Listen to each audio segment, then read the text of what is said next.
Anger crossed over to the 29th century due to an explosion, becoming the only pure-blood human on the desolate continent. When her true identity was exposed, the entire continent was stirred, and suitors broke down her door. Several distinct orc men declared, "She belongs to me." With purple eyes full of smiles, blue eyes filled with confusion, and red eyes revealing a hint of murder, a silent battle over who is worthy of her began to unfold. Chapter 1 Prologue. 23rd century that a sudden explosion of high-tech nuclear energy turned the once lush oasis into a desolate wasteland. Apart from the technological data that was immediately protected, many foundational documents were destroyed. After the nuclear explosion, the human population gradually decreased, and humanity ultimately had to reproduce through genetic combinations to survive. Over a long period, orcs and bioengineered humans emerged in large numbers. 25th century. The last pure human passed away, and the world was dominated by orcs and bioengineered humans. 29th century. The oasis rose again. However, due to a severe lack of historical documentation, the rapidly developing oasis fell far behind in basic historical records, resulting in it being referred to as the desolate continent due to its spiritual impoverishment. Desolate continent, country, a central library. Miss, your skin is exquisitely delicate. I wonder what materials your master used. In front of the bookshelf, Lu Haochu examined Anger, gazing at her nearly flawless skin, with waves of astonishment in his eyes. Since he started working on the bioengineered human exterior project, he had created countless bioengineered humans, all of which were collected by the powerful on the desolate continent for their exquisite craftsmanship. However, he had never seen a masterpiece like the one before him. Her fair, flawless skin glimmered under the light, devoid of the lifelessness that the skin materials in the laboratory should have. The fine fuzz on her skin was so realistic that he couldn't take his eyes off it, and her pitch-black eyes were lively as if they could speak, completely lacking the dullness and rigidity typical of bioengineered humans. Heavens, this is definitely the work of a master. Who could it be? For a moment, several names flashed through Lu Haochu's mind, but he dismissed them one by one. He was already a leading master in bioengineered human shaping. He couldn't think of anyone who could have such skills above him. On the other side, Anger, who was flipping through a book, turned her gaze at the sound, and when her eyes fell on her own skin, she looked up again, bewildered. It was just an expected explosion in the laboratory. That wasn't she supposed to be transported to the Tang dynasty by the strong airflow caused by the explosion as described in the material book? In the blink of an eye, she had arrived in an extremely modern yet unfamiliar place. Fortunately, she appeared in a library, which allowed her to feel somewhat at ease. Now, she just had to wait for her companions in the laboratory to realize the experiment had failed and activate the light ions within her to bring her back. Anyway, she couldn't return to the laboratory for a while, and there were books everywhere that she had never seen before, which ignited her craving for reading. Well, since she wasn't being called back yet, why not enjoy it for a while? But the man who suddenly appeared in front of her had been staring at her from behind, occasionally asking bizarre questions that made her feel as if she were struck by lightning. Anger felt a bit confused. Was this person perhaps mentally unstable? What kind of questions was he asking? Your skin is exquisitely delicate. If he wanted to compliment her skin, he could just say her skin was good. What do you mean by skin is exquisitely delicate? This wording was really strange. Her good skin was a universally acknowledged fact. What did it have to do with materials? Materials? Did he mean something like skincare products or masks? And what did he mean by master? What master? Anger looked at the man again, and if it weren't for his well-tailored suit, his respectful demeanor, and the fact that he maintained a distance from her, she would have punched him already. Seeing Anger's confused and wary expression, Lu Haochu was even more amazed. This bioengineered human actually had human emotions injected into her? Otherwise, how could she have such an expression? Oh my God! Lu Haochu felt he had struck gold and quickly trembled as he took out a business card from his pocket. Miss, please don't misunderstand. My name is Lu Haochu, the executive CEO of Mass Company's exterior project. Miss, both your appearance and skin texture are the best I have ever seen, so I took the liberty to approach you to ask which master crafted you. Chapter 2, She is Really Special One. Upon hearing this, Anger's hands, which were flipping through the book, trembled slightly. When she looked up again, her eyes suddenly filled with shock. KO was this person not someone who had escaped from a mental hospital. She glanced at Lu Haochu, then discreetly looked at the other people in the library, intending to divert Lu Haochu's attention to seize the opportunity to escape. However, when she lifted her eyes, she was stunned. She actually discovered that about 50 meters in front of her, on the opposite side of the long bookshelf, there were several strangely shaped individuals. They had tails. Anger couldn't help but be startled, and when she focused again, she was completely frozen in place. Looking at the soft, leopard-like tails swaying in the air, Anger would not mistakenly think they were plush toys stuck to their backs. Anger quickly looked in another direction and then realized that everyone in the entire library had their own unique characteristics. Some had long tails behind them, some had stubs of broken tails, and some had furry ears on their heads. But, without exception, everyone had a normal human face. Moreover, without exception, the moment she glanced at them, those people were also sneaking glances at her, avoiding her gaze. Anger felt a bit dazed. She initially thought that the explosion had failed, and the airflow had simply transported her to a strange place, and knowing it was modern society made her lower her guard. So, she had relaxed and waited for the light ions in her body to be activated to return to the laboratory. But now it seemed her heart was not just a little uneasy. Anger's heart sank, and she quickly focused her attention back on the bookshelf. After hesitating for a few seconds, she took down a book about city records and hurriedly flipped through the table of contents. When she saw the words History of the Oasis, Anger's eyes widened in shock. Ignoring her surprise, Anger scanned the text rapidly. When she finally read the subsequent content, she was petrified. Oasis? 23rd century, desolate continent. 29th century, branches of bioengineered humans, branches of orcs. Anger felt 1,000 horses galloping through her mind. She actually appeared several centuries later. She actually came to the future era. Standing beside her, Lu Haochu's mouth twitched slightly. He was actually ignored by a bioengineered human.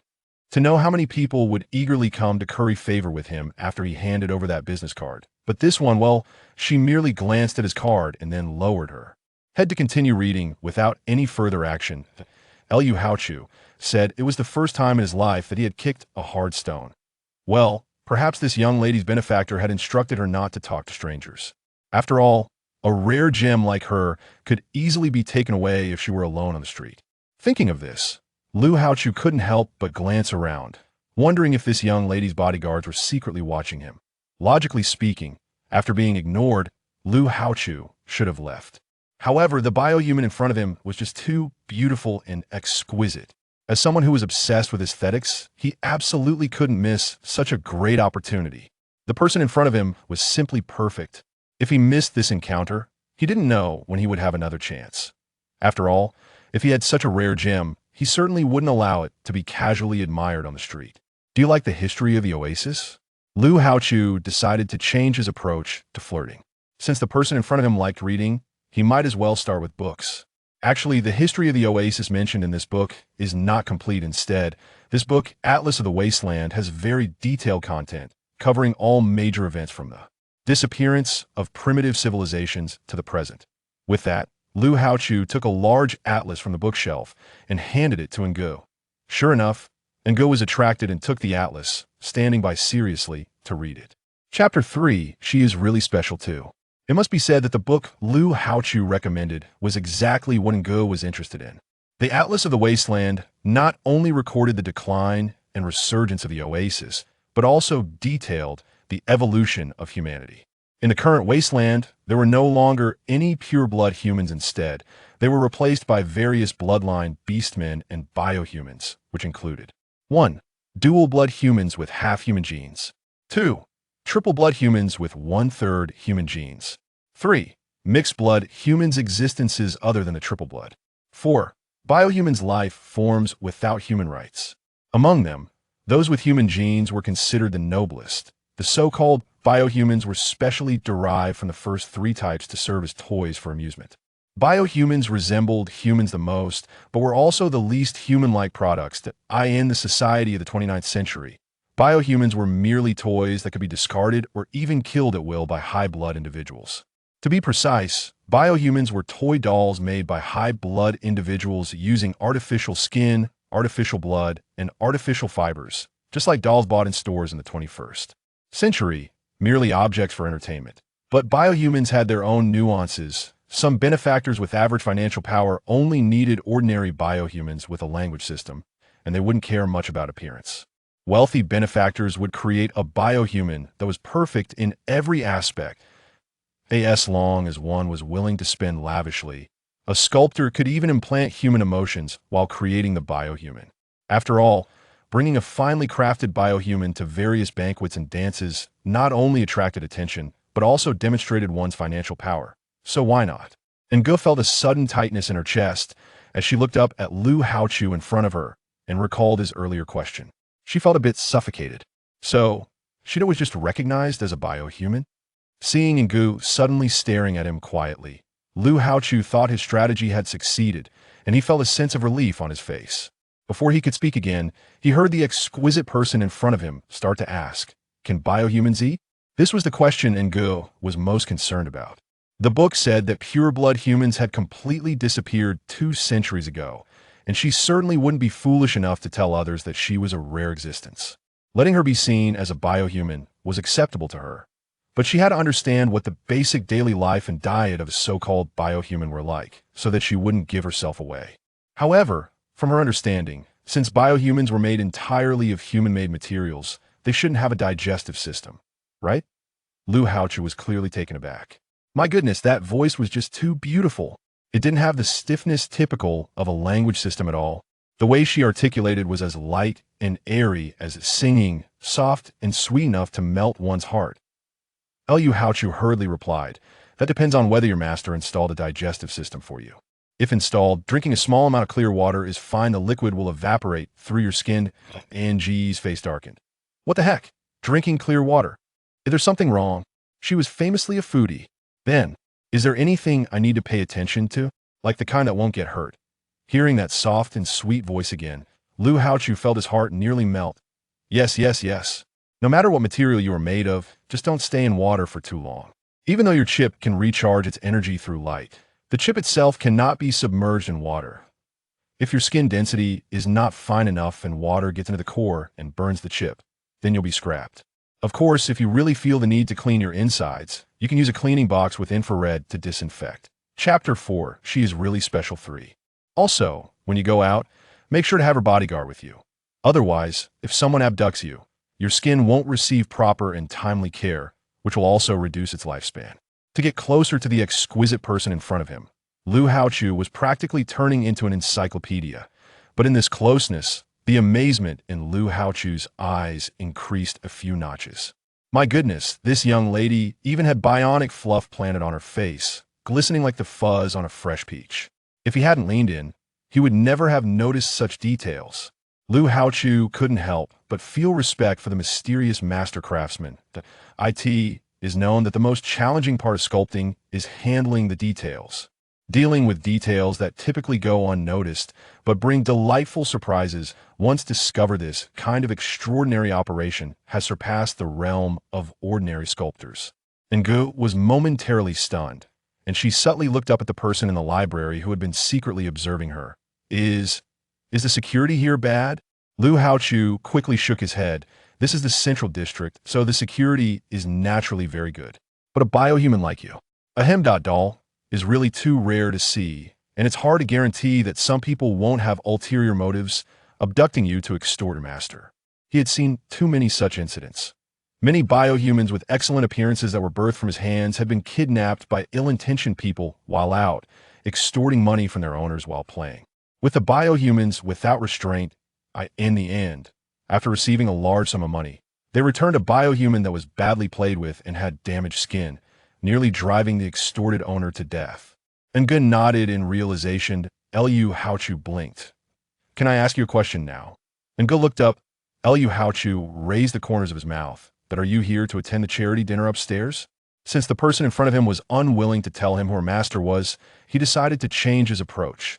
After waiting for another half an hour, the library on this floor will close, and at the same time, a charity dinner about the history of the oasis will be held in the central conference area upstairs. That it is said that the invited guests are all influential upper-class people, and the owner of the person in front of me must also be here by invitation, which is why they brought such an eye-catching biohuman. Moreover, leaving such a dazzling doll to read alone, the owner must be nearby. Perhaps that master is upstairs right now. Just thinking about meeting that mysterious master soon made Lu Haochu's heart race uncontrollably, completely unaware that he had already become a loyal little fan of the mysterious master he had never met before. Ingo was slightly taken aback and asked in return, "Are you going to attend?" Lu Haochu nodded eagerly, of course. Actually, the dinner was optional for him, but now he felt he had to go. Ingo lowered her gaze, her thoughts racing. She was involved in a laboratory project, using the high-speed thermal flow after the explosion to pass through time ions and cross dynasties. The core task was to collect cultural materials from various dynasties. Although the dynasty assigned to her had a temporal error that left her stranded in the 29th century of the future, the task could still continue.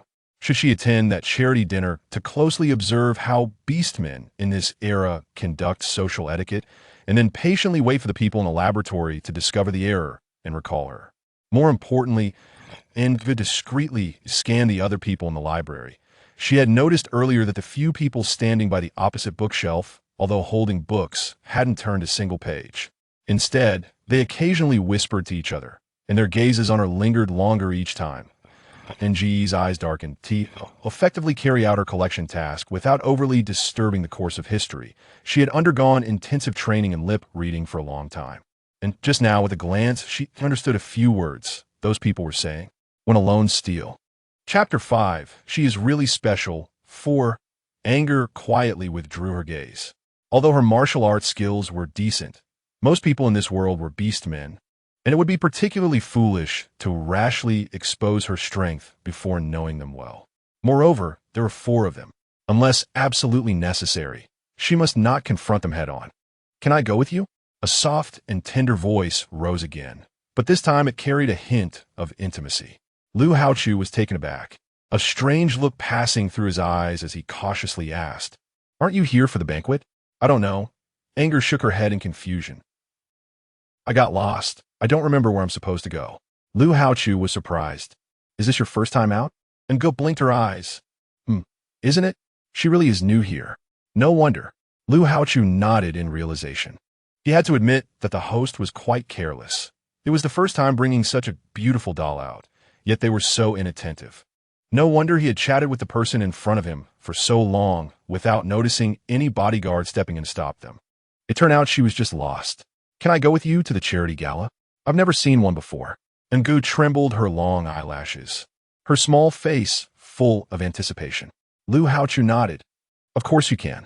Tonight's charity gala has invited many celebrities. Maybe your host will be there."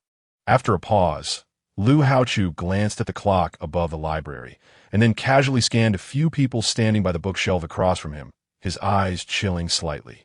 Those people seemed to have been in that position for a bit too long. When he turned back, Lu Haochu wore a gentle smile on his face. Gesturing to Ngo, "The library will be closing in a few minutes. How about I take you upstairs now and help you look for your host?" Ngo nodded obediently. "Okay." Although she had just met Lu Haochu, she preferred to stay by the side of this seemingly sunny and harmless Lu Haochu rather than with the 4 men with ill intentions in front of the bookshelf. Even if something unpleasant happened, her chances of retreating unharmed would be much greater. Lu Haochu kindly led on Ge, and soon they took the VIP elevator to the side door of the banquet hall upstairs. Just as they stepped out of the elevator, they happened to meet someone coming out of the opposite elevator. Lu Haochu's eyes lit up, and he hurriedly approached. Yulingza looked up, and, after sweeping his gaze over Ongu, returned his attention to Lu Haochu. "I thought all your thoughts were on your new work, and that you weren't interested in this banquet." "I wasn't interested at first, but..." Lu Haochu hesitated, glancing instinctively at Ongu behind him, his excitement hard to contain. Yulingza raised an eyebrow in silence, his gaze stopping briefly on Ongu again. "You weren't interested at first, but... could it be that this exquisitely crafted biohuman is this guy's latest creation? So he wants to show it off at tonight's banquet? Just like always, stunning everyone?" After observing Ongu for a while, Yulingza nodded and looked at Lu Haochu with approval. "Very exquisite, right? Right? You think so too, don't you?" With Yulingza's affirmation, Lu Haochu felt even more exhilarated. He had created so many biohumans, receiving overwhelming praise from the outside world. But every time he came to Yu Lingzi, he only ever got 4 words: keep up the good work. But this time, Yu Lingzi surprisingly agreed with him and even said the words very exquisite. Oh my God! Lu Haochu's heart raced at that moment. Forget it, forget it. He must find the owner of this doll and must apprentice under him. Chapter 6. She is really special. 5. What is her name? Yu Lingzi suddenly asked. Lu Haochu was taken aback. What is her name? I don't think I had the chance to ask. My name is Angu. Angu blinked and obediently answered. Angu. Yu Lingzi looked at Lu Haochu. Why that name? In his impression, Lu Haochu usually named biohuman something like Sweetie or Little Princess, so why did he suddenly choose such a unique name? Lu Haochu blinked, momentarily not understanding why Yu Lingzi was questioning him. In the songs of Chu, there's a line that goes Yang Fan 11 Pu Gu, Shu Huan Jia 11 and G, which describes how people sing and dance joyfully during sacrifices, filled with hope. The name Angu comes from this, meaning a voice that comes naturally, bringing hope. Ji's soft and melodious voice rose just in time as she habitually introduced the origin of her name. Lu Haochu was practically starry-eyed at this moment. Oh my God, that mysterious master is actually a researcher of Oasis culture. Otherwise, how could he come up with such a meaningful and pleasant name? Compared to Lu Haochu's excitement, Yu Lingzi remained silent for a while, looking deeply at Angu before turning a glance at Lu Haochu. The name is very good. Lu Haochu quickly snapped back to reality and nodded eagerly. Of course, he knew. Seeing Yu Lingzi walking straight towards the banquet hall, Lu Haochu was momentarily stunned and signaled for Angu to follow, his face full of curiosity. Why are you attending this banquet? Don't you never participate in such boring events? Yu Lingzi was his childhood friend. Not only the new head of the Yu family, but also the youngest commander in the wasteland. He usually didn't have time to deal with military affairs. So why was he here today? I have something to do, Yu Lingzi replied lightly. Lu Haochu's eyes rolled around. Is there danger here? I don't know. It's precisely because I'm not sure that I came here. Lu Haochu stroked his chin thoughtfully. Then it seems serious. If it can make Yu Lingzi come to a small charity banquet, the danger must be significant. You should leave. Lu Haochu was taken aback. Why? Yu Lingzi paused, narrowing his eyes to look sideways at him. This guy usually runs away at the first sign of danger. Why is he reacting like this now? Under Yu Lingzi's scrutinizing gaze, Lu Haochu inexplicably felt a chill down his back. I have something to do. I can't leave for now. He still hadn't found that mysterious master. How could he leave? Yu Lingzi's expression darkened slightly. What could there be at a charity banquet? Isn't it just to showcase his latest creation? But does that matter compared to life? It's simply ridiculous. Yu Lingzi silently glanced at 17 beside him, and 17 immediately understood. They had received a tip-off that there was a problem with this banquet, but it involved the safety of too many high-profile individuals. So they couldn't reveal their motives yet and could only act like invited guests, waiting for the right moment. But with young Master Lu here, the commander would inevitably be distracted. If the commander got hurt, it would be his failure to protect his master. Thinking of this, 17 stepped forward, and with a muffled grunt, Lu Haochu was effortlessly hoisted on a 17's shoulder, striding toward the elevator. Angu watched on the side, speechless. Chapter 7. She is really special. 6. You come here. Yu Lingzi, accustomed to 17's actions, expressionless, shifted his gaze to Angu behind him. Angu turned her head and obediently walked forward. Yu Lingzi's gaze swept over Ji's outfit. Is this the dress he gave you? Did you come specifically for the banquet? The person in front of him was wearing a vintage pink long dress, which looked particularly good against her fair skin. Her long hair was intentionally styled into a fishtail braid, with strands of hair on either side of her face that were just the right length and slightly curled, making her look cute and lively. Well, I must say, that guy Lu Haochu really put in a lot of effort for tonight's banquet. Since he had to be sent away for safety reasons, he might as well bring his work to the banquet to showcase it properly as a form of compensation. Angu blinked and looked in the direction Lu Haochu had left, a momentary confusion flashing in her dark eyes. Did the person in front of her think she was created by Lu Haochu? A sly glint crossed her eyes, And when she turned back, Ngu obediently nodded her head. It didn't matter. As long as her identity wasn't revealed, she was happy to see it. However, recalling the conversation between the two just now, it seemed that this banquet wasn't very safe after all. Yulingza averted his gaze and looked towards the door of the banquet hall at the end of the corridor. Once inside, keep following me, understood? Ngu swallowed hard and nodded her little head, understanding very well, not hearing the official, stiff reply she expected. A look of surprise passed through Yuling's eyes as he looked at Nji's obedient appearance, and he couldn't help but smile.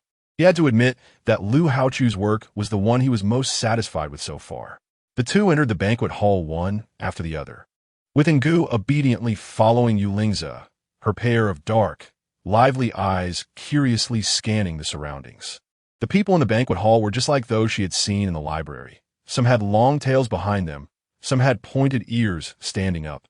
And without exception, they all had traces of beasts to varying degrees. Just like the man in front of her who led her into the banquet hall, who had a tail resembling that of a leopard behind him. Commander? With a gasp, the people in the banquet hall who were whispering to each other all turned their attention to Ngu, and without exception, joy spread across everyone's faces. A middle-aged man in a dark suit excitedly walked over. Is it really the commander? I'm truly grateful that the commander could grace this charity gala with his presence. Yulingza glanced over indifferently. Mr. Bai has worked hard for charity. Not hard at all, Bai Tao replied, his face flushed with excitement.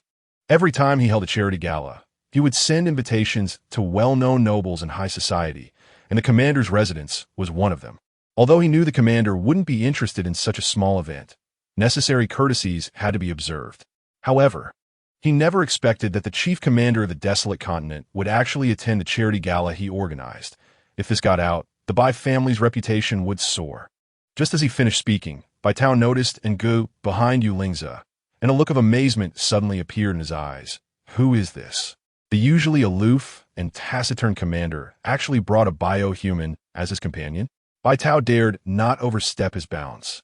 Yulingza glanced at the obedient little one behind him and said casually, "This is Lu Haochu's new work. He is unwell and asked me to bring her." New work? Is it Master Lu's new work? The crowd suddenly understood. The commander had a close relationship with Master Lu. It seemed that the only reason the commander would personally attend such a banquet was due to Master Lu's request, not the commander's companion. The desire in Bai Tao's eyes suddenly intensified. He had purchased countless biohumans to serve him at home, yet none compared to the exquisite one in front of him, especially with that cute expression as her dark eyes rolled around, curiously observing the environment. Chapter 8. She is really special. 7. Wow. Master Lu's new work? No wonder she's so beautiful. Yes, look at her skin. What texture is that? How is it so shiny? And her hair, is it silk? It's really beautiful. I heard Master Lu has been in seclusion for half a year. Turns out he was creating a new work. That's really impressive. Master Lu's works have always been ridiculously expensive, so this one must be even more costly, right? In an instant, exclamations of amazement filled the banquet hall. Ngu was like an exhibition piece under the gaze of all eyes, completely resembling a product for sale. At that moment, Ngu simply, looking at the exquisite Ngu in front of him, Bai Tao couldn't help but swallow hard. He wondered how much Master Lu's new work would be priced at. He had once bought a biohuman from Lu Haochu that was worth the equivalent of his 2 mansions. But even that expensive piece couldn't compare to the naturalness of the one in front of him, with its black eyes sparkling with a naive and blank expression that made his heart itch. As long as he could buy this biohuman, it would be worth it even if he had to trade all the biohumans in his house. Not for sale. Ngu blinked and decided to take the initiative. Master Lu said, "I am a priceless treasure and will only be kept by myself." Yulingza glanced over and was momentarily stunned by the liveliness in Nji's eyes. Huh? Has the scene response system researched by Lu Haochu been upgraded? Oh my, her voice. I heard it, it sounds so good. Did Master Lu change the sound wave system? So soft and lovely. Tomorrow, I will also take my biohuman to Master Lu to have the sound wave system adjusted. It would sound so nice like this. I want to go too. Besides the voice, I also want Master Lu to adjust the scene response system a bit. Did you see how naturally she just responded? Not stiff at all. Yes. I didn't even notice until you mentioned it. Her responses are so natural, just like a real person. And go. What should I do? She feels a tightness in her heart. Bai Tao, hearing this, was filled with disappointment. A work that can be collected by Master Lu is naturally a priceless treasure. After a pause, Bai Tao quickly concealed his infatuation with Nge, extending his hand to guide the way. Commander, our charity auction is about to begin. I wonder when Master Lu will arrive. As he spoke, Bai Tao glanced towards the entrance of the banquet. Since Master Lu's new work has appeared, Master Lu should be coming as well. Perhaps he would have the chance to ask Master Lu about the bidding for the new work. Yulingze did not pause in his steps. He is unwell and won't be coming. Bai Tao quickly nodded, wisely refraining from asking further, leading the way as they crossed the hall to take Yulingze to the VIP room at the auction venue. Commander, please. This is a large, semi-transparent glass room. Inside, there are computers, headphones, square tables, and sofas, everything one could need, with various snacks and soft cakes on the table, the aroma wafting in the air, making Nge's eyes shine. After entering the room, Yulingze sat directly on the soft sofa, his long legs naturally crossed. Though he had not spoken from beginning to end, the pressure he exuded made the air in the room feel particularly heavy. After Nge finished surveying the room, she quietly sat down beside Yulingze, curiously blinking her dark eyes at the large floor-to-ceiling glass window in front of her. Through the window, Nge could clearly see the auction stage. Thinking about the upcoming auction made her heart race with excitement. She had already planned that at the auction, she only needed to observe the bidding for 1 or 2 items before finding an excuse to leave the room, and then carefully exit the banquet. By then, the few people she had seen in the library would likely have left as well. Although she didn't know when her partners in the laboratory would realize she had deviated from her target and bring her back, she was determined to make the most of her time to gather cultural materials from this era. Meanwhile, noticing someone suddenly sitting beside him, Yulingze was taken aback and turned to look. Chapter 9. She is really special. 8. Bai Tao also looked astonished. Everyone knew that Yulingze disliked having women close to him, and today, suddenly having a bioengineered person beside him was already surprising enough. However, knowing that it was Master Lu who was unwell and had sent the commander to bring her, he could understand. But what was the situation with the two of them sitting so close together? Shouldn't bioengineered beings be standing to serve their masters? Why was this bioengineered person sitting on the sofa like her master? Noticing the gazes of the two, Nge looked confusedly at Yulingze, then raised her eyes to see Bai Tao standing in front of her, dumbfounded. She then turned to Yulingze beside her, pursed her small lips, suddenly blinked her right eye, and smiled brightly and cutely. I'm very well behaved, always following you. Huh? You? Once again, Bai Tao looked as if he had seen a ghost. This bioengineered person actually called the commander Ayu. Yulingze was slightly taken aback, suddenly recalling what he had said earlier outside the banquet hall, feeling a bit distracted. It seemed he had indeed told her to follow him, but he hadn't specified it should be like this. In that moment, Yulingze felt a bit bewildered, looking at the cute and well-behaved Nge smiling at him, feeling inexplicably irritated for a moment. Forget it. For Lu Haochu's sake, he would forgive this bioengineered person for being so unaware of the rules. After all, he had knocked Lu Haochu out and brought him back to the house. If he harmed his creation again, that guy would probably be so angry that he would turn the house upside down. Never mind, he would just endure it. On the side, Bai Tao was stunned by Nge's cute and playful expression. Wow, this bioengineered person is really adorable. Especially the action of just blinking, which showed no stiffness whatsoever, but rather had an indescribable quirky charm that captivated his gaze. If this bioengineered person were his, he would probably be so happy that he wouldn't be able to sleep for several days. What a pity. What a shame. Before the amazement in his heart faded, Bai Tao felt a chill enveloping him, and he looked around in confusion, just in time to meet Yulingze's cold eyes, which made him shiver and quickly force a smile. Commander, I will go arrange the details of the auction now. Please take your time. Yulingze nodded. In that moment, the chill on Bai Tao dissipated, and he felt a sense of relief as he hurriedly walked out. The glass room fell into a moment of silence.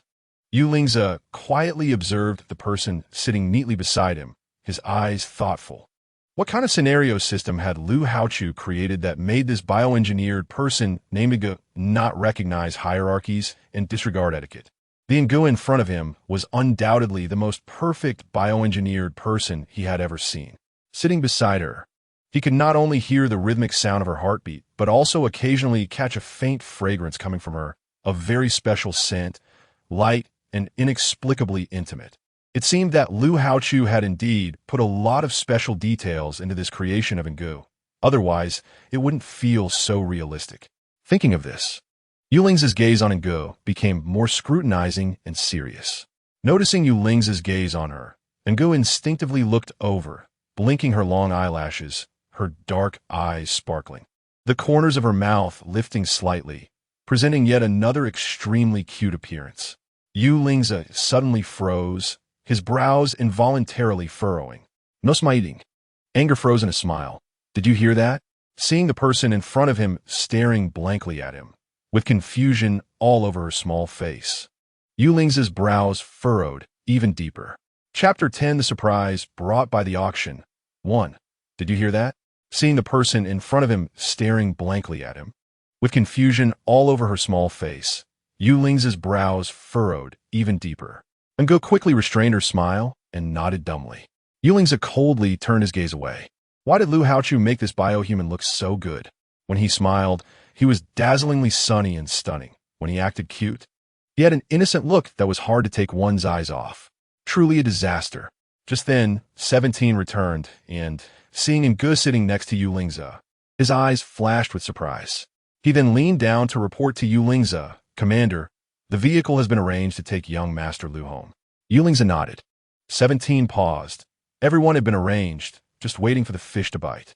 Ngu sat quietly like a primary school student, blinking silently, but her mind was racing. Just waiting for the fish to bite? It seems there will indeed be a surprise later. Just right. She also saved herself the trouble of finding an excuse to leave this glass house. After all, this person called you didn't seem as easy to fool as Lu Haochu. Slipping away while that unknown fish was biting. Wouldn't that seem more natural?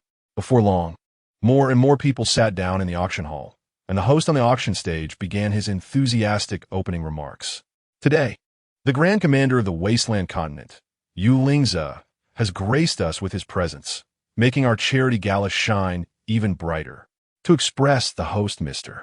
Bai Tao's respect for the Grand Commander, the order of the auction items has been adjusted, and the first item to be auctioned is. Bai Tao was very clever. He knew that the reason Yuling's attended a charity gala was not because of his invitation, but because he was entrusted by Master Lu to showcase a new work. Just imagine, with the new work already unveiled, the Grand Commander's task mission was completed. How could the busy Grand Commander possibly have time to fully participate in tonight's banquet? Perhaps in a little while, the commander would rise to take his leave. Therefore, he naturally had to auction off the most eye-catching item of the night first, so that the Grand Commander could stay longer at tonight's charity auction. Moreover, he was very confident that this item would definitely impress the Grand Commander. The lights on the auction stage suddenly lit up. The whispers on the auction floor gradually quieted down. Soon after, a host in a white tuxedo made a dazzling entrance, beginning the introduction to the auction rules. Today, the Grand Commander of the Wasteland Continent, Yuling's, has graced us with his presence, making our charity gala shine even brighter. To express the host, Mr.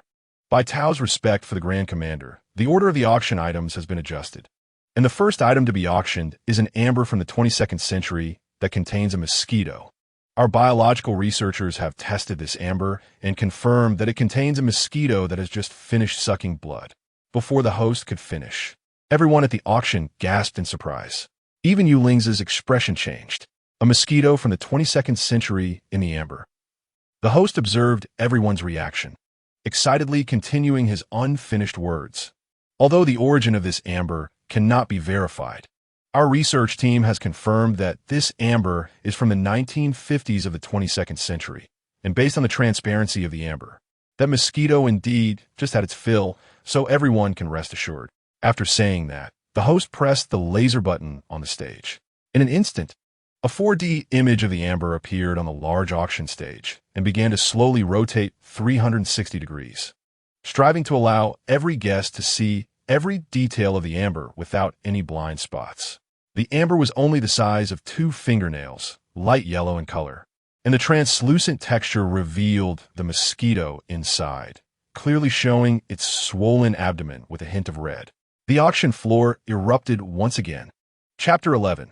The surprise brought by the auction to, oh my, amber from the 1950s of the 22nd century?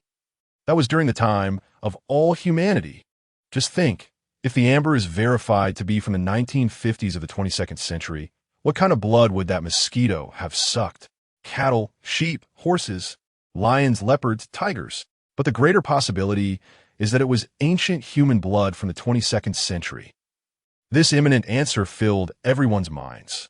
Regardless of which creature's blood is in the amber, just the historical significance of the 1950s of the 22nd century alone is enough to fetch a sky-high price.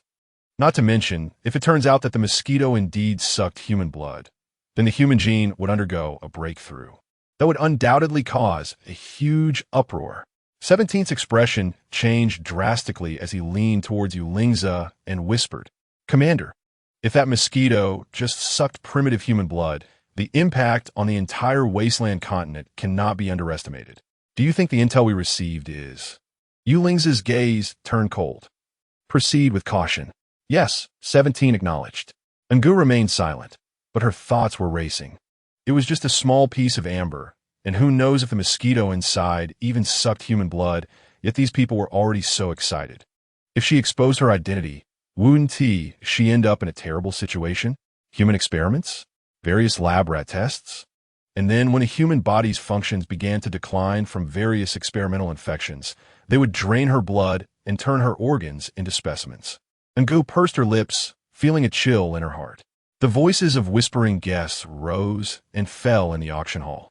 At this moment, all the guests were captivated by the surprise brought by the host.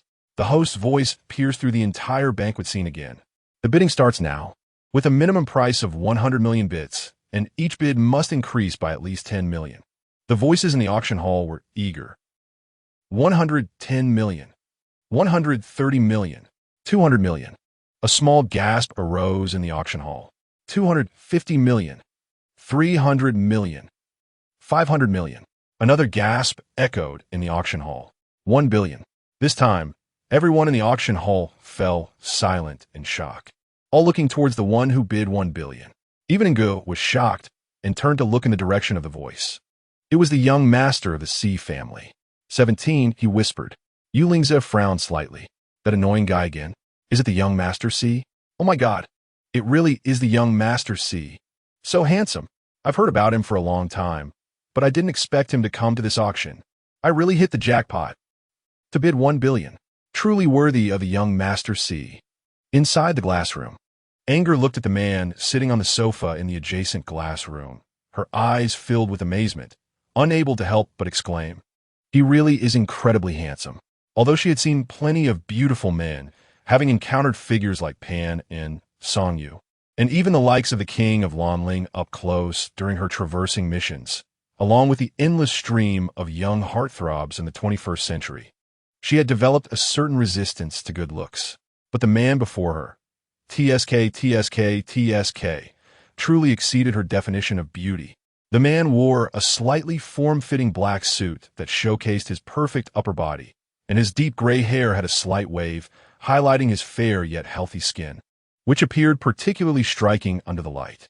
His face was so beautiful it left one speechless, especially those purple, clear eyes looking over, exuding a hint of childlike innocence mixed with a dangerous playfulness, making one feel drawn and yet wary, hesitant to approach recklessly. Angu couldn't take her eyes off it. On the other side of the sofa, ELUSIVE glanced over at Angu, a strange look passing through his eyes. Did Lu Haochu actually develop an aesthetic function for this bioengineered person? Chapter 12. Surprises from the auction. 3:17, standing beside them, was also astonished.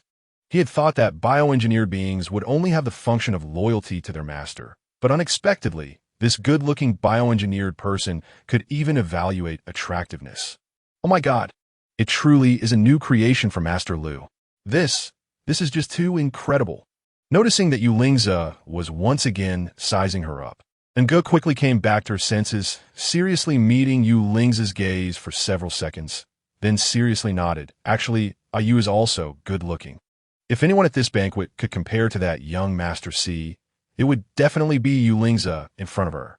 The aloof Yulingza carried an air of authority in every gesture, his handsome features sharply defined, and his brown eyes calm and indifferent. Although he seemed uninterested in anything, he had the ability to manipulate situations effortlessly. If it weren't for the oppressive aura that Yulingza always exuded, Nga felt she would have definitely been captivated by his face. But thinking of how the person in front of her had just coldly ordered someone to knock Lu Haochu out and take him away without a hint of emotion, Nga felt that some people were really better just to look at.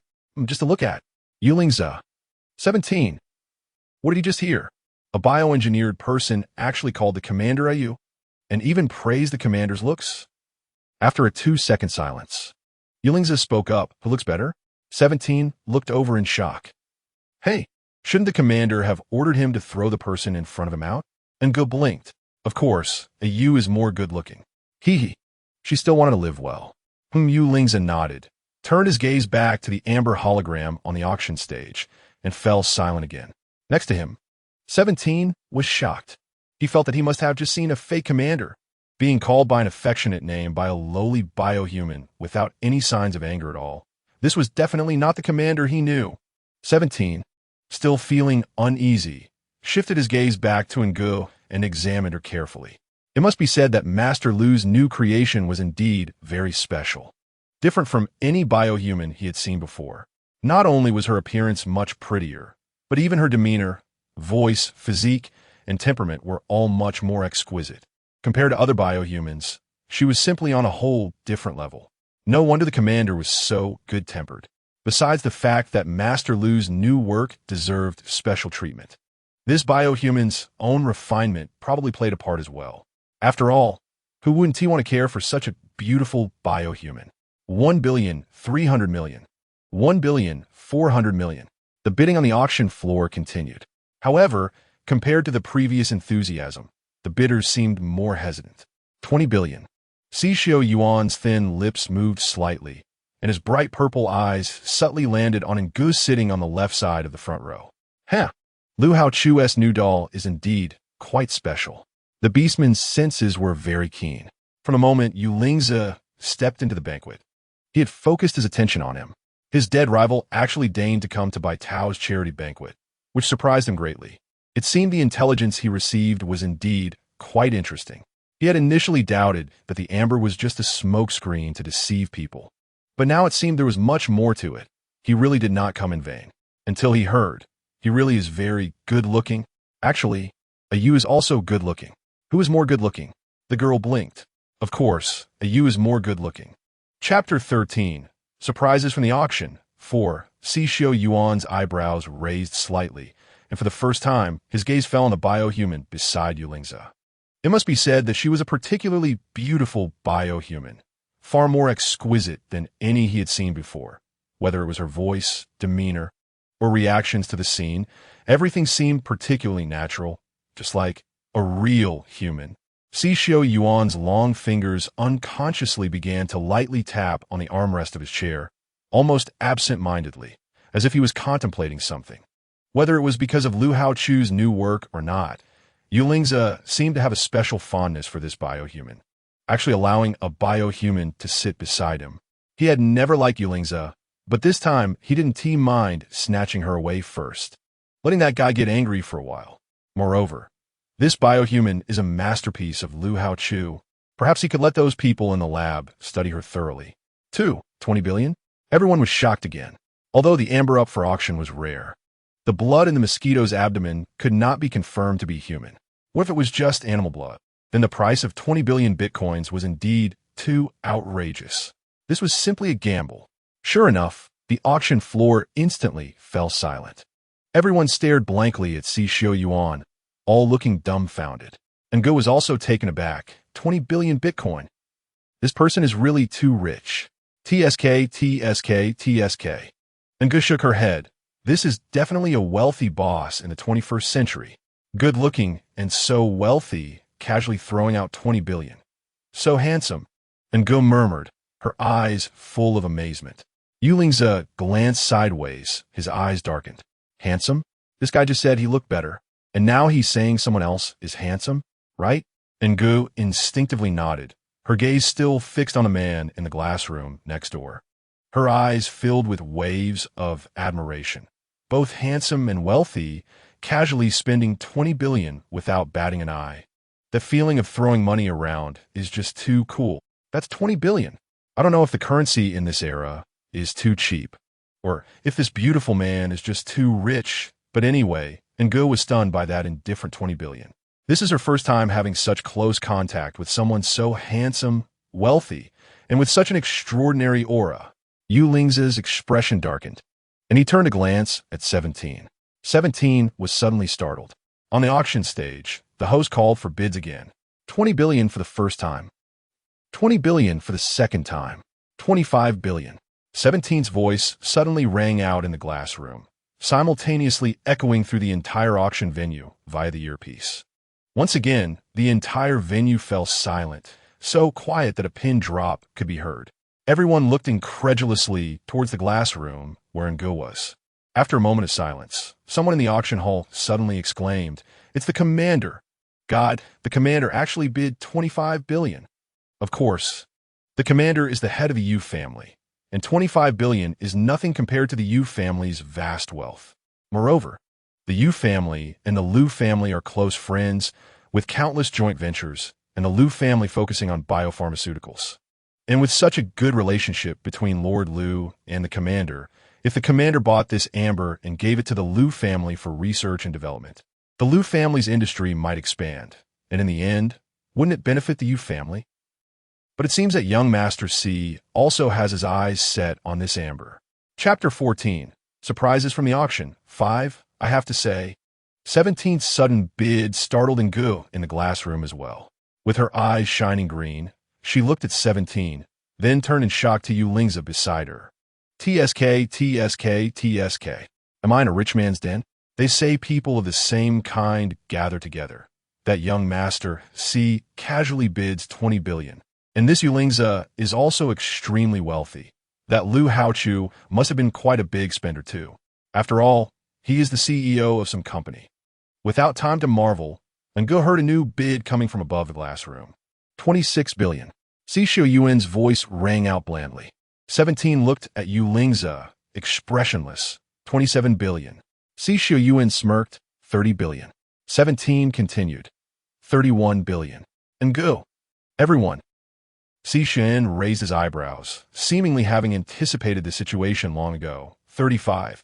Beep, beep, beep, warning. Warning. The security system is crashing. Warning. Warning. Suddenly, a high-energy alert echoed throughout the banquet hall, and all the lights in the hall instantly turned bright red. After the initial shock, everyone's expressions changed drastically, especially the host on the auction stage, who turned pale with fear, frozen in place, not knowing what to do. He was familiar with the banquet process and had hosted many charity auctions, so he naturally knew what the sudden red alert above the hall meant. There was an intruder at the auction. Someone was the first to regain their composure, trembling as they stood up from their seat. What is going on? What is this situation? Red alert? Why is there a red alert? What is happening? Before the words could finish, a series of fully armed masked orc intruders rushed into the auction venue. The guard at the auction stage instinctively reached for their guns to fight back. But before they could even touch their handguns, a bullet struck one of them in the forehead, and they fell to the ground without a sound. In the blink of an eye, none of the guards at the auction stage were left alive. Everyone in the auction hall was instantly thrown into chaos.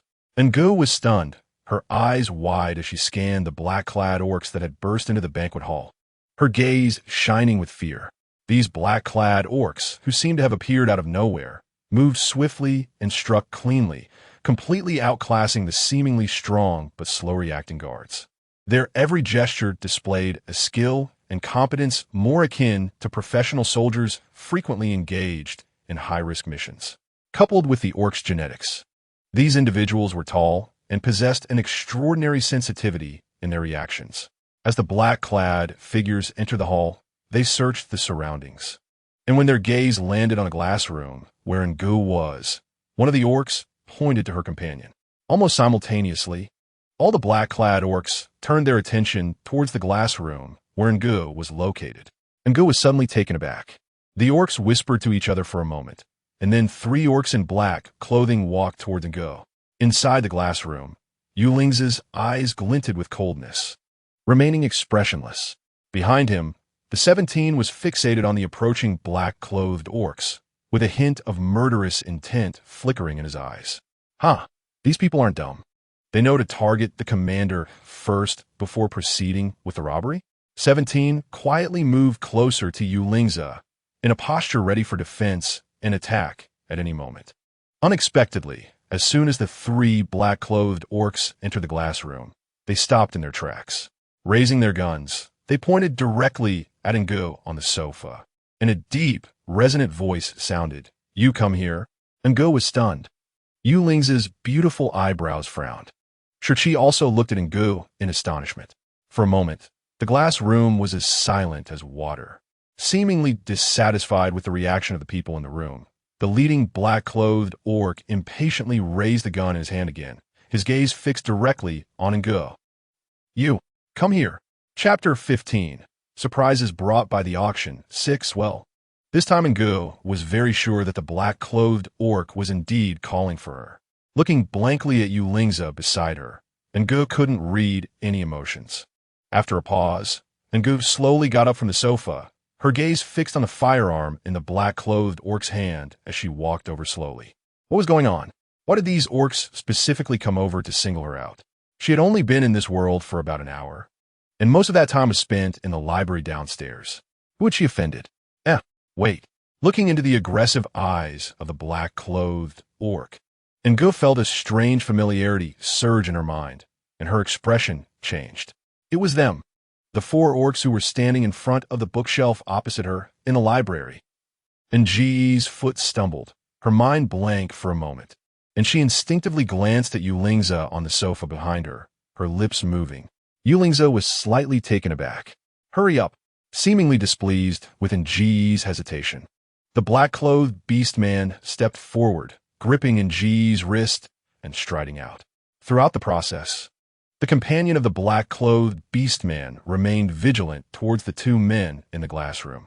The muzzle of the machine gun slung over his shoulder pointed unwaveringly at Yuling's, seemingly very wary. A cold light flickered in Yuling's eyes, his expression unchanged. But his gaze fell on the black-clothed beastman's grip on Ngi's hand, his eyes darkening. The black-clothed beastman worked quickly. By the time Ngu was brought to the auction hall, one of the black-clothed beastmen had already secured the amber containing the mosquito. With the host's corpse lying at their feet, blood slowly oozing from the chest and thigh, as if he had suffered inhuman torment before death. When Anger's gaze fell upon the bloodstains, her expression changed sharply. The blood of this orc seemed somewhat different from that of a true human. Although it was also red, it appeared to lean more towards crimson and purplish red rather than the dark red she was accustomed to. Anger slowly scanned the black-clad orcs in the auction hall. Aside from the 4 orcs she had seen in the library, there were 15 other orcs guarding various corners of the hall. Although they looked different, they all consistently aimed their crossbows at all the guests in the auction hall and the glass room exit reserved for VIP clients, as if ready to shoot anyone who made a sudden move. Inside the glass room, Yuling's remained completely still, with no tension in the air. Meanwhile, 17, after watching the black-clad orcs leave the glass room, slightly leaned towards Yuling's. "My lord, should we take action?" Yuling's eyes flickered, and instead of answering, he asked, "Did you send someone to take Lu Haochu back to the old residence?" 17 was taken aback for a moment and nodded. Yes, 16 personally escorted him. Yuling's fell silent, his gaze landing on the petite figure outside the glass room, his brows slightly furrowing. Just before that, when the biohuman left, it had turned back and said 3 words, "Lu Haochu." Why? Yuling's felt a bit puzzled. Why did the biohuman suddenly mention Lu Haochu? Did it sense something? Contact 16 immediately and confirm Lu Haochu's safety. A faint sense of unease rose in Yuling's heart. 17's eyes showed confusion, but he still nodded, yes. Yulingza looked back in the direction where anger had disappeared, his brow slightly furrowing in thought. He had to admit that the biohuman created by Lu Haochu was too special. Aside from its delicate and obedient appearance, the built-in system made him feel inexplicably perplexed. The sound wave system, while softening the voice to a comforting tone, would only slow down the core processing speed of the biohuman by adding unnecessary functions, which was counterproductive.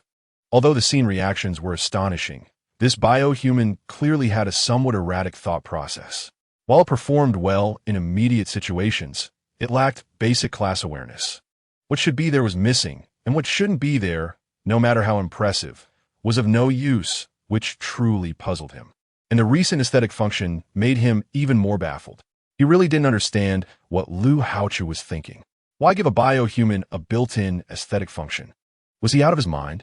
Didn't that guy fear the biohuman would look down on the orc's appearance because of its own looks? Chapter 16. Surprises from the Auction. 7. Ange discovered that the black-clad orcs had meticulously planned every detail down to the second. When she returned to the hall with the orcs, all the black-clad orcs had already begun arranging the retreat. Perhaps everyone thought it was because she was a biomechanical being. After the black-clad orcs brought her to a corner of the hall, they turned and began to whisper among themselves, only occasionally glancing back to see if she was still standing in place. Engi expressed her helplessness. She just wanted to quietly collect social data from this era and then make a quick escape. She wondered when her companions in the laboratory would realize that she had come to the wrong time and space, and then activate the light ions implanted in her body to bring her back. In short, as long as the light ions in her body were not activated, she would not be able to return to her world, just as she was troubled about where to go next. Engi suddenly noticed a transparent gel-like ball the size of a mosquito flying beside her, hovering around her shoulder as if looking for a place to land. The small ball was exquisite, made entirely of a translucent material, and it had a pair of even more delicate and small transparent wings on both sides. If one didn't look closely, they would think it was just an inconspicuous little bug. Ngo blinked and discreetly examined the suddenly appearing strange little ball. Wade clearly saw the faint fluorescence flickering inside the ball. His heart jolted. What is this thing? On the other side, the black-clad orc seemed to sense something and turned his head. At that very moment, Ngo scratched his hair, perfectly covering the transparent little ball he was holding in the palm of his hand. The black-clad orc glanced at Ngo and then scanned the other people in the banquet hall before slowly turning his head away. Ngo let out a long breath. Relieved. After a pause, Ngo discreetly tossed the transparent small ball into her pocket and instinctively glanced towards the banquet hall, just in time to meet a shocked gaze from inside the glass room. Ngo was slightly taken aback. Is that the handsome Si Xiao? A trace of calculation flashed in Nji's eyes. Could it be that the little bug belongs to this Si Xiao? But why did it fly to her side? Nji's gaze paused slightly, and after a moment of serious thought, she was suddenly surprised. Could it be a locator? They prepared to install a locator on her because they knew she would be taken away? Anger steadied her heart.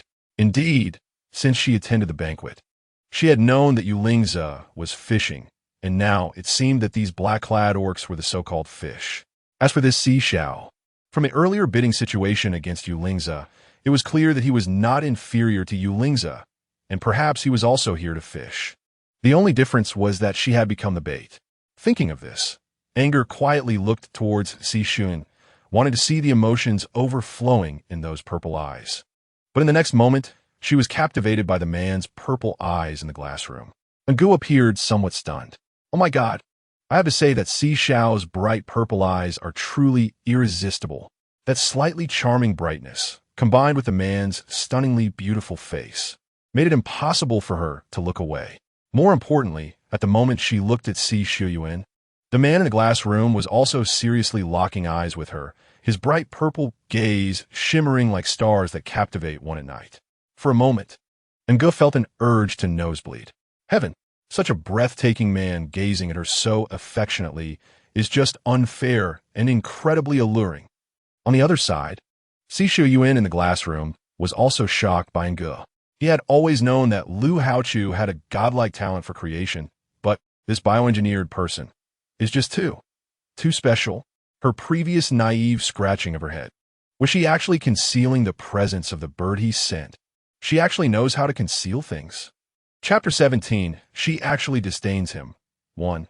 The black-clothed beastmen specially brought Lu Haochu's bioengineered person to the hall, clearly intending to take the bioengineered person and the amber that likely carried traces of primitive human blood back to their base. He had sent out the low-frequency device bird, which was just developed in the lab, hoping to attach it to the bioengineered person when the black-clothed beastmen weren't paying attention, so he could immediately determine the whereabouts of the black-clothed beastmen.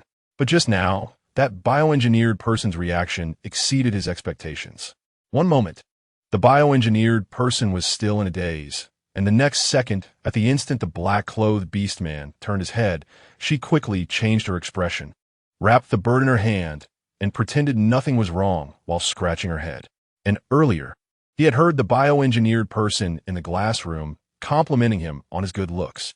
Si Shiyuan's purple eyes narrowed sharply. What kind of special bioengineered person did Lu Haochu create? In the banquet hall, after the black-clothed beastmen discussed their retreat, the leading black-clothed beastman grasped Ji's hand and strode out, while the others carried the already unconscious Bai Tao on their shoulders, following behind. The remaining beastmen stayed behind to monitor everyone. The black-clothed beastmen retreated quickly and with their wrists tightly grasped, and Go had to almost jog to keep up with the black-clothed beastman. Looking at the small door that was open on one side of the banquet hall, and Go was astonished. The black-clothed beastmen had already prepared a secret exit in the banquet hall. Does this mean there are accomplices among them at tonight's banquet? As if finding Ji's movements a bit slow, the black-clothed beastman frowned, picked Go up in his arms, and swiftly disappeared through the small door. I have to say that the beastmen in this world are a bit taller than humans in the 21st century, being held in the beastmen's arms. And Go curled up like a child in his chest, quickly speeding through the wind as they rushed outside. Anger did not resist, only obediently wrapped her arms around the neck of the black-clothed orc, avoiding falling to the ground if she wasn't careful. The black-clothed orc ran while his gaze fell on the quiet and obedient anger in his arms, a look of surprise flashing in his eyes. This bioengineered person seemed not to have been infused with the consciousness of loyalty to the master. Otherwise, she wouldn't be so obediently allowing him to hold her, and silently wrapping her arms around his neck. A glimmer of delight appeared in the black-clothed orc's eyes. This exquisite bioengineered person was actually an unclaimed product. How could Lu Haochu be so at ease bringing her out? But upon thinking about it, the person Lu Haochu entrusted was the distinguished commander of the Wasteland Continent, Yu Lingze, and a hint of realization crossed the black-clothed orc's eyes. Listening to the heartbeat of the little one in front of him, feeling the warmth emanating from her chest, and smelling the faint fragrance wafting from her, the colors in the orc's eyes changed unpredictably. He had always heard that Lu Haochu was a top-tier bioengineered sculptor, but it was only at this moment that he realized he had still underestimated Lu Haochu's talent. Such an exquisite bioengineered person, with physical characteristics highly restored to those of the legendary primitive humans, was something he had never seen before. If it weren't for the charity mission he had already accepted, he might have forcibly taken her away back in the library. The orc's speed was fast, and soon they passed through a dim corridor to a spacious underground room. Without any pause, two orcs boarded a small plane at the end of the basement, one after the other. The remote control activated the ceiling of the basement, which slowly opened to reveal the vast blue sky. The orc in front ruthlessly threw the white-haired Tao onto the sofa in the cabin, then quickly pulled off the black hood covering his face and hurried to the cockpit, deftly starting the plane. After a brief conversation with someone on the radio, he poked his head back to look at the black-clothed orc in the cabin, Boss Xinglan. Everything is ready. Qi Guang and the others have brought the person to the assembly point. We're just waiting for us. As he spoke, the black-clothed orc holding anger also removed the black hood from his head, revealing his handsome features. All right. Chapter 18. She actually disdains him, too, and Go was taken aback, realizing that it was indeed the person from the library.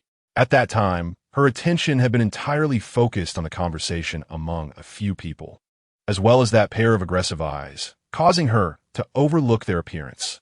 Now, as she examined the black-clothed orc holding her up close, Nge discovered a kind of rogue handsomeness about him, a charm different from the decadent beauty of Yulingza and Xixun, which suddenly lit up her eyes. Dropping the hood in her hand, Xinglan turned to look at the person in front of her who was tilting their head to scrutinize her. In that moment of eye contact, Xinglan was momentarily stunned by the bright, clear black eyes right in front of her. When she came back to her senses, her voice had already risen without a trace of the gloomy disguise she had worn earlier at the banquet. "What's your name?" As she spoke, Xinglan took a delicate scanner from her pocket and began to scan Nge from top to bottom. In just a moment, she found a translucent little ball in Nge's clothes pocket. Nge felt a jolt. This guy was scanning her for a locator, wasn't he? Xinglan pinched the small ball in his hand, narrowing his eyes slightly. He was well-versed in tracking technology and naturally knew the precision of the small ball in front of him. Fortunately, he always brought his own scanner on missions. Otherwise, relying solely on the stuff the old man gave him, he didn't know how many times he would have died by now. Following that, Xinglan scanned Nge from head to toe again. After confirming that the scanner had no alerts, he finally felt relieved. One had to say that Lu Haochu trusted Yuling's power too much, as he didn't install any locators in this biochemical body. This actually saved him the trouble of blocking signals. "What's your name?" Xinglan asked again. Nge was taken aback, blinking her clever eyes. "Nge." "Nge?" Xinglan silently repeated the name several times, curiously asking out loud, "Why is it called this name?" He had been investigating Lu Haochu for a long time, and he could almost recite all the information about Lu Haochu by heart. In the bioengineered creations made by Lu Haochu, the names were mostly numerical codes, or names like Little Princess or Little Pink. But he had never heard a special name like Nge before. However, as soon as the words left his mouth, Xinglan regretted it. The little thing in front of him was just a bioengineered human. How could she possibly know the origin of her name? But just as the thought crossed his mind, he heard a shocking explanation. The little thing in his arms simply thought for a moment and then blinked her long eyelashes while explaining. "Have you heard of the Chu Ci? In the Chu Ci, Jioge, there's a line that says, Yang Fan 11 Pu Gu, Shu Huan Jia 11 and G. It refers to people singing and dancing joyfully during sacrifices, filled with hope. The name Nge comes from here, meaning that the voice comes naturally and brings hope. My name is derived from this. Can you remember it, Elon?" Xinglan was instantly stunned. Not only was he shocked to hear the origin of the name, but even more so by the affectionate and natural way the little person called his name. "Hey, Elon, my God, Boss Xinglan, this bioengineered human is simply amazing. She is definitely the best product I have ever seen in my life. Boss Xinglan, that Lu Haochu is indeed a genius." The beastman in the cockpit couldn't help but exclaim, his voice revealing his astonishment. After quickly setting the flight mode to autopilot, he hurriedly ran out of the cockpit and approached Nge, his face full of uncontrollable excitement. "Nge, right? My name is Guangji. Can you call my name?" The voice of this bioengineered human was incredibly soft and pleasant, especially when she called the mighty and fierce boss Xinglan Elon, making his bones feel like they were going to crumble. Chapter 19. She actually disdains him 3, Guangji? Nge looked at the beastman who suddenly rushed in front of her, completely losing the fierce demeanor from earlier, instead appearing like a big sunny child looking at her in anticipation. A flicker passed through her ink-like eyes. "Chu Ci," Jiuzhong once said, "Ding Xen Guangji. Yu Hiwei Ju 11. Aji has a good name." Guangji's eyes sparkled with red hearts. "Really? This name was given by Boss Xinglan. I knew Boss Xinglan would definitely give me a good name." The astonishment flashed in Xinglan's eyes. This bioengineered human was even infused with the ancient literary knowledge of primitive humans. This was a privilege that even most beastmen couldn't enjoy. Lu Haochu actually shared it with a bioengineered human. It should be known that he only understood the Chu Ci because his grandfather was a researcher of primitive human history. After his grandfather passed away, he secretly kept his grandfather's handwritten notes and memorized the contents, which was how he learned some ancient human literature. Xinglan's eyes showed contemplation. It seemed that Lu Haochu indeed had some skills. No wonder he was a renowned master of external molding on the wasteland continent. Guangji suddenly turned to Xinglan and acted coy. "Boss Xinglan, can I hug Nge? She is really too cute." So much prettier than the bioengineered humans that old man raised. Can I hug her? Just for a little while? I'm gay. Xinglan hesitated for a moment, but when he met Guangxi's bright eyes filled with a small expectation, he had no choice but to gently hand over the person in his arms. Guangxi instantly beamed with joy and hurriedly reached out to take them. Smack! The fair little hand made a sound as it slapped Guangxi's outstretched hands. No, Ajing just hugged that fat guy. Anga doesn't like it. Anga pouted, his eyes full of disdain. Guangxi was stunned. After an awkward silence, Xinglan chuckled in surprise. Xinglan, the big boss, she just disliked me? Guangxi turned his head to look at Xinglan. His feelings at this moment could no longer be described as shocked. Xinglan, not that. Yes, she is disliking you. She's just a bioengineered person. How could she dislike me? Guangxi's eyes sparkled with excitement, unable to control his emotions. It was usually the beastmen who looked down on bioengineered people, and he was actually being looked down upon. Xinglan's gaze fell on the person in his arms, and the amazement in his eyes surged wave after wave. If it weren't for the fact that primitive humans had been extinct for centuries, he would really consider Ongu to be a human. Hey, it hurts. Ouch. Damn bastard. TSK. Who hit so hard? A low curse suddenly came from the other side of the cabin. The three looked over simultaneously, only to see Bai Tao, who had been thrown onto the cabin sofa by Guangxi, slowly propping himself up to sit up. Xinglan's gaze turned cold. Guangxi also instantly retracted his childish demeanor and looked coldly at him. Bai Tao gradually came to his senses, rubbing the sore spot at the back of his neck, then wiping the blood on his forehead, grimacing in pain, his eyes filled with anger. I spent so much money hiring you. Is this how you treat me? Ngu was momentarily stunned, and a look of realization flashed in her eyes. Sure enough, there was indeed a traitor in the banquet hall, but she never expected that Bai Tao would be that traitor. Guangxi spoke, Boss Bai. If you don't suffer a bit, how could those people in the banquet hall let you off? This act is for your own good. For my good? You will almost kill me just now. I will definitely tell your old master everything without missing a word. Just wait to be punished. Chapter 20. She actually disdains him, for Guangxi frowned, and the cold light in his eyes became sharper. The old master has never liked their group, and this task was given to Captain Xinglan merely to let them die in a mission. Otherwise, how could the commander of the barren continent, Yulingza, suddenly appear at a charity gala under information blockade? This could only mean that someone had betrayed them. They wanted to use Yulingza's hands to eliminate them. Because of this, he vented his anger on Bai Tao, beating him mercilessly in front of everyone in the banquet hall. But now, thinking about it seriously, even though he was the one who hit him, the old master would only blame Captain Xinglan for being ineffective in discipline. Damn it! Guangxi looked at Bai Tao with even more murderous intent in his eyes. On the other side, Bai Tao was furious. But when his gaze swept over Ngu behind Guangxi, his eyes widened in shock, and the anger on his face turned into ecstasy. Lu Haochu's biohuman. Ngu, you actually brought her out? Bai Tao trembled as he stood up, disregarding the dizziness in his head, and hurried towards Ngu, his eyes filled with obsessive desire. Beautiful. Beautiful. You have good taste, knowing to bring her out to compensate me. Fine.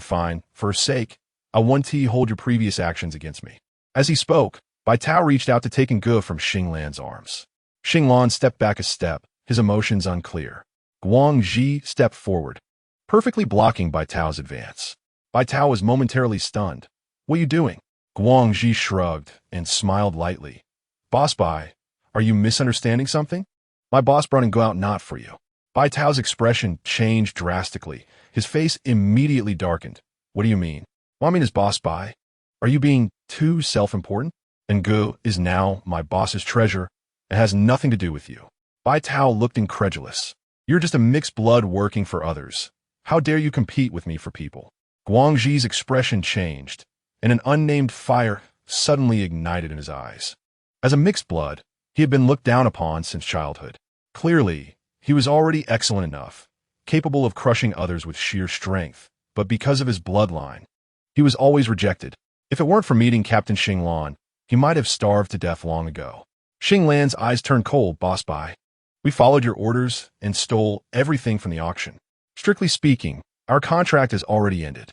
If you hurt someone again, I can't guarantee what my subordinates will do to you. What is completed? Do you know you messed things up? Bai Tao was filled with rage. Do you know that the amber was sold for 3.5 billion? Why did you appear early? His original plan was to sell the amber, get the auction funds, and then have someone openly robbed, so he could not only gain a fortune, but also receive huge compensation for the other items in the banquet hall. But this group appeared early. Guangxi couldn't help but retort, "What are you talking about? Our original plan was to act 15 minutes after the auction started. Your arrangements inside the venue were incorrect. Don't try to pin this on us." Chapter 21. She actually disdains him. 5. I don't care. It's your problem. You caused me to lose 3.5 billion for nothing. That amber had long been tested, and although it indeed came from the 22nd century, the blood inside that mosquito was from an animal gene, not human. Although he had insured everything before the auction, the insurance company would only compensate based on the item's minimum price. So for that amber, the insurance company would only compensate based on animal blood, and it was impossible to have as much as 3.5 billion.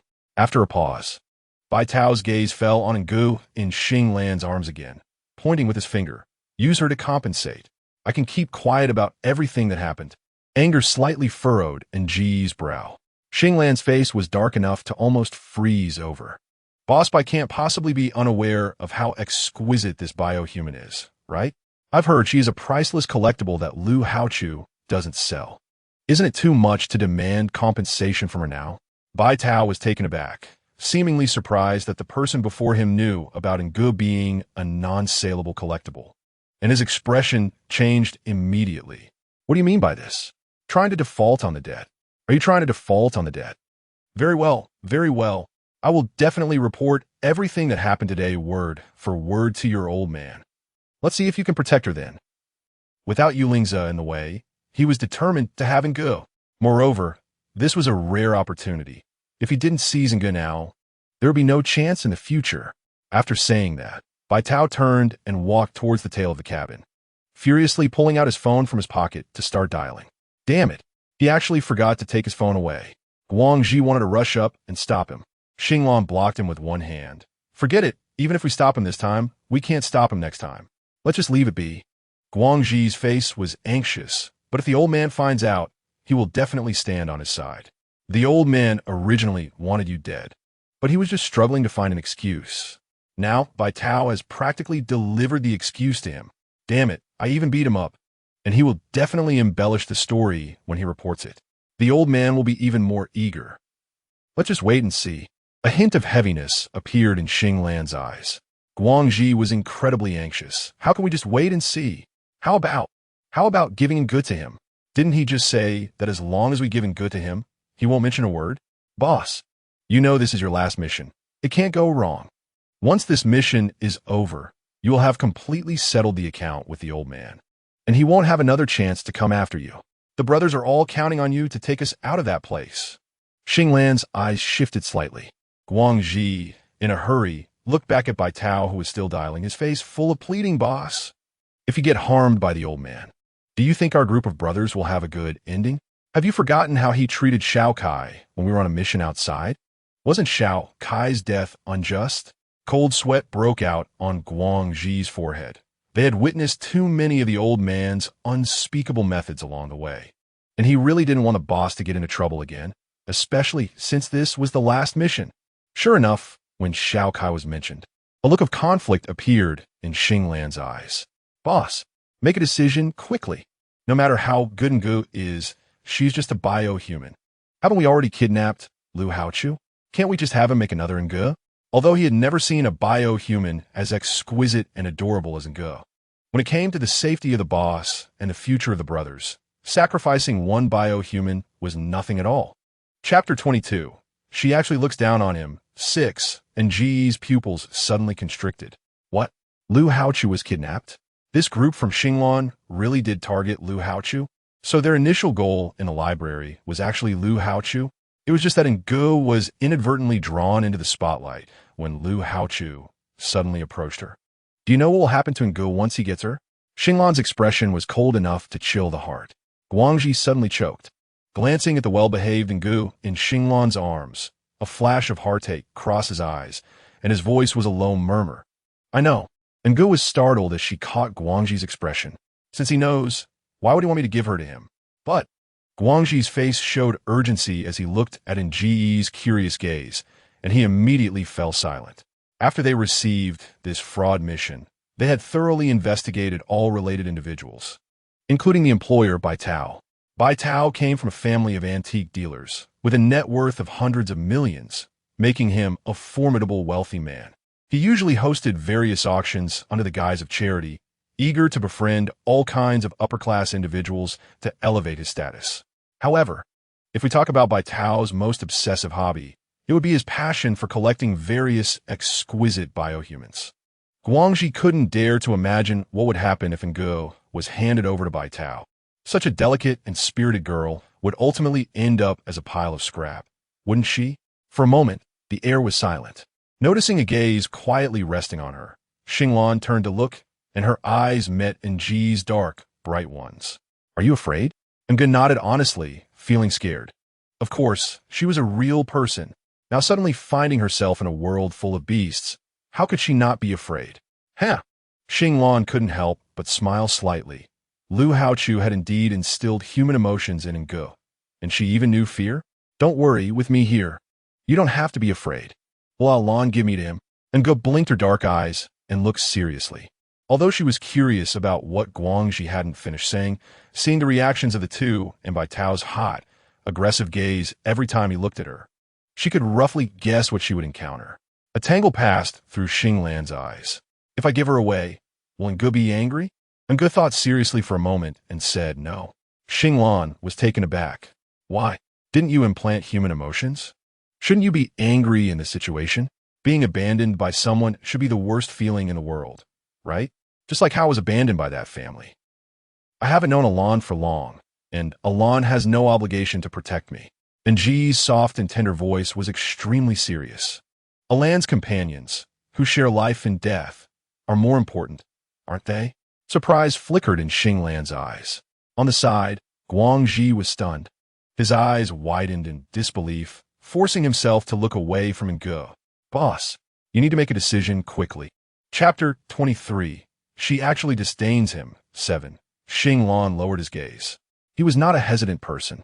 It was just that Ngu in front of him was too exquisite. He held her in his arms and felt not the slightest sensation of holding a synthetic human.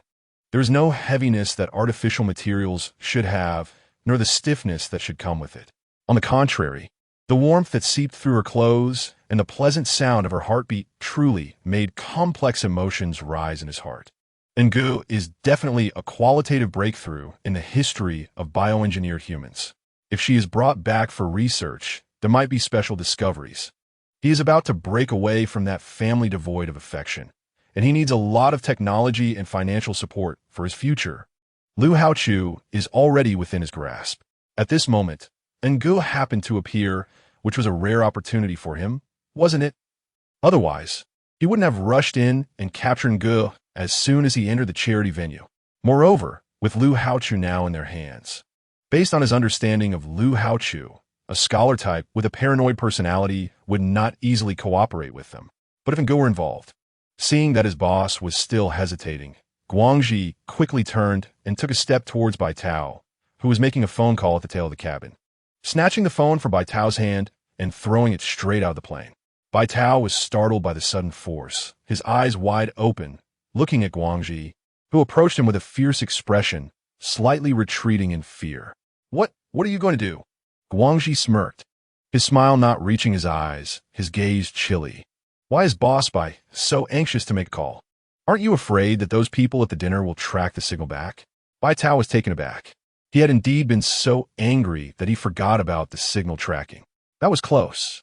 But understanding this, Bai Tao refused to back down. Don't think that throwing away my phone means you'll get away with it. Once this is over, I will definitely tell your old man word for word how you treat major clients. Guangxi suppressed the anger in his heart, glanced at Xinglan and Ngu, then turned back to get closer to Bai Tao. Bai Tao, frightened, took another step back. What are you going to do? Guangxi suddenly smiled, his face full of flattery. Boss Bai, don't be angry. We were just caught up in the moment. If I said something wrong, Please don't take it to heart. After a pause, Guangji's voice suddenly lowered a few notches. Does boss Bai like and go? Alas, there's no helping it. The most urgent task at hand is to calm down Bai Tao. As long as we can make Bai Tao keep quiet and not say anything reckless before the mission is over. Once boss Xinglan and the old man terminate their contract, he will have plenty of ways to teach this person a good lesson. Bai Tao's expression froze for a moment as he glanced sideways. Guangji couldn't help but chuckle. Since boss Bai likes and go, we brothers are also willing to do a favor. But boss Bai, you also know that this Ngu is a collection piece of Lu Haochu, priceless in the market. If we give it to you now, and you have no one to protect you, it's hard to guarantee that some news won't leak. If Lu Haochu finds out that Ngu is in your hands, won't that bring you trouble? If it implicates us later, won't everyone have a hard time? Bai Tao's expression changed. Indeed, he was only thinking about getting Ngu, but forgot about the owner behind Ngu. If Lu Haochu finds out Ngu is with him, doesn't that clearly indicate his involvement in tonight's banquet robbery? Otherwise, how can Ngu be in his hands? Bai Tao began to hesitate. He knew that if the matter were exposed and angered Lu Haochu, the Bai family would be finished. Moreover, behind Lu Haochu, there was also Yulingza. But Ngu really was to his taste. Chapter 24. She actually dislikes him. 8. If boss Bai trusts us, why not hold off for a bit? Let us arrange everything at the temporary assembly point, and after you contact your people, we will hand over Ngu to you. What do you think? Guangji's words hit Bai Tao right in the heart, and his expression brightened immediately as he hurriedly nodded in agreement. Good idea, good idea. Let us do it this way. Guangji smiled, pointing at the bloodstain on Bai Tao's head. What about boss Bai's injury? Bai Tao understood immediately. It's just a minor injury. I, Bai Tao, have always been clear about gratitude and grudges. Since you are considering me, I naturally understand the rules. Rest assured, after this matter is over, I will personally thank your old man and praise you. Guangji's smile widened. Then thank you in advance, boss Bai. After the two reached an agreement, Bai Tao laughed and hurried towards Xinglan, wanting to embrace Ngu and steal a kiss. Who would have thought that just as he reached out before Xinglan could speak to stop him, Ngu gave him a crisp slap across the face. Slap. Bai Tao. Guangji. Xinglan. After a pause, Guangji suddenly burst out laughing. Ha ha ha, boss Bai. I just got slapped by Ngu too, saying she disliked me. I didn't expect you to be disliked as well. Ha ha. Ngu is really so interesting. I really like her, especially now, with her little pout and those beautiful, slightly furrowed brows. She looks so cute that I just want to hug her and pat her head. Disliked? Bai Tao was genuinely stunned by the slap. Not caring about the burning sensation on his face, hurriedly glancing at Guangji.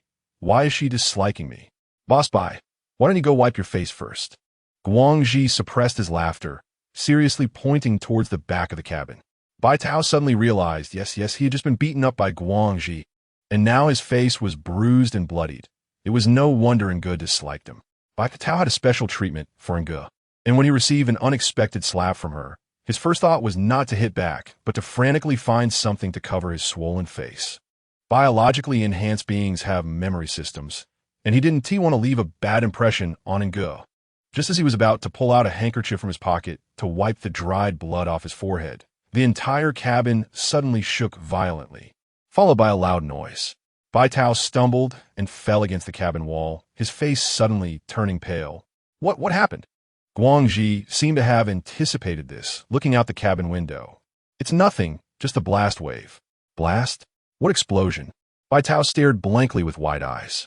Guangji turned to look at him, his expression incredulous. Boss Bai, we made a grand escape from the banquet. If we didn't blow up the venue, the secret passage and basement you prepared for us would eventually be discovered.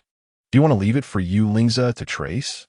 Bai Tao was shocked for a while, as if realizing something, and looked at Guangji with a hint of wariness. But your people are still at the venue, right? There were only the 4 of them on this plane. Where were the others? Had they already retreated while he was knocked unconscious? Guangji's lips twitched, rolling his eyes. Who said those were our people? Those are the old man's men.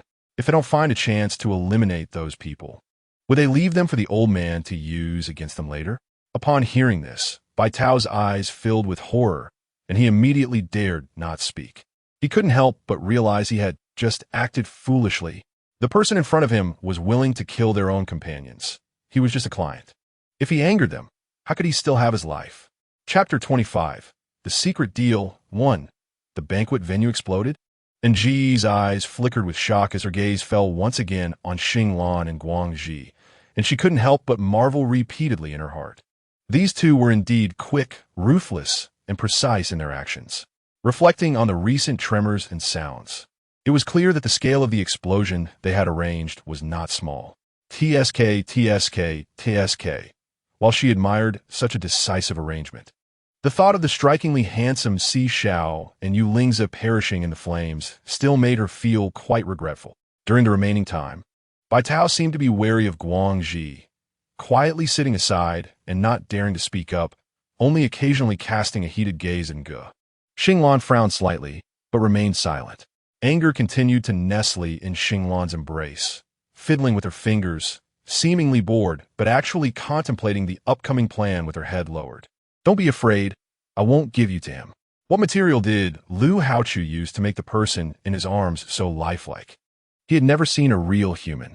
He had only heard his grandfather mention that primitive humans had habits similar to theirs and were once the noblest bloodline aristocrats of the desolate continent. With no trace of beasts in their bodies, possessing fair and smooth skin, beautiful appearances, and supreme humility and compassion. The existence of bioengineered people was to commemorate the once primitive humans. Although they closely resembled primitive humans in appearance, they lacked the softness and wisdom that primitive humans should have, serving only as substitutes. Rough bioengineered beings had no human-like features. Their entire form was forged from solid metal, equipped with only the most basic command systems to obey the commands of beastmen and act as the lowest-grade labor tools. Slightly better quality bioengineered beings would be bought by beastmen to serve as nannies, housekeepers, or to perform some intelligent tasks. Superior bioengineered beings completely possessed human appearances, endowed with sound wave systems, emotional systems, or situational response systems. And anger was clearly several grades more exquisite than superior bioengineered beings, not only having warm skin, but also an exceptionally smooth texture.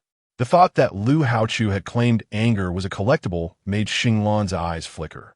Otherwise, why go to such great lengths to craft the details of anger's appearance?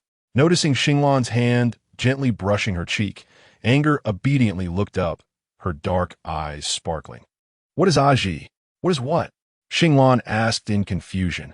Alan, you're a leopard. Anger pointed to Guangxi, who was busy at the front of the cabin, then turned to look at Xinglan. Then what is Aji? She noticed that behind Xinglan was a tail resembling that of a leopard, but Guangxi, besides having a short black tail, also had a pair of pointed ears on his head with a tuft of black fur standing upright at the tips. She observed for a long time, but could not confirm what Guangxi's beast form was. Chapter 26.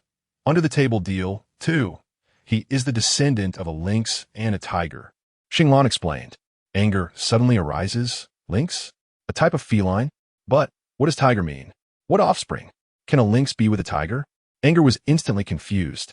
Azai had the main gene of a tiger from his father and the main gene of a lynx from his mother. Xinglan glanced at Guangxi, who was busy navigating in the cockpit, and a trace of heartache appeared in his eyes. Azai was of mixed blood. Mixed blood? Ngo was taken aback.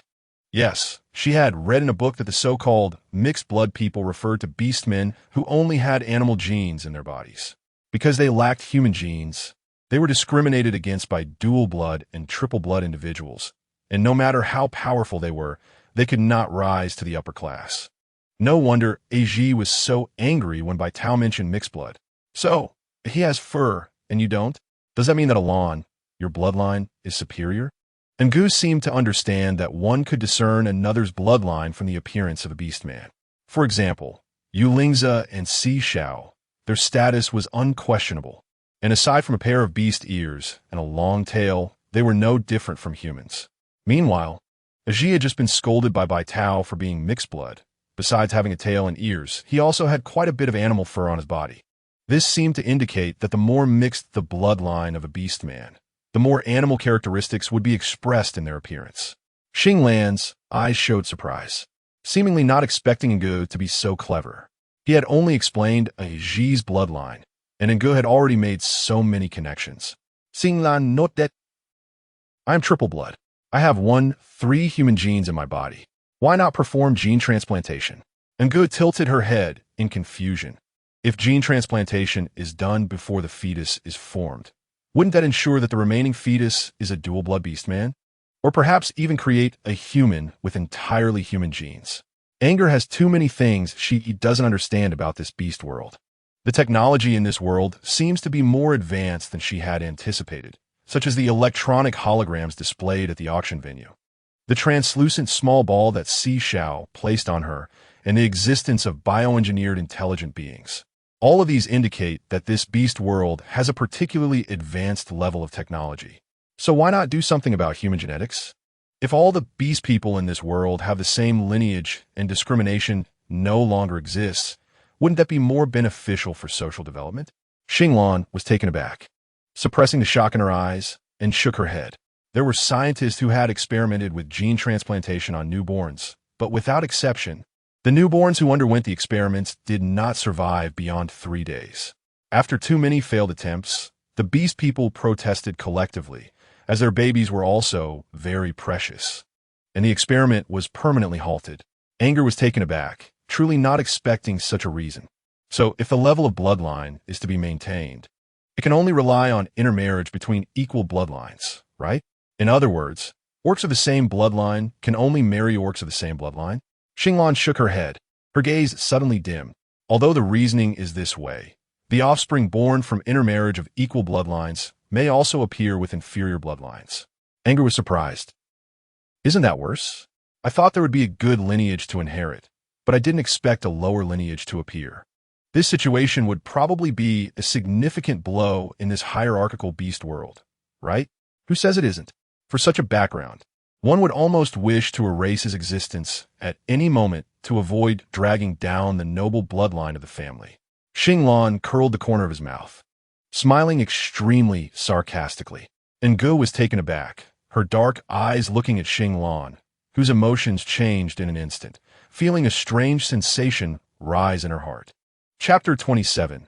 The Deal in Secret 3. Xinglan, what are you talking about with Ngu? Guangji suddenly poked his head out from the front of the cabin, looking at the affectionate whispering between the two with an expression of envy and jealousy. It's all that bastard Baitao's fault. If he hadn't carried me on his shoulder, Ngu wouldn't have rejected my hugs.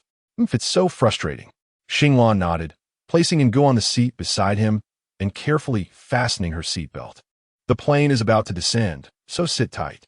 The more delicate the bioengineered human, the less they can withstand external forces. I need to take good care of her. Anger nodded. It seemed that Xinglan particularly liked Anger's obedient demeanor, watching the person sitting upright in the chair with sparkling eyes looking at him. Xinglan felt his heart tremble involuntarily. After gently settling Anger, Xinglan finally stood up and walked towards Baitao, who was sitting at the tail of the cabin. Boss Bai, I need to trouble you a bit next. Trouble? Why trouble? Baitao was still intimidated by Guangji's earlier words, fearing that he might be killed if he wasn't careful.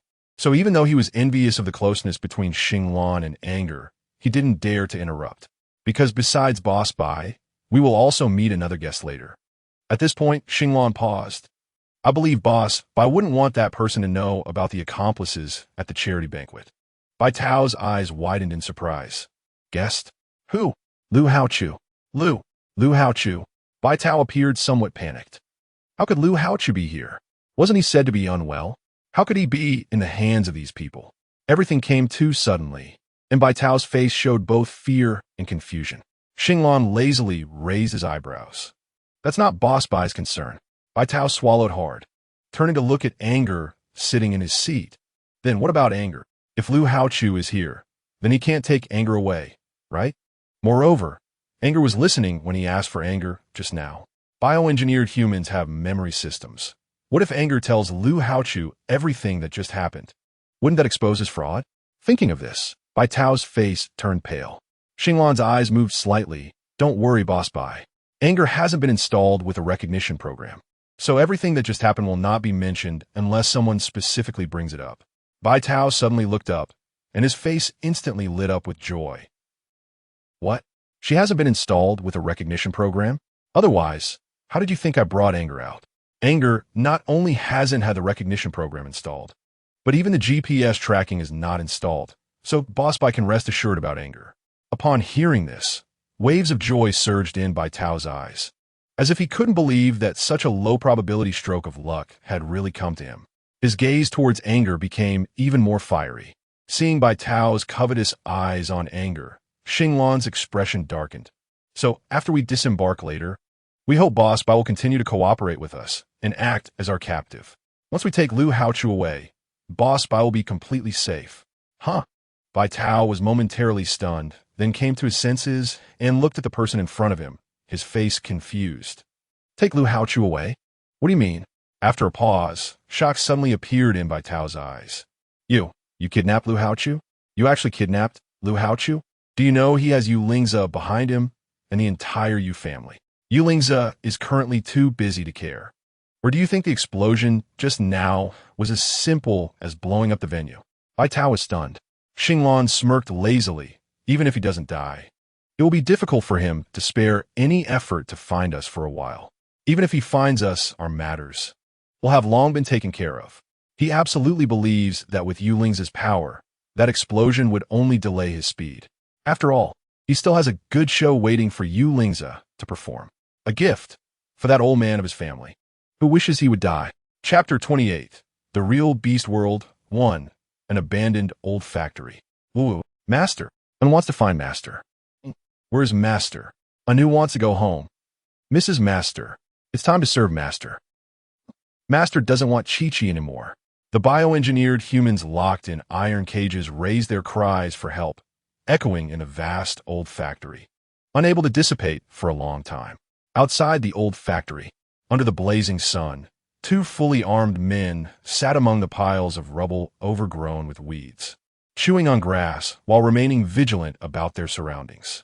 Jia Shu glanced darkly in the direction of the sound. Brother Qi, why does Boss Xinglan have to do the handover in this godforsaken place? Although this place is spacious and allows us to see if there are any ambushes, there are only 4 of us, which is not very useful. That old man brought dozens of people today. Don't even mention ambushes. Just a head-on confrontation would be enough to choke us. Qi Guang, hearing this, also cast a sidelong glance at the direction of the factory, his expression unchanged. Naturally, it is very useful. Jia Shu raised his eyebrows, completely perplexed, and was about to ask for clarification when another sound suddenly came from the abandoned factory, interrupting his curiosity. Jia Shu irritably covered his ears. Although this batch of goods is of better quality than the previous ones, as long as we slightly modify the internal systems, any of them can be sold for a good price. But now making them go through this hassle will probably lower the price significantly. By then, that old man will surely find a way to blame it on Boss Xinglan. After a pause, Jia Shu sighed. It's really cheap for that old man. He agreed to split the family, and now he's still making a profit on the last deal. I think Boss Xinglan should keep this batch of goods himself. After all, after this mission, we will be going solo, and we'll need money for many things. Qi Guang smiled lightly. What? Afraid? Jia Shu's eyes widened at this, and he immediately sat up straight. How could I be afraid? Boss Xinglan can leave that old man. I'm happy enough. That old man kills without blinking, with a facade and a hidden agenda. It's only thanks to Boss Xinglan that he has endured for so long. Now that the old man finally agrees to split the family, I'm just short of setting off firecrackers to celebrate. Then why are you still worried? Jia Shu was taken aback, a worried look appearing in his eyes. Aren't I worried about Boss Xinglan? That old man is very insidious. I always feel that this mission is not that simple, and besides, for this handover, that old man sent so many people to watch. I'm worried that he still won't let Boss Xinglan go. Saying this, Jia Shu instinctively touched the short firearms arranged at his waist, his eyes glinting with cold light. Dare to have designs on Boss Xinglan. Let's see if he can get past US first. Jia Shu's words seemed to hit upon Qi Guang's concerns, and for a moment, a dark shadow appeared in Qi Guang's eyes. Don't worry. As long as we wait for Boss Xinglan to retrieve the goods, that old man won't have a chance. Chapter 29. The Real Beast World 2. Jia Shu raised his eyes, his gaze full of bright light. With us around, He certainly won't have that chance. But it's almost time to gather. Why hasn't boss Xinglan sent any news? Guangxi is really something. Didn't he say we would gather in 20 minutes? Why is it still? Murmuring his worries, Jiashu looked up at the sky, searching for a long time before his gaze suddenly fell on a small black that appeared at the edge of the sky. Excited, he hurriedly stood up on the stone. Boss, that's boss Xinglan's plane. Brother Qiguang, look, look. Qiguang turned to see, and when he recognized the plane descending towards them, a hint of relaxation finally appeared on his previously tense face. He turned to look at the excited person beside him. I'll go tell the old man that the people have arrived. You check if Lu Haochu has woken up. If he has, bring him out too. But remember, don't let the old man's people come into contact with him. Jiashu's expression was serious. Understood. If they wanted to secure their future, they had to take good care of Lu Haochu, the cash cow. He still remembered the greed in the old man's eyes when he found out they had laid hands on Lu Haochu, almost bursting forth. If it weren't for maintaining his lofty image as a fair and just head of the family, he probably would have snatched Lu Haochu away long ago. That said, he was certain the old man would resort to underhanded tactics, so he had to keep a close watch on Lu Haochu. Fortunately, there was a small room outside the abandoned factory where they were guarding, and Lu Haochu was currently sleeping inside. So when Jiashu brought Lu Haochu, whose hands were handcuffed, out of the small dark room, they coincidentally ran into Xinglan and his group getting off the plane. Boss Xinglan, you are finally back. Jiashu's voice suddenly stopped as he stared blankly at the man who jumped down from the cabin and walked briskly towards him. He stiffly turned his face to silently look up at the sky, his mouth twitching uncontrollably. Oh my, am I blind? The boss is actually holding a bioengineered person? Lu Haochu was shocked, his eyes wide open. And Nge, he was instantly confused. After being knocked out by Yulingzi, he didn't know anything. By the time he woke up, he found himself in this situation. He was still puzzled, thinking that even if Yulingzi wanted to protect him, he wouldn't just casually throw him in a broken house and lock him up with handcuffs. You're not Yulingzi's people? Lu Haochu finally regained his senses. Jiashu was momentarily taken aback by the question. Did I say I was Yulingzi's person? Then who are you? Why did you bring me here? Let me go. Lu Haochu began to struggle, but unfortunately, the handcuffs were specially made, and even with all his strength, he couldn't break free. Jiashu, he just said that when he went in, he didn't say anything, and this person just obediently walked out with him. He thought this person was quite sensible, not like what boss Xinglan said about being inflexible.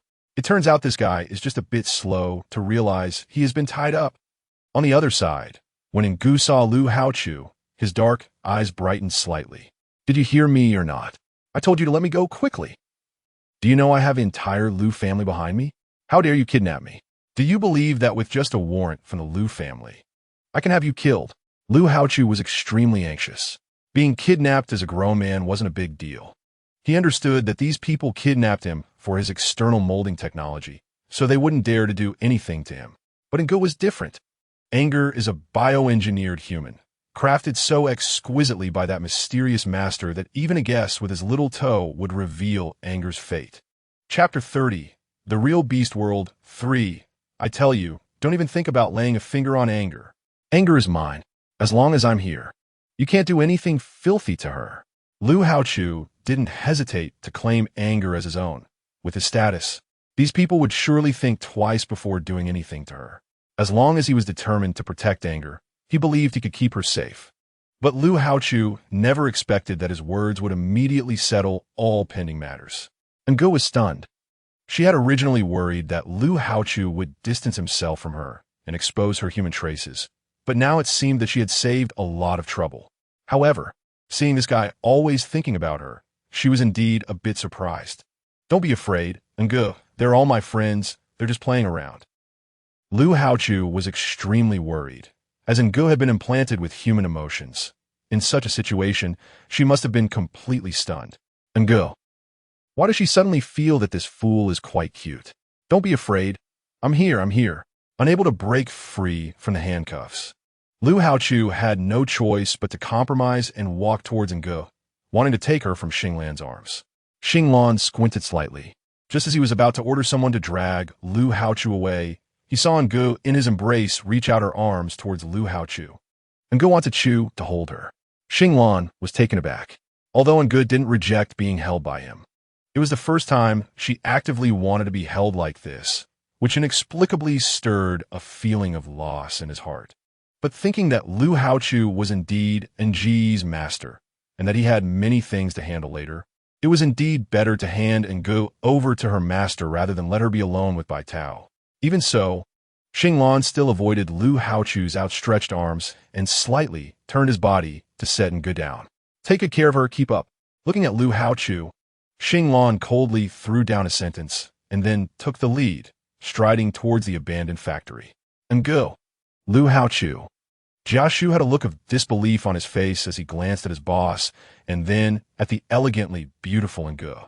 Without time to marvel at the exquisite person before him, he hurriedly unlocked the handcuffs on Lu Haochu's wrists and then followed suit. Lu Haochu was taken aback, seemingly not expecting that this seemingly tough man would also let him take care of Ngu, and quickly took her small hand and followed along. Guangji, what's going on? What is that bioengineered person all about? How could Boss Xinglan be holding her? Jiashu's curiosity was piqued. Having followed Boss Xinglan for so long, he had never seen him hold a bioengineered person in such an intimate manner.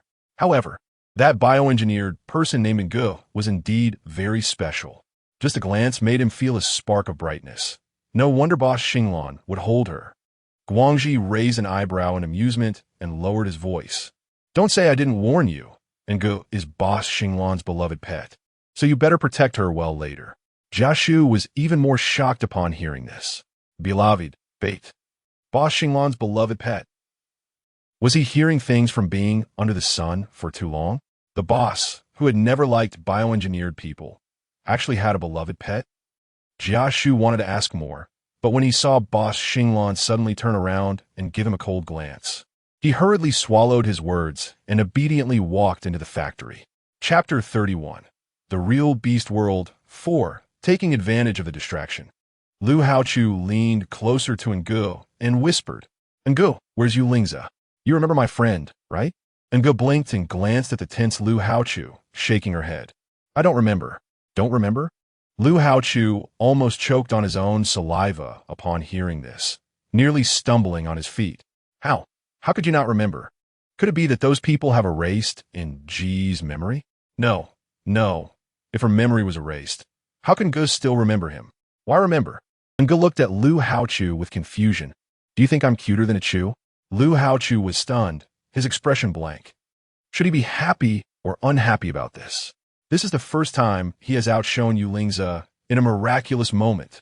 But at this moment, he really couldn't feel happy. Bai Tao, who had been quietly following behind the two, listened to their conversation clearly. Ngu has forgotten about Yulingza so quickly. Then what about what happened on the plane with Xinglan and the others? Would he also forget all of that? Bai Tao's eyes sparkled with excitement. But the next second, Lu Haochu seemed to sense that there was someone behind him, glanced back, and was momentarily stunned. Who was he again? Just as Ngu was about to respond, Bai Tao hurriedly smiled and approached. Master Lu, you don't remember me? I'm Bai Tao.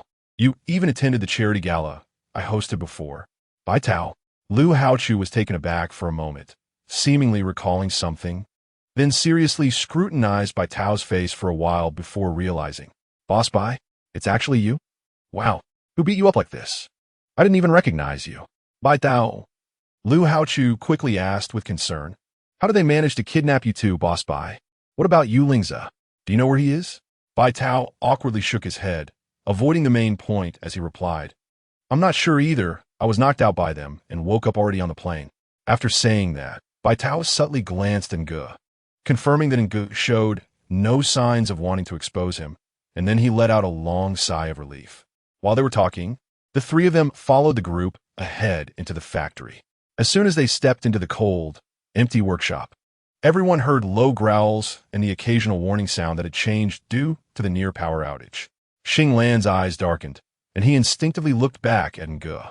At the same time, Lu Haochu cursed under his breath and quickly turned to cover Nji's eyes. Don't be afraid. Don't be afraid. I will protect you. Ngu, don't be scared. Anger fluttered her long eyelashes. and her face was filled with a speechless expression of having missed a great show. What did she actually express that made Lu Haochu think she would be scared? Moreover, what was the use of this fool blocking her eyes? He should cover her ears so she couldn't hear those sounds. Sure enough, Lu Haochu seemed to realize that blocking her eyes was not effective and hurriedly covered in Ji's ears.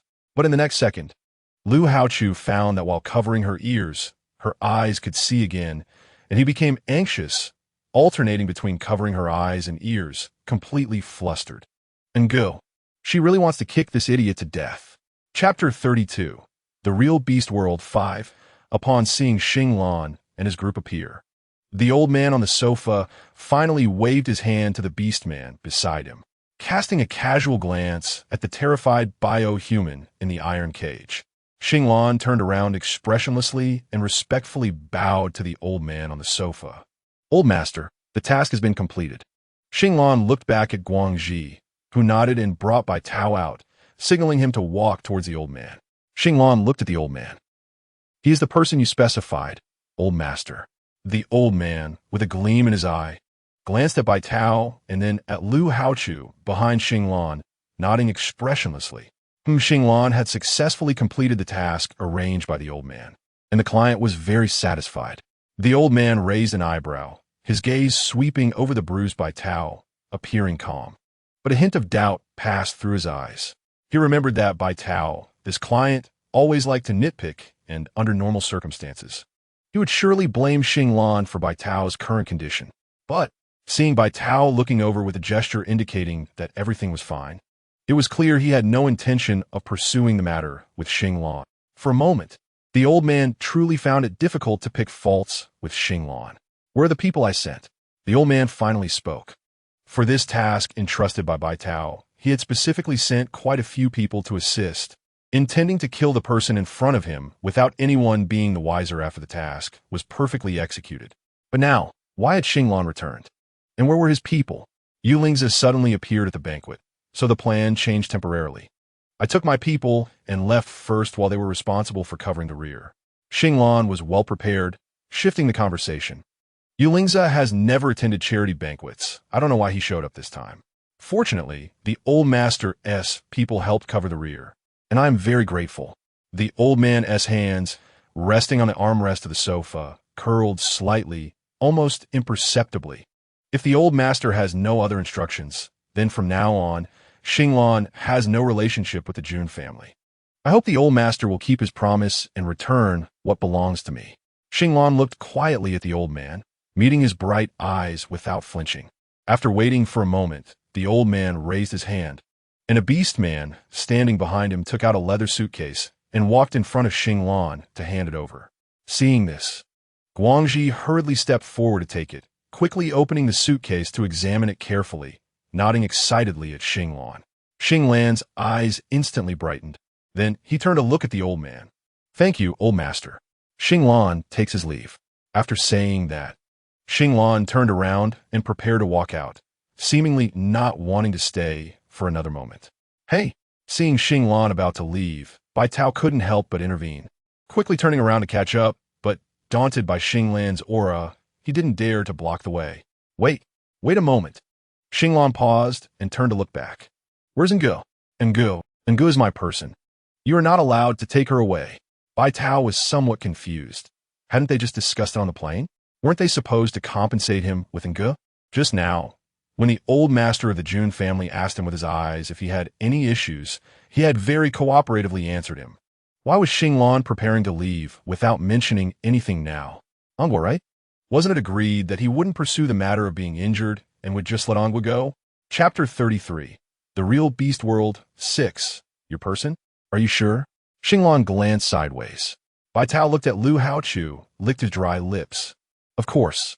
Angua is my person. So of course he has to be with me.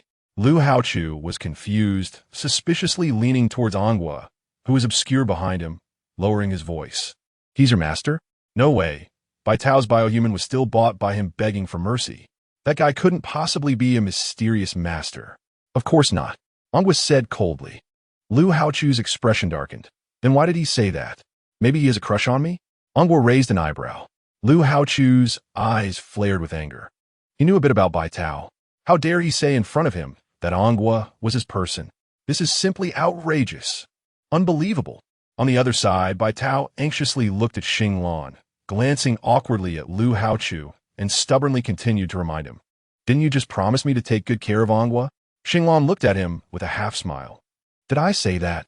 He had previously reassured Bai Tao merely for the sake of the old man's possessions, and now that the items were in his hands, why should he still agree to Bai Tao? Moreover, Ongwa was now his chosen pet. Watching Lu Haochu take care of Ongwa affectionately, he could still tolerate it. But if anyone else tried to lay a hand on Ongwa, he would be in a really bad mood. You, Bai Tao was stunned. You actually broke your promise?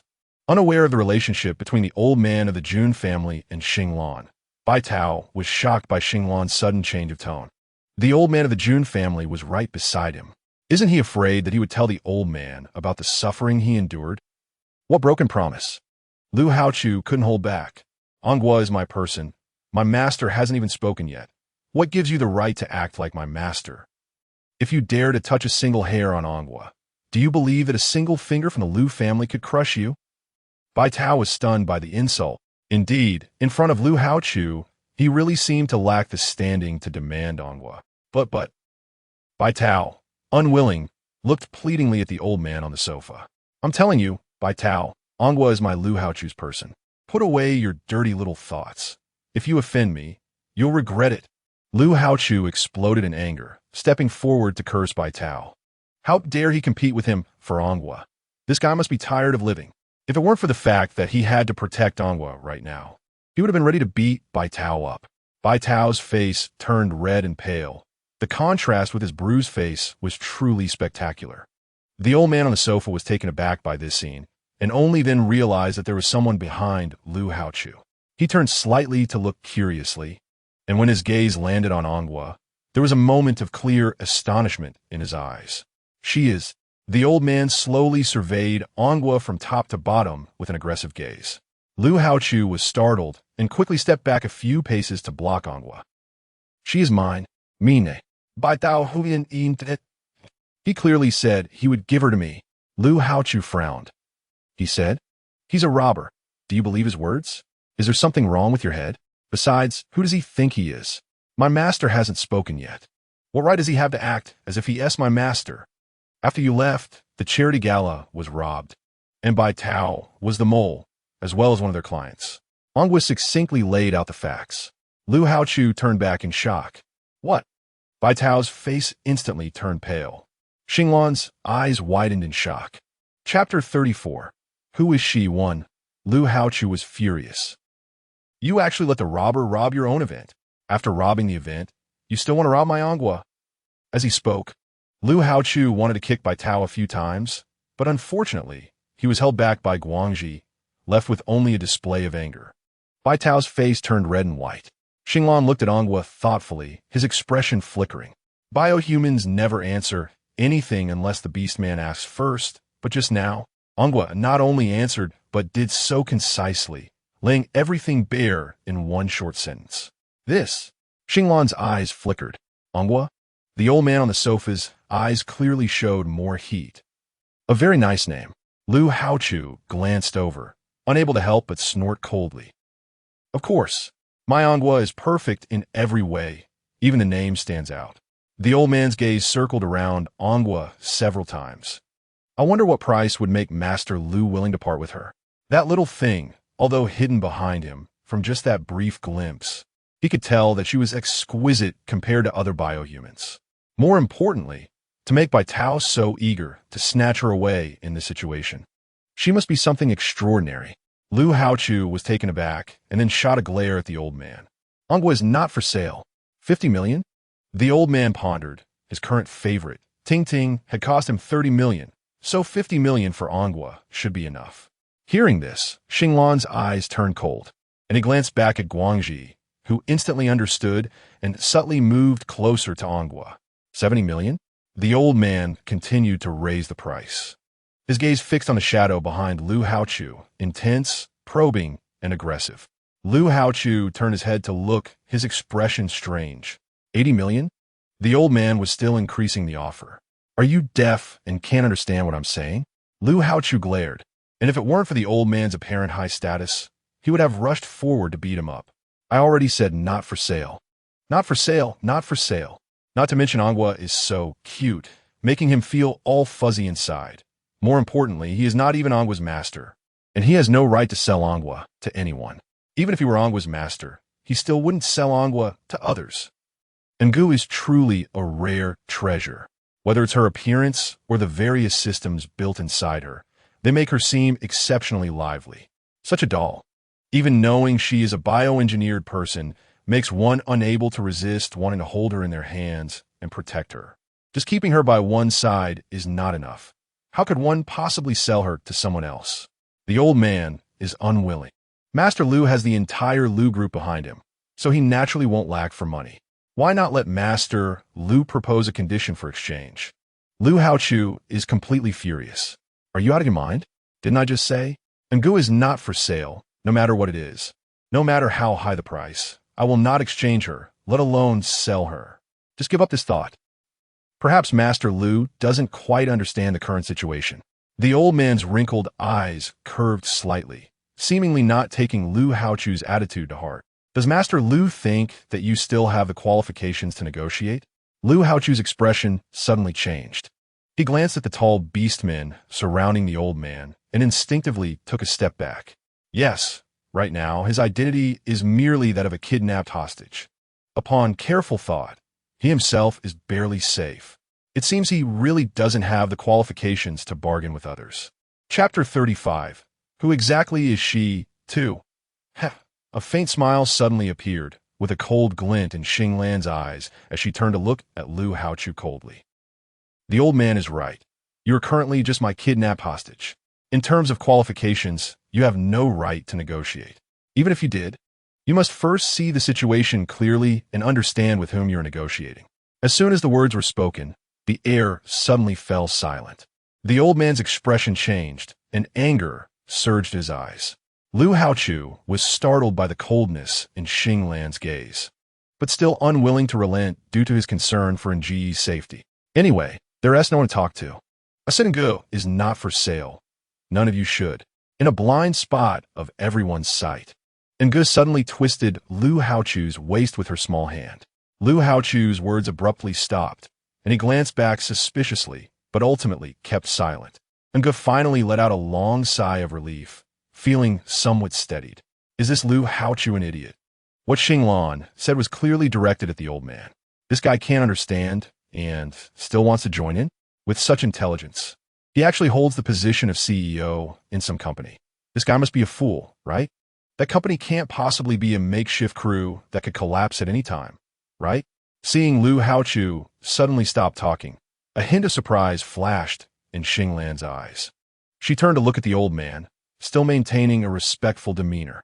Old man, this Master Lu is someone Xinglan just kidnapped and doesn't understand the rules. If he has offended you, I hope you could be magnanimous and not hold it against the junior. The old man's eyes darkened, filled with anger, but unable to erupt due to his own authority. After a pause, Xinglan casually glanced at the beastmen beside the old man. Since Xinglan's mission is complete, I will take my leave now. What have you completed? What have you done? Bai Tao was unwilling. Now that his identity had been exposed by Nji's words, he had to seek some compensation. He was not worried about Lu Haochu. After all, since Xinglan's group kidnapped Lu Haochu, they would definitely not return him. Otherwise, if Yulingza got wind of it, that group will be courting their own demise. So, what he should worry about now is Ngu. Bai Tao quickly stepped forward. You first disrupted my auction transaction, causing me to lose 3.5 billion for nothing, and then you beat me up like this. If it weren't for your promise to compensate me with Ngu, I wouldn't have agreed to keep these matters from the old man. The old man's eyes flickered at the words. Xinglan remained silent. Guangji frowned, a look of doubt on his face. Boss Bai, you can't say that. You were very satisfied with our actions earlier, praising us repeatedly and even saying you would commend us in front of the old man and give us a raise. But since you saw Ngu, your attitude changed, and now you actually claim Ngu is yours? Do you even have any shame? You, what nonsense are you talking? Bai Tao was stunned. When did I ever say that? You said it just like that.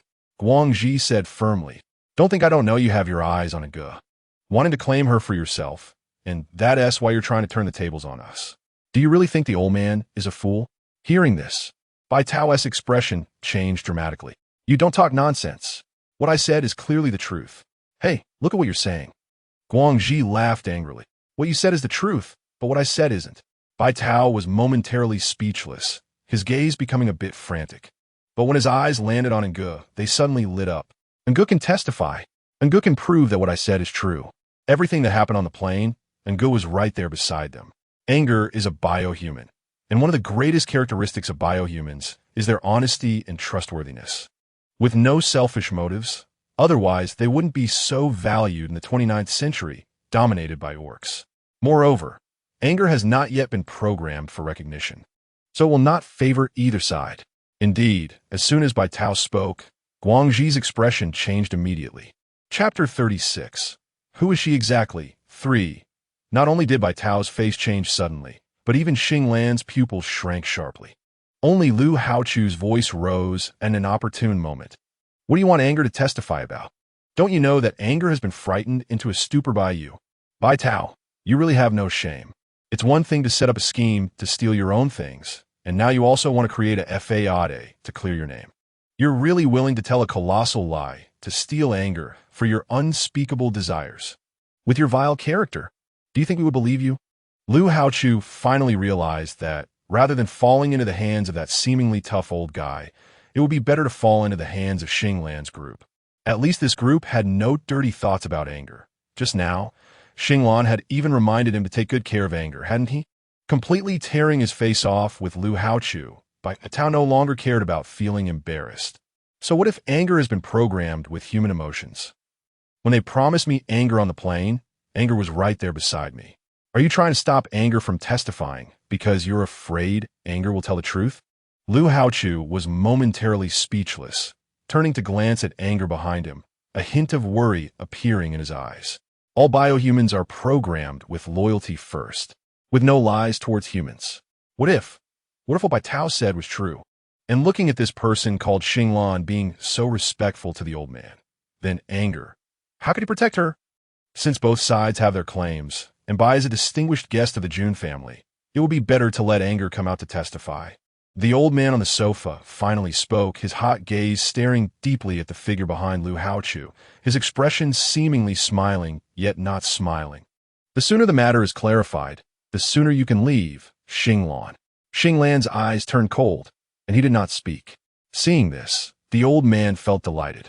He didn't know Bai Tao too well, but since Bai Tao could publicly let anger testify, what he said was bound to be the truth. Plus, the strange silence from Xing Lan's group made him even more certain. No need, Xing Lan glanced at the old man. I have nothing to do with the Jun family anymore, and my deal with Bai is over. Anger is now mine, and no matter what, I cannot let her go. The old man's expression changed. Xing Lan gave a slight nod to the old man and turned to leave with his people.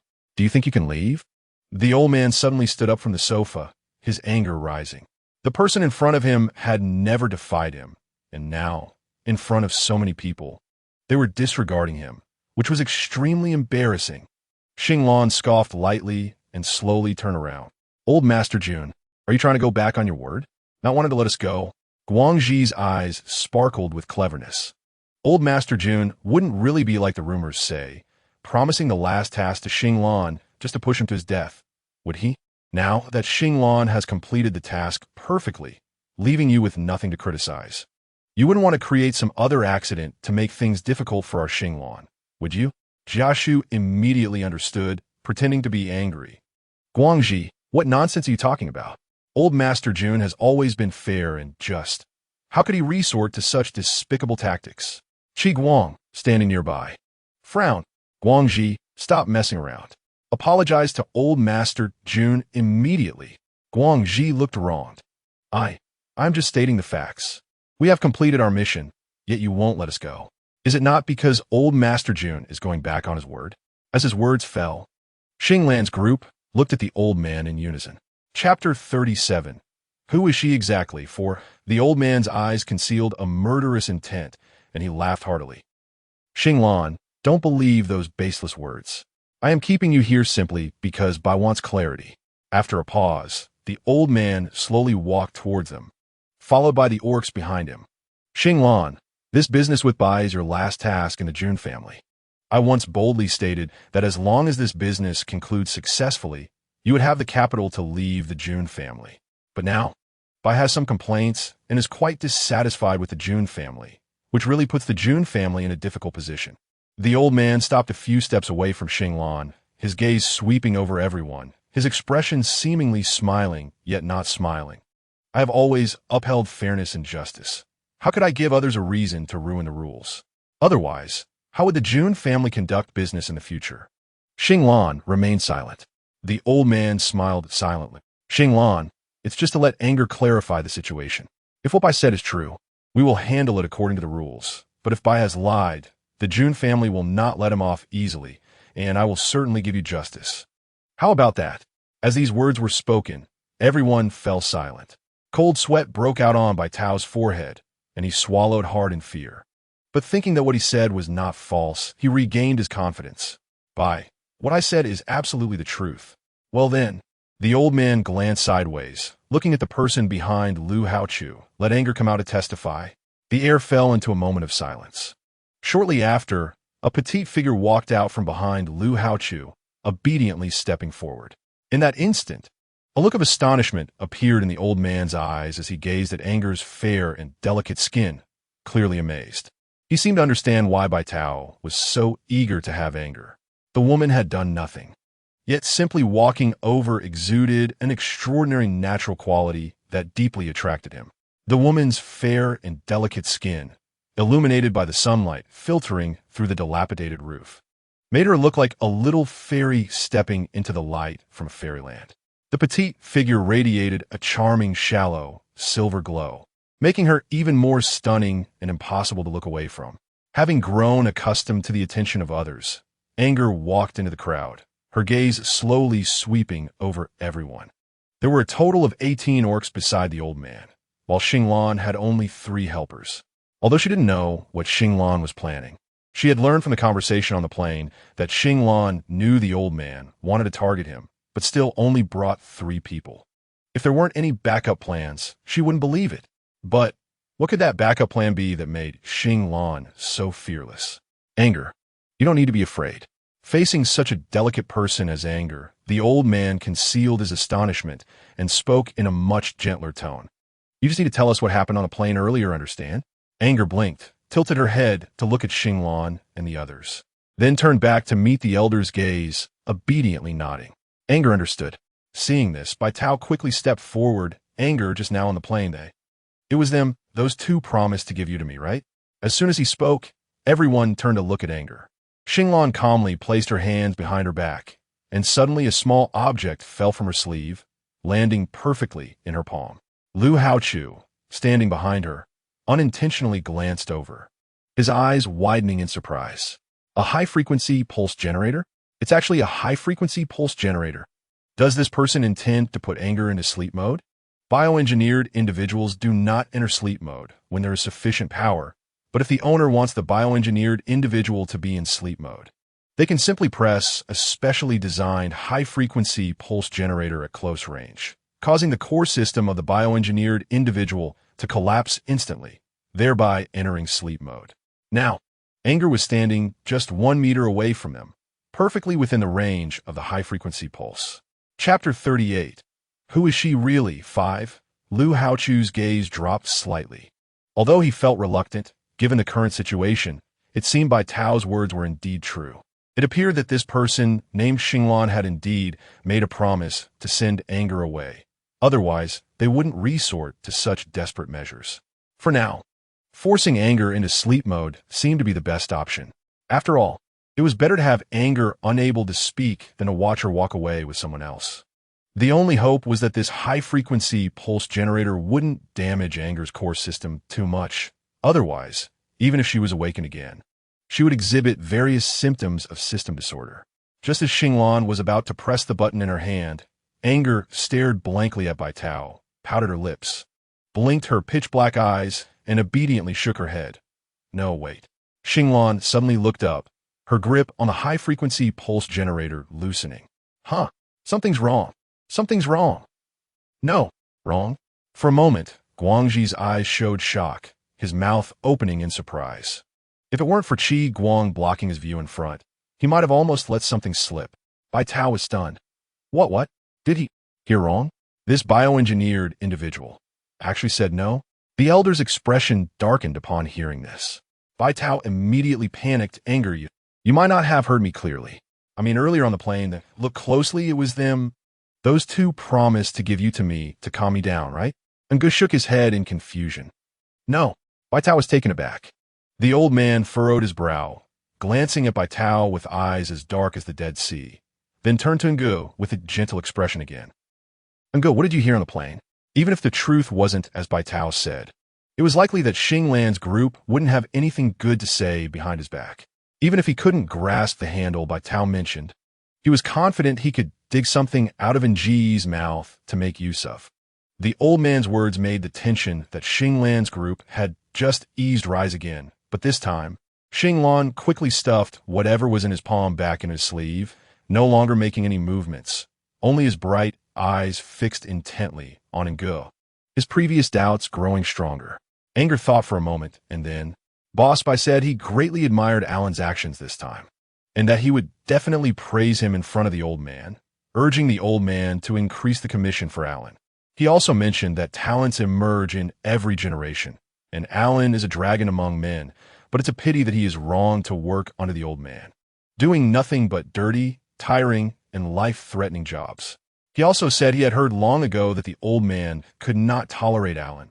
Otherwise, he wouldn't have tipped off Commander Yulingza at the charity banquet, hoping to use the commander's hand to kill Alan. You're talking nonsense. Bai Tao turned pale as he listened. When have I ever said such things? You. Bai Tao was so frightened that he started to stutter while speaking. Every word Ngu said was pushing him to the brink. If he didn't clarify things, he probably wouldn't be able to leave this damn factory today. But no matter how he thought about it, he couldn't understand why Ngu was talking nonsense like this. Didn't they get off the plane together? He hadn't seen Xinglan's group do anything to Ngu along the way. What on earth was going on with Ngu? On the other side, Xinglan's group was also completely stunned by Nji's words.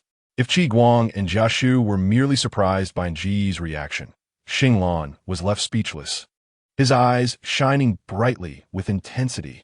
On the side, Guangxi blinked his confused eyes, looking bewilderedly at the ground and then at the broken roof. Did he lose his memory?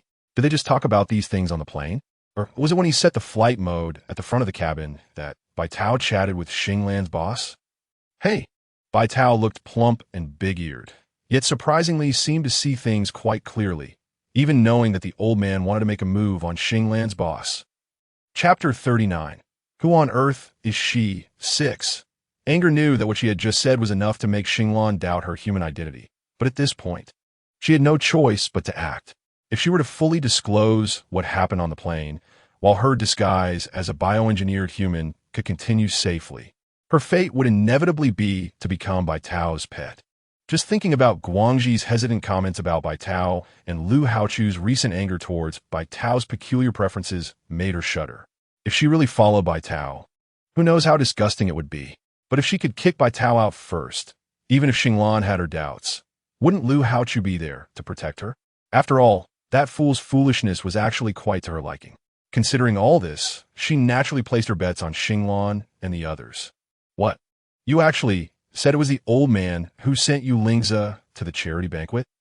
Jia Shu was the first to snap back to reality, staring wide-eyed at Bai Tao, then turning to the old man whose expression had suddenly changed, looking incredulous. Old man, how could you? This is utter nonsense. Grandpa Jun's anger flared up. Bai Tao, what nonsense are you talking? What do you mean it was me who sent you Lingza? Do you even know what you're saying? As the head of the Jun family, he had always prided himself on being fair. He wanted to kill Xinglan, but because they were grandfather and grandson, he couldn't just kill him without reason. So he had to use someone else's hands to act. His son and daughter-in-law were both of noble dual bloodlines. Yet he never expected his long-awaited grandson to have the lowly triple bloodline, which not only brought shame to the entire Jun family, but also made him, as the head of the family, unable to lift his head in shame. Over the years, he had thought about killing this grandson who brought shame to the family. But the daughter-in-law he had expelled from the Jun family had protected him too well, leaving him with no opportunity. When he saw his lowly bloodline grandson again, this wretched breed he wished to punish had already grown up with self-protection abilities that were not to be underestimated. Moreover, with their relationship always being there, he had no way to kill this grandson unless he had a justified opportunity. Thus, whenever there was an extremely dangerous task, he would assign it to Xinglan first. Unfortunately, Xinglan was quite lucky, managing to survive every dangerous task he assigned.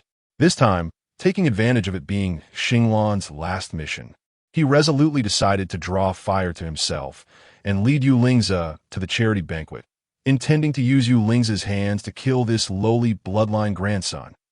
What he couldn't understand was how Bai Tao could know about such secret matters. He had never mentioned it to Bai Tao at all. Bai Tao trembled at the old man's roar, the fur on his tail standing on end, cold sweat dripping from his pale face. No, no, no. It's not me. I didn't say that. Grandpa Jun, how could I say something like that? I didn't even know Yu Lingzi would come. Xinglan's expression changed repeatedly, coldly glancing over.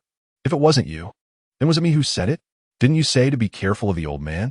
Didn't you say that Yu Lingzi's appearance at the charity banquet was arranged by the old man? Didn't you say that the old man has long wanted to kill me, and this time wanted to use Yu Lingzi's hands to get rid of me? What?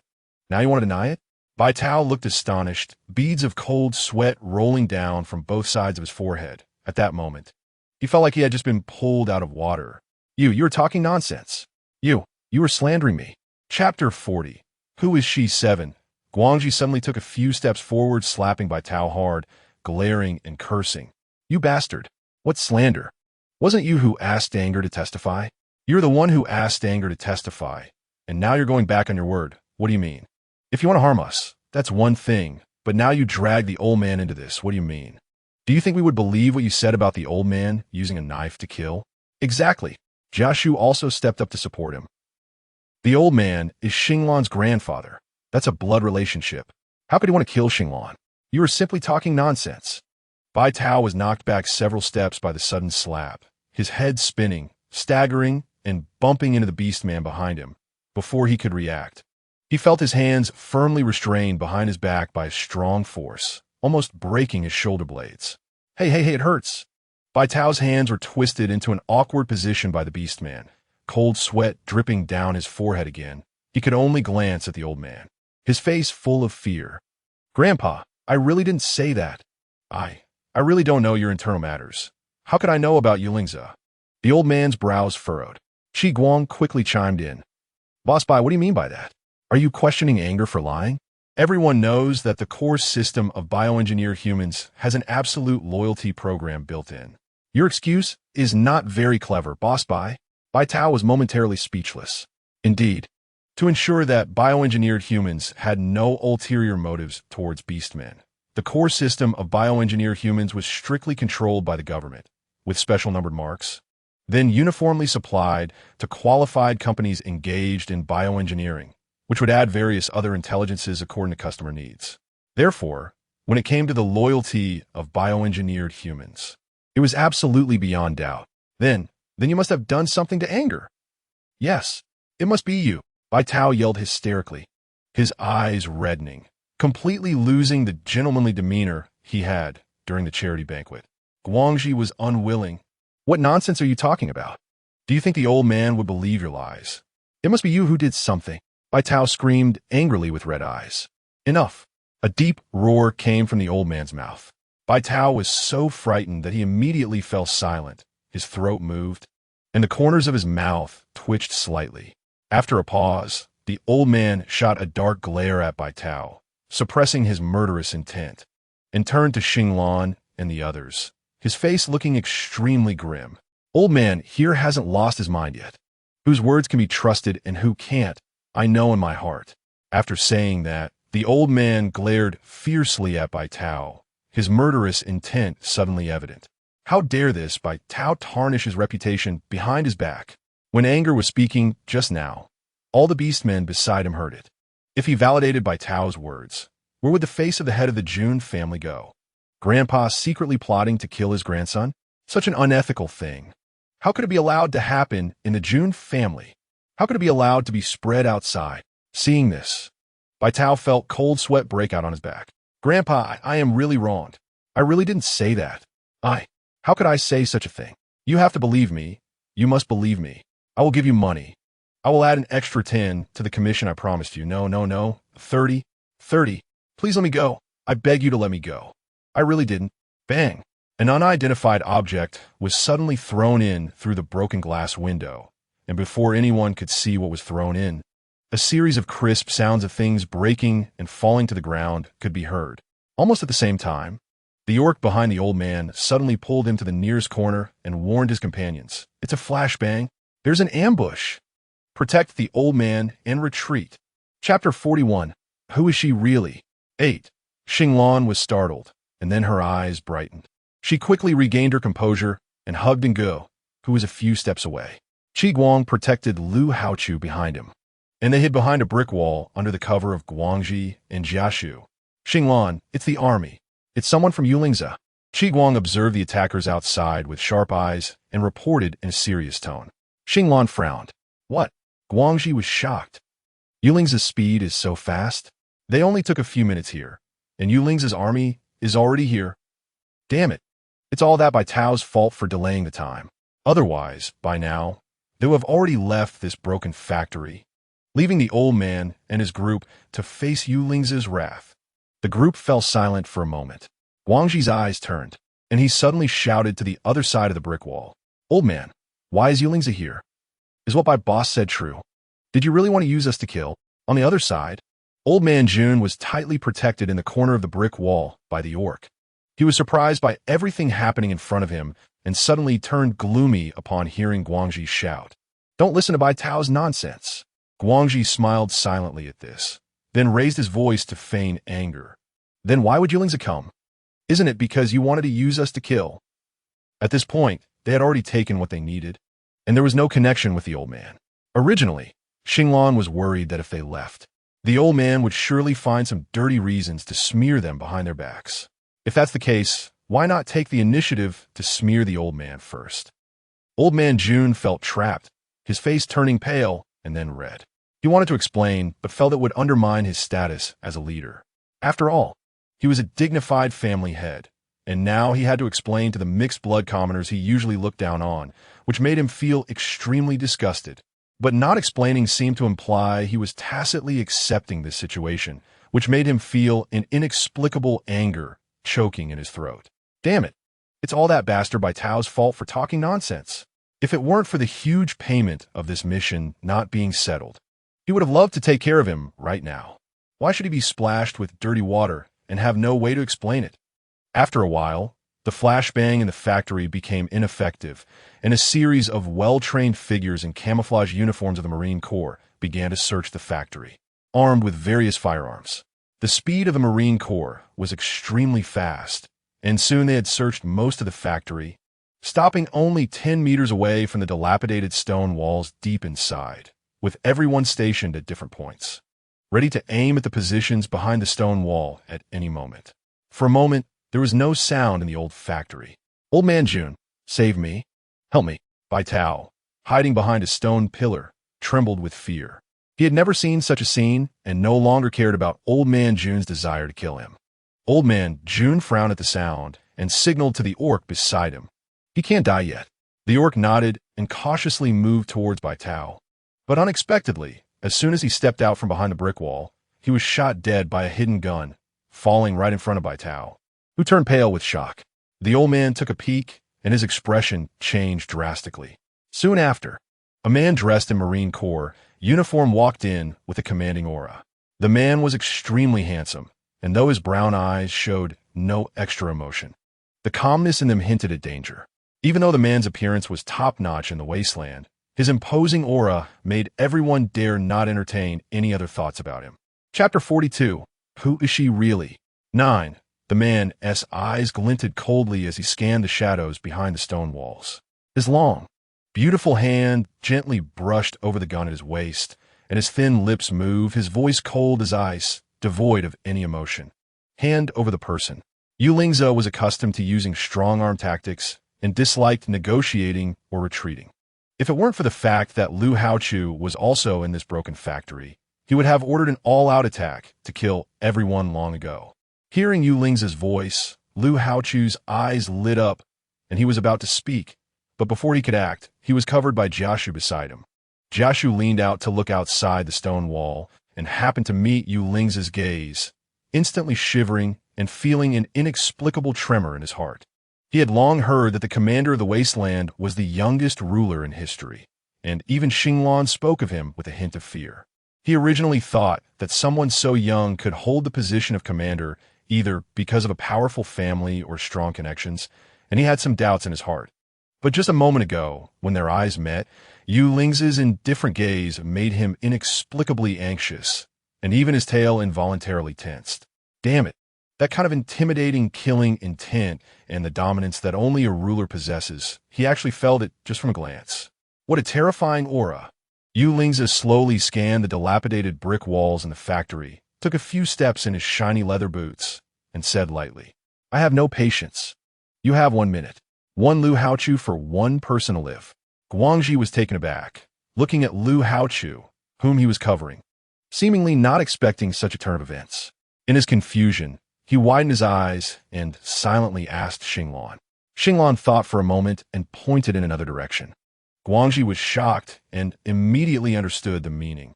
"All right, we'll exchange Old Man Jun. As long as the Jun family head is safe, everything can be discussed." Before the voice fell, Old Man Jun in the corner was stunned and glared with gritted teeth, wishing he could rip apart the person who spoke. Yu Ling's people came suddenly, and they hid quickly. It was possible that the other side didn't even know he was there. He had arranged so many orcs around and had a chance to escape quietly. But now, with that dead kid Guangxi speaking up, it seemed to be for his safety, but in reality, it pushed him and the entire Jun family out into the open. It made everyone know that today a situation was related to the Jun family. Even if he was fortunate enough to escape today, the entire Jun family would face retribution and completely disappear from the wasteland. Damn it, bastard. Old Man Jun's eyes glinted with killing intent. He hadn't even moved yet, and unexpectedly, these little brats he had always looked down on took the initiative against him. Moreover, they were using Yu Ling's knife. This made him involuntarily feel a sense of fear. In this desolate land, who doesn't know about Yu Ling's iron-fisted methods? And not even 30 years old, he has already reached a position that makes others look up to him. If one says he doesn't have some intimidating means, how could he possibly believe it? As Guangxi finished speaking, he whispered a few words in Lu Haochu's ear and then pushed him towards Old Master Jun's direction. Startled, Lu Haochu wanted to resist, but he saw the high-frequency pulse generator in Xinglan's hand aimed at Nji's neck with a calm and serious expression, making it clear that if he didn't obey, he would destroy Ngu with the pulse generator. Lu Haochu's body stiffened in resistance. He glanced at Ngu, who was blinking at him, and then listened to Guangxi's commands in his ear, a look of conflict flashing in his eyes. Chapter 43. Who exactly is Shi Ten? In just a breath's time, Lu Haochu steeled himself and crouched down to feel his way towards Old Master Jun. The cautious movement startled Ngu. Guangxi was facing her while whispering, and she could naturally read his lips, knowing exactly what he was saying. It must be said that Guangxi was quite quick-witted. They were all surrounded by Yu Ling's like turtles in a jar, yet he still thought about removing Old Master Jun, the thorn in their side. This courage and strategy truly amazed her. However, what she didn't expect was Lu Haochu's reaction. He actually agreed. Watching him cautiously move towards Old Master Jun, it seemed he was genuinely afraid that if he messed things up, Guangxi would vent his anger on her. Lu Haochu really does care about her. Otherwise, why would he cooperate with this temporary frame-up, diverting Yu Ling's attention to Old Master Jun's family rather than Xinglan and his group? On the other side of the brick wall, Old Master Jun was furious. Xinglan, capturing Lu Haochu was clearly your idea. Now he is in your hands, and I advise you to let him go, but you refuse to listen. At this moment, you want to shove him onto me, making me the scapegoat? Is this how you, a member of the Jun family, repay the family's kindness? Old Master Jun, what are you talking about? Everyone knows Lu Haochu's identity and the power behind him. If it wasn't for your authorization, would I, Xinglan, dare to capture someone? Besides, Lu Haochu is clearly in your hands. Please don't lie with your eyes wide open. Shut your nonsense. Old Master Jun's eyes reddened with anger. He knew that he and the entire Jun family were approaching the end designed by Xinglan. But even so, he would not let himself be slaughtered easily. Want him dead? Huh. The mastermind behind this should be prepared to perish alongside him. Old Master Jun continued angrily. When has Lu Haochu been with me? If Lu Haochu were here, I would cut off my own head to kick it to you. Don't think that. His words were abruptly cut off as he suddenly felt movement behind him. Turning around, his eyes nearly popped out of his head. Old Master Jun. Lu Haochu was rolling his eyes in his mind. Xinglan had him run to this old man's side amidst the chaos, merely intending to shift Yuling's anger onto the Jun family, making Yuling's think he was kidnapped by this old man from the Jun family. He wasn't unaware of Xinglan's calculations, but when he thought of how Xinglan was threatening him with Ji's safety, he had no choice but to comply. Anger is his treasure, and the mysterious master behind anger is his future mentor. If he doesn't protect anger well, how can he possibly convince the mysterious master to take him as a disciple in the future? Old Master Jun looked at Lu Haochu, who suddenly appeared behind him, and his mind was in a whirl. You, how did you get here? Before Lu Haochu could respond, Old Master Jun turned to the orc beside him with a confused expression. When did he arrive? Did you bring him here? The sudden appearance of Yuling's was too unexpected. He was still in a daze when the bodyguard pulled him into a corner. Could it be that at that moment, his bodyguard also pulled Lu Haochu over here? The orc bodyguard was equally bewildered. The incident happened so suddenly that only he and Aron were closest to Old Master Jun naturally. He immediately pulled Old Master Jun into the corner behind him, focusing entirely on guarding against the attacking assault team. Aside from Old Master Jun, he really didn't pay attention to anyone else behind him. As for whether Lu Haochu was brought over by Aron, he hadn't noticed at all. Unfortunately, Aron had just been shot dead while trying to protect Bai Tao. Otherwise, he could have asked, "How did I get here? You should know better than me, don't you? How dare you ask me?" Lu Haochu completely exploded. He didn't dare to act out against Xinglan, but in front of the old man, he had no worries at all. Bang! Lu Haochu's tightly clenched fist came crashing down, filled with rage. Who the hell are you from the Jun family? I've never even heard of you, and you dare to kidnap me? Do you really think I'm easy to push around? The more Lu Haochu spoke, the angrier he became. He threw punch after punch at Old Master Jun's face. And Old Master Jun couldn't even resist. Even the bodyguard beside him couldn't make a sound. At this moment, they were almost curled up behind the dilapidated brick wall, not daring to straighten up, let alone stand for fear of exposing themselves and getting shot by hidden guns. But Lu Haochu was different. Aside from initially crouching towards Old Master Jun, he was now standing tall in front of everyone. They could all guess how many guns were aimed at them from the shadows. Any slight movement would mean instant death. As for the hidden lines they had arranged around the factory, and their comrades who couldn't dodge the flashbang in time, it seemed they were already in grave danger. Otherwise, why would it have been so long without any movement? Lu Haochu's anger continued.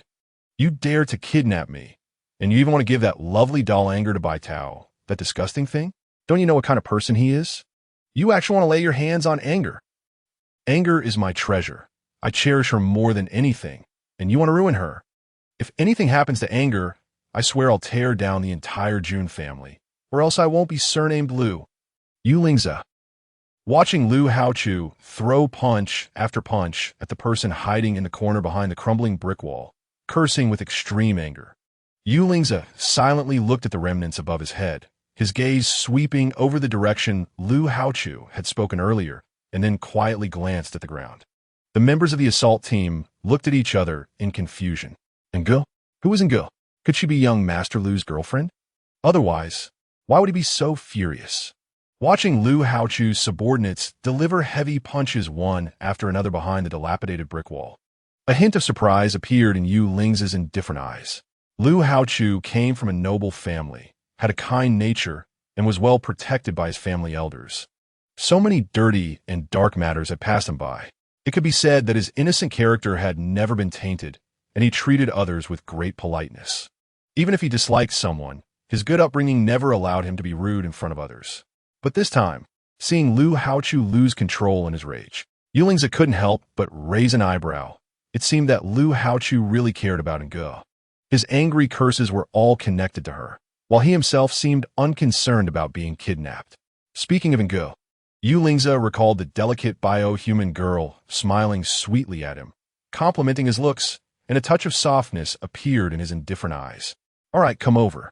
Yulingza finally spoke up. Behind the brick wall, Lu Haochu was also panting heavily from the fight. "Not enough, are you? You don't know how despicable that old man is. He almost handed Nge over to that bastard by Tao. If it weren't for my clever and cute Nge, she probably wouldn't have waited for you to come. Where's Nge?"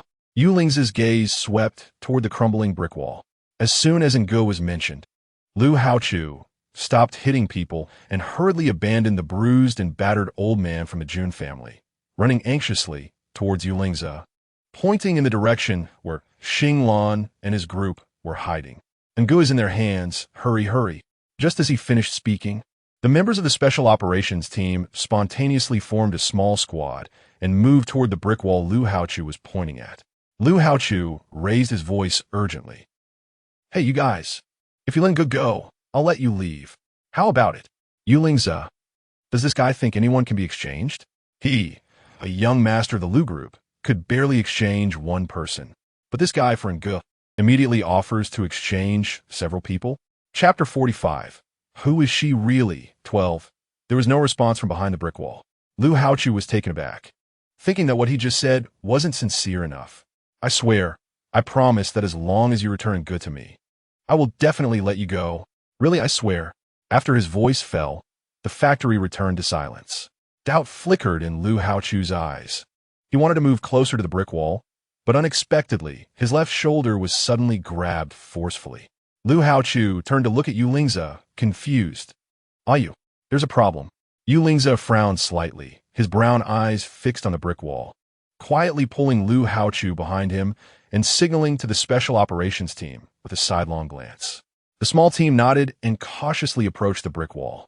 One team member swiftly and forcefully threw a flashbang behind the brick wall, preparing for an ambush. However, unexpectedly, a strange firelight that did not belong to the flashbang suddenly flickered behind the brick wall. Yulingza's pupils constricted. "Quick retreat." The small team hurriedly retreated, and Yulingza also pulled Lu Haochu to run in the opposite direction. Just as they moved, a moderate explosion erupted from behind the brick wall. Shattering bricks flew everywhere, causing another wall to collapse. In an instant, the already dilapidated factory began to sway precariously, and where the firelight erupted, there was no sign of Xinglan and his group. Meanwhile, outside the factory, a dense swarm of crows suddenly descended upon them. At the same time, several locations outside the factory began to experience small explosions, with dust and debris filling the air, making it hard to blink, and wails echoed, creating utter chaos. Xinglan, holding Nge, swiftly darted past the barren piles of stones outside the factory. Using his familiarity with the terrain and relying on the flocks of crows and the swirling dust to obscure their movements, dodging potential hidden gunfire. Behind him, Guangxi laughed heartily. "Ha ha, Jiashu, this flock of crows you raised is worth it. It was worth all the money we spent feeding them for so long." Of course, Jiashu grinned as he ran, looking proud. "There are over 10,000 crows. Do you think it was easy for me to live in the crow shed all day to train them? Okay, your credit is not small. I'll remember it for you later." "What, just one credit? My contributions are not small, okay? Besides the crows, I spent a lot of time planting bombs. Those are directly lethal compared to crows." When Xinglan handed him the factory layout map, he instructed him to install the bombs at the marked red points. There were over 100 of them. His hands were almost broken from it. It was only later that Brother Qi Guang told him that those red points were positions where snipers could easily be set up inside the factory. As long as they controlled those positions and planted bombs for detonation at any time, their safety would be significantly increased. Yes, you're the best. Watch the road carefully. Let us escape first." Guangxi couldn't help but remind him, fearing that Jiashu would be careless and get shot. "Boss Xinglan, the ship's automatic system has been activated. We only have 10 minutes left. Qi Guang glanced at his electronic watch, staying alert to their surroundings while reminding them of their limited time. Okay.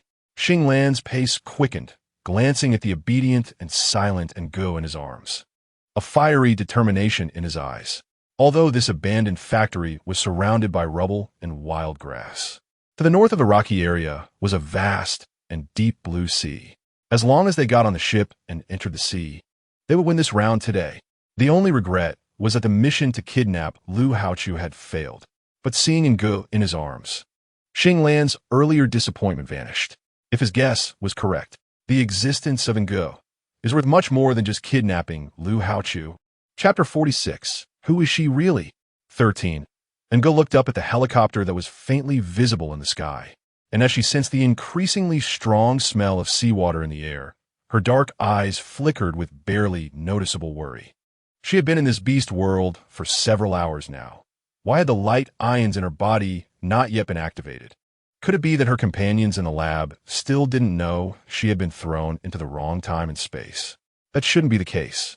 The alertness of those lab companions was no less than hers, as the scent of seawater grew stronger in her nostrils. Nga knew that there was a body of water ahead. Watching the Star Clan's group calculate their retreat route so precisely, she realized that if she didn't do something soon, she would really be taken away. If she were taken away, Nga couldn't help but make some calculations in her heart. During her brief interaction with Xing Lan, Nga had to admit that Xing Lan was an unpredictable madman. Even when facing life-threatening danger, he could still scheme against others, keeping everything firmly under his control to adapt to changes. It seemed like he was in a perilous situation, yet he maneuvered each move with calculated luck. If she wasn't mistaken, Xing Lan could use the strength of 4 people to counter the intimidation of dozens of beasts from the Jun family's old master. And the appearance of Yulingze was probably already anticipated by him. Ngo was astonished, clicking her tongue. Although her understanding of Yulingze was limited to his title as a commander, she could tell from the reactions of those around him that he was an extremely dangerous person. For someone who instilled fear in everyone, Xing Lan could even incorporate him into her plans. What else could such a person be but a madman? Reflecting on what she had just experienced, every step Xing Lan took was a risky move. If she had made one wrong step, they would have had no place to die. More importantly, Xing Lan had always been determined to kidnap Lu Haochu, and now she was using Lu Haochu as bait while tightly holding on to her. Was she harboring ulterior motives like Bai Tao? No, it definitely wasn't that. The only possibility left was that she had begun to suspect her true identity. And Ji's heart sank, and her expression changed. Just thinking about the intense reactions of everyone during the auction when bidding for the amber made Nge feel like her presence was a ticking time bomb. The tragic fate of being treated like a guinea pig. She didn't even dare to think about it. If she had to choose someone to temporarily rely on, she would actually prefer that naive and easy-to-manipulate Lu Haochu. Hey, where's that fool Lu Haochu? Why hasn't he come yet? Could it be that he hasn't realized the trick of luring the tiger away from the mountain? Is he still busy dealing with that old man? Nge blinked and looked behind Xing Lan. When he finally saw the person chasing after him through the floating lime in the air, a bright light overflowed from his dark eyes. Oh, that fool really came after me? You guys, you bunch of bastards. Putting Nge down. 100 meters away from Xing Lan's group, Lu Haochu had blood seeping from his forehead, and his once pristine and tailored suit was now in tatters due to the chaos. The mud and blood on his face made him look nothing like the young master from a prestigious family anymore. Lu Haochu was extremely angry. He had been standing there in front of that crumbling wall, negotiating terms, only for this group to slip away while he was busy dealing with old Master Jun. And they even gifted him a bomb. If it hadn't been for Yuling's quick reaction, he would have been crushed under that crumbling brick wall and left disabled. Oh, Lu Haochu? Is that Lu Haochu? Guangji, startled by the curses behind him, hurriedly looked back, his face filled with astonishment. He actually caught up? Guangji's eyes sparkled as he glanced at the 3 people running ahead, and with a flicker in his eyes, he turned around and ran towards Lu Haochu. Chapter 47. Who on earth is she? 14. On the other side, Xing Lan and Qi Guang arrived at the rocky shore first. Looking at the unfathomable sea below the rocky shore, and then at the 4 small boats of varying sizes docked nearby, They exchanged glances filled with understanding. Qi Guang looked at Ngu in Xinglan's arms. Boss, Ngu is a bioengineered person. She can't enter the water. You guys wait for me here. Xinglan nodded. Be careful. Qi Guang replied and quickly dove into the water, disappearing from sight. Anger was taken aback by the scene before him. Hey, isn't the boat right in front of us? Why does Qi Guang still need to go into the water? However, the number of boats docked by the shore isn't a bit too many for people for boats. Are they planning for each person to take a boat to divert the pursuers? Whoever gets caught is out of luck, and whoever can escape is lucky. But with such a limited and divided team strength, isn't this just a death wish? While he was wondering what Xinglan's next move would be, he saw that Jia Shu had also joined them. Seeing only Jia Shu running towards him, Xinglan's expression changed abruptly. Where's Guangji? Guangji saw Lu Haochu coming and ran back, probably not wanting to miss out on this valuable opportunity and wanted to take him along. Jia Shu's breath was a bit unsteady, and his tan skin was covered in sweat. Upon hearing this, Xinglan coldly shouted, Bastard!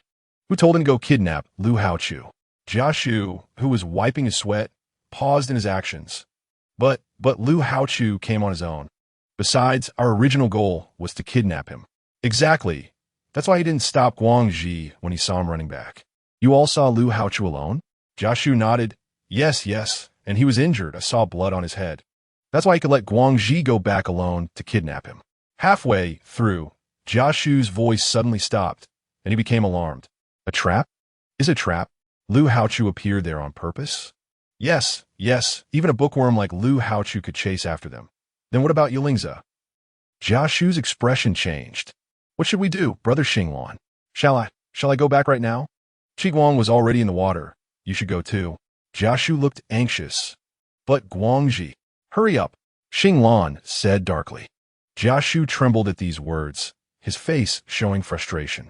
He glanced in the direction behind him, let out a muffled roar, and obediently took off the heavy gun bag from his body, then dashed into the water. Ngu was stunned again, her gaze sweeping over several speedboats. Then looking at the splashes on the water's surface, the confusion in her pitch-black eyes growing stronger. Ngu was very curious why they would go into the water. Xinglan's voice suddenly rose, gentle as jade, yet it made Nji's heart skip a beat. She saw the person in her arms raise their small head in confusion, their dark eyes filled with worry, their innocent appearance resembling a little white rabbit, making them endearing. The water is very dangerous. Ngu is afraid of water. Ngu cannot stay in the water. Xinglan was taken aback by those pure, dark eyes. Ngu is afraid of water? Ngu nodded honestly. Water would damage Nji's internal system, and Ngu would die. Xinglan squinted slightly. Ngu still knows about death? For a bioengineered person, there is no concept of life and death at all. After all, system updates and cleaning are common occurrences. Ngu nodded honestly. Achu said that Ngu was the most human-like bioengineered creation, so he taught Ngu a lot about human knowledge, including the concepts of aging, illness, and death. Xinglan was deep in thought, looking into Nji's eyes, momentarily taken aback. And Ngu, although still appearing harmless and innocent, felt a shock inside like waves crashing against rocks, with his heart almost suspended at his throat. Chapter 48. Who is she really? 15. Suddenly, Xinglan made his move. He held Ngu with one hand, while swiftly drawing a gleaming dagger from his waist with the other, aiming directly to cut into Nji's arm. If his guess was wrong, then this strike would reveal the metallic composition that should exist within the bioengineered human. If his guess was right, and Ngu was truly the legendary human, then Nji's pupils contracted sharply, almost at the same instant that Xinglan made his move. Ngu changed from her previously gentle and harmless demeanor, drawing out another cold, gleaming dagger from Xinglan's waist and pressing it firmly against his neck. Xinglan's attack, which had been aimed from above, suddenly froze in midair, his face showing shock beyond words. His beast-like pupils narrowed, but in the next moment, they sparkled with light. Ngu really wasn't obedient at all. She pouted, her face full of grievance. Xinglan glanced at the dagger that was still some distance away from Ngu, and then looked at the cold blade pressed against his neck, momentarily speechless. Who is really disobedient? This girl had thicker skin than he did. Wouldn't Gu really dare to kill me? Singlan silentissumai. Watching Nji's aggrieved pout. He didn't believe that such a delicate and adorable person would dare to commit bloody murder. He wanted to lean down toward Ngu. But in the next second, he suddenly felt a sharp pain in his neck, and his expression changed instantly. Xinglan's pupils contracted sharply as he sensed the smell of blood coming from his neck. His heart startled, and he dared not move. Ngu only kills those who are disobedient. Does Alan want to try? Ngu sweetly tilted her little head up, as if saying something very pleasant. Yet she showed no signs of retreating with the dagger pressed against Xinglan's neck. Instead, she leaned in a bit closer, letting the blood from his neck slowly slide down the blade. Xinglan was completely stunned, looking into her pitch-black, sparkling eyes, hearing her still soft and obedient voice, and seeing her still innocent and harmless appearance. After a moment of shock, Xinglan couldn't help but chuckle and go in his arms. And then his laughter grew louder, turning into joyful laughter. Ngu broke free from Xinglan's embrace and unexpectedly flipped over, landing steadily a meter away from Xinglan. She played with the blood-stained blade, skillfully twirling it between her fingers without harming herself, while her gaze remained wary of Xinglan's every move. It seemed that as soon as Xinglan made the slightest motion, she would ruthlessly throw the dagger she was twirling. Who exactly are you? Xinglan looked at Ngu with bright eyes, astonished by her agile skills, completely unconcerned about the shallow cut on her neck. Ngu widened her eyes in confusion, looking at Achu's biogenetic work. Didn't Alan know? Xinglan frowned slightly. Do you think I would believe it? Whether you believe it or not is your business. It has nothing to do with me. Nji's eyes curved, the smile not reaching her eyes. Xinglan pondered for a moment, his eyes slightly narrowed, a hint of danger flickering in his pupils. If I expose that you are human, do you think it has nothing to do with you? Ngu raised her beautiful eyebrows upon hearing this. Alung should be made public as soon as possible, and it would be best to promote the reputation of the Lu group along with it. After all, being able to create a bioengineered human that is so close to a real human and using others to promote it is exactly what Achu desires. By then, not only would the status of the Lu group rise significantly, but it might even become a godlike existence across the entire desolate continent. Xinglan remained silent, her beast-like eyes fixed on Ngu, a strange expression appearing in her gaze. Could it be that Lu Haochu wanted this effect? But why?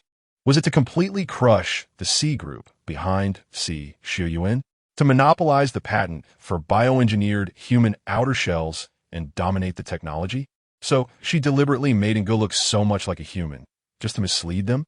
The two were at a stalemate, each speculating about the other's intentions, when suddenly Xinglan heard a series of footsteps behind her and glanced over. Ngu quickly tucked the dagger at her waist and resumed her previous innocent and harmless demeanor. Yuelingze slowly approached the two with Guangxi, followed closely by the blood-soaked Lu Haochu. Xinglan's gaze fell on Guangxi, and when she saw the gunshot wound on Guangxi's leg, with blood gushing from the wound, her eyes darkened immensely. Ngu. Seeing Ngu standing unharmed behind Xinglan, Lu Haochu's eyes welled up with tears, sobbing, Ngu is fine. It's great that Ngu is okay. His precious, his mysterious master whom he had yet to meet. Woo-woo. He was too emotional. Chapter 49. Who is she? 16. Lu Haochu wanted to step forward and pull Ngu to his side, but he was wary of Xinglan in front of her, so he hurriedly repeated his earlier promise. You let Ngu go, and I guarantee you can leave here safely. Okay? Xinglan remained silent. Seeing this, Lu Haochu licked his already cracked and dry lips, glanced at Yuelingze and Guangxi beside him, hesitation flickering in his eyes, then turned back to Xinglan. How about we exchange hostages? You let Ngu come over, and I'll return your person to you. Okay? Yuelingze frowned slightly, seemingly dissatisfied. But seeing how desperate Lu Haochu was while still thinking about Ngu, he finally curled his lips but remained silent. Xinglan looked down at her watch, noting the countdown to Qi Guang getting closer, a calculating look flashing in her eyes as she raised her gaze to Lu Haochu deal. Upon hearing this, Lu Haochu's eyes lit up, and he felt a rush of joy. All right, you, quickly, let her go, and good, don't be afraid. Just walk over slowly. It's okay, it's okay. Yuelingze released his hold on Guangji, who in pain, dragged his injured leg and slowly made his way towards Xinglan. Ngu looked quietly, her figure unmoving. Ngu, come here, come over, don't be afraid. They won't hurt you. Seeing Ngu standing dazed in place, Lu Haochu naturally thought she was scared silly and hurriedly tried to comfort her. Come on, walk over slowly, step by step, take your time. Ngu remained still, her gaze quietly fixed on Guang Ji's injured leg, as if contemplating something. On the other hand, Xinglan was somewhat surprised by this. The Ngu before her would never hesitate to move out of fear of him. After all, it was this little one who had just cut his neck with a dagger. The only explanation was that Ngu had the intention to let them off the hook. Otherwise, given Guang Ji's leg injury and the distance he had to cover with each step, if Ngu truly wanted to kill them, a single sprint to hide behind Lu Haochu would be enough to force Yulingze to break his promise and shoot them dead. Thinking of this, suspicion reappeared in Xinglan's eyes. Who exactly was she? How much of what they had just said was credible, and how much was fake? Unfortunately, he had underestimated Ngu. He never expected that such a delicate and pitiful person would possess such a deterrent power.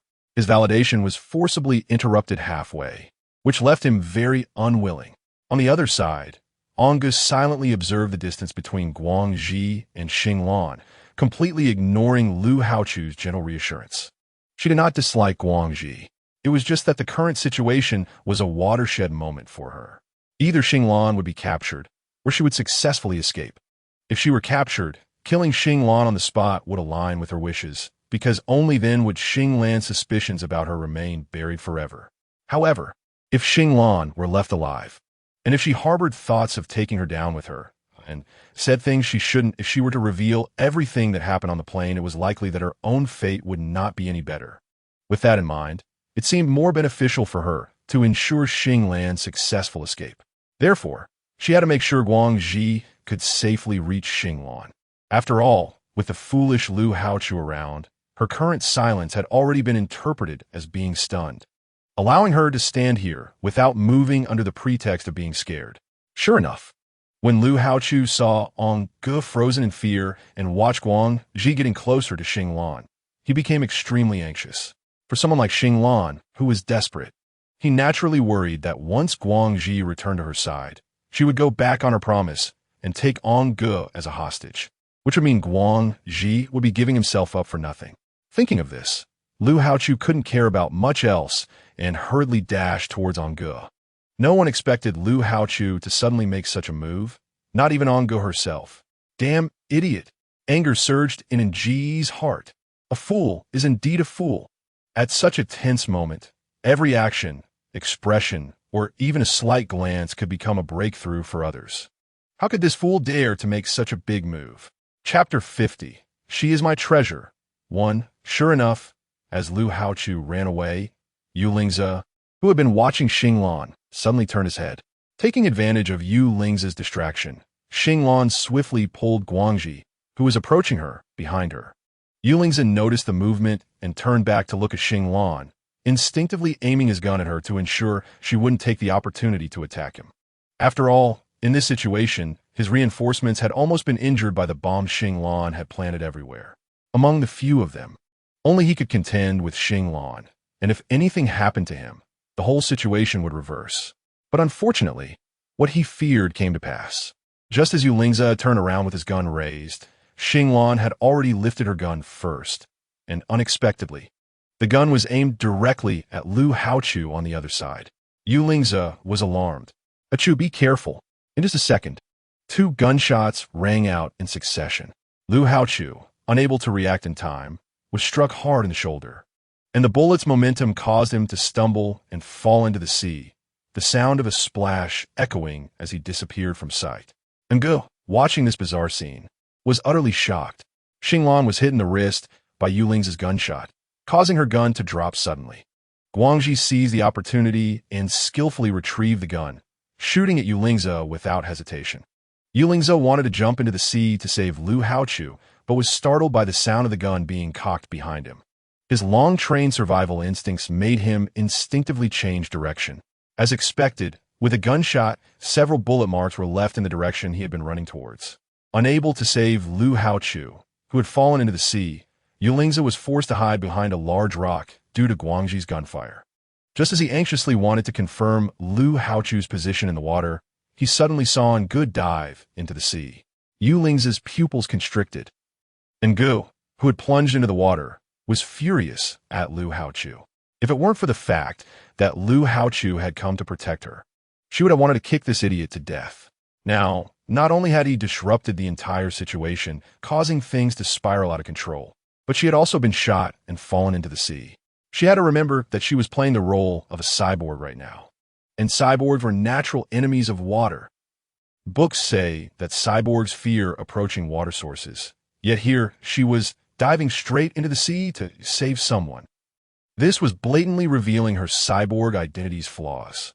On the rocky shore, taking advantage of Yulingzi being forced back by the bullets, Xinglan hurriedly pulled Guangxi and ran towards the shore, both diving into the sea. Just as they hit the water, the watch on Xinglan's arm aligned with the red mark, and the 4 speedboats that had been parked on the shore exploded simultaneously. The explosion was deafening, and flames engulfed the entire rocky shore, with the surface of the sea also ablaze due to the gasoline, the choking smell hitting them hard. It was extremely difficult to even approach the shore, let alone jump into the sea to save someone. The blast sent Yulingzi deep behind the rocks, and when he stood up again, he saw massive fire clouds rising along the coast, narrowing his beastly pupils. Without a moment to think, Yulingzi held his breath and dove into the sea. Chapter 51. She is my treasure. 2. In the bright blue sea, Lu Haochu held his breath and slowly sank. Unable to move because of the gunshot wound in his shoulder, he felt as if his whole body was petrified with pain. Any attempt to kick and swim only intensified the agony from the wound, making him breathe rapidly and consume more oxygen, leading to more losses. If it weren't for the cold water keeping him somewhat rational, he might have already fainted. Awa! Awa! As his body sank deeper, Lu Haochu struggled to control his inner panic. He couldn't move now. All he could do was try to calm his fear and let the air in his chest be consumed as slowly as possible, until Awa came to save him. But Lu Haochu, who had been spoiled all his life, had never encountered such a situation. Seeing himself sinking deeper, the pain in his shoulder exacerbated by the salt water, the light from the surface of the sea grew smaller, and the surrounding darkness slowly took over his vision. In his panic, the air in his chest dwindled. Silence. The silence of the deep sea. Aside from the darkness, there was not a single sound. The brief seconds felt infinitely long in this sensory-deprived, dark underwater. Gradually, the light in Lu Haochu's eyes dimmed. Was he really going to die like this? He still had so much left to do. Awa had said he wanted to see him become the top external sculptor in the wasteland, and his beloved grandfather. If he died, his grandfather would surely be heartbroken. And An Gu, and that mysterious master, he was gearing up to refine his skills again. As he continued to sink into the deep sea, Lu Haochu despairingly closed his eyes. He had never realized that being close to death could terrify him so much. He clearly still had a chance to survive, but the darkness surrounding him was suffocating his existence. The entire area was enveloped in a deathly silence. Even if Awa wanted to come save him, he probably wouldn't be able to find him. He was really going to die this time. A loud noise erupted from the surface of the sea, startling Lu Haochu awake from his despair. When he opened his eyes again, what he saw was the bright light spreading across the surface of the water, instantly driving away the cold darkness that had enveloped him, bringing him back into the light. Lu Haochu widened his eyes. It was fire flames? Just as he wondered why there was suddenly fire on the surface of the sea and why it was so vast, he saw a figure swimming straight towards him through the flames. Lu Haochu's expression shifted from surprise to disbelief to overwhelming joy. Awa! His Awa had indeed come to save him, and he had found him in such a short time. But the next second, the joy on Lu Haochu's face froze. His beastly eyes widened in disbelief, fixated on the person swimming towards him with all their might, completely stunned. Lu Haochu swore that in his life, having seen so many beautiful women, He had never seen anyone as breathtakingly beautiful as the person before him at that moment. A familiar face appeared in my sight. The girl's long hair was scattered in the sea.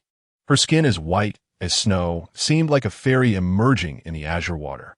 The sheer pink dress floated in the water like a captivating goldfish with a delicate tail, while the flames behind her resembled the sun, making her look like a queen arriving with hope.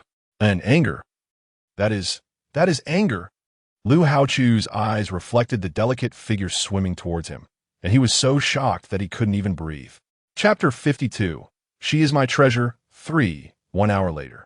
Yu Lingzi sat wet on the stone shore, his indifferent gaze sweeping over the fiery sea surface in front of him, his expression extremely gloomy. Commander, the more than 10 brothers we sent out have returned one after another, confirming that there are traces of a small submarine having stayed underwater. It is likely that Xinglan and his group escaped in a small submarine. 17 handed a dry towel to Yu Lingzi, his brows tightly knitted.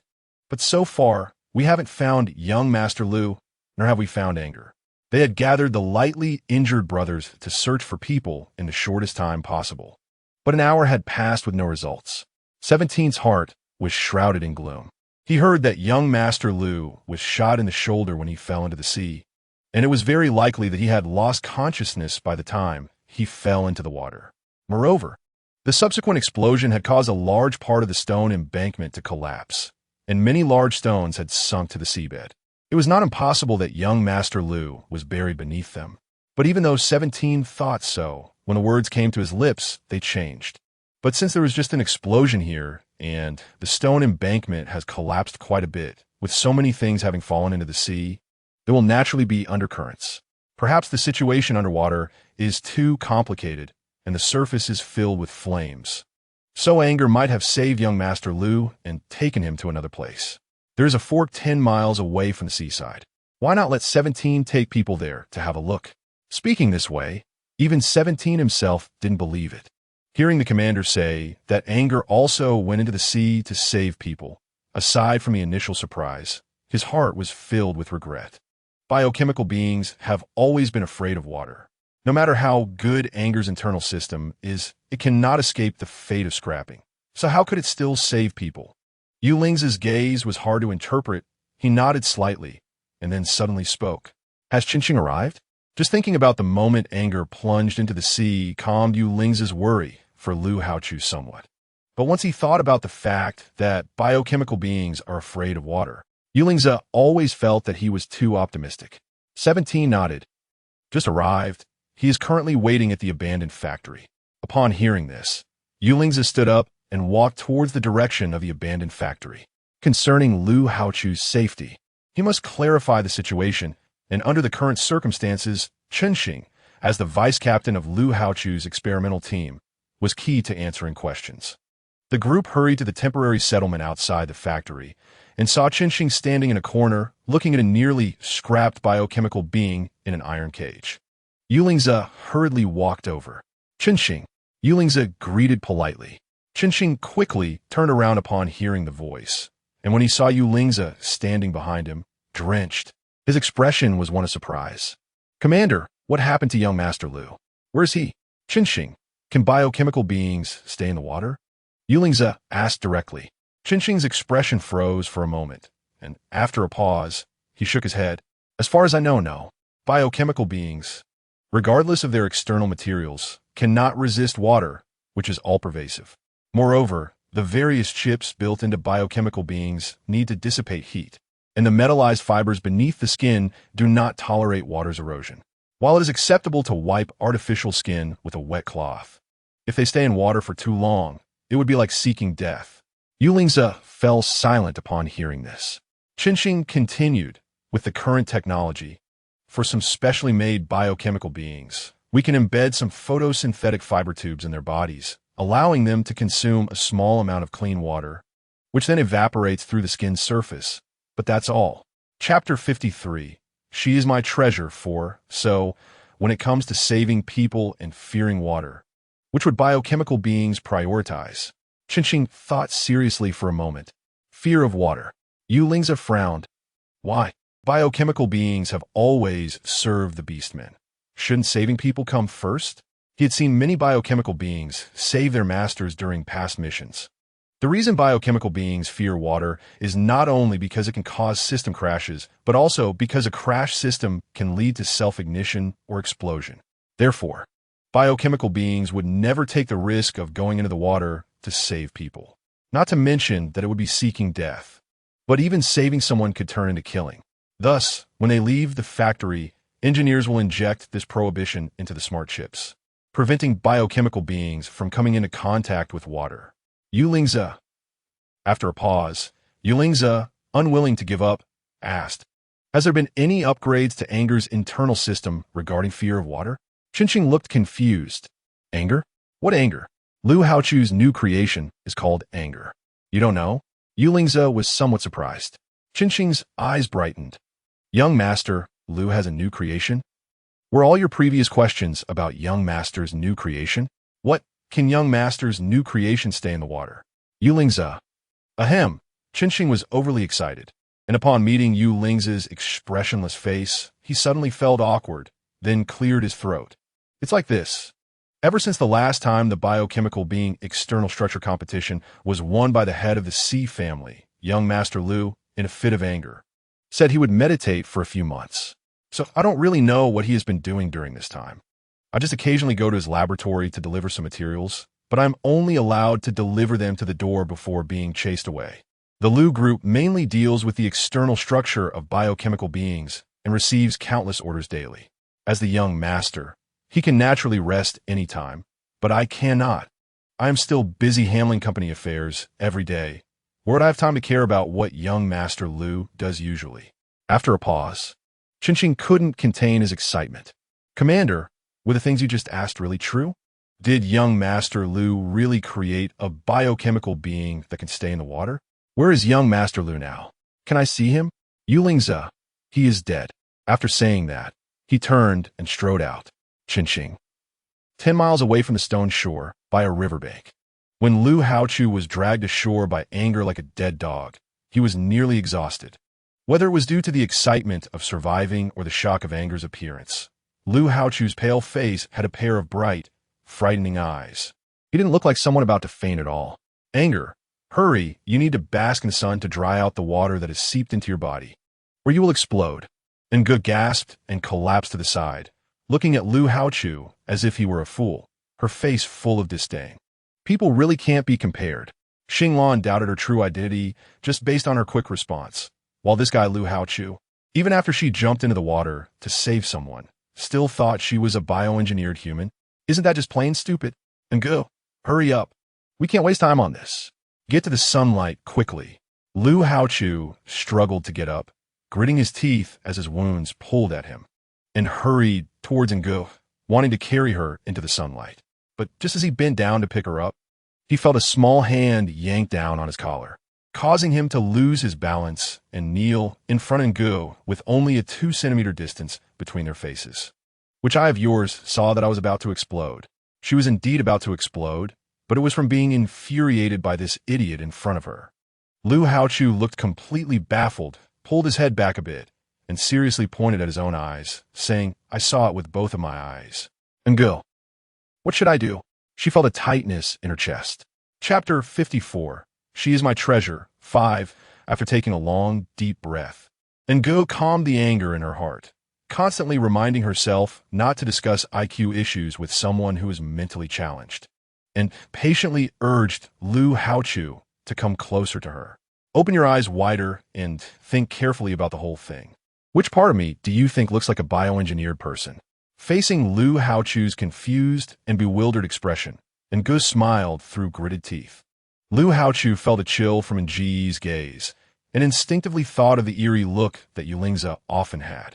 He swallowed hard and obediently recalled the situation again, and his eyes suddenly lit up. Seeing this, Nge's expression suddenly brightened. This fool finally caught on to the rhythm. I understand now. Lu Haochu's pale face showed a look of realization. Nge doesn't like being referred to as a bioengineered person. All right, Nge, don't worry. I won't mention the words bioengineered person in front of you again. Please don't be angry, okay? The built-in smart core of the Ankh really surprised him. It actually has this kind of cognition. Nge, don't worry. You saved me, and I will treat you well in the future. I will definitely help you find your master, okay? N'Gu.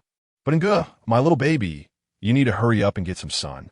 Although you seem to be fine right now, it's always good to get some sun. Don't worry, even if you do have a problem, Lu Haochu, will make sure you're okay. After all, he is a master of external cultivation, even though he can't compare to his future master, but his professional skills are still quite good. N'Gu held her breath for a moment, looked up at the bright blue sky, squinted her eyes, and let out a long sigh. What an idiot. Don't get angry, don't get angry. She spent a lot of effort to save him. If he dies, it would all be for nothing. When Lu Haochu heard this, it was as if he had heard something he shouldn't have. His bright eyes widened in surprise. N'Gu, how can you curse? Hey, how could his future master allow N'Gu to curse? After a pause, Lu Haochu's voice suddenly softened, and even his eyes showed a hint of grievance. Forget it. As long as N'Gu likes it, she can say whatever she wants. I, Lu Haochu, have sworn that since N'Gu saved me, I will treat her well. Whatever N'Gu says goes. I have to say, N'Gu is also so cute when she curses. Anger suppressed in N'Ji's heart. She tightened her grip on Lu Haochu's collar a little more and said, You listen carefully, you idiot. Am I human? Do you understand? Lu Haochu blinked his eyes in response, looking calm. Do you remember when the old man from the Jun family asked me about the plane at the factory? Did you think what I said was all true? You've been with Xing Lan all this time. Didn't you ever suspect anything? Upon hearing this, Lu Haochu suddenly recalled the high-frequency pulsator in Xing Lan's hand, and his expression froze. The reason I was able to save you from the sea and nothing happened is because of some special material? Come on, aren't you the master of external materials? Don't you know what kind of material a bioengineered person can have? Lu Haochu's expression finally changed slightly. Think carefully. Since we met, have you really never doubted my identity? Lu Haochu's eyes flickered, and scenes replayed vividly in his mind, from when he was attracted to N'Gu in the library, marveling at her exquisite appearance, the delicate skin texture, and a natural glow under the light. Chapter 55, She's My Treasure, 6, also, when N'Gu introduced herself. At that time, Yulingza clearly asked him, but N'Gu answered first. Looking back now, that was indeed not a reaction that a bioengineered person should have. The fear of water is a core system's force cognition, but N'Gu seemed unaware of it in the library. Otherwise, she wouldn't have asked him about the taboos of bioengineered people. Moreover, just now N'Gu saved him from the sea, and this action alone should not be the reaction of a bioengineered person. And now, N'Gu was clearly dripping wet. Even her hair was constantly dripping water. Yet there were no warning sounds from the bioengineered system, nor were there signs of an explosion or system shutdown. Furthermore, with the gentle breeze, he could smell a faint fragrance on N'Gu. Lu Haochu was completely petrified, staring in shock, then leaned back and fainted completely. N'Gu looked confused. When Lu Hao finally woke up, the wound on his shoulder was covered with layers of herbal medicine, the cool mini scent providing a slight comfort to the burning pain. N'Gu was sitting next to a small fire, turning the dagger in her hand over and over, seemingly lost in thought. Noticing Lu Hao's gaze, N'Gu looked up, and their eyes met suddenly, neither of them saying a word. Abruptly, N'Gu slowly averted her gaze, quietly watching the small fire in front of her, her eyes shimmering. Lu Hao gradually sat up, his gaze falling on the small fire in front of N'Gu, then looking down at his swollen wound covered in herbs, his eyes brightening. Suppressing his excitement, he cautiously leaned forward and asked, N'Gu, are you really human? A primitive human? Lu Hao still couldn't believe what he had heard before losing consciousness. After all, primitive humans had disappeared many centuries ago. Now this person in front of him suddenly told him her identity as a human, and he really couldn't believe it. N'Gu glanced sideways, raising her eyebrows slightly. The dagger she was roasting suddenly stopped, the sharp blade glinting coldly right in the direction of Lu Haochu. Lu Haochu hurriedly swallowed, his hands trembling like a sieve as he raised them defensively in front of him. I believe, N'Gu, you are human, truly human, absolutely genuine. Would a bioengineered person dare to act this way towards a beastman? That would be simply impossible. So what does N'Gu plan to do next? Calming his extremely excited heart, Lu Haochu couldn't help but feel curious. Since Ngu is human, then that mysterious master doesn't exist. So, will Ngu leave? No. He had never encountered the legendary primitive humans before. And baby, please don't go. Ngu glanced sideways at the sound, her eyes clearly probing. Lu Haochu quickly spoke up to explain. I don't mean anything else. Ngu, please don't misunderstand. I'm just a bit curious about you. Really no other ill intentions. Besides, Ngu, you saved my life, and Lu Haochu, am definitely not an ungrateful person. I will definitely repay you. I swear. Fearing that Ngu wouldn't believe him, Lu Haochu excitedly wanted to raise his hand to swear to the heavens, but didn't expect to pull on the wound on his shoulder, causing him to gasp in pain, his face turning pale and cold sweat breaking out on his forehead. After a moment, Lu Haochu disregarded the pain, just catching his breath, and seeing Ngu looking at him quietly, he hurriedly forced himself to appear calm. I'm fine, Ngu. You don't have to worry about me. I'm not in pain. Ngu. Chapter 56, She is My Treasure, 7. Lu Haochu continued. Ngu, you must believe me. Lu Haochu, have been taught since childhood by my elders that a drop of water should be repaid with a fountain of water. Moreover, you saved me. Not to mention me. Even if my grandfather and the others knew about it, they would definitely be especially grateful to you. Ngu furrowed her brows upon hearing this. Lu Hao was taken aback for a moment, and a look of realization flashed in his eyes. I get it. It's a big deal that Ngu is human. I won't say anything. Ngu, I won't tell anyone your secret, not even my closest grandpa. And I won't tell you either. I won't say anything no matter who asks. This is our little secret between me and Ngu, okay? If others find out about Ngu's identity, the entire desolate continent might get excited and worked up. I wonder what kind of situation awaits our precious Ngu. Ngu turned her eyes, lost in thought. If she had to choose someone to help her in this world, Lu Haochu would be a good choice. When she was taken away by Xinglan, Lu Haochu's concern and worry for her were evident. Plus, Lu Haochu's silly and naive personality was just right for her to manage. More importantly, she had been in this world for several hours, but the light ions in her body had yet to activate, indicating that something must have gone wrong in the laboratory. She didn't know how long she would stay here, but no matter how long it was, she had to conceal her human identity. The bioengineered beings here could not and would not eat any food. Even the simple matter of being full could ruin her disguise, let alone other actions.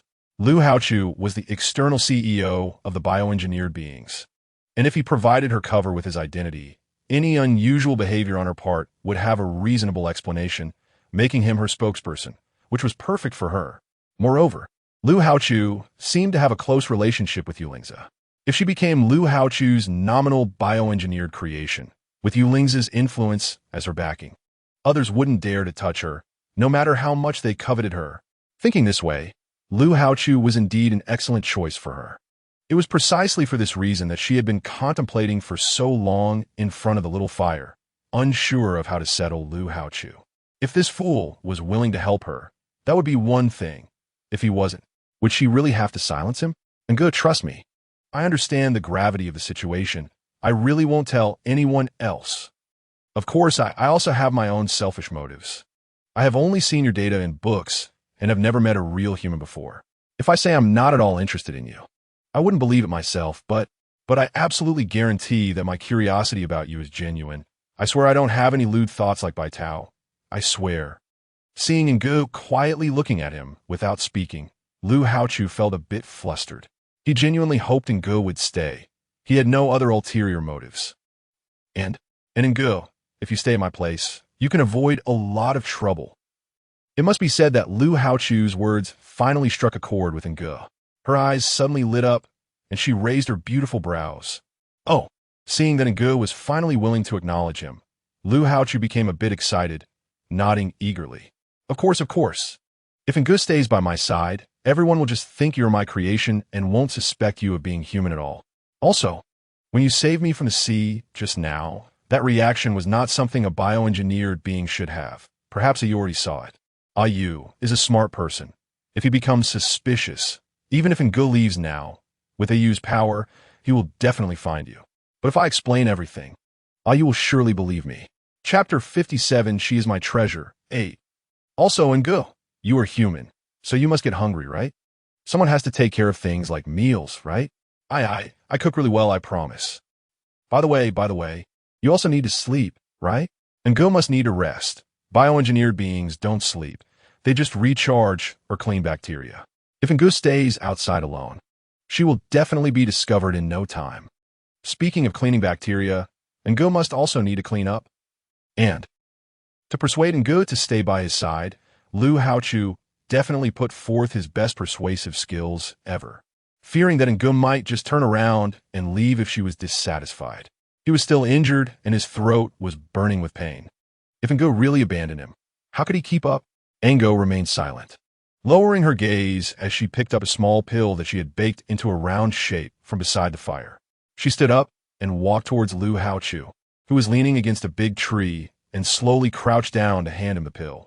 This is a slow-acting poison. If you don't get the antidote within 10 days, you will die from the poison.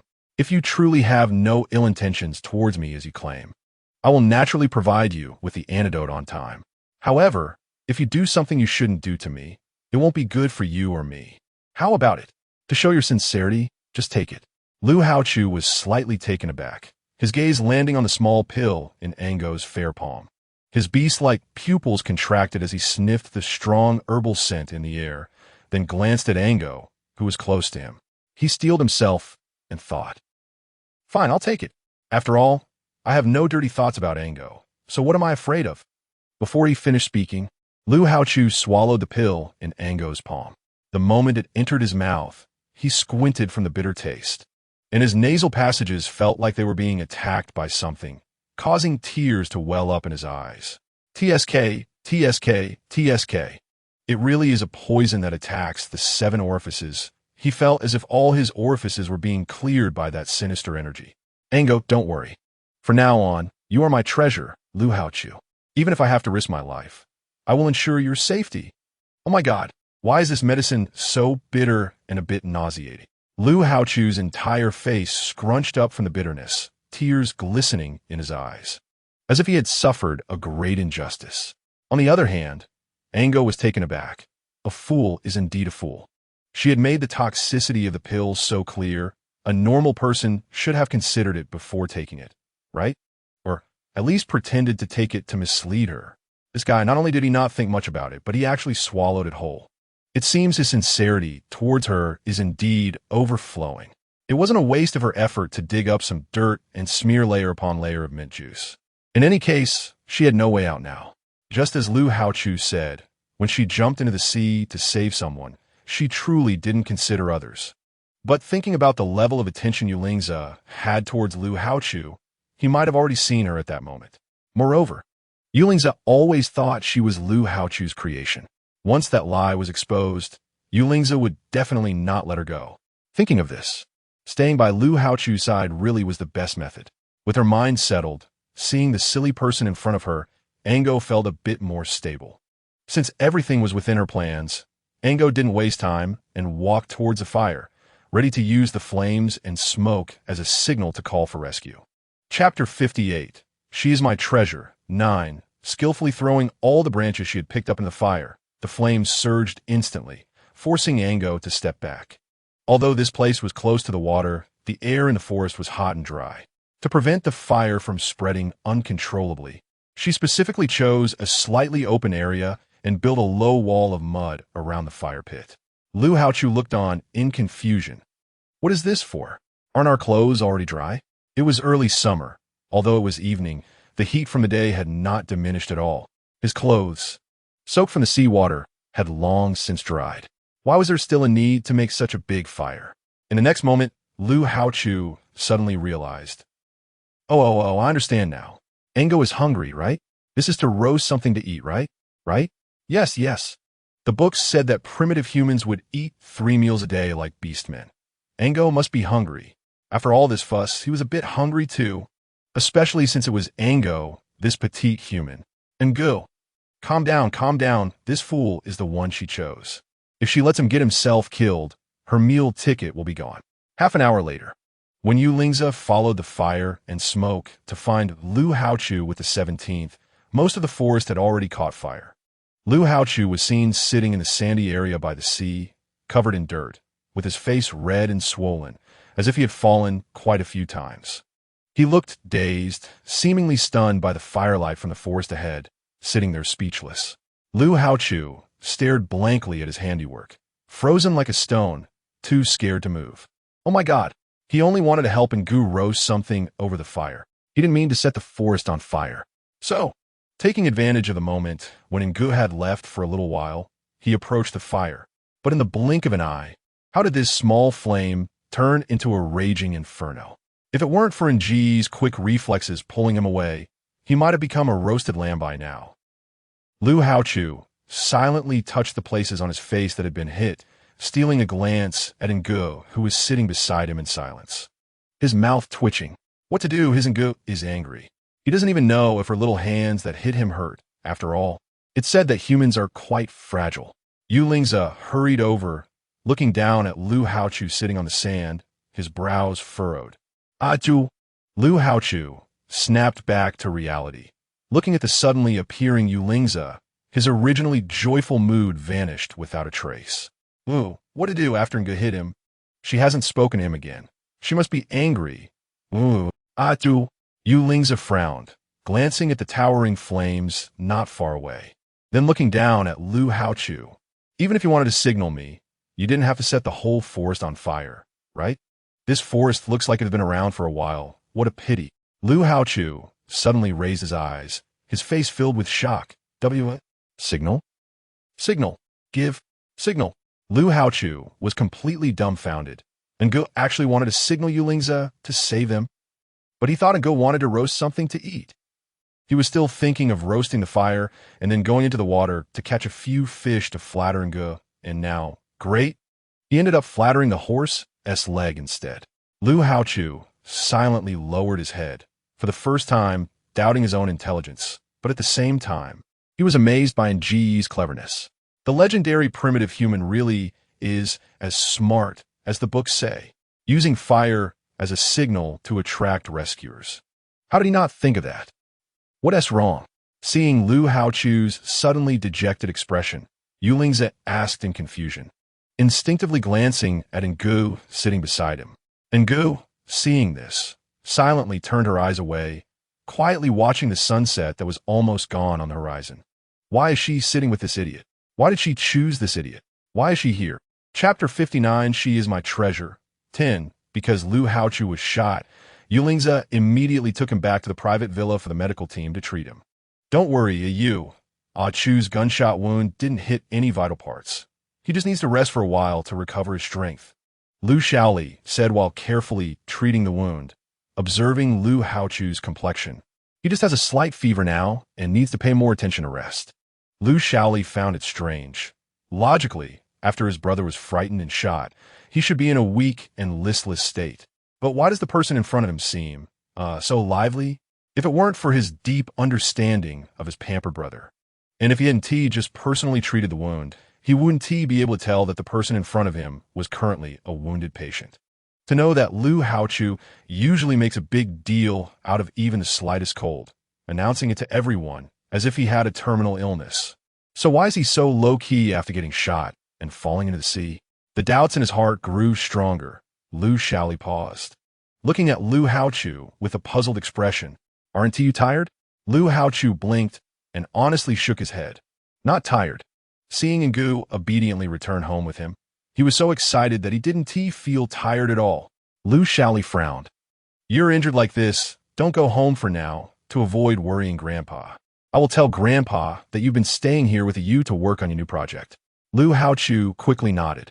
He was worried he wouldn't know how to explain his injury to Grandpa. Something's wrong. Very wrong. Lu Shaoli's doubts grew. When did his brother become so agreeable? From what he knew about him, when he said not to go home to avoid worrying Grandpa, this troublesome brother should have jumped up in protest, then wrapped himself up in bandages like a dumpling to go home, causing Grandpa and the whole family to fuss over him, and then let Grandpa scold him to pieces. Right.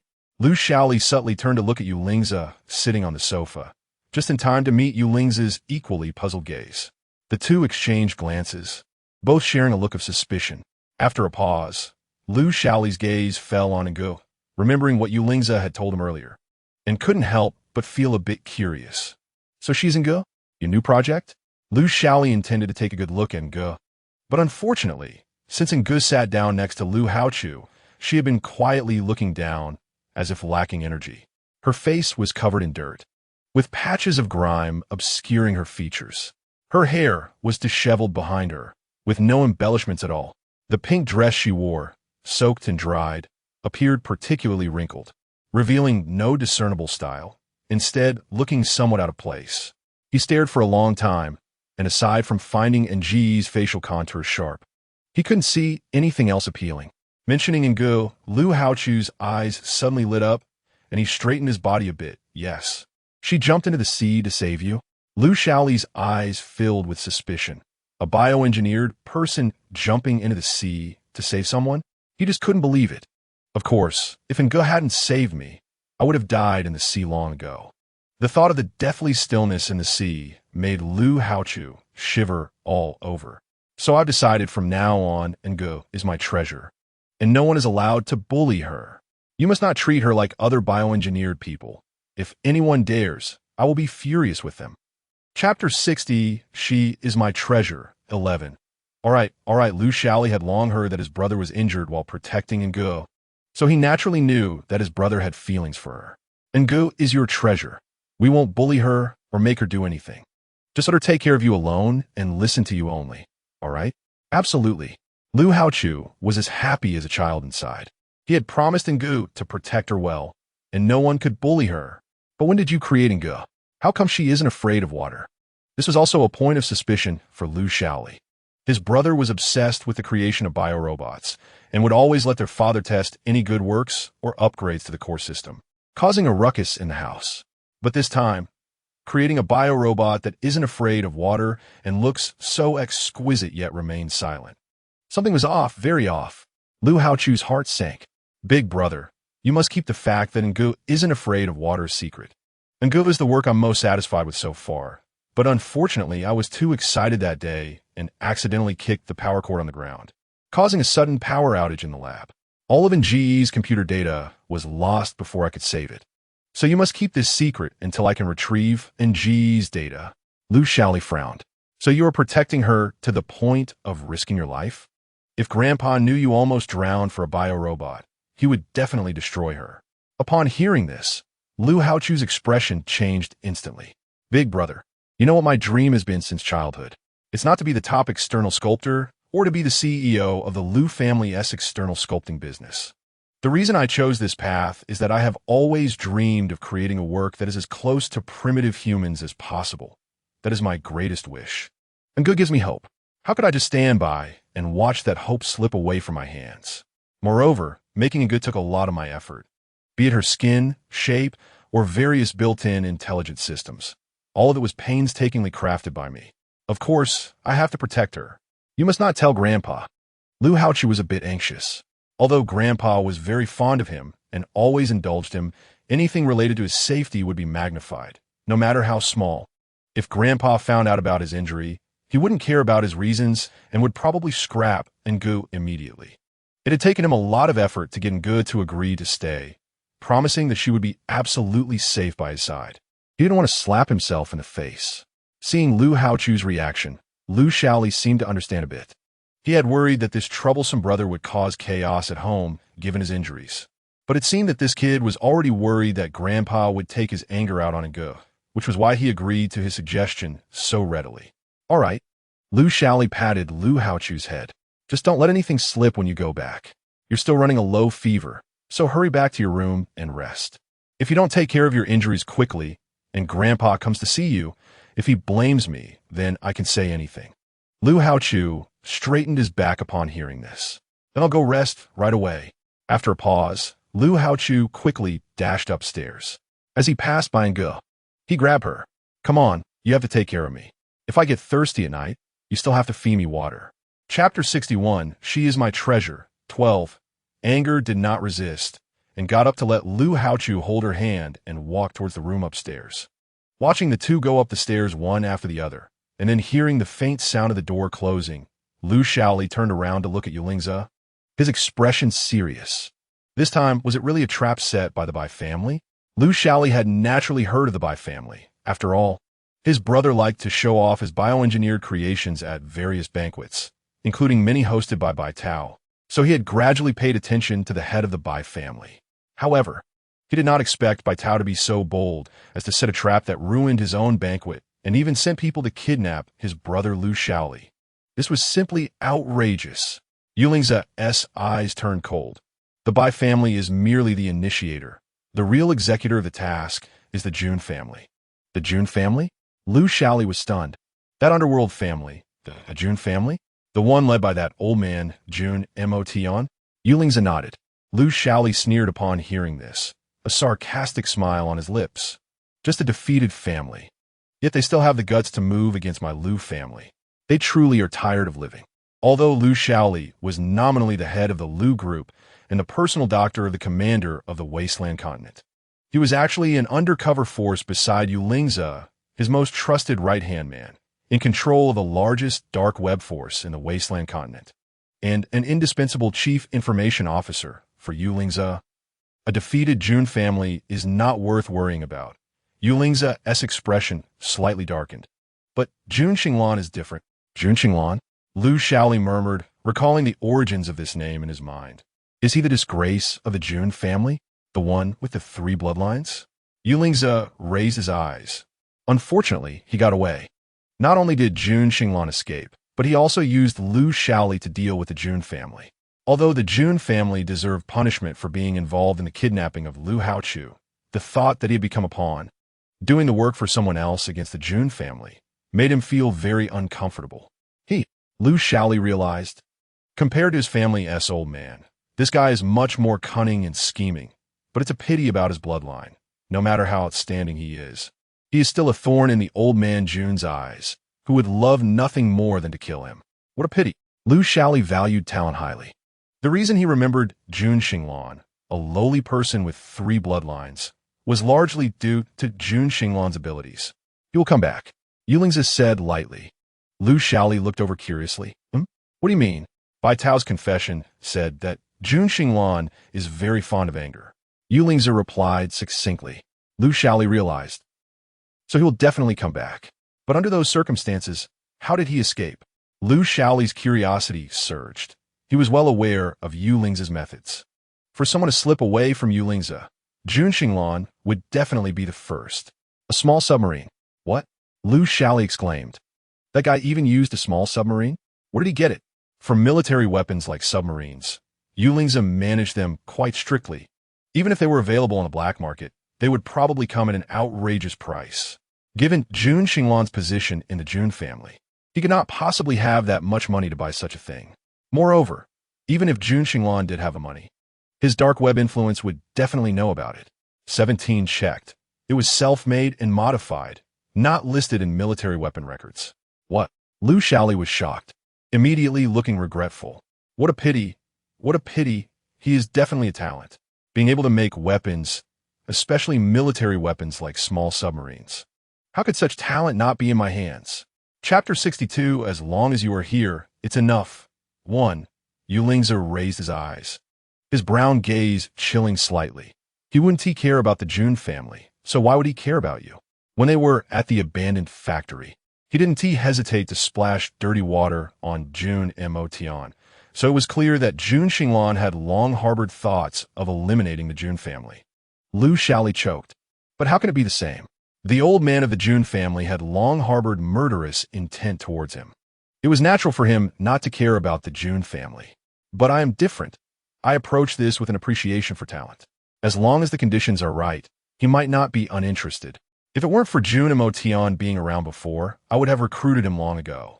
As for waiting until now, but now with the Jun family involved in this matter, their collapse is probably just a matter of time, which is just convenient for me. What if his condition is to have anger? Would you give her? Would a Chu give her? Lu Shaoli choked again, instinctively glancing upstairs, lowering his voice. Besides not being afraid of water, what good is anger? I just took a look and didn't he find anything special? Why is he treating her like a treasure? Yuling's gaze lowered slightly, recalling the scene where anger sweetly smiled and blinked at him while praising his looks. He did not answer, but asked back. You need to ask a Chu about that. Lu Shaoli thought seriously for a long time. If Jun Xinglan really wanted anger, it was not impossible. Once a Chu completed anger's data records, he could just send anger over. We all know a Chu's personality. He treasures anger so much now because she is better than other bioengineered people, but if he can create a work that surpasses anger in the future, that kid will naturally not be so stubborn. Those little reds and little princesses were like that at the beginning, treasured like a gem. But once he turned around and made a better work, they were given away to friends. Given a Chu's relationship with you, seeing how he treasures anger now. Perhaps the first person to give her away will be you. Since you don't like bioengineered people, it would be better for me to take advantage of this and sell anger to Jun Xinglan as a personal favor, wouldn't he? Yulingza was silent for a moment, his gaze shifting slightly, and when he looked at Lu Shaoli again, his eyes were calm. Can you find Jun Xinglan? Lu Shaoli's expression froze, his eyes filled with dissatisfaction. Look at how you're saying this. I am your chief information officer. Holding the dark web in my hands, how could I not find him? 3 days. Huh? Lu Shaoli did not catch up with the rhythm. If you can't find him in 3 days, you'll go to Country L to deal with the underground gold mine. What? Lu Shaoli's expression suddenly changed. No way. I'm doing fine here. Why go to Country L? That place is so desolate that not even a normal person can be seen. Yulingza looked up, meeting Lu Shaoli's gaze, and fell silent. Lu Shaoli inexplicably felt a flash of unease in his heart, taking half a step back. You could just give up on that thought. 3 days is 3 days. I don't believe I can't find him. Yulingza's lips curled slightly. The bet was established, and seeing Yulingza looking so confident, Lu Shaoli could not help but feel worried. The dark web was in his hands, and he naturally knew how powerful the dark web was.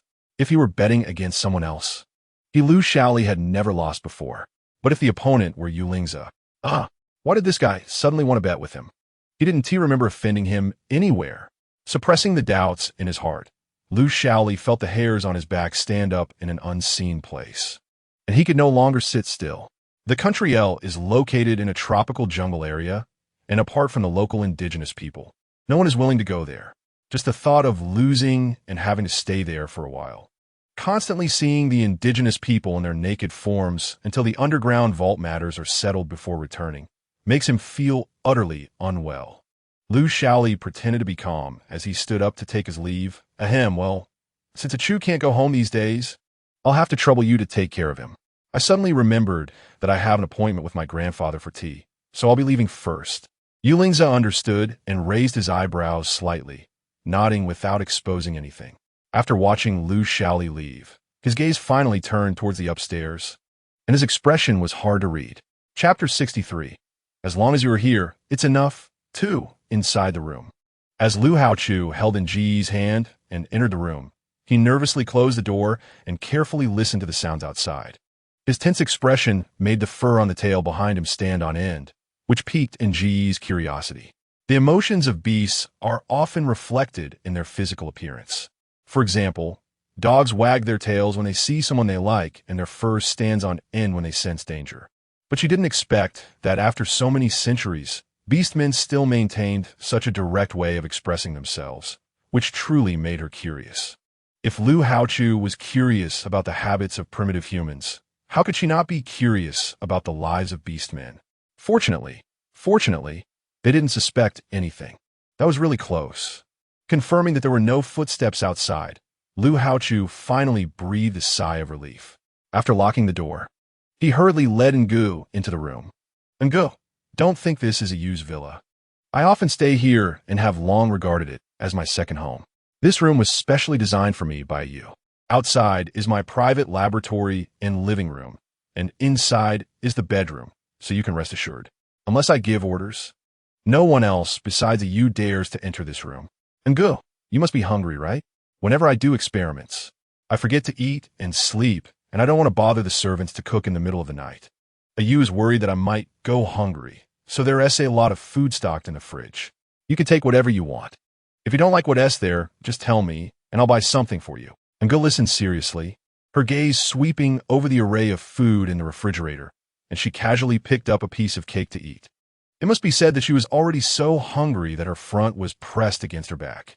As she ate the cake haphazardly and then tilted her head to drink a beverage from the fridge, Ngu finally felt a bit of strength returning to her body. Meanwhile, Lu Haochu was left in a daze. Ngu, is he really human?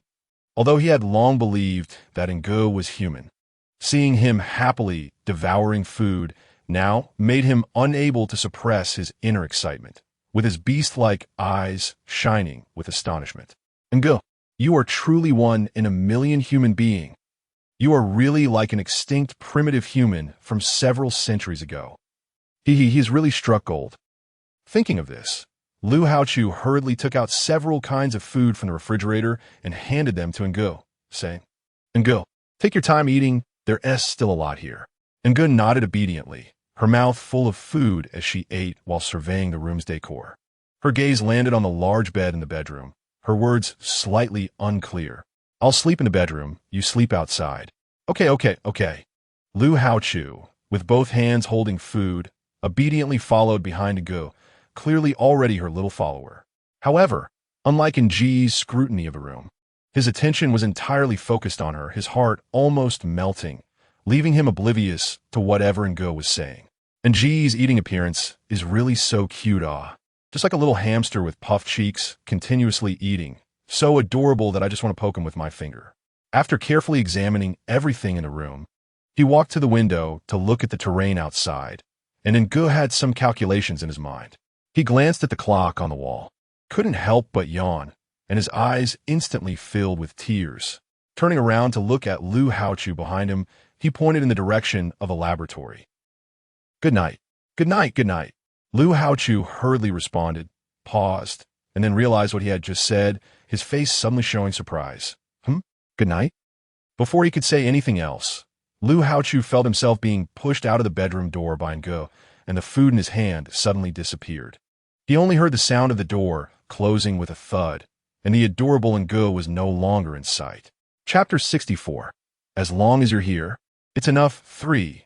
Lu Haochu stood dazed at the door, his eyes full of reluctance, but thinking about Nji's violent behavior towards him by the sea. He really didn't dare to disturb Ngu. After all, Ngu is human, and saving him from the sea must have been exhausting.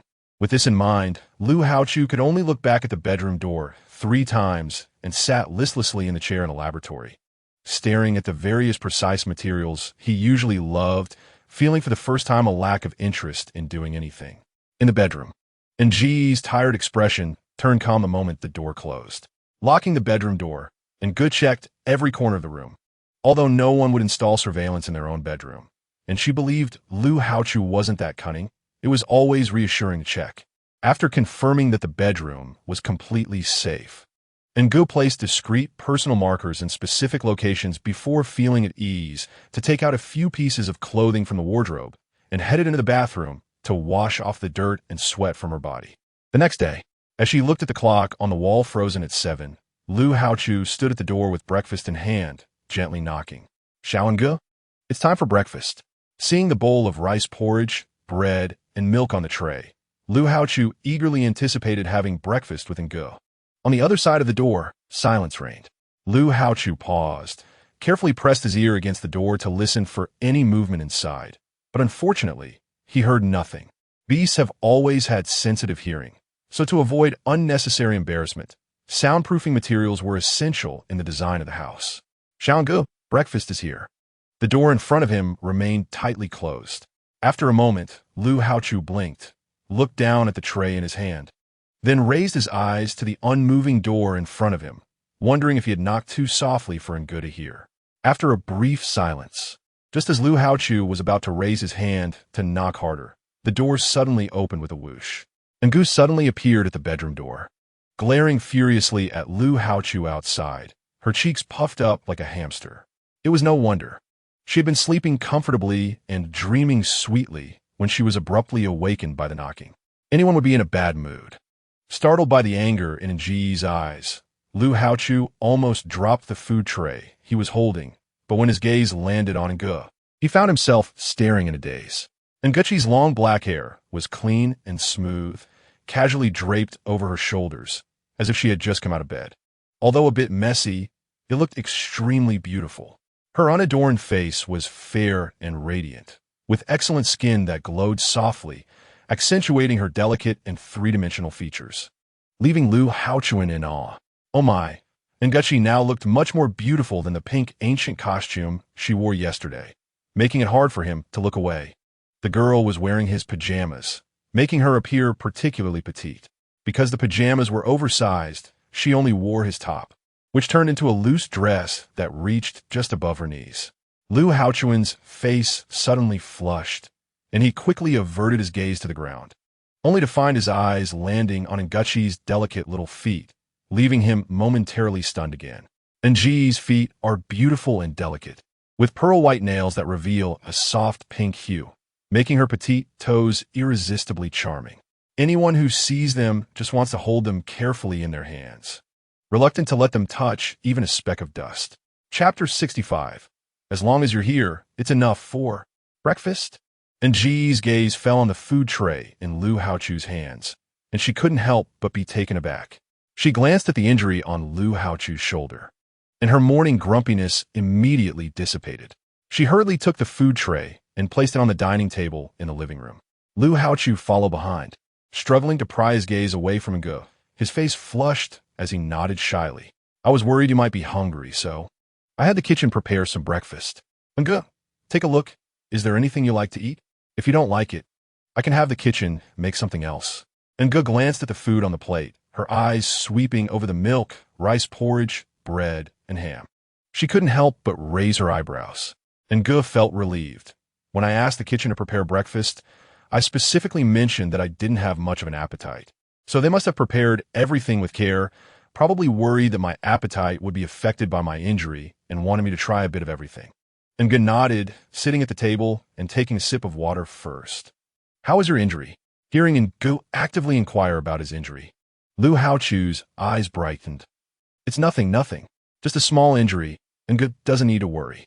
The recovery ability of beastmen is actually quite good. It's just that in the past, he was used to loudly complaining when he was sick, making everyone pamper him, which made people think he was frail. Moreover, his older brother was skilled in medicine and had given him the best ointment for his wounds, so after resting for a night, he had already improved a lot. Nge nodded, extending her hand to gently touch Lu Haochu's forehead. Has the low fever gone down? She remembered that this guy had a low fever last night. Feeling the soft warmth on his forehead, Lu Haochu froze completely. Although the temperature of the hand on his forehead was mild, he felt as if he was being burned by fire, and he sensed that his whole body was boiling. The redness on his face that had just faded returned once more. Lu Haochu felt his mind go blank, his eyes lowered in a fluster, even his voice stuttered. It's gone. Nge nodded, withdrew his hand, and said, well, there is no fever anymore, but still, you should take care, especially with the injury on your shoulder. As he spoke, Nge suddenly fell silent. When he saw the tail behind Lu Haochu starting to sway in the air like seaweed, he was completely stunned, looking at Lu Haochu's flushed face after a moment. The astonishment in his eyes gradually turned into a faint smile, and the corners of his mouth couldn't help but slowly lift.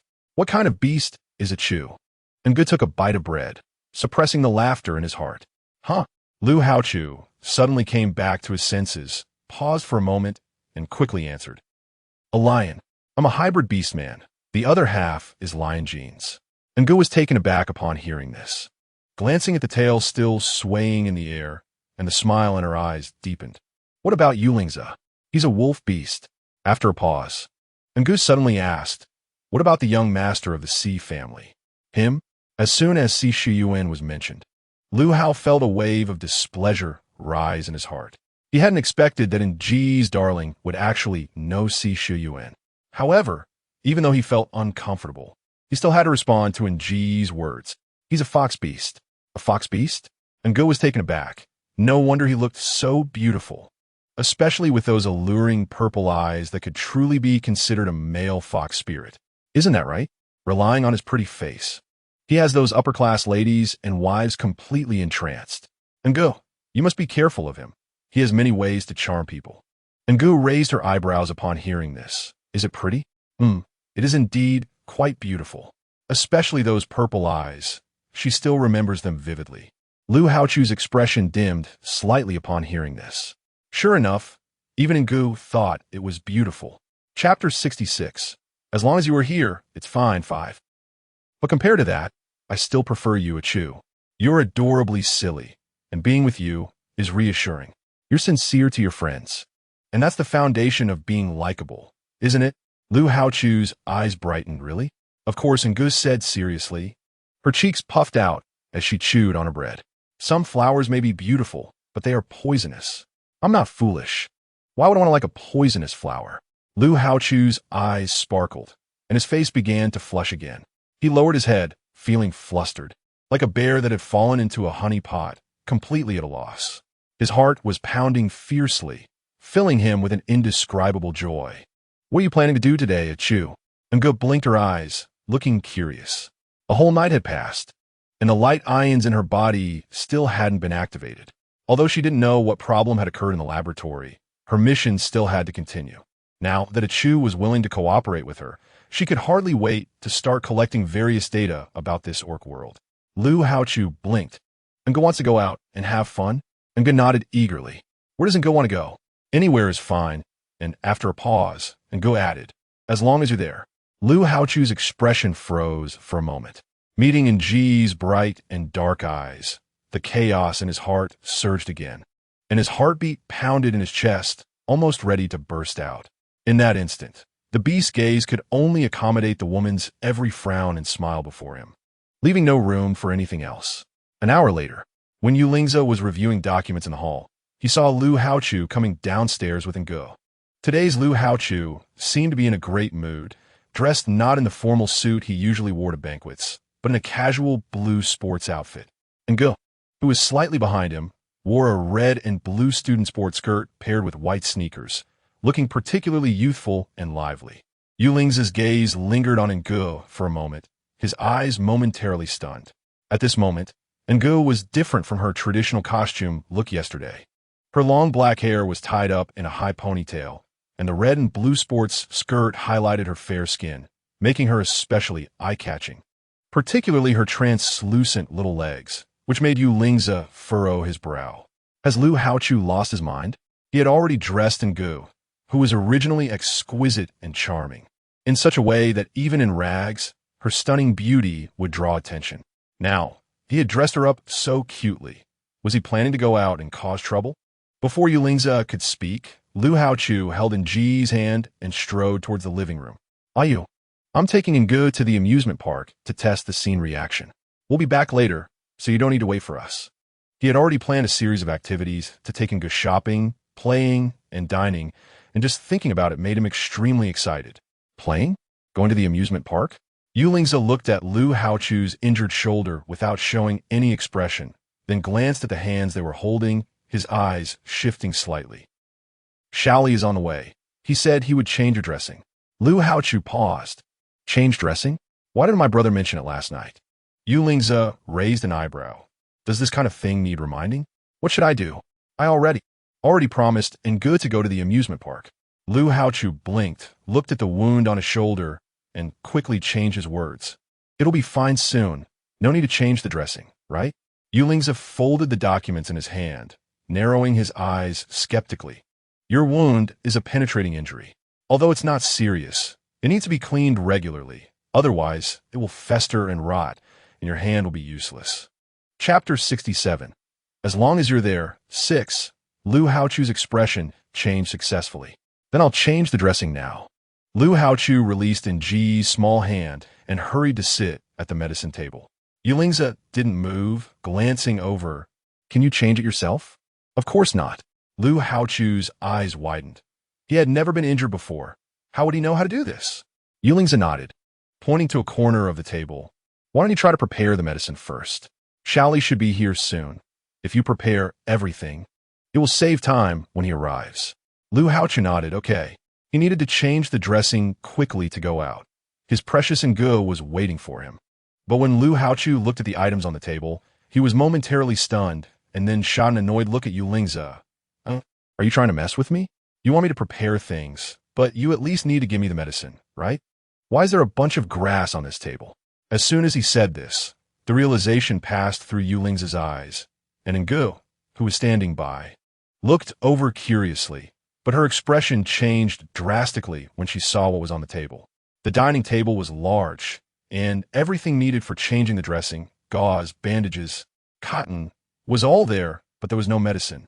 No, to be precise, there was medicine on the table, but it wasn't in liquid form. It was a bunch of grass. A bunch of grass that could be used as medicine. A bunch of white mint grass that she had picked by the sea to stop Lu Haochu's bleeding and reduce inflammation. And Ji's heart raced uncontrollably. Damn it. When Lu Shaoli was cleaning Lu Haochu's wound last night, he didn't ask about the origin of the herbs on his shoulder, and she didn't pay attention to it.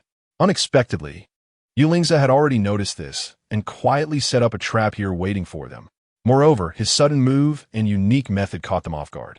Because just at that moment, Lu Haochu not only made it clear that he wouldn't change the dressing, but he also didn't even recognize the bundle of herbs on the table. With things reaching this point, Ngu could almost guess what Yulingza's next words would be. Sure enough, in the next second, Yulingza spoke up. In the woods, who treated Achu's wound? Lu Haochu, unaware of the situation, replied immediately, of course it was me. Of course it was him himself. Would I push Ngu out? Commander, the one who changed the dressing for the master is Ngu.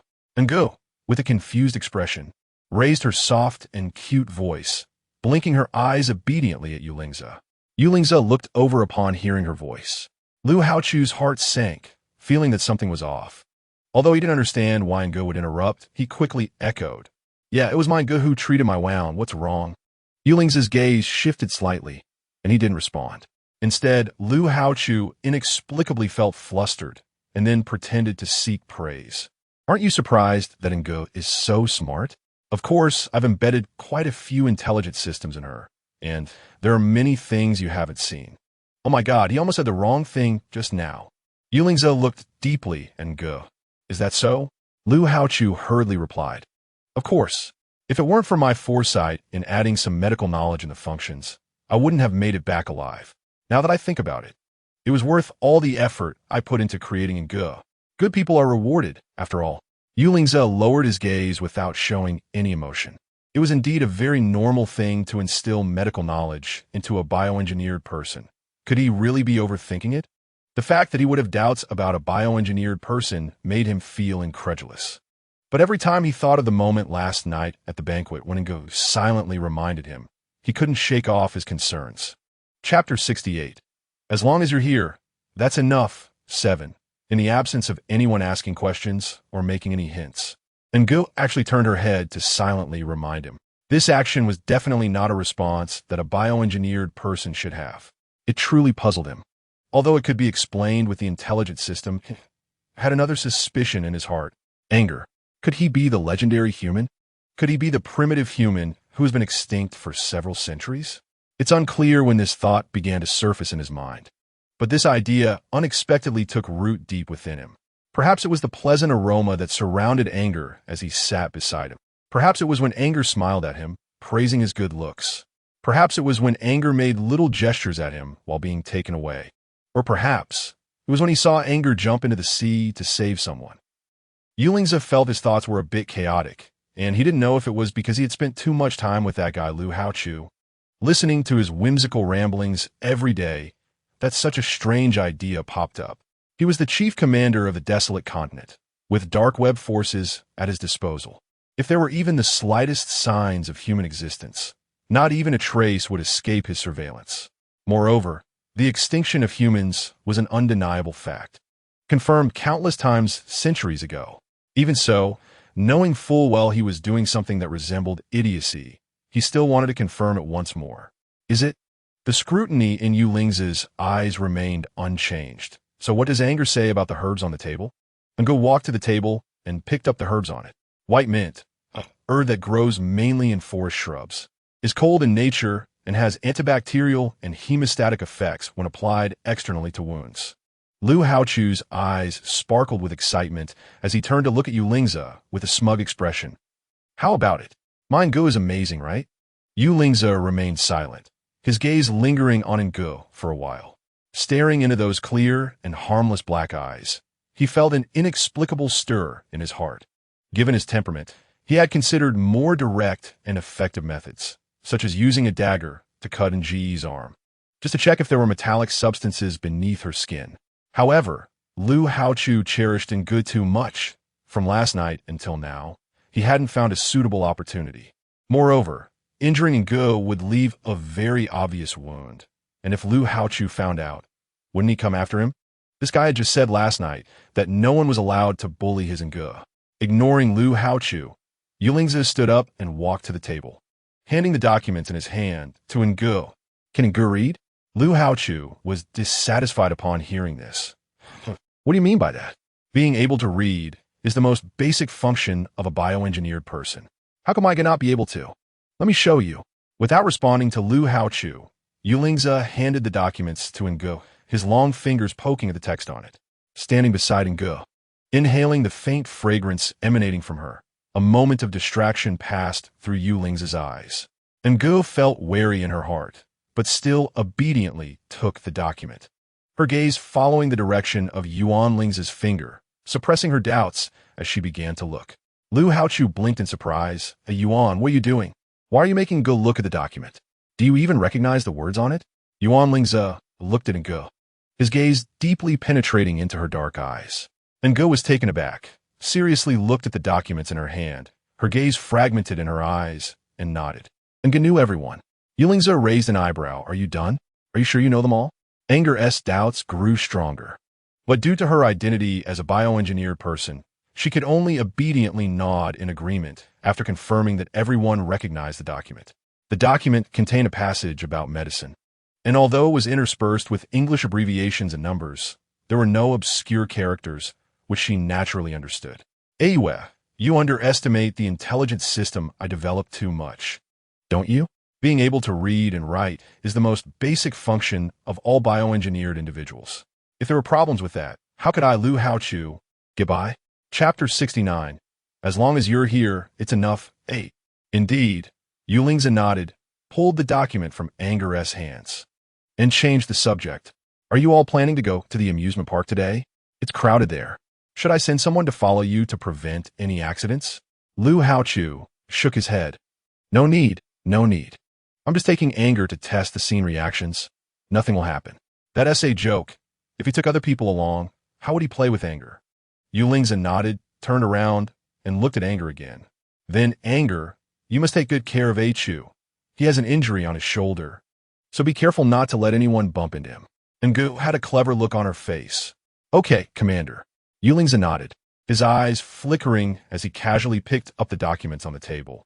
Can Ngu recite the content you just saw? As soon as he spoke, Ngu froze, her dark eyes fixed on Yulingzi, her gaze shifting. Heaven, as expected of someone with wolf-beast genes. His methods were indeed cunning and unpredictable like a wolf. Lu Haochu was taken aback. Ayu, what are you doing? Do you want Ngu to recite it word for word? This is a joke. If she were a real biohuman, reciting a passage would be no difficulty at all. But Ngu is human. A human's memory, like a beastman's, cannot possibly recall everything word for word without any preparation.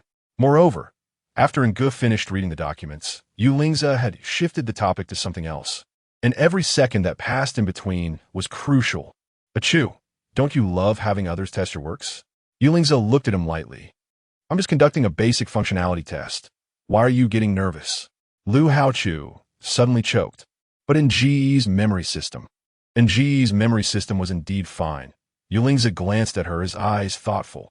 Bai Tao said that when Ngu was at the abandoned factory, she could recount their conversation on the plane in detail, so her memory function must be strong. But Ngu came to save me, right? Perhaps her memory function might be impaired. Then it's just the right time to test it. If there's a problem, we need to send Ngu to the lab for a checkup. Your arm is injured now, so leave these small matters to Chun Xing. Yulingzi's words were watertight, completely blocking Lu Haochu's retreat. Lu Haochu's face turned pale. His mind went blank. How did so many complications arise in such a short time? Nji's gaze turned cold.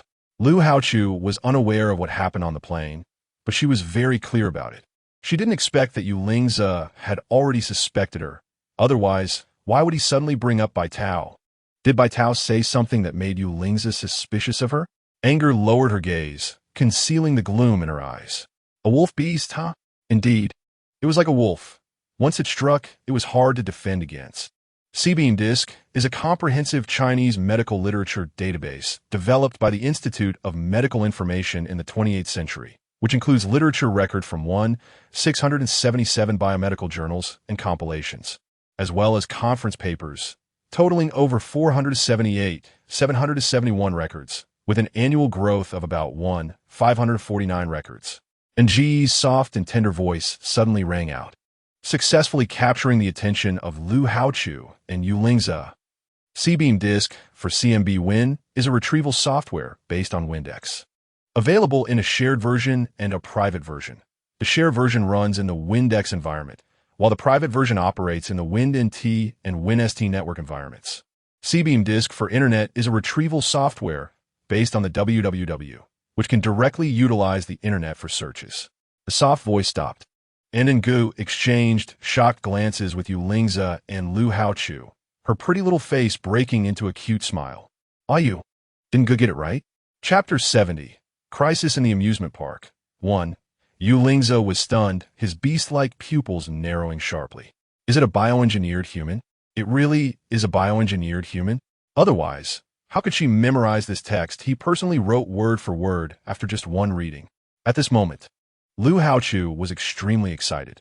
He knew Ngu was smart, but he didn't expect her memory to be so formidable. Lu Haochu quickly snapped back to reality, fearing that Yu Lingzi would latch onto something else to harass Ngu, and he didn't have time to worry about his own bandage change. He hurriedly stood up from the table. Do we even need to say this? Ngu definitely got it right. Ugh, let's not waste time. If we keep messing around, we won't have time for scene testing today. Let's go, Ngu. Our test later will be better. We need to hurry. After saying this, Lu Haochu turned around and shot Yu Lingzi a fierce glare, forbidding him from saying anything else. He then turned back and took Ji's hand, striding toward the exit. Yu Lingzi was taken aback by the glare, then a bitter smile appeared on his lips. Hey, he hadn't even done anything to Ngu yet. How did he end up being resented? Watching the two leave, Yu Lingzi turned to look upstairs and suddenly called out, 17? As soon as he spoke, 17 appeared at the corner of the staircase on the second floor. How is it? Everything went smoothly, Commander. 17 carefully tucked away the contents of his pocket and handed it to Yu Lingzi as he came downstairs. Yu Lingzi nodded, looking at the transparent pocket lying in his palm, his gaze landing on a few strands of hair inside, his beast-like pupils narrowing slightly. In the car, Lu Haochu was driving, occasionally glancing at Ngu, who was sitting in the passenger seat, his beast-like pupils still reflecting the lingering shock. Ngu was incredible just now. How could she memorize it after just one glance? Ngu raised her eyebrows and said, my memory is pretty good. She had been a bookworm since childhood, having read countless books, which could be counted in the thousands. With a solid foundation in memory and further professional training from the laboratory team, her memory became top-notch. Otherwise, she wouldn't have been selected to carry out time-space missions. Just now, when Yu Lingzi asked her to look at that piece of text at the beginning, she became more vigilant. Fortunately, her caution saved her, and she passed through that ordeal unscathed. It's a relief that Ngu is fine. I don't know what's going on with Ayu, suddenly asking you this.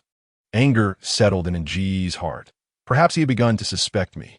Suspect? Lu Haochu was astonished, his hand almost slipping off the steering wheel. Why would he suspect? How did he come to suspect? Could it be because he didn't do something right? Or was it because he almost let something slip earlier and cause trouble? This is bad. Did he mess things up? Ngu in the passenger seat fell silent, recalling the moments she had with Yu Lingzi, continuously deleting and filtering them in her mind, her brows furrowing involuntarily. Was it because of the warning she gave Yu Lingzi at the banquet? Did her actions at that time lead Yu Lingzi to suspect her? And combined with what Bai Tao said, was that why Yu Lingzi was testing her like this? And Ji's brow furrowed. She realized she had indeed been too reckless. At the banquet, she thought about how she wouldn't stay in this world for long, and coupled with the matter concerning Lu Haochu's safety, she reminded Yu Lingzi to pay attention to Lu Haochu's whereabouts. Now, it turned out that a moment of good intention had become a handle for suspicion, and instead, it began to endanger her own safety. This was simply a huge irony. Chapter 71. Crisis in the Amusement Park 2. Seeing that Ngu remained silent, Lu Haochu's expression suddenly became tense as he kept glancing at Ngu. Ngu, don't worry, don't worry. Didn't you already suspect that everything was fine just now? If you feel uncomfortable, we could just not stay at a used place. I have a small villa on the outskirts of the city. Although it's not as spacious as I use here, it has the advantage of being in a quiet environment. How about we move there? That way, at a used place, he wouldn't have to be on edge all the time. And I believe Ngu would feel more comfortable living in my villa, right? Ngu shook his head, saying no if we move now. It will only actively inform you that I have a problem, raising his suspicions about me.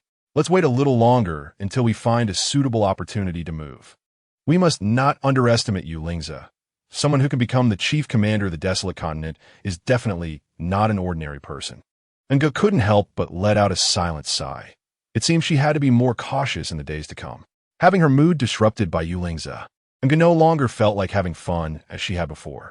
She constantly worried that, out of her sight, Yulingza had already arranged for someone to follow them, just waiting to catch her off guard. In fact, Ngu was right. After she and Lu Haochu had just experienced a kidnapping incident, how could Yulingza be at ease letting them go out again? Naturally, he sent someone to quietly follow them, merely to prevent another kidnapping from happening. Moreover, Yulingza had calculated that Jun Xinglan would return for Ngu again, so he was naturally waiting for the fish to take the bait. That's why he didn't stop Lu Haochu when he mentioned going to the amusement park. Seeing Ngu disinterested, Lu Haochu cursed Yulingza hundreds of times in his heart. And in the end, he could only take Ngu into the largest drink shop in the amusement park. Since they couldn't play together, sitting down to chat was always a possibility, right? The appearance of Ngu was just as Yulingza had expected. The moment she entered the beverage shop, she attracted the attention of everyone inside. Wow, that biohuman is definitely the most beautiful one I've ever seen. Mom, can we get a biohuman as pretty as her to take home? She's so beautiful, 100 times prettier than what I saw in the store yesterday. The person next to her must be her owner, right? They look really wealthy. If I had such a doll, I would be dreaming and laughing awake. Hey, isn't that Master Lu? I've attended his exhibition before. I've seen him. I heard Master Lu has been working on a new piece for a long time. Could this be it? Last time, in the biohuman original competition, Master Lu lost to the head of the C family. I thought he would be down and out, but I didn't expect that just a few months later, he would create such an exquisite doll.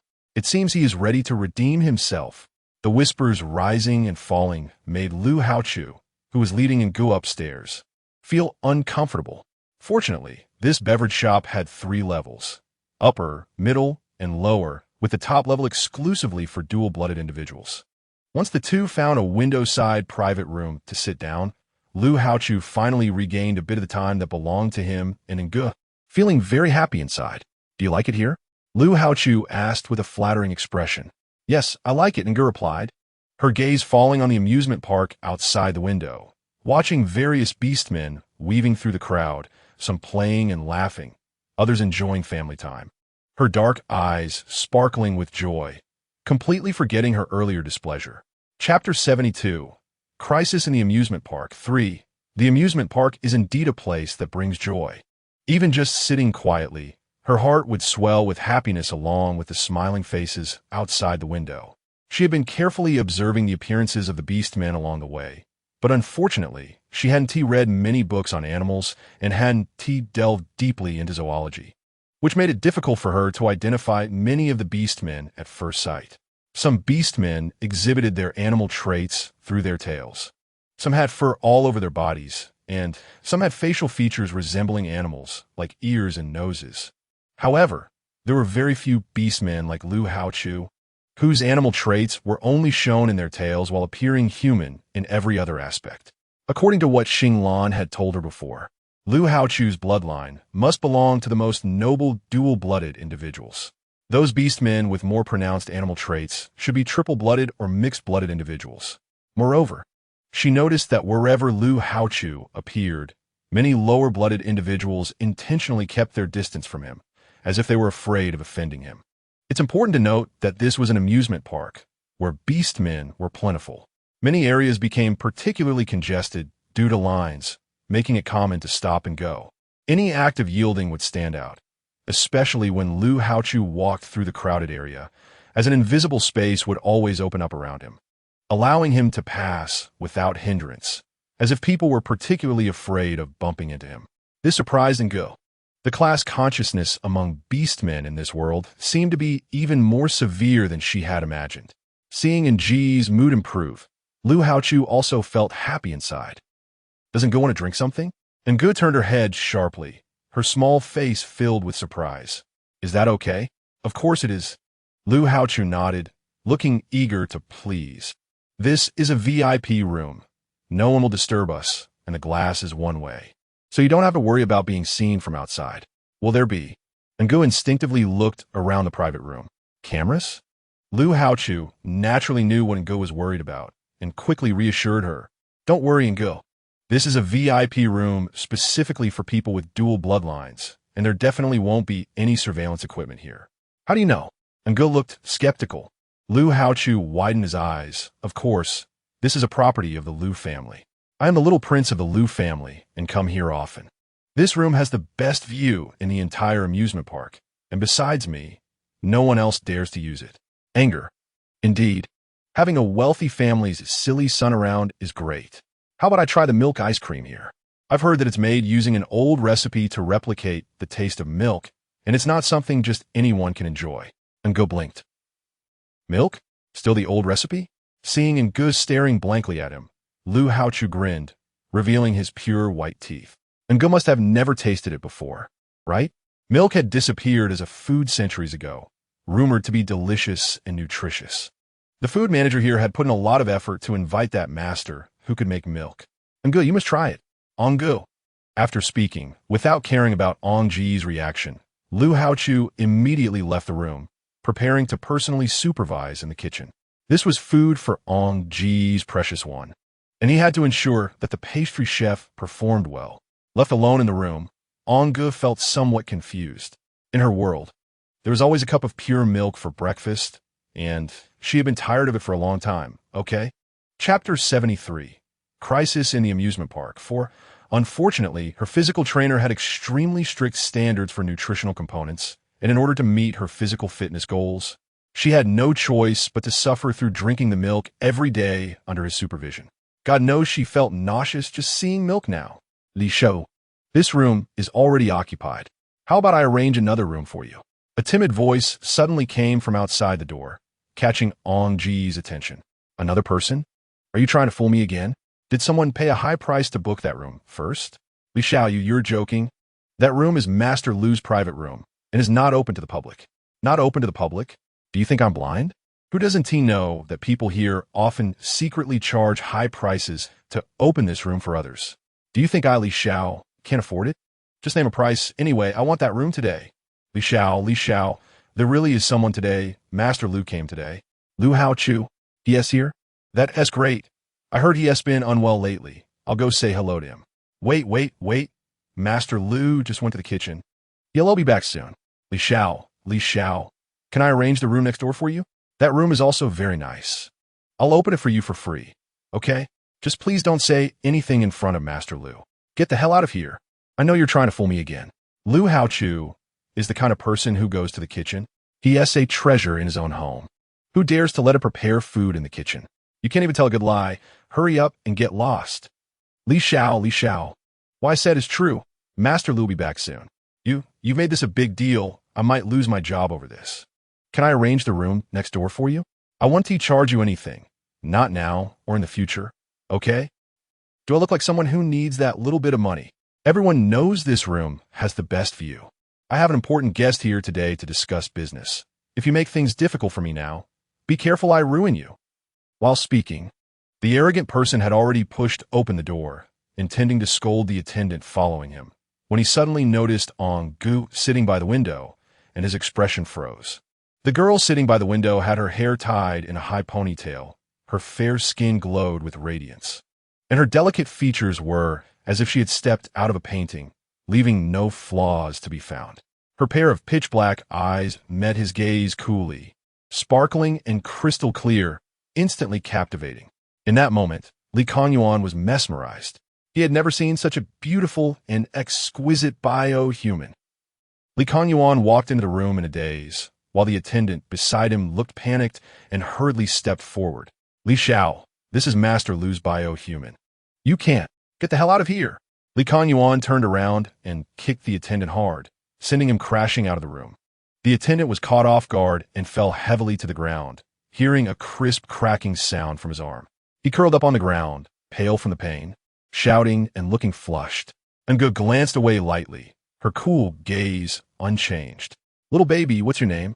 No one disturb her anymore.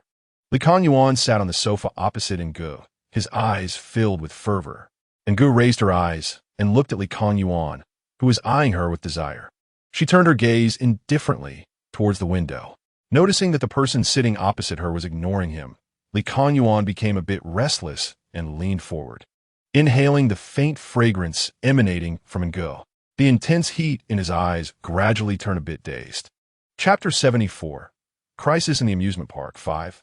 The scent smelled so good, completely different from the perfume he usually smelled, yet more enchanting and captivating than those scents. Little baby, don't be afraid. Tell me your name. The bioengineered person in front of him seemed confused and did not respond to his words. Did this mean that this bioengineered person was still a semi-finished product, not yet equipped with an intelligent system? If that were the case, then whatever he did now would go unnoticed. Her name is Engu. Suddenly, a pleasant and melodious voice rose at the entrance, causing Li Kanyuan's outstretched hand towards Engu to pause in midair for a moment before quickly retracting. Although the Li family's business was not small, compared to the Lu family, it was like a small witch meeting a great witch. It was manageable for him to do something behind Lu Haochu's back, but if he were caught in the act, he would not come out unscathed. As he pondered how to explain his earlier actions, Li Kanyuan awkwardly stood up and looked towards the door. When he saw who was at the entrance, he was suddenly startled, and then his face lit up. Si Xiao, why are you here?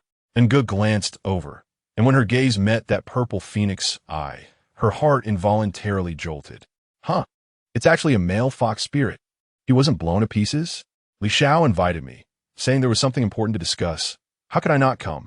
Si Shuyuan's gaze briefly lingered on Engu before moving to Li Kanyuan, his stunning face adorned with a faint polite smile, making one feel as if they were bathed in spring breeze.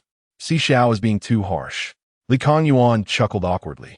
He knew how rare it was for Si Shuyuan to accept an invitation, and he had inquired for quite some time to learn that Si Shuyuan had a special fondness for amusement parks, which is why he used the amusement park as bait to try and meet Si Shuyuan. Unexpectedly, Si Shuyuan arrived before the agreed time, which genuinely surprised him and made him feel he had gained some face. The view from this room is really nice. I've come here so many times and have never been able to enter this room. Li Xiao really put in a lot of effort. Si Shuyuan walked into the room, looking at the scenery outside the window, his face showing satisfaction as he casually yet deliberately sat next to Engu. Upon hearing this, Li Kanyuan's expression froze for a moment. Actually, this room, he thought the waiter was just fooling him, which is why he forced his way in, but now looking at the exquisite humanoid by the window, it seems the waiter really didn't lie to him. That young Master Lu just stepped out for a bit and could return at any moment. How could he continue to stay here?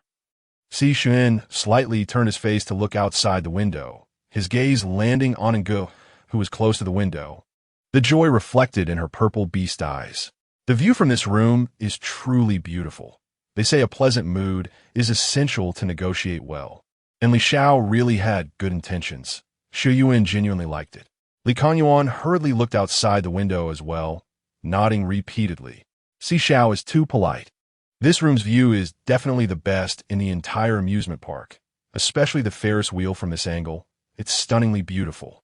Although Li Kanyuan still wore a faint smile on his face, the fine sweat beading on his forehead betrayed his current nervousness. What to do? This room was not booked by him. If he continued to stay, things would inevitably go wrong. But if he let Si Xiao move, that also seemed impossible. Seeing how much Si Xiao liked this room, if he spoiled Si Xiao's enjoyment, wouldn't that be slapping himself in the face?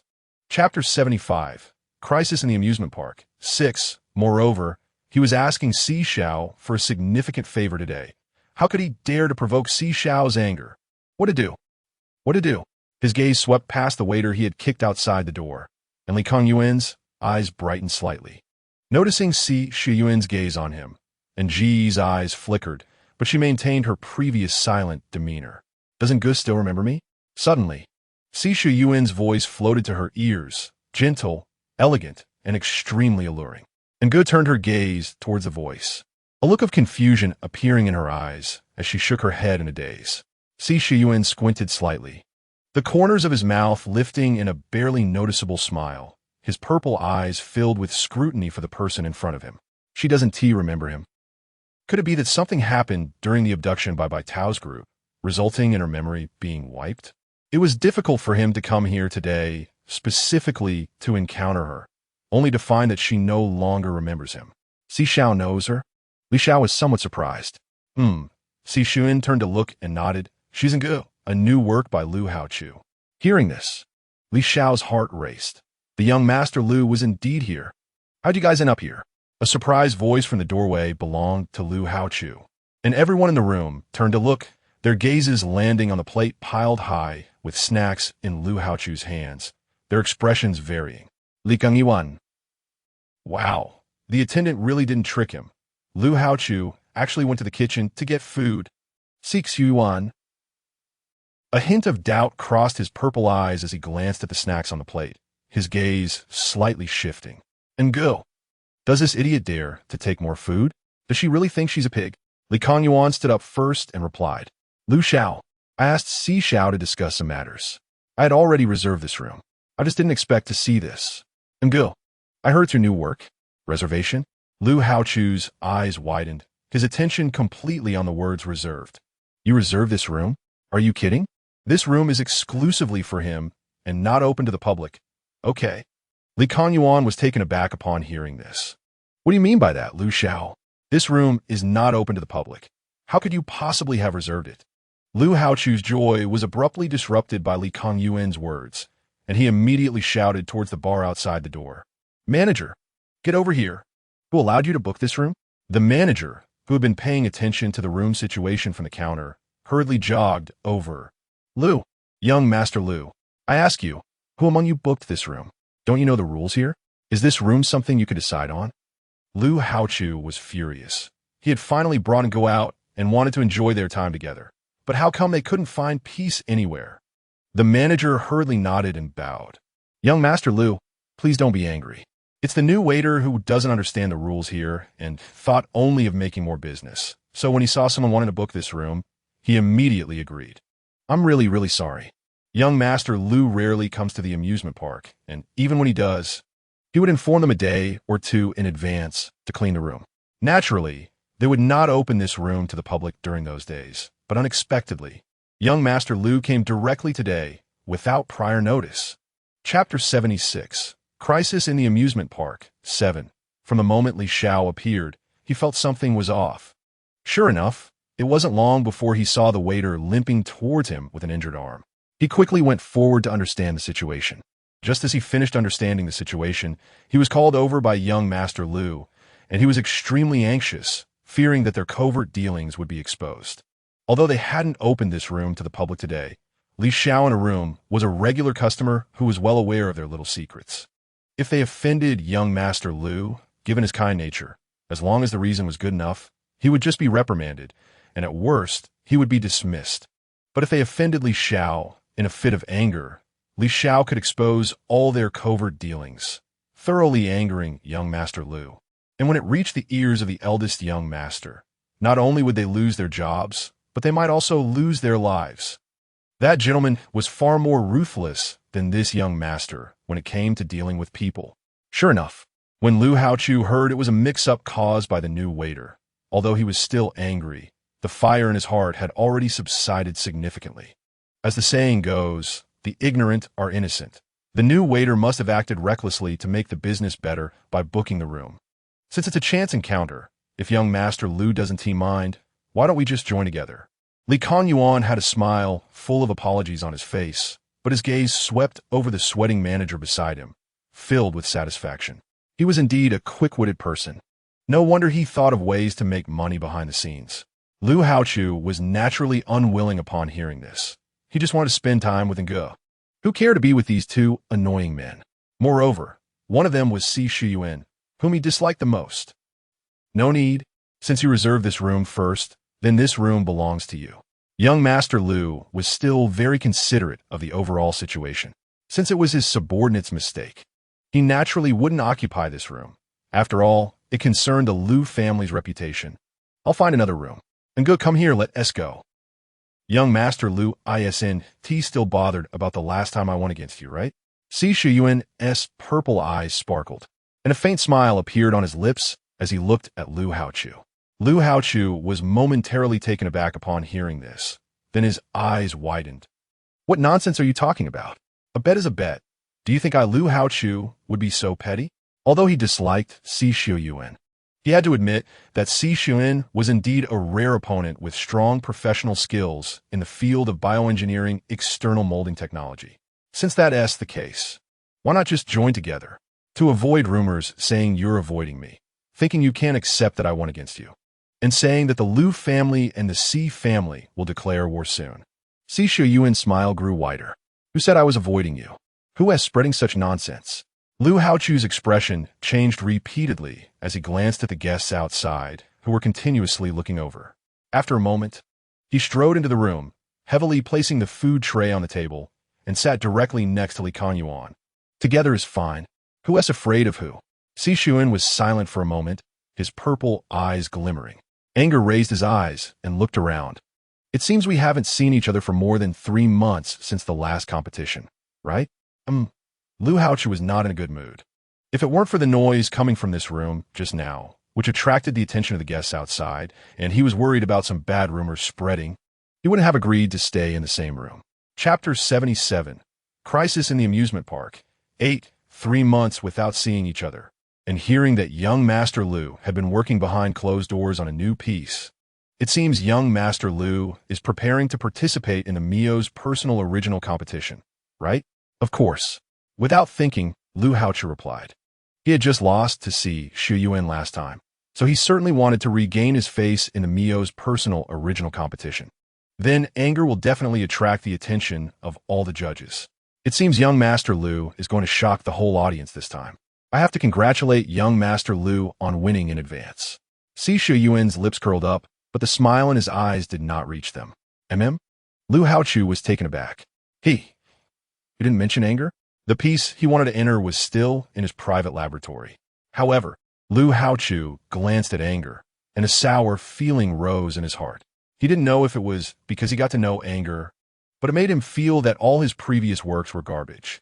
Not to mention being human-like in every gesture, they were not even comparable to half a human's toe.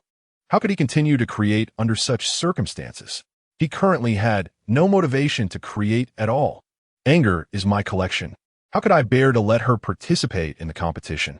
Lu Haochu frowned. The competition for bioengineered humans involved not only many tasks, but also dangers. Many bioengineered humans would suffer varying degrees of damage to their appearance after completing a series of specified tasks. Some with lower core intelligence might even end up scrapped during the tasks. For the winning bioengineered humans, their owners would later repair the damaged appearances, which would be a big deal. But if it were anger, where would he go to repair her? Just thinking about the cute anger getting hurt and bleeding made his heart ache. How could he knowingly let anger participate? Si Shuyuan looked surprised and turned to anger sitting by the window, nodding seriously. Indeed, if it were me, I probably wouldn't bear it either. Beside them, Li Kanyuan hurriedly nodded and chimed in, yes, anger is definitely the most beautiful bioengineered doll I have ever seen.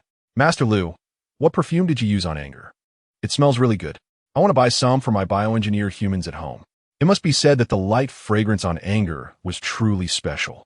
Not only was it intoxicating, but he also felt that the scent carried a captivating warmth, making one inexplicably want to get closer. Completely different from the coldness of the bioengineered humans he usually interacted with. After saying that, Li Kanyuan stood up and bent toward anger. Seeing this, Lu Haochu's heart skipped a beat, and he quickly reached out to pull Li Kanyuan back to his seat. Be more careful. Don't scare my anger. Li Kanyuan was yanked back onto the sofa chair, looking embarrassed as he agreed. Yes, yes, I'm sorry, I'm too excited, too excited.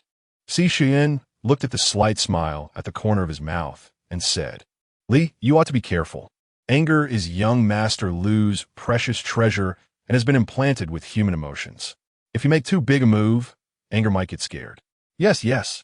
Li Kanyuan uryadli nuda. I just have never seen such a beautiful bioengineered doll. I got a bit too excited. Si Shuyan smiled and glanced at Lu Haochu. But what kind of perfume did young Master Lu use on anger? I've been smelling it for so long, and I can't figure out what type it is. It really is quite special. Chapter 78. Crisis in the Amusement Park. 9. He was sitting next to Anger at that moment. Although there was still some distance between them, the beastman's sense of smell was very keen. The scent on Anger was definitely not any perfume he was familiar with, not even floral scents. But it was more captivating than any fragrance. It was like the scent of a beastman in heat, yet not as intense and pungent as a beastman-s. It was faint like a gentle breeze, making one feel inexplicably comfortable. Curiosity passed through Si Shuyan's eyes. He himself was a master of bioengineered human aesthetics. He didn't remember ever seeing such a peculiar perfume on the market, unless it was brewed by Lu Haochu himself. With the Lu family's strength and Lu Haochu's talent, creating such an alluring perfume wouldn't be difficult. However, what puzzled him was that Lu Haochu had always been his subordinate. Although Lu Haochu was surprising and talented in creativity, he always lacked in craftsmanship. To suddenly create such an exquisite piece like Anger in 3 months of seclusion was something he couldn't comprehend. Recalling Anger's small action of hiding his low-frequency device in the hall during the banquet, he couldn't let it go. That behavior should not be a reaction a bioengineered human would have. It should be known that bioengineered humans are inherently loyal to beastmen. Even if they have been implanted with a master recognition program, they would never harm the existence of other beastmen, nor would there ever be any deception. But that day, if he hadn't seen it with his own eyes, he would never have believed that Anger actually violated this law. The C family, which he was a part of, was one of the government-recognized bioengineered human manufacturing enterprises, so there were many bioengineered human core system chips distributed by the government. He was very sure that those chips had no issues. So, the only problem could be Anger.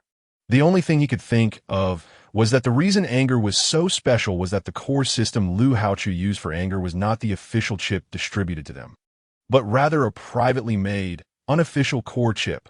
It should be known that using non-officially distributed core systems to create bioengineered humans is a serious crime. If an unofficial core chip were found in Anger, even if Yulingzo was in charge, it would probably still be impossible to protect the Lu family group. At that time, his C family would become the only bioengineered human aesthetic institution on the desolate continent, completely monopolizing the bioengineered human aesthetic market. Of course, this perfume took me a lot of effort to develop. There's not much of it, and it's still in the trial observation phase, so it's not available for sale yet. Lu Haochu's sentence ended the topic of the perfume, his gaze on Anger, and then glanced at Si Shuyan sitting next to Anger, his heart hanging high. If it were anyone else sitting next to Anger, it would be fine, but it just had to be that damn Si Shuyan. Si Shuyan, like him, was a bioengineered human aesthetic expert, and his abilities were not inferior to his own. Having him sit next to Anger truly made him uneasy, afraid that Anger would inadvertently leak something that would raise Si Shuyan's suspicions. Indeed, these were all commercial secrets. Then Si would just have to wait until the new product is launched to enjoy it. Si Shuyan intentionally or unintentionally glanced at the food platter on the table, his fox-like eyes narrowing. Young Master Lu seems to have a good appetite, ordering so much food. Lu Hao glanced at the snacks on the platter and thought, having just recovered from a serious illness, his appetite was quite good. Chapter 79. Crisis in the Amusement Park. 10. He was worried that Ngo would be hungry, so he specially went to the kitchen to get some good food. Who knew he would run into these 2 troublemakers on the way back? Now Ngo couldn't eat, and he wasn't in the mood either. Previously, he had heard people say that young Master Lu was seriously ill, and he didn't believe it at first. But now, seeing him like this, it was clear that young Master Lu was indeed quite ill. After a pause, Si Shuyan's gaze fell on the peanut butter on the platter. He even ordered double portions of peanut butter, which he knew would cause him an allergic reaction. What kind of illness did he have, anyway? Ng's gaze was fixed on the scenery outside the window from beginning to end, but her eyes sparkled in a place where no one could see, and the fingers of her hands, resting on her lap, appeared slightly stiff. At this moment, Si Shuyun was sitting beside her, undoubtedly putting her under considerable pressure, especially after hearing Si Shuyuan's conversation with Lu Haochu, and knowing that Si Shuyuan was also a master of biological exterior shaping. Her heart was even more suspended in her chest, as if it were about to burst out of her throat. According to Lu Haochu, the male fox spirit seemed to be even more skilled in biological exterior shaping than Lu Haochu himself. So she had to be more careful and absolutely must not reveal any flaws. Upon hearing Si Shuyuan's words, Lu Haochu's eyes widened in shock, forming an O shape. What was going on? Si Shuyuan actually knew about his peanut allergy. In that moment, Lu Haochu suppressed his shock and took a serious look at Si Shuyuan sitting across from him for the first time. The vigilance in his beast-like eyes heightened.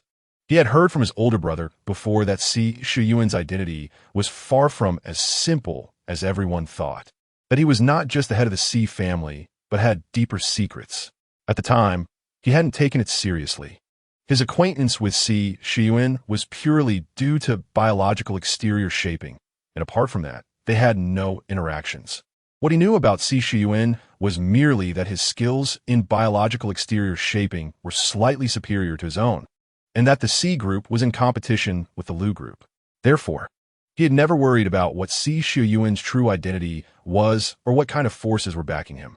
The only thing he had been concerned about was his skills being inferior to Si Shuyuan's.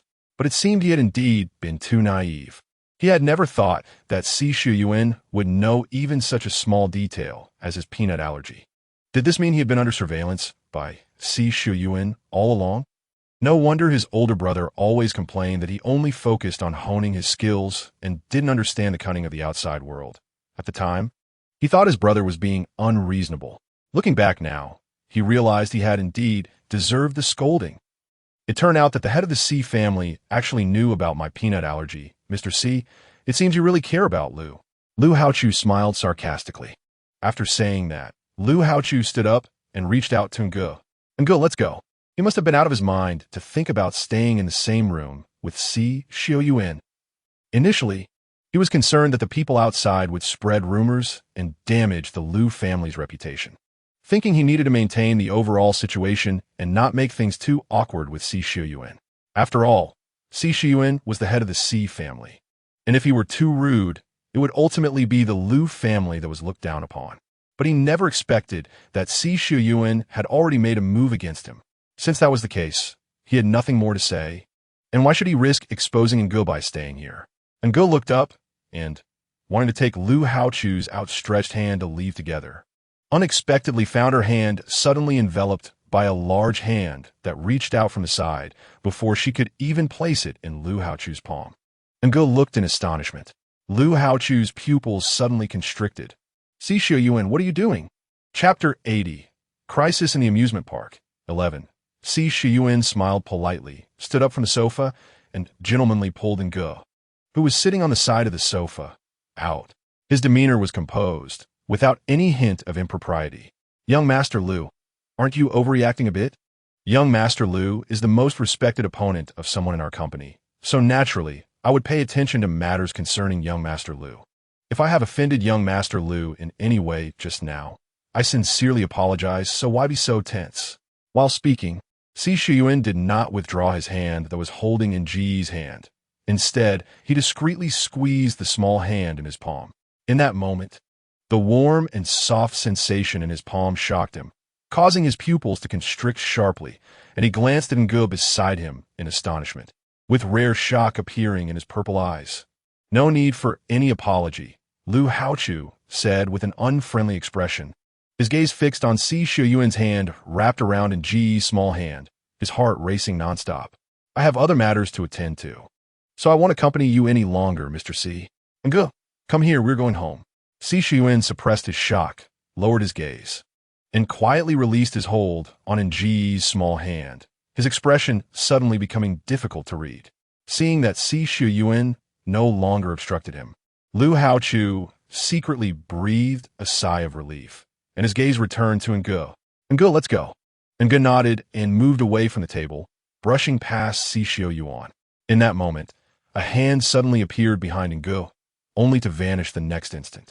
Nji's figure paused imperceptibly, and her dark eyes turned cold.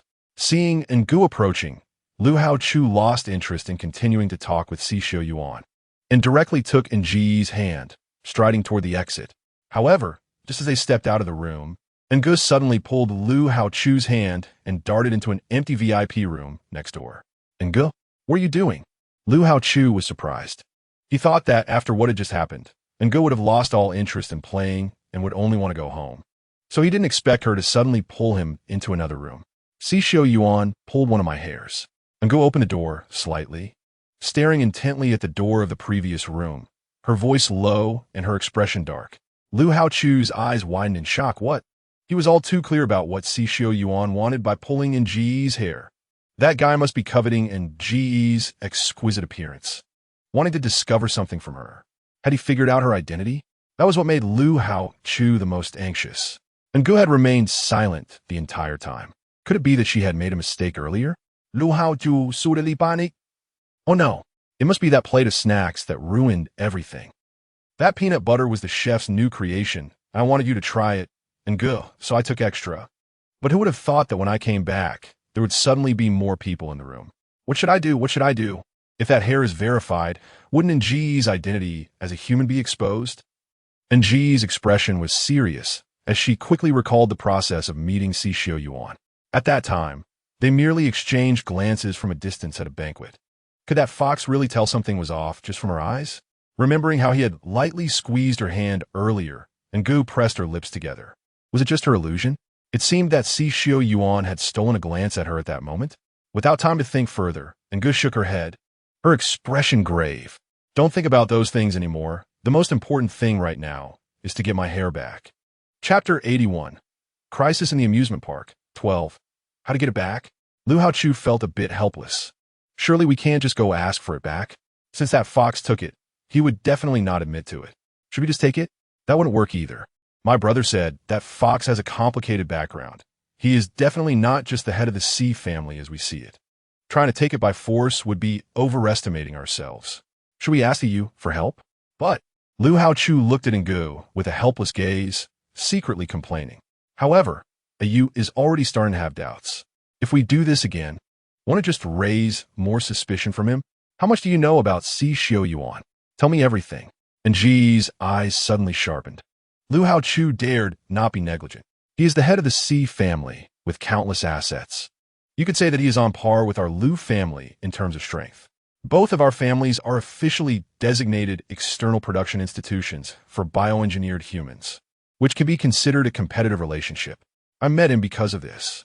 After a pause, Lu Haochu thought seriously. Xishio Yuan is quite extraordinary. He became the head of the Sea family before the age of 30. In comparison, our Lu family's business is still in my grandfather's hands.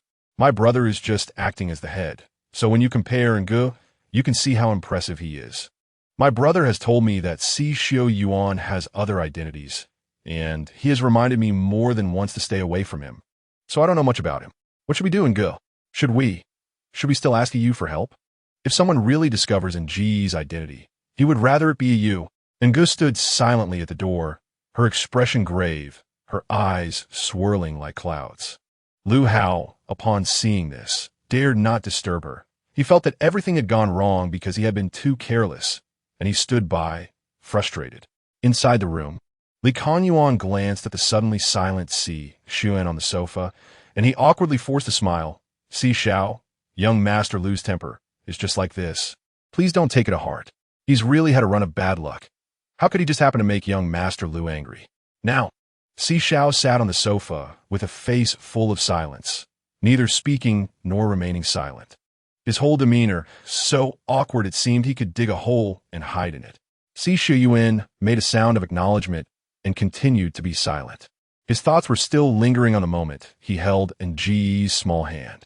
As a master of bioengineering, his reputation and skills were on par with Lu Hao's, and he naturally knew what kind of bioproducts current technology could produce.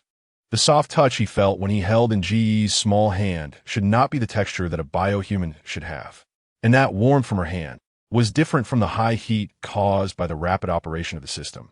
After all, it was a hand, the part farthest from the core system. If the hand's temperature was warm, wouldn't the core system be smoking from overheating? But just now, and Ji's reaction did not seem like a chaotic state of system warnings at all. A sudden, incredible thought flashed through Si Shuyuan's mind, but it was quickly dismissed in an instant. Primitiva humans. How could that be? It is known that primitive humans have been extinct for several centuries. How could they suddenly appear before him? Moreover, if she really were human, Lu Hao would be too late to hide her at home, and the entire Lu family would barely have time to seal off information, let alone boldly bring her to the amusement park to play. Chapter 82. She is really so cute. 1. But thinking about Ji's actions at the banquet, a layer of confusion clouded Si Shuyuan's purple eyes. If Ngo were indeed the weapon that the Lu family was preparing to use to crush the Si family, then why had the commercial spy he placed in the Lu family not received any information at all? The fragrance on Ngo, Anger's intelligence system, scene response, sound system, and Ji's delicate touch. The functions behind these are not just a mere accumulation of words, but a real massive project. All of this requires immense manpower, material resources, financial investment, and a long time of accumulation to complete. Even if those involved in these projects keep secrets, commercial spies can't possibly get nothing at all. Seeing Si Shuyuan still silent, Li Kongyuan couldn't sit still any longer. Young Master Si, actually, I asked you out today because there's something I wanted to. The door was suddenly pushed open forcefully, interrupting Li Kongyuan's words, and both people in the room looked up in surprise. Isn't Ge here? Lu Haochu looked anxious, scanning the room, and before the two could react, he closed the door again. Li Xiao was stunned, wide-eyed. What is going on? Si Shuyuan's expression was also slightly startled. A moment of confusion passing through his eyes, but then his expression changed abruptly as he stood up and strode outside. Hey, young Master Si? Young Master Si? Still recovering from Lu Haochu's actions, Li Kongyuan saw Si Shuyuan get up and leave hurriedly, a look of confusion on his face. Where are you going? Si Shuyuan quickly followed Lu Haochu out of the room. Watching his figure disappear at the stairway, he stopped and waved to Si Xia, who had been waiting outside. What's going on? Si Xia hurriedly stepped forward to reply. Young Master Si, it seems that young Master Lu is looking for someone. Looking for someone? Si Shuyuan's heart skipped a beat. Si Xia nodded. It seems to be a very important person. Young Master Lu was very anxious and ran out. Before him, did anyone go downstairs? Did you see their appearance? Si Xia thought seriously for a moment. Yes, but I just received a phone call, and I only vaguely caught a glimpse of someone going downstairs. Without paying attention to their appearance, Si Shuyuan's gaze shifted, and just as he was about to go downstairs, Li Kongyuan rushed out of the room as well, looking anxious. Young Master Si? Young Master Si, Si Shuyuan's eyes flashed with impatience, but in the moment he turned around, his expression softened abruptly, exuding a sense of polite upbringing, with a faint apology on his face. Li Xiao, I'm really sorry. I just remembered that there's an urgent matter I need to handle, so I can't accompany you. After saying that, Si Shuyuan gently nodded as an apology and turned to walk downstairs. The amusement park was large, and after coming out of the drink shop, everywhere he looked was bustling with crowds, among which there were quite a few bioengineered people, causing Si Shuyuan to slightly furrow his brows. After standing in place for a while, as if recalling something, Si Shuyuan suddenly turned around and walked back into the drink shop. Following behind him, Si Xia. Once again entering the drink shop, Si Shuyuan went straight to the third floor without thinking. He paused at the third floor stairway, raised his eyes to seriously search around the booth, and then started to turn around to check each VIP room one by one, until he saw Ngo sitting by the window in one of the VIP rooms. Si Shuyuan's eyes lit up. The inexplicable anxiety in his heart vanished instantly, and his eyes reflected a surprise that even he himself did not notice. The two locked eyes, his purple pupils reflecting a pair of ink-like eyes, and in that moment, the colorful scenery outside the window faded away. Chapter 83. She's really so cute, too. And Ge glanced at Xiao Yuan, then turned her head to look out at the scenery outside the window. Xiao Yuan's lips curled into a faint smile as he closed the door after entering. Sitting quietly across from Ge, his purple eyes seriously examining the delicate person in front of him. How did Ge end up here? Observing every detail of Nji's expression, Xiao Yuan felt extremely pleased at this moment. And Ge looked over upon hearing the words, seriously meeting her superior Xiao Yuan's purple eyes with an obedient expression. Where is it, Chu? Where is it, Chu? And Ge looked momentarily bewildered, unsure. After a pause, she raised a sweet smile, charmingly sweet, saying, I'll wait here for a Chu. A Chu will come. Doesn't Ge not remember me at all? For some reason, Xiao Yuan couldn't even explain to himself why he was so concerned about Ge not remembering him. And Ge blinked and said, I remember. You are Yuan. Hearing Ge affectionately call his name, Xiao Yuan's eyes brightened. You remember? And Ge tilted her small head and said, Of course, we just met. Xiao Yuan's heart skipped a beat. Just met? So, and Ge really had forgotten that they had seen each other at the banquet? A flash of disappointment crossed his mind as he curved his purple eyes. Doesn't Ge like amusement parks? No. Xiao Yuan's smile faltered, surprise appearing in his eyes. Why not? Because I can't play. That's obvious. What's the point of just watching? Xiao Yuan couldn't help but laugh. Then shall I take Ge to play? No. The obedient person by the window refused without a second thought. Why? Yuan is so silly, and Ge pouted. Because Ge has to wait for Chu. Xiao Yuan was momentarily speechless, feeling both amused and helpless. Then can we play while we wait? No. Once again, Ge firmly rejected him. Xiao Yuan looked bewildered. Why? Anger pouted her little lips again because she couldn't play with a Yuan. Xiao Yuan looked curious and asked why not. Because a Chu doesn't like a Yuan, so Anger can't play with him, she said, her soft voice tinged with a hint of indignation. Xiao Yuan couldn't help but chuckle. He doesn't like me? Did he tell you that? With a smile at the corner of his mouth. Xiao Yuan realized he hadn't felt this good in a long time, yet he was extremely pleased at this moment. And Ge blinked. But it didn't matter. As long as Ge secretly liked a Yuan, Xiao Yuan's eyes brightened, and his voice carried a hidden excitement that even he himself had not noticed. Ge likes me? Why? Ge thought seriously for a moment, her dark eyes sparkling with light, because a Yuan was very beautiful. Of course, looks determine everything. Moreover, he was someone as stunning as Xiao Yuan. Xiao Yuan's eyes were momentarily dazed, the purple irises shimmering, as he stared blankly at the sweet smiling Ge. For a brief moment, there was a quietness in his expression. Throughout his life, many people had praised his looks, but this time, he felt an unprecedented flutter of joy and gratitude in his heart. Perhaps it was the innocent smile on the person's face before him at that moment. Perhaps it was because he already had a subtle fondness for Ge. Or perhaps he had intended to use his looks to attract Ge's attention. In any case, regardless of the reason, he was very pleased to see such a result. Ge liked him, so naturally, she would let her guard down around him. Perhaps he could take this opportunity to get closer to Ge and resolve the countless doubts in his heart. Chapter 84. She is really so cute. 3.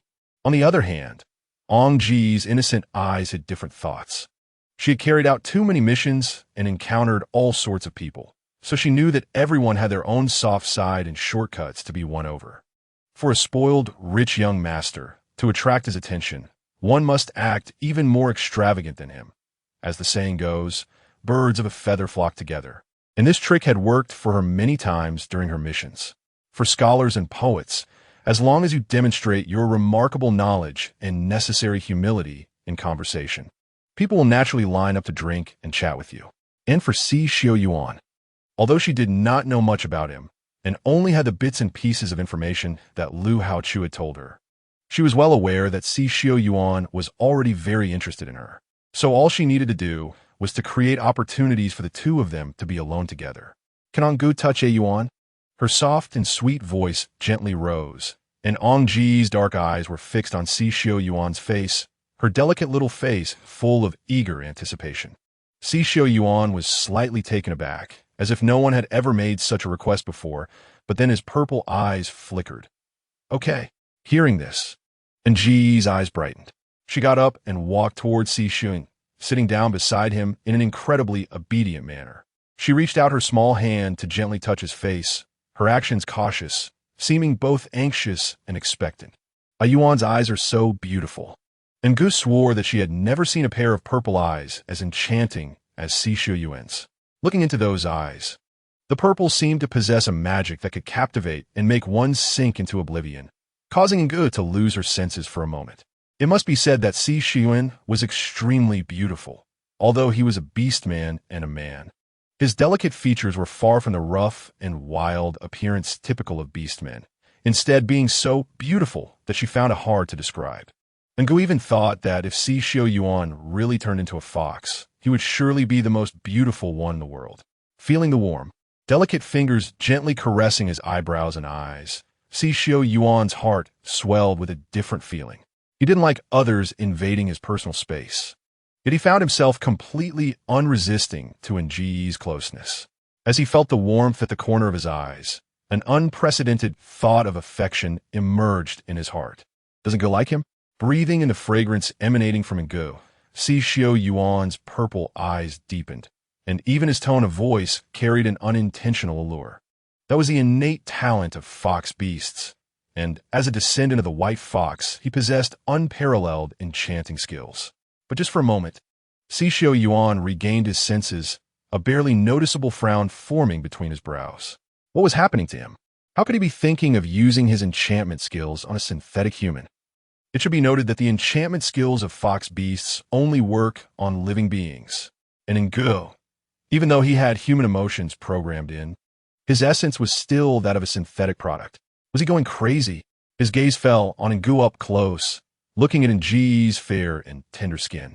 Si Shuyuan's attention was completely captured by the faint, transparent fuzz on Nji's face, and he felt a wave of admiration.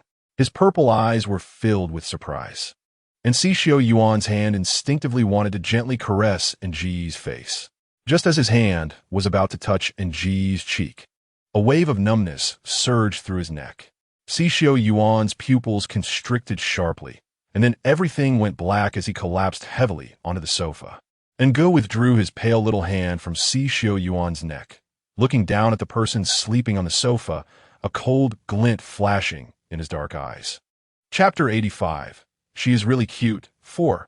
When Ngu arrived at the parking lot through the employee passageway that Lu Haochu had informed her about, Lu Haochu's eyes lit up as he hurriedly got out of the car and ran towards Ngu, his gaze sweeping over her again and again.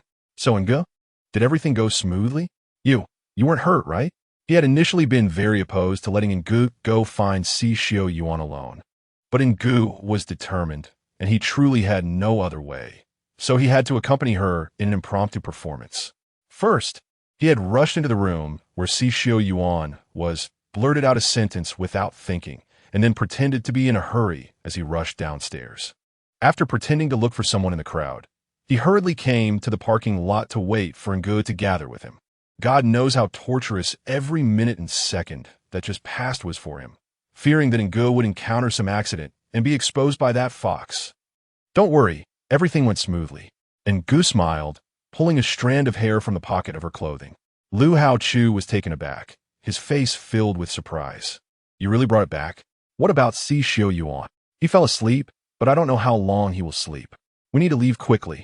Opening the car door, Ngu signaled Lu Haochu to get in the car quickly. Reflecting on her plan, Ngu felt a cold sweat for herself.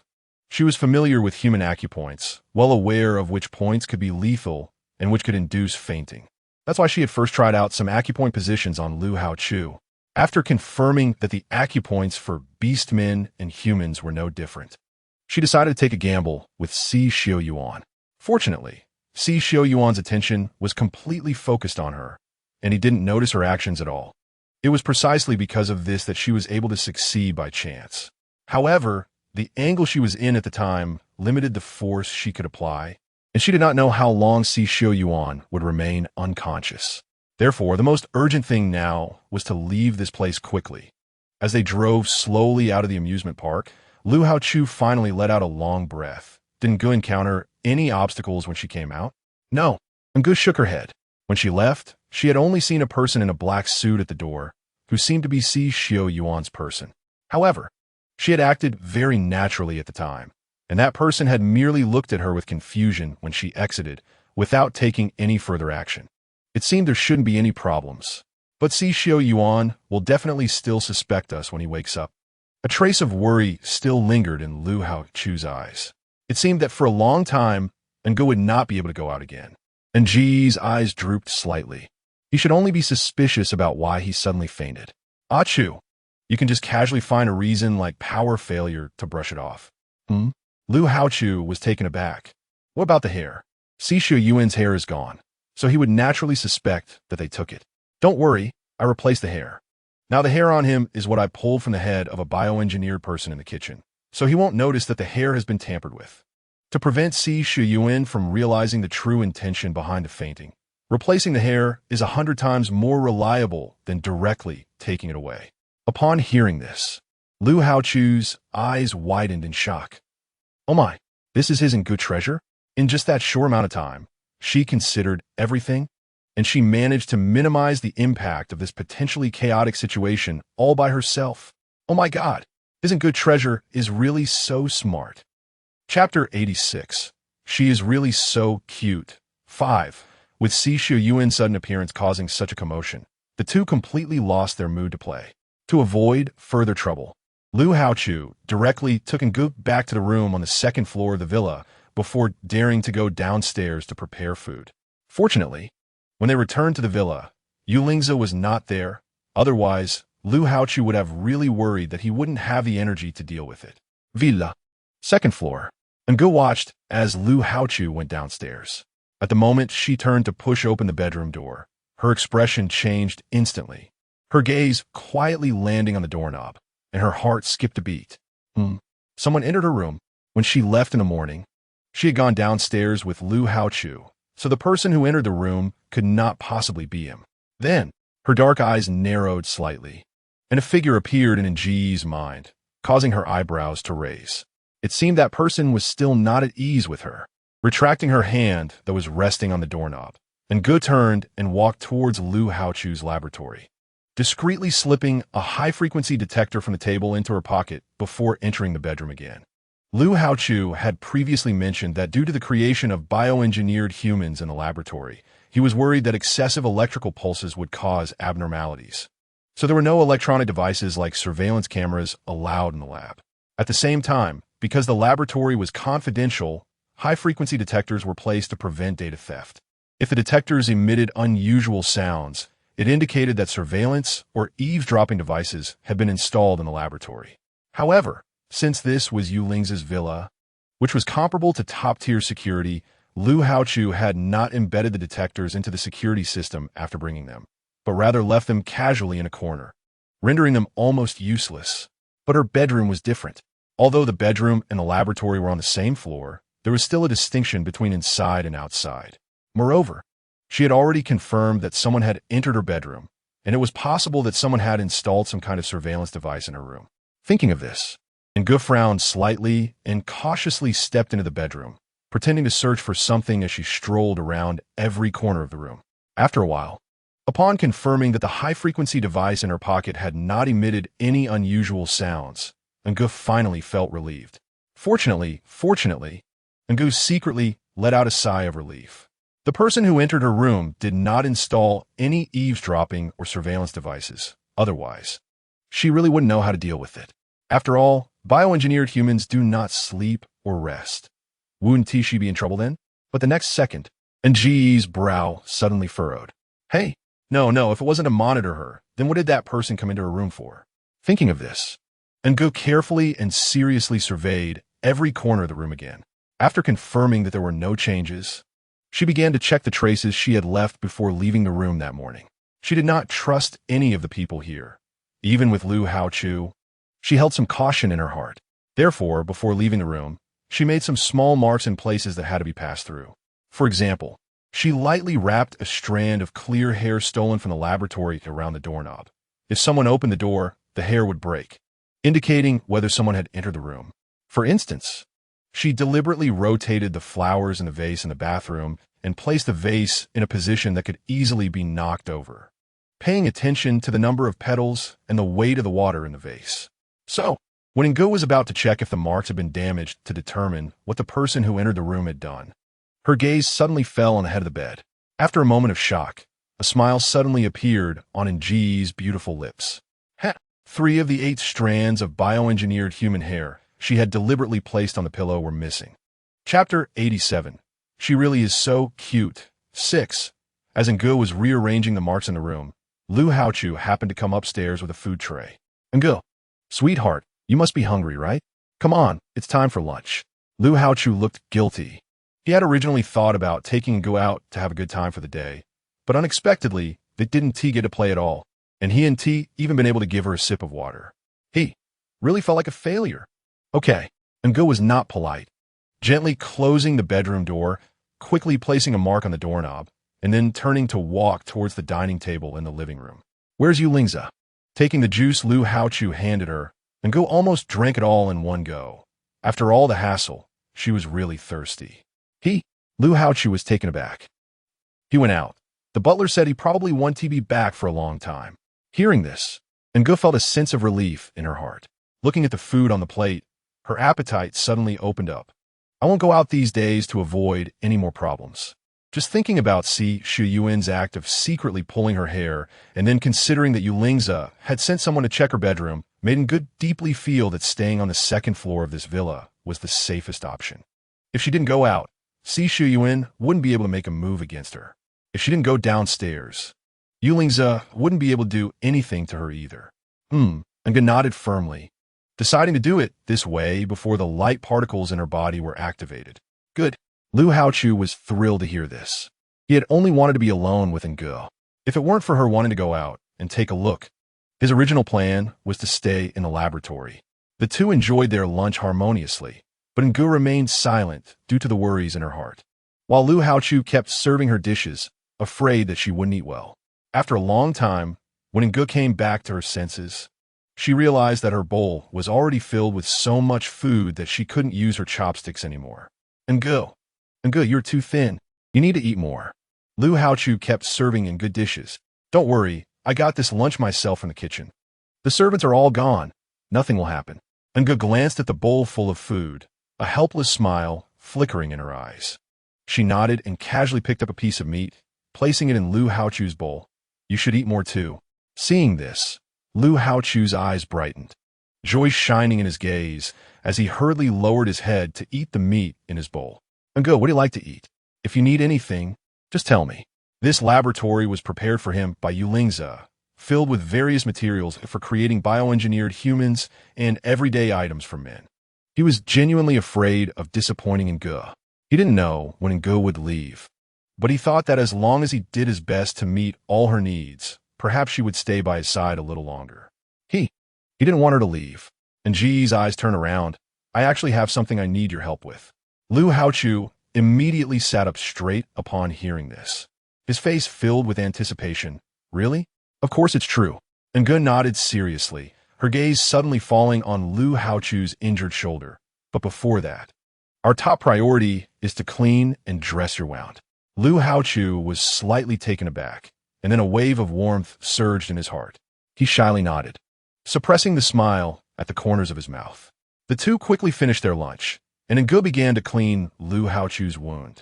Chapter 88. She is really so cute. 7. Watching Ngo seriously cleaning his wound with her head down, Lu Haochu's ears slowly turned warm. A hint of awkwardness flashed through his beast-like eyes, especially as he inhaled the pleasant scent coming from Ngo. His heart rippled with layers of emotion, and even his tail behind him swayed unconsciously. He really liked Ngo. Despite knowing her for less than 2 days and not understanding her well, he couldn't help but like her. Perhaps it was because he had always had a great interest in humans, and Ng's appearance filled that gap, transforming his interest into liking.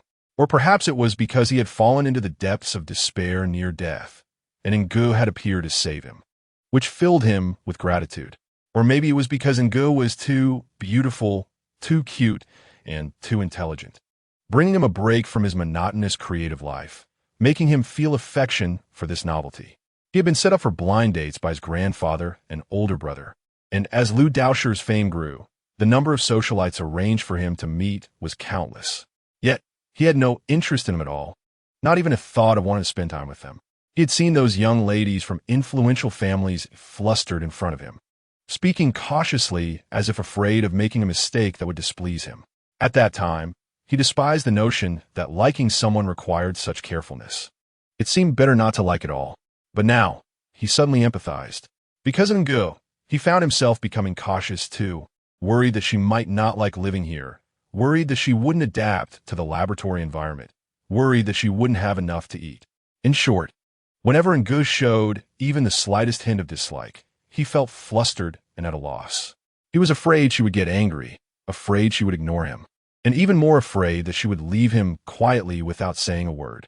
Feeling his emotions becoming increasingly unstable, Lu Haochu suppressed his racing heart and tried to shift his attention. When his gaze fell on Nji's skilled method of cleaning his wound, surprise crossed his eyes. "Isn't good, doctor?" The books had mentioned that extinct humans, like today's beastmen, had different professions. Remembering how Ngu had treated his wound in the forest, applying cold herbal compresses, and her rebuttals to Yu Ling's questioning, she seemed quite knowledgeable about medicine. Ngu pouted her lips as if to say, after all, she had been a little follower of Li Shizhen for a while. As if Lu Hao looked curious. Then what else can Ngu do? Lu Hao had too many curiosities about primitive humans, and he was particularly interested in Ngu, eager to understand her likes and dislikes, as well as her past, thoroughly. Ango raised her eyebrows, her attention always on the hands cleaning the wounds. "There are many things, anything you can think of, I can do." Lu Haochu. Doesn't his precious one speak too arrogantly? After a pause, Lu Haochu felt unconvinced in his heart. Can Ango draw? Of course. Wu Daozi is like her half-master. What about the piano? No problem. She witnessed the birth of Moonlight Sonata. What about singing? Do you think I can't sing? Chapter 89. She's really cute. 8. Lu Haochu was momentarily speechless. Does Ango understand Oasis culture?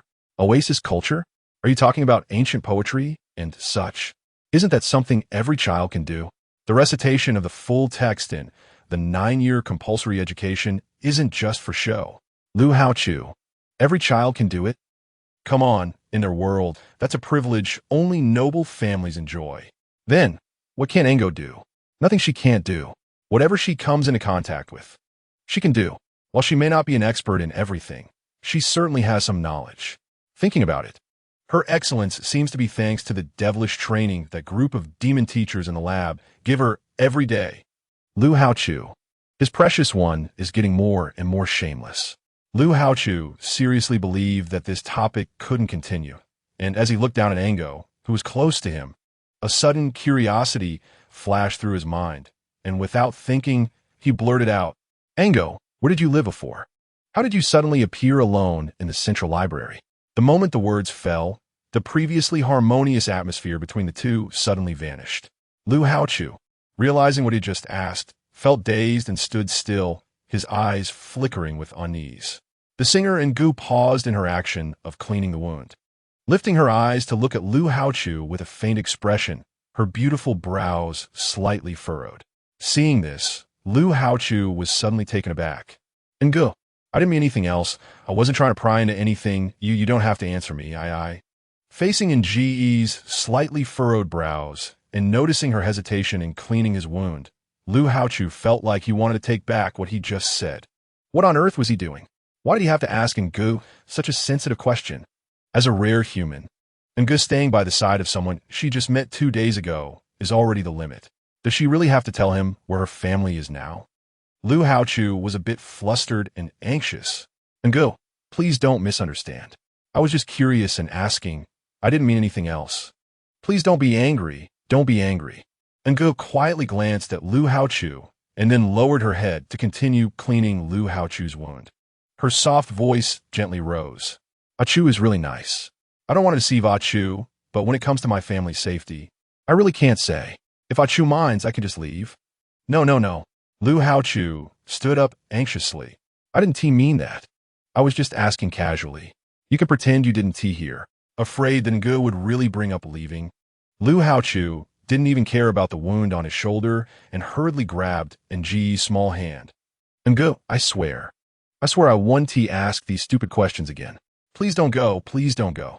Seeing Lu Haochu's uneasy expression, Ngu finally suppressed her desire to tease him further and nodded seriously. Achu is very good to me. If I really have to leave, I will definitely tell Achu in advance. Lu Haochu felt reluctant. Ngu, would she really leave? Noticing the atmosphere between them had become a bit heavy. Ngu smiled and pressed Lu Haochu, who had stood up, back into his seat. Don't worry, Achu, I won't be leaving anytime soon. I still have a lot of things that I need your help with. Chapter 90. She is really cute. 9. In the end, it's not that she doesn't want to leave, but that she really can't leave. She doesn't even know what is going on at the lab. It's been almost 2 days. Why hasn't the light ions in her body been activated yet? For such a major malfunction, given the intelligence of her companions in the lab, it shouldn't have taken this long without any reaction. Thinking of this, Ngu felt an inexplicable sense of anxiety. As soon as Lu Haochu heard that Ngu needed his help, he quickly sat back down obediently, wide-eyed and eagerly responding. Ngu, you say it. As long as it's something I can help with, I will definitely help. Ngi's smile gradually rose at the corners of her mouth. Good. But everything still has to wait until I finish changing your bandages. After what happened with Si Xiao Yuan this morning, Ngu felt that her actions were too reckless. She was able to subdue Si Xiao Yuan solely because he had focused all his attention on her at that time, and coupled with her identity as a bioengineered human, he did not guard against her movements. But now, thinking back, Ngu felt cold sweat in the palms of her hands. Fortunately, she was skilled in acupoint positions, and fortunately, her strength was just right at that time. But to put another way, if her strength had not been enough and she hadn't knocked Si Xiao Yuan out in one blow, the consequences would have been unimaginable. So on the way back, she thought for a long time, since Lu Haochu was willing to help her, she could take advantage of his creative talent to make some self-defense cold weapons for emergencies. But the prerequisite for all this was that Lu Haochu had to first heal his shoulder to avoid being unable to make the best quality works due to the injury when creating cold weapons. After all, the most crucial aspect of making cold weapons is the user's feel for them. All right, the wound has been cleaned. Now it's time to apply the medicine. In order to let the rotting wound absorb the ointment as much as possible, Ngu gently applied the ointment to Lu Haochu's wound while lightly blowing on it, hoping to let the minty coolness evaporate. Does it hurt? After all, it was a penetrating wound. This guy actually accompanied her for a stroll for the whole morning. Did he really not take this injury seriously? Or did it not hurt at all? It doesn't hurt. Be good. It will be better soon. Don't be afraid of the pain. After saying that, Ngu took the gauze from the table, gently lifted Lu Haochu's hand, and wrapped the gauze around his back while half embracing him. For a moment, the two were almost in an embrace. Chapter 91. She is really so cute. 10. Be good. Don't move. It will be better soon. To ensure that the ointment in the gauze was tightly adhered to the wound, Ngu had to wrap the gauze around Lu Haochu a few more times. Lu Haochu's breathing began to quicken, and the color of his beast-like pupils grew darker. Li Yuan was right. Ngi's scent was really sweet and enchanting. If they were interacting normally, this fragrance would at most make him feel fond of it and think it smelled good. But now, with them so close and bare-chested, this pleasant scent suddenly turned into a deadly temptation. And Ngu, the color in Lu Haochu's eyes deepened more and more. No, he would scare Ngu. Lu Haochu hurriedly stood up and stepped back. But little did he know that he stood up too suddenly. And since Ngu was focused on wrapping the gauze, when he stood up and retreated like that, Ngi's center of gravity shifted, and she stumbled forward. Ngu let out a surprised and instinctively reached out to hold onto something to steady herself. Her hands, which were wrapped in bandages, naturally wrapped around Lu Haochu's waist. Does it hurt a lot? Ngu steadied herself and looked up at Lu Haochu, her face showing a hint of helplessness. Didn't you say you would get better soon? Just hang in there a little longer.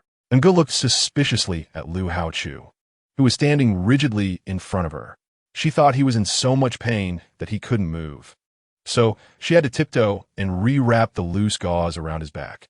Be good. If it hurts again this time, just bear with it. We're just one step away. This gauze cannot be even a little loose. Otherwise, it's minor if the medicine inside doesn't work. But it's the worst if the gauze rubs against the wound and causes an infection. Lu Haochu's stiff body didn't dare to move an inch. Feeling the alluring breath wrapping around him again, the warmth from Nji's small hands smoothing the gauze on his back, and the hot air occasionally sprayed on his ear while she spoke, and Lu Haochu's eyes deepened, and his hands, which had been hanging by his sides, began to rise uncontrollably, wanting to pull the person in front of him into his embrace, but stopped just a finger's width away from her waist, not daring to get closer. Almost there, just hold on. And was on her tiptoes, listening to Lu Haochu's rapid breathing, thinking he was in unbearable pain, feeling anxious herself. Does this fool not know he's much taller than me? Yet he stood there letting her wrap the gauze. Was he intentionally making it difficult for her? Chapter 92. She is really so cute, 11. What are you doing? A cold voice suddenly came from not far behind. Lu Haochu trembled at the sound. His thoughts abruptly pulled back. He quickly released Ngu and took a step back, looking at her in confusion, and then raised his eyes to see Yulingza standing at the stairway, his face instantly burning bright red. There was no time to say anything, and he didn't dare to linger, quickly turning and hastily walking into the laboratory. Ngu, yeah, he just left like that. I was about to follow Lu Haochu into the lab, but unfortunately, you're helping him change his bandages? A cold voice came from the stairway again, forcing Ngu to stop in his tracks and turn around to face the uninvited Yulingza alone. Didn't Lu Haochu say this guy wasn't at the villa? Why is he here now? Ngu couldn't help but roll her eyes, her helplessness evident on her face. In a moment, she slowly turned around. Her fair and delicate little face returned to its usual innocent and naive appearance, resembling a naive and harmless little white rabbit. Ngu obediently nodded. Achu said his wound was a bit painful, so he asked Ngu to help him change the dressing. Upon hearing this, Yuling's gaze fell on the bandage on the table that had traces of blood on it, and he couldn't help but furrow his brows. It seemed that his appearance was not at the right time. Lu Haochu's earlier behavior clearly indicated that he had feelings for Ngu, and he had just happened to witness it. Yulingza raised his eyes to look in the direction of the laboratory, and his gaze slowly fell on Ngu. Did they go to the amusement park? Nji's heart skipped a beat, but her expression remained unchanged. Went. Is it fun? Ngu blinked. Not fun. Yulingza glanced over. In the amusement park, he encountered Yuan, and Achu was unhappy. A Yuan? Yulingza was taken aback for a moment, but upon thinking of someone who could make Lu Haochu unhappy, his eyes suddenly lit up. Are you talking about Si Shu Yuan? Ngu nodded, as Yulingza seemed to be deep in thought and was about to leave and not disturb the two any longer. His gaze swept over the food platter on the dining table, and a barely noticeable look of surprise appeared on his face, leaving him momentarily stunned. Ngu followed her gaze and felt a sense of dread in her heart. Oh no! The dishes she used with Lu Haochu for lunch were quietly sitting on the table. Although they had been washed and stacked neatly, the number of bowls, chopsticks, and spoons was an undeniable fact. Chapter 93. She is really so cute. 12. Did you just have lunch? Sure enough, Yulingza asked out loud. Ngu quickly assessed in his mind and nodded, and ate. You too? Ngu honestly nodded. Achu said he wanted to test the digestive system function in my body, so he made me drink some soup. Yulingza remained silent. Ngu blinked her eyes and obediently stood aside without speaking. She had to be fully alert when dealing with Yulingza, otherwise she might accidentally fall into the trap of this wolf beast again. The two remained quiet for a while, and Yulingza glanced at Ngu and said, "Come with me downstairs." Ngu was taken aback by the words, and her gaze instinctively turned towards the direction of the laboratory. She felt inexplicably helpless. Cow, what on earth is Lu Haochu doing in the laboratory? Why hasn't Tihi come out yet? Is it really okay for her to be alone with Yulingza? Unfortunately, through the semi-transparent glass door of the laboratory, Ngu could not see any trace of Lu Haochu. With no other choice, she had to turn around and obediently follow Yulingza downstairs. As they went down the stairs, with Yulingza in front and Ngu behind, he noticed that the person behind him was maintaining a certain distance. Yulingza furrowed his brows slightly, feeling an inexplicable sense of loss, though he couldn't quite pinpoint why. What does Ngu know? Yulingza suddenly turned around to look at the person behind him. Ngu paused for a moment, her eyes flashing. Ngu could tell stories, sing songs, and play the piano. Although she didn't know why Yulingza suddenly asked this question, it was always safe to start with some harmless words. According to Lu Haochu, many bioengineered humans had this function of entertaining beastmen. So her response probably wouldn't arouse Yulingza's suspicion. Sure enough, Yulingza nodded thoughtfully. The companionship function. What was he feeling irritated about? Angie is originally a work of Lu Haochu. Even if the two of them really want to do something, it shouldn't have anything to do with him, right? Suppressing the irritation in his heart, Yulingza pointed with his finger towards the corner of the living room. Let's give it a try. Anger followed the direction of the finger and finally saw that there was a piano in a corner of the living room. She was immediately taken aback. Excuse me, is this guy asking her to play the piano? Does he still not have any doubts about her? Anger suddenly thought, could it be that those 3 hairs didn't have any effect? Ngu slowly walked towards the piano, glancing at the ever-watchful Yulingza. With all the hairs on her body standing on end, she pretended to be calm as she sat down on the piano bench, silently counting in her mind, and then began to play. It must be said that Nji's mind was blank at this moment. All her thoughts were focused on why Yulingza wanted her to play the piano. The music she played was purely based on her subconscious memory. When she finally came to her senses, she realized that she was playing Beethoven's famous piece Ode to Joy. After finishing the last note, Ngu did not rush to get up but sat up straight, turning her head to look at Yulingza like a well-behaved doll waiting for its owner's command. Yulingza, standing beside the piano, was utterly shocked. He was not unfamiliar with this Ode to Joy, but when this piece had reached their hands, a significant part had already been lost. What they had heard was merely a fragmented score, although scholars in the desolate land had attempted to restore the score. Certain modulations still felt somewhat rigid and insufficient. However, just now, listening to Ngu play this Ode to Joy, there was not a single discordant note throughout, and the leaps of her fingers on the black and white keys appeared so light, without any hesitation or doubt. Why? The intelligence within Ngu's body was implanted by Lu Haochu. If Nji's understanding of medical knowledge in the morning was indeed knowledge that existed in the wasteland, he had nothing to say. But how could he explain this Ode to Joy? It's important to note that this Ode to Joy is something that even the wasteland only has remnants of. Chapter 94. From now on, you are mine, one. This piece of music is. Yulingza tried to suppress his shock, but just halfway through his words, he heard the old man's furious voice and Lu Shaoli's cautious replies coming from outside the door. Grandpa, don't be anxious. Xiao Chu is really fine. It's just a minor injury, just a little scraped skin. Really, Grandpa, don't worry. A minor injury? If it were just a minor injury, how could he not come back to see me? You little brat. If anything happens to your brother, I'll break your legs. How could you not tell me about his injury? From the doorway came Lu Shaoli's nearly desperate voice. Grandpa, I'm also your grandson. Why do you want to break my legs just because he's injured?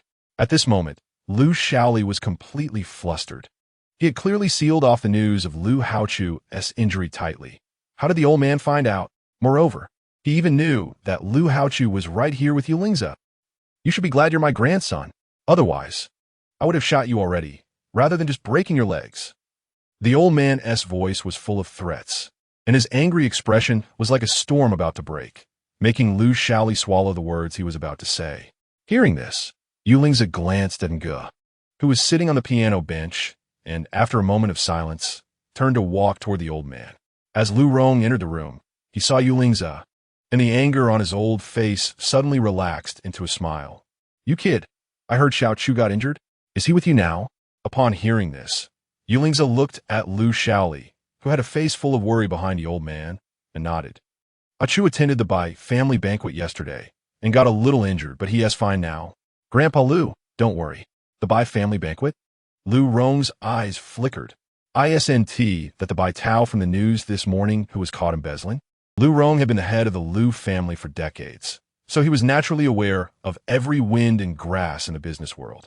He had already received news last night that the head of the Bai family was in prison. The ability to completely shut down all cooperation with the Bai family overnight and smoothly transfer power the next morning was something he immediately thought of Yulingza for, given his decisive and efficient approach. Yes, Grandpa Lu. Yulingza nodded, his face full of respect. Bai Tao's embezzlement was initially a minor issue, But he was willing to use other people's lives as leverage, causing everyone who attended the banquet that night to be injured to varying degrees.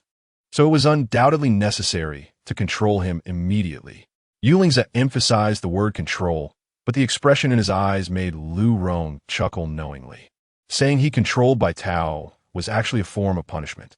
He had thrown Bai Tao into prison and specifically arranged for him to have a violent roommate. Even if something happened to Bai Tao, it wouldn't be Yulingza's fault. Everything he did was according to regulations, and no one could find fault with him. Lu Rong's mood lifted instantly, completely forgetting how angry he had been earlier. He patted Yulingza on the shoulder approvingly, his eyes full of admiration. Good boy. Well done. If Shaoli were half as reliable as you, I wouldn't be this old man still too tired to retire. How is it that old man you is so lucky to have a good grandson like you, while my grandson is so foolish? Beside them, Lu Shaoli thought.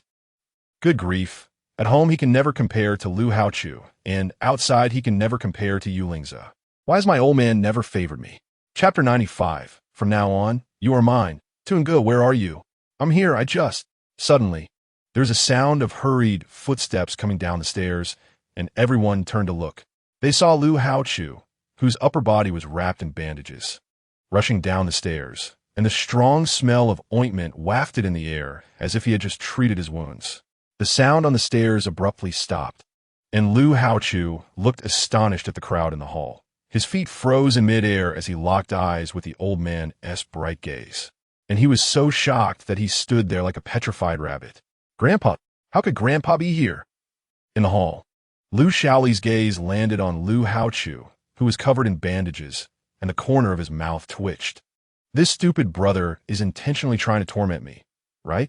I told Grandpa it was just a minor injury, yet this guy came down wrapped in bandages all over? How embarrassing. Why didn't he wrap himself like a mummy before coming down? Sure enough, the next second, the expression on Lu Rong's face changed from sunny to extremely dark as he coldly turned to Lu Shaoli. Is this what you call a minor injury? Just a scraped skin? Lu Shaoli was left in disarray. Lu Haochu's heart sank, and he instinctively glanced at the bandages on his upper body, then met Lu Shaoli's horrified eyes with a face full of pity, completely frozen. He didn't expect to see Grandpa in the hall as soon as he came out. What is going on? Wasn't he that bastard Lu Shaoli supposed to cover for him? Grandpa. Lu Haochu's voice trembled slightly. Oh, my dear little Chu, where are you hurt? How'd you get hurt? Seeing his beloved grandson completely wrapped in bandages, Old Man Lu was undoubtedly shocked, but unfortunately, the bandages were wrapped so well that he couldn't tell where the injury was. Lu Haochu was momentarily speechless. Seeing Lu Haochu stammering and unable to say anything, Old Man Lu quickly turned to Lu Shaoli, his voice full of anger. Lu Shaoli, you explained this to me. Didn't you say it was just a scraped skin? If it's just a scraped skin, why is his entire upper body wrapped in bandages? How did your brother get hurt? What kind of injury did he sustain? Lu Shaoli stood straight as he was scolded. He had already made a mistake by hiding the fact that Chu was injured from the old man. So how could he dare to conceal the truth now? He hurriedly explained, Grandpa, it's really not my fault. I had someone protect Chu, but Chu insisted on risking himself to be a hostage for that biohuman. And to save that biohuman, he got shot in the shoulder. I couldn't stop him. As soon as he finished speaking, everyone fell silent. Lu Haochu's eyes reflected shock as he instinctively looked toward Nge, who was sitting in the corner of the hall on the piano bench. This is bad. This is bad. Grandpa is angry. What? A gunshot wound. And it's on the shoulder? Lu Rong's expression darkened immediately. His precious grandson's favorite thing is making biohumans. Now that he has an injury on his shoulder, it will inevitably affect the dexterity of his hands. If he can't make biohumans, then being a master of external molding is fine too. After all, the Lu group is so large, and it's not bad for Xiao Chu to be a little prince. But if the injury on his shoulder leaves any hidden dangers that affect Xiao Chu's daily life in the future, Lu Rong's face darkened to the point of freezing. What biohuman? Where? How could it make his precious grandson take risks to be a hostage? He almost wished he could scrap that biohuman right away. Chapter 96. From now on, you are mine. 3. Grandpa. don't listen to my brother's nonsense. He wasn't even there at the time. I didn't take the risk to be a hostage for anyone. I was kidnapped from the start. It just so happened that those robbers also kidnapped Nge. I fell into the sea, and it was Nge who saved him. Lu Hao-Chu suddenly choked a bit. That was close. He almost revealed that Nge wasn't afraid of water. If Grandpa found out, he would probably take Nge back to the lab for research without a second thought, right? But unfortunately, he had already said half of it, and without further explanation, it turned into something else in old Master Lu's ears. What? You fell into the sea too? The news said someone fell into the deep sea at that time, and the search and rescue team couldn't find any information despite multiple searches. There was a huge fire on the sea, and it turned out that person was you. Old Master Lu was no longer calm.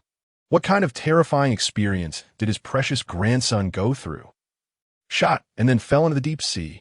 You have to know this little guy usually whines for half a day over a headache.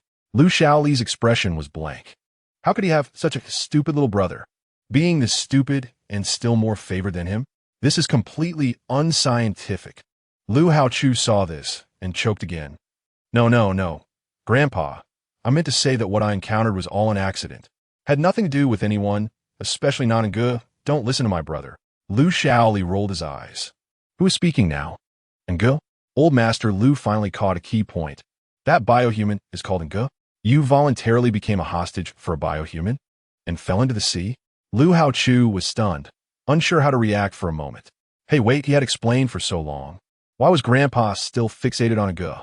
On the side, Lu Shaoli, eager to show off, quickly added, Yes, Grandpa. That biohuman is called Nge. Look, she is Nge. Lu Shaoli pointed, as if afraid old Master Lu couldn't see, and hurriedly ran to the piano, dragging Nge over, almost pushing her in front of old Master Lu. Nge was stunned, feeling bewildered, witnessing the unfolding events and sensing the anger radiating from old Master Lu. Nge felt a sense of frustration in her heart. What the hell? Who did she offend? She was clearly the one saving people. How did it turn out that she became the one harming others? When old Master Lu pulled Lu Shao away, his gaze landed on Nge, and a look of shock passed through his bright eyes. It must be said that his precious grandson's technology in the external modeling of bioengineered humans was getting better and better. The bioengineered human in front of him was so exquisite that even someone who had lived for most of his life felt amazed. Unfortunately, she had hurt his precious grandson. Old Master Lu's heart filled with murderous intent. Beside him, Yulingza slightly furrowed his brows. Seeing Lu Shao pull Nge over, Lu Hao-Chu panicked and hurriedly ran down the stairs to pull Nge behind him. Grandpa, it really has nothing to do with Nge. Please don't do anything to her. Lu Hao-Chu knew his grandfather's temper too well. There was a time when a bioengineered human he had created accidentally pushed him down the stairs due to its incomplete intelligence.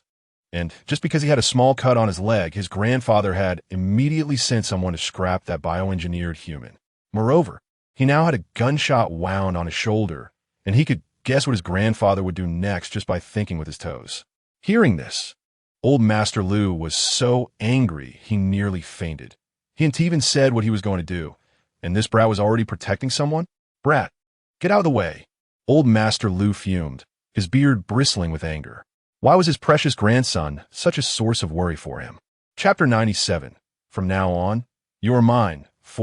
No, I'm not moving unless you promise you won't do anything to Nge. Lu Hao-Chu was desperate, caught between his beloved grandfather and his precious Nge, feeling truly stuck in a difficult position. You. It was the first time he had seen his precious grandson defy him so much, especially for a bioengineered human, and old Master Lu was genuinely furious. Grandpa, please don't be angry. Yulingza, who had been watching quietly from the side, finally spoke up. Achu is so anxious because of me. Upon hearing this, old Master Lu looked at Yulingza in surprise, and even Lu Hao-Chu, who was protecting Nge, turned to him in astonishment. What do you mean by that? What does it mean for me? Old Master Lu genuinely liked Yulingza, and upon hearing his sudden words, the elderly man's expression shifted from fury to a more amiable demeanor. What do you mean, you? Seeing the sudden change in his grandfather's expression, Lu Shao felt as if he had been struck hard in the chest. It seemed their grandfather favored Achu at home and you outside. making him feel like he was the one pick from the trash. Yulingza glanced at Lu Haochu, then at Ngu behind him, and paused before speaking. Actually, Haochu has already given Ngu to me. He is just worried that Grandpa, in a fit of anger, might harm her and ruin the promise he made to me. What? He gave you her? He gave a bioengineered human to you? Old Master Lu looked as if he had heard something unbelievable, glancing at Lu Haochu, then seriously at Yulingza, his face a mix of joy and shock. You agreed? You like her? In Old Master Lu's heart, Yulingza was almost a perfect person, except for the lack of a female companion. Clearly, he wasn't lacking in looks or family background, and he was not young anymore, yet there was not a single female companion by his side. Surrounded by men, even the servants at home were all male, leading him to believe that you was somewhat abnormal. And now, you had actually agreed to keep a bioengineered female companion by his side. He and Yulingza's grandfather were life and death friends. Ever since that annoying old man left him behind, he had treated you like his own grandson, and his biggest wish was to see him married and starting a family. Unfortunately, you had shown no interest in women. He had arranged so many well-bred, good-looking young ladies for you to meet, all of whom had been rejected one by one, some even without meeting him in person. Meanwhile, his ungrateful eldest grandson was constantly changing partners, embracing and entertaining women, which left him both angry and helpless. Now, suddenly hearing that Lu Haochu wanted to give a bioengineered human to you, and that you had agreed, how could he not be shocked and overjoyed? Although it was just a bioengineered human, it was a good omen. This way, he seemed to understand why Lu Haochu was so nervous about the bioengineered human named Ngu. After all, it was a gift for you. Seeing Old Master Lu looking at him with overwhelming joy, Yulingza seriously nodded. I like her. Good. As long as you like her. That's great. Old Master Lu was extremely happy. If it weren't for the need to maintain composure in front of the younger generation, he might have danced around in sheer joy to express his delight. Lu Xiao was utterly confused, while Lu Haochu stood there like a wooden statue. Ngu, who was being protected behind him, widened her eyes in shock. Chapter 98, From Now On. You Are Mine, 5. The few people who were trapped in shock were led by Lu Xiao, who was the first to snap back to reality. He hurriedly pulled Ngu from behind Lu Haochu, almost pushing her into Yulingza's arms, and added an agreement. Yes, Ayu. As long as you like her, that is good. Ngu was pulled off balance, and by the time she regained her senses, she found herself caught in Yulingza's arms. In that moment, surprise flickered in Yulingza's brown eyes, and the softness of the person in his arms seemed even more delicate than he had imagined. Since you likes it, let's go back first, Grandpa. We need to go home. Go home first. Lu Xiaoli quickly changed the subject, although there were only a few of them in the hall. Who knows how many hidden guards were outside? After all, he was a dignified information officer, usually coming to this villa with a show of power. But today he was being scolded by the old man. Although the current situation was strangely incomprehensible, Yulingza's reaction at least helped control the situation. He had to quickly coax the old man, but calm down back home. Even if the old man really wanted to scold, hit, or break his legs, he couldn't lose face here. Hearing this, Old Master Lu nodded eagerly. Yes, let's go home first, go home. With used frankness, Old Master Lu suddenly realized that Ngu had been sitting in front of the piano earlier, and it was obvious that before he entered the room, he was playing the piano with Ngu. Oh dear, how could he be so blind and lack insight? If Old Master Yu found out, he would probably be so angry he would jump out of his coffin to beat him up. After saying this, Old Master Lu pulled the dazed Lu Haochu beside him and hurriedly walked toward the door. Hey no, Grandpa, I want to stay here. Lu Haochu was pulled along, bewildered. His precious Ngu was still here. How could he leave? What are you staying here for? Old Master Lu raised his hand and gave Lu Haochu a slap on the forehead. You got shot. Hurry up and go home to recuperate. If you're not well, you can't come out and cause trouble. I'm not causing trouble. I'm not leaving. Ngu is still here. Hey, brother. What are you doing? Put me down. Let me down. Hey. In just a few seconds, the hall returned to silence. At this moment, Ngu nestled in Yulingza's arms, her face showing an unprecedented look of helplessness. At this moment, Ngu felt extremely uncomfortable being held by Yulingza. She only felt that she was in great danger at this moment, and instinctively walked towards the outside. However, As soon as she took a step, she was pulled back by the person behind her. "Where are you going?" "Huh?" A soft, questioning voice came from above the back of her head, causing Nji's heart to tremble suddenly. Ongu steadied her mind and pointed her little finger towards the direction of the door, looking for a Chu. "What do you need a Chu for?" "A Chu is Ong Ji's master. Where a Chu is, there's Ongu." After saying this, Ongu tried to act casually and once again broke free from Yuling's embrace. However, this time she hadn't even taken a step before her whole body was spun around half a circle, facing directly into Yuling's brown eyes. Ongu was suddenly startled, her gaze locking onto the brown eyes of Yulingza, leaving her momentarily dazed. Yulingza looked down at Ongu, who was held in his embrace, gently stroking the hair by her ear with one hand. Feeling the warmth and softness that came from his fingertips, his heart filled with indescribable shock. Chapter 99. From now on, you are mine, 6. He didn't know why he had just said that, referring to Ongu as a gift from Lu Haochu. But he did it anyway. He was very aware of the old man's methods. For Ah Chu's safety, the old man could not tolerate any impurities. If he had remained silent, Ongu would undoubtedly have faced a disastrous fate. So, without a second thought, he spoke up to salvage the situation, suddenly feeling. Ongu is a rare bioengineered person who is not rejected. For some inexplicable reason, he just doesn't want Ongu to suffer any harm. Even if Ongu is just a bioengineered person. Looking into Nji's pitch-black eyes, Yulingza realized for the first time that the color of one's pupils could be so purely black. The sunlight streaming in from outside the room filled Nji's eyes with sparkling light, reminding him of last night's banquet when Ongu smiled at him, complimenting him on his beauty. At that moment, Nji's pupils seemed to be filled with the same sparkling light, making him momentarily lose his focus. After a long time, Yulingza finally moved his thin lips. "From now on, you are mine. I need to find a Chu." As if unable to understand Yulingza's words, Ongu widened her eyes and pouted.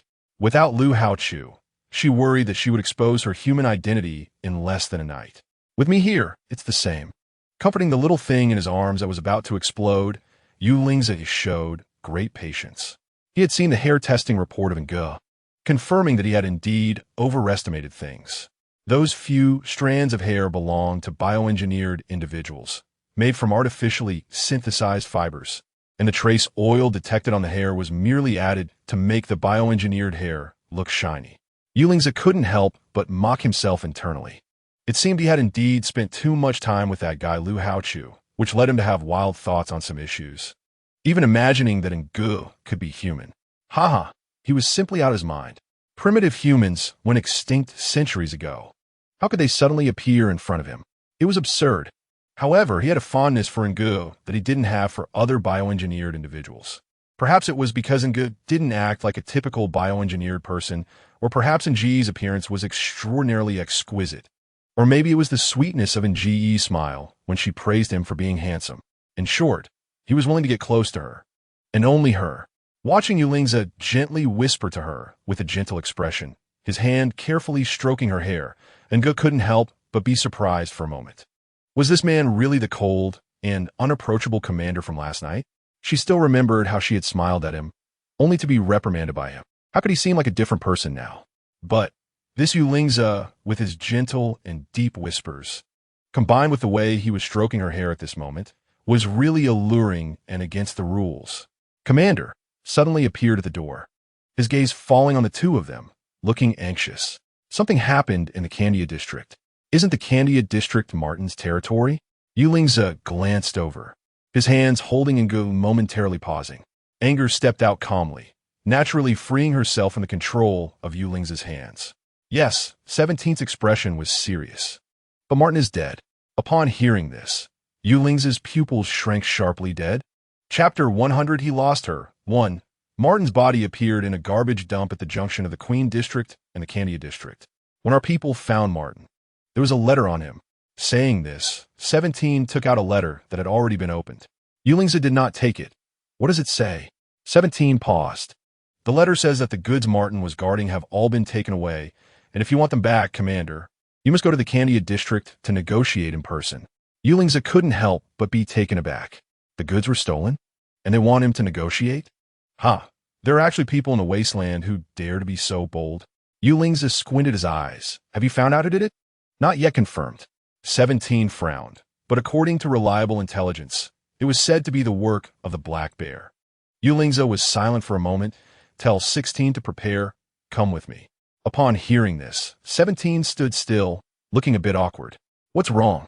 Noticing 17's strange expression, Yulingza furrowed his brow. Commander, actually, the letter specifies that you can only bring one person, and it even designated who that person should be. Upon hearing this, Yulingza's eyes lit up with curiosity. Who? 17 glanced at the person next to Yulingza, awkwardly tugging at the corners of his mouth. Anger. Anger suddenly raised her eyes. Excuse me, who the heck pointed out that she had to accompany Yulingza? Anger expressed that everything came too suddenly. After all, she had only been in this world for less than 2 days. Could these people still be okay? Could they let her catch her breath? Yulingza was also taken aback upon hearing this. Anger? Shichi nodded helplessly. Yes, the person they specified is Anger. When he saw this letter, he was also incredulous, not understanding how the Black Bear gang could know about Anger's existence. Yulingza then turned to look at Anger, a look of suspicion on his face. After a moment of silence, his brown eyes seemed to ponder. All right, let's do as they say. That batch of goods was very important to him. Had to get it back. Half an hour later, Yulingza and Anger appeared in an abandoned parking lot in the Candia district. The two walked one after the other towards the underground garage of the parking lot.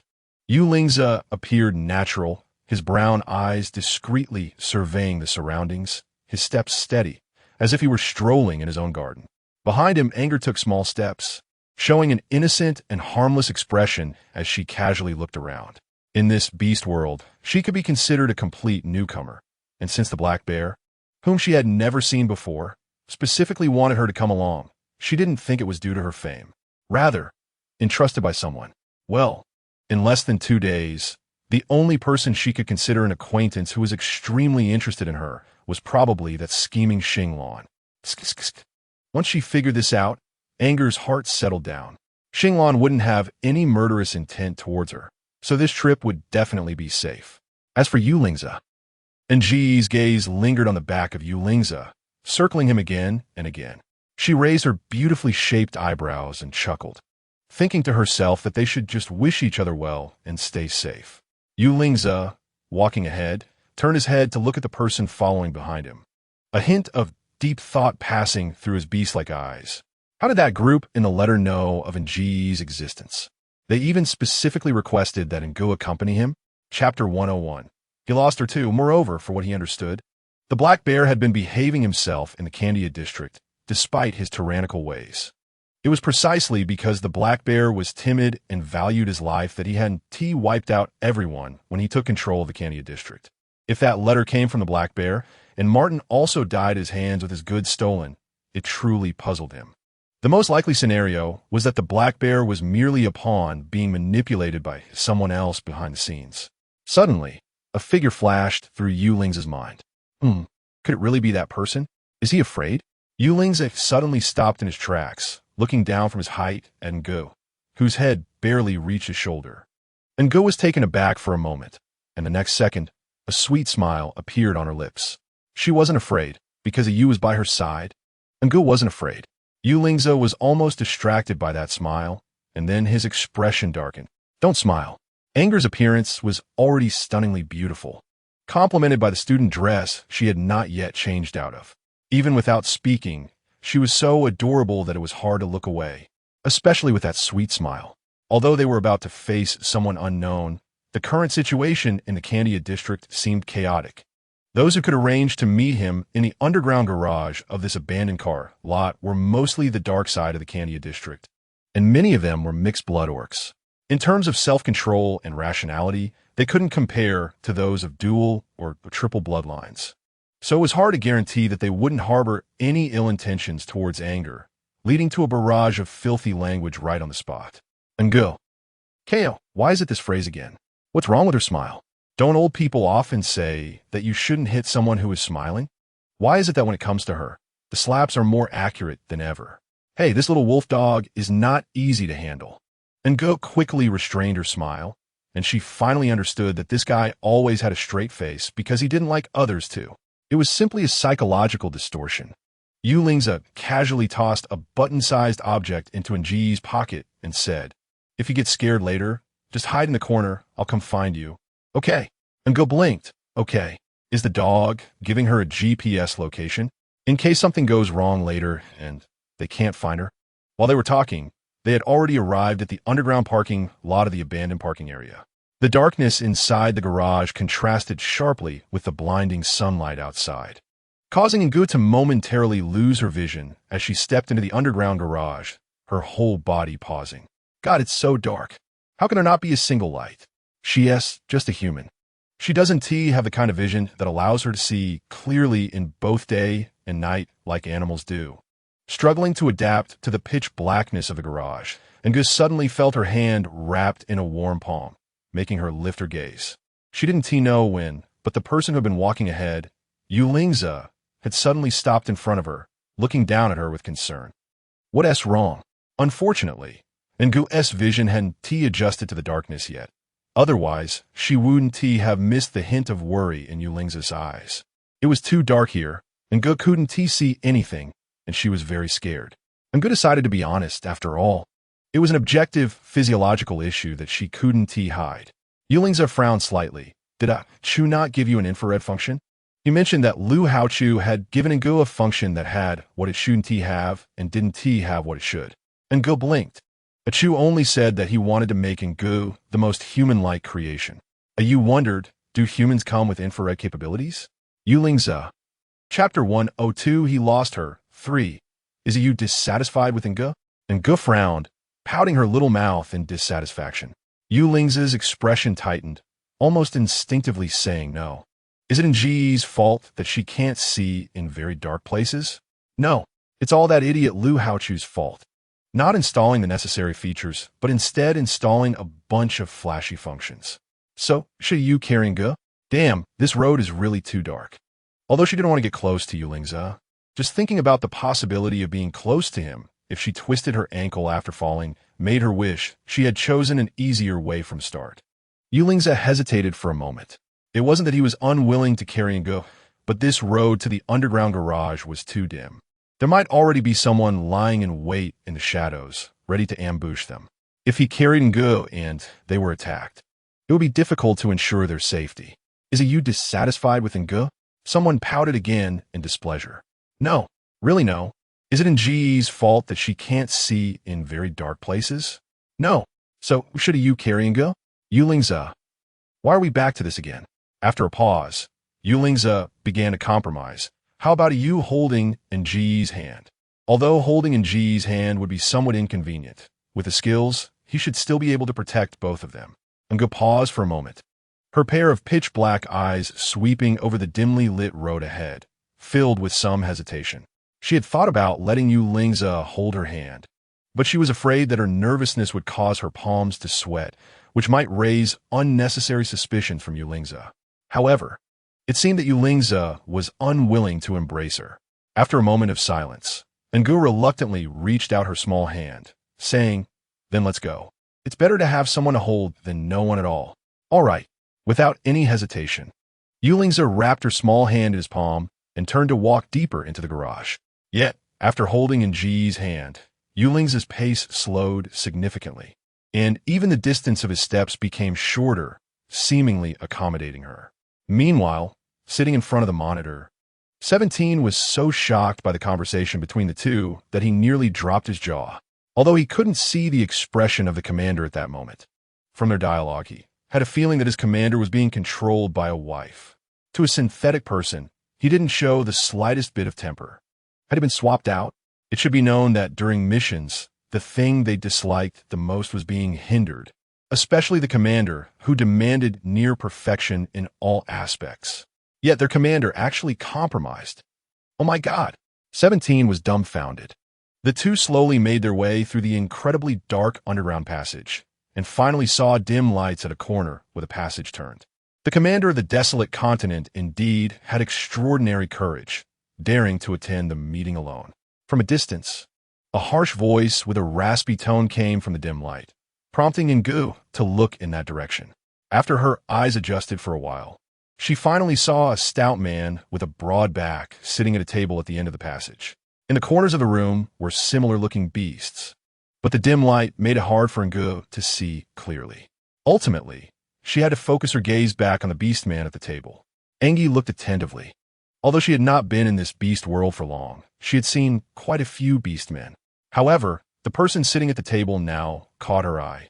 The man was extremely tall and overweight, with dense beast fur covering his entire body. Even his face was covered in hair. His nose was small and flat on his face, with nostrils facing upwards, exhaling a heavy breath. His eyes were very small, but particularly bright, glowing with a red light. The only human feature on his face was his slightly protruding lips and his somewhat bucked yellow teeth. Anger was filled with surprise as she looked at the scene. Oh, this fat guy is actually a bear beast. Chapter 103. He lost her for, holding Anger's hand, Yulingza slowly walked into the dim light. He glanced at the petite figure beside him and noticed that there was no sign of fear on Anger's face, which made him feel relieved enough to let go of her hand. After scanning the surroundings with his cold gaze, it slowly landed on the beast man by the table. Black Bear, it really is you. Taking a slight step forward, Yulingza intentionally blocked Black Bear's line of sight towards Anger. She is very beautiful.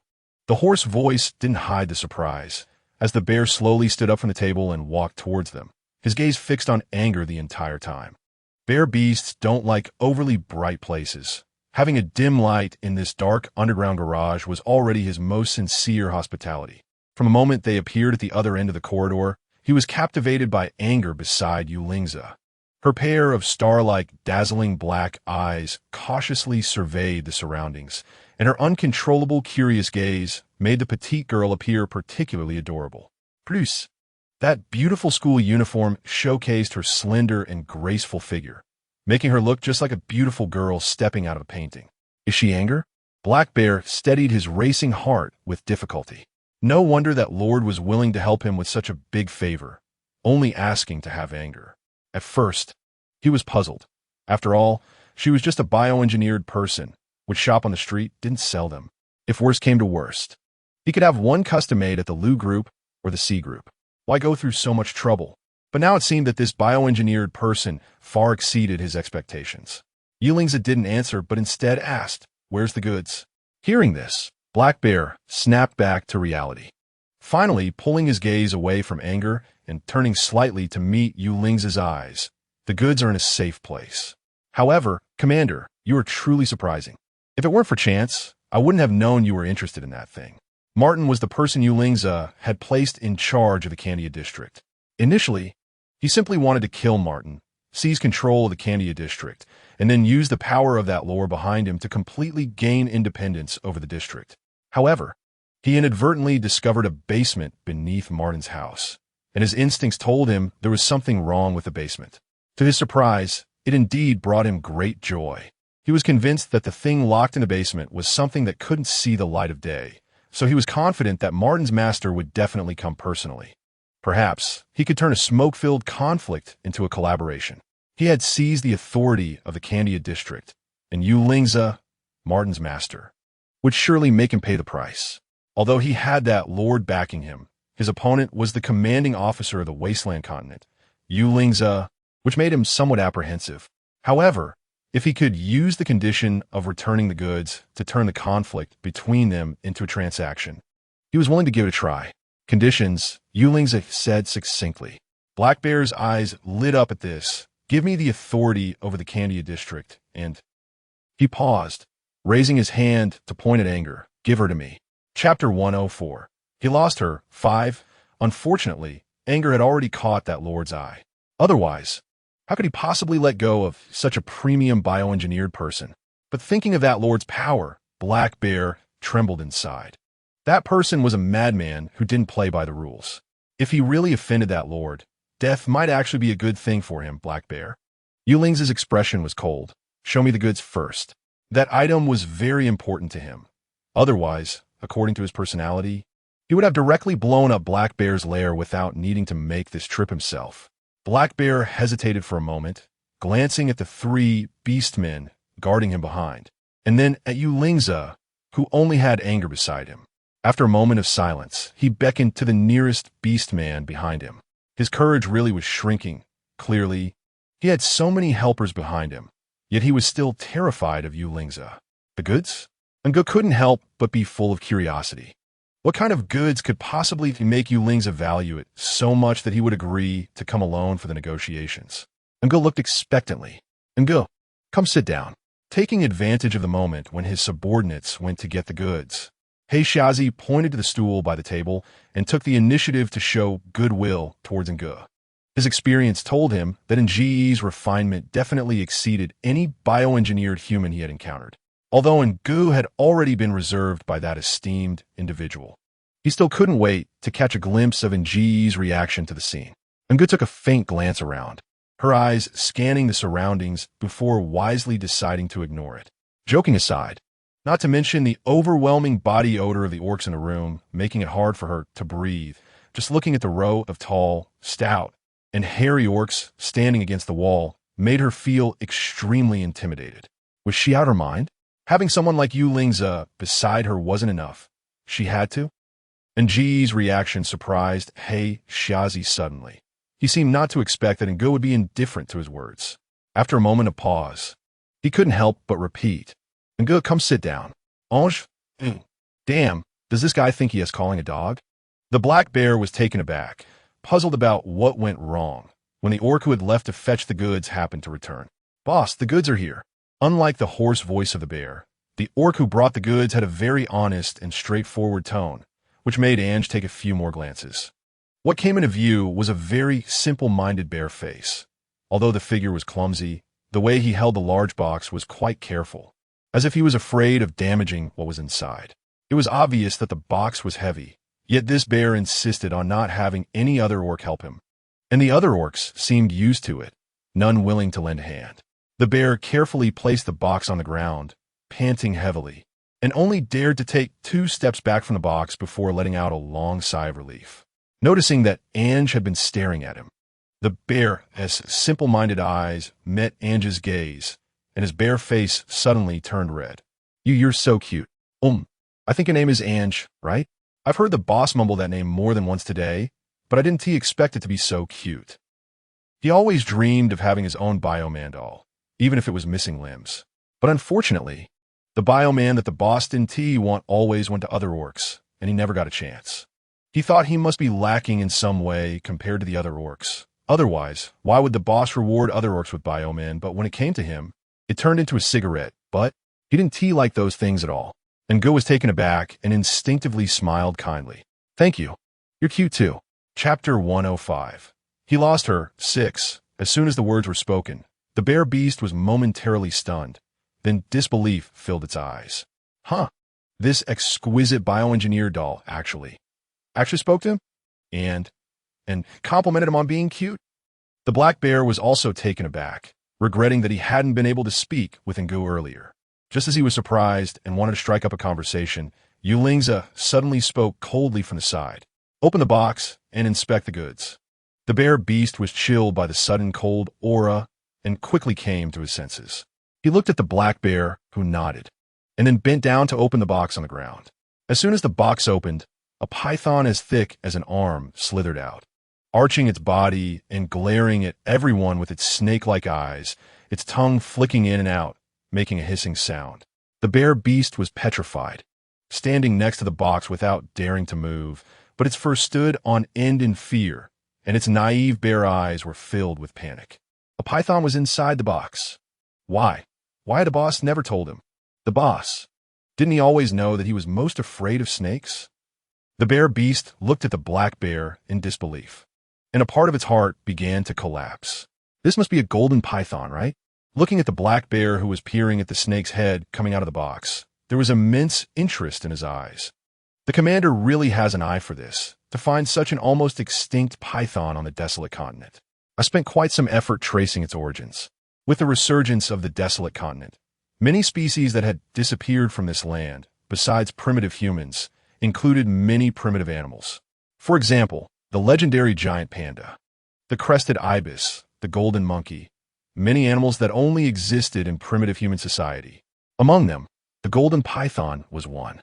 But who would have thought that Yulingza would have such a golden python in his hands, and it was still in its juvenile stage?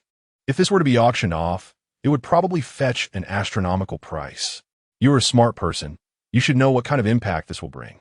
Seeing that the golden python in the box was unharmed, Yulingza finally let out a sigh of relief. It is known that this golden python had cost a lot of effort from the research team. If it weren't for the sudden destruction of its habitat, he wouldn't have let Martin, who lived closest to the base, take care of it temporarily, but he didn't expect something to go wrong. The black bear nodded repeatedly. Of course, the commander only needs to take the goods back. I, the black bear, swear to the heavens that I will not reveal a word of this matter. After a pause, the black bear glanced around at the bodyguards. They won't either. Everyone present tonight was carefully selected subordinates, and he was very confident in them. I only believe in the dead.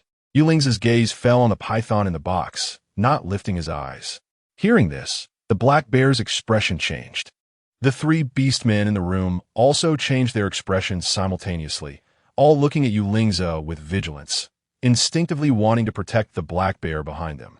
But in just a moment, the black bear swiftly drew a gun from his waist and suddenly fired at the other three beastmen in the room. Immediately, the room was filled with the thick smell of gunpowder. Bang, bang, bang, the three beastmen, still caught off guard, fell into a pool of blood, each with a bleeding gunshot wound in their chests, no longer moving, their eyes wide open in shock. Anger was left pale and shocked by this sudden scene. Her eyes suddenly darkened. Looking at the orc who had just been grinning foolishly at her, a trace of regret appeared in her gaze. After a moment, Yulingza suddenly smiled. Cooperating with smart people is indeed a pleasant thing. The black bear also grinned and stood up straight with respect. Thank you, Commander, for giving me this opportunity. Chapter 106, He Lost Her, 7. I want to see the Candia district under your management with good public order, and no more gunfights or bloodshed. Yulingza's expression was cold. Strictly speaking, the Candia district was originally the black bear's territory, although the black bear's abilities were decent. His unscrupulous nature, combined with his despicable style and suspiciousness, led him to let Martin take the position when managing this district. Now that Martin was dead, he couldn't find a suitable replacement for a while, and he was well aware that the black bear's unprecedented actions must have a mastermind behind them. So he wouldn't easily send his people over. He was always good at fishing for big fish with a long line. As for Martin's death, he would eventually make the black bear pay a heavy price. Yes, the black bear nodded busily. Everything as the commander wishes.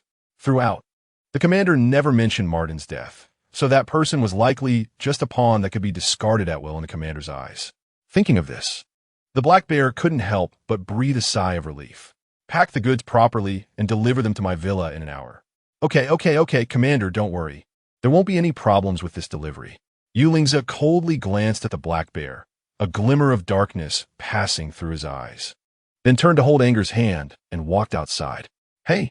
The black bear was startled and hurriedly stepped in front of Yulingza, smiling cautiously. Commander. Sir, about Anger. What? Yulingza looked down at him with a sideways glance. The black bear was taken aback, looking at Yulingza's cold and serious expression, then at Anger, who was being held by Yulingza, and could only muster the courage to remind him. Didn't the commander promise to let Anger stay? I only agreed to let you take the position of the Candia district's decision-maker. The black bear was stunned, his expression starting to become difficult. But that person behind me clearly indicated that they wanted Anger. What? Yulingza didn't miss the look of difficulty in the black bear's eyes. You became the decision-maker of the Candia district and still want to covet my things? No. The black bear's tail bristled, his eyes full of panic. Of course not, but the black bear was deeply frightened but couldn't tell the truth, so he awkwardly backed away, quickly calculating how to ask for Anger. Although Yulingza had agreed to let him be the decision-maker of the Candia district, everyone knew about Yulingza's ruthless methods. After all, it was an undeniable fact that he killed Martin. Even though Martin was insignificant to Yulingza, he had disrespected Yulingza by harming his people. It was hard to guarantee that Yulingza wouldn't seek revenge later. He had to leave himself a way out. That person behind him. He definitely couldn't offend or dare to offend. Otherwise, even if Yulingza didn't act against him, that person wouldn't let him go.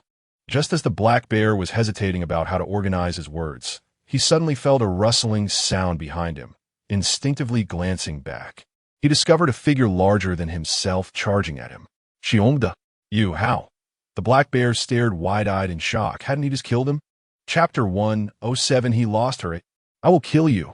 A voice filled with obvious weeping and rage echoed in the room, followed by a massive figure heavily knocking the black bear to the ground, causing a large wooden box nearby to crash against the wall and shatter, with the golden python inside startled and darting into a dark corner. "Cough, let go of me," pinned down by Xiongda.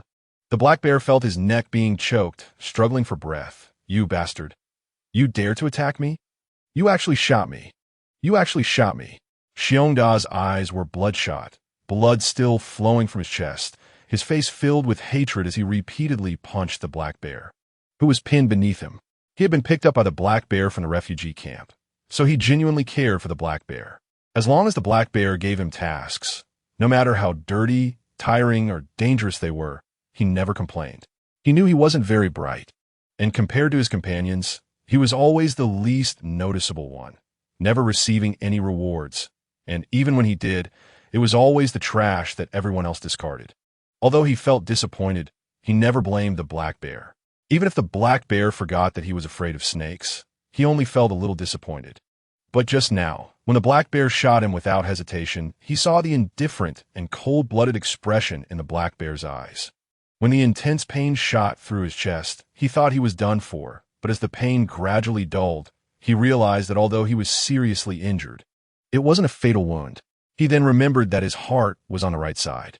"I regarded you as my boss, listened to everything you said. How could you could actually shoot at us without blinking?" And Denver and Larry, they were all sincerely following you. You actually killed them. You actually killed them. Holding the person beneath him tightly, Xiongda's fist kept swinging, filled with rage in his words. The black bear beneath him was beaten until his mouth was full of blood, wanted to get up and fight back, but Xiongda was firmly seated on his waist, stepping on his wrists, leaving him unable to exert any strength. In desperation, the black bear could only seek help from Yulingza, who was standing not far away, struggling to articulate, save me. Commander, save me." Yulingza frowned slightly. The person behind the black bear was likely Jun Xinglan, and until Jun Xinglan appeared, the black bear couldn't have any issues. Moreover, he had just promised to hand over the decision-making power of the Candia district to the black bear. If he remained silent now, wouldn't that mean he wanted the black bear dead? Although the black bear is timid, he is very suspicious. Thinking of this, Yulingza prepared to step forward to help. However, unexpectedly, the hand holding Anger suddenly tightened. Yulingza's eyes flashed with surprise as he turned to look at the person beside him, seeing Anger's expressionless gaze directed at the two fighting on the ground, and realizing that the strength he had just felt in his hand had disappeared. A trace of confusion appeared in Yulingza's eyes. Did Anger just tighten his hand back? After a brief moment of surprise, Yulingza tried to walk towards the two on the ground again. However, just as he took a step, he felt the tightening sensation in his hand once more. This time, Yulingza paused, astonished as he looked at Ngu again. Heaven, it really was Ngu. He tightened his grip, realizing it wasn't just his imagination. The small movement in his palm seemed to indicate that he didn't want him to help. But Ngu is a bioengineered human. How could it possibly be? Yulingza couldn't help but let primitive human thoughts pop into his mind. But just for a second, he dismissed that idea again. Anger's hair test report is still in the drawer of his study. Anger is a genuine biohuman. Chapter 108, he lost her. 9. A Yu is not allowed to go. Ngu angrily spoke out first before Yulingza. Yulingza raised his eyebrows in surprise. Ongo pouted. He is a bad person. Yulingza looked surprised. If you dare to help, Ongo would no longer like Ayu. Yulingza. And then never talk to Ayu again. Yulingza. And Ji's gaze fell on the two people on the ground, recalling the cold and resolute demeanor of the black bear when he fired his gun earlier, wishing that this beastman named Xiongda would quickly punch him to death. Alas, it's a pity that Xiongda's aim isn't good enough. It seemed that every move he made was powerful, but the places he hit on the black bear were all inconsequential. Unfortunately, Yulingza was watching from the side. Otherwise, She really wanted to step in and teach him a lesson herself. Why doesn't Ge dislike him? Yulingze was always too curious about Ge. He had always been amazed by Lu Haochu's creations, but ever since Ngu appeared, his amazement had completely transformed into shock. He had just killed someone. Killing isn't terrifying, but if it's his most loyal subordinate, that's a different story. Yulingze was momentarily taken aback by the words. Killed someone? Is that why he hates him?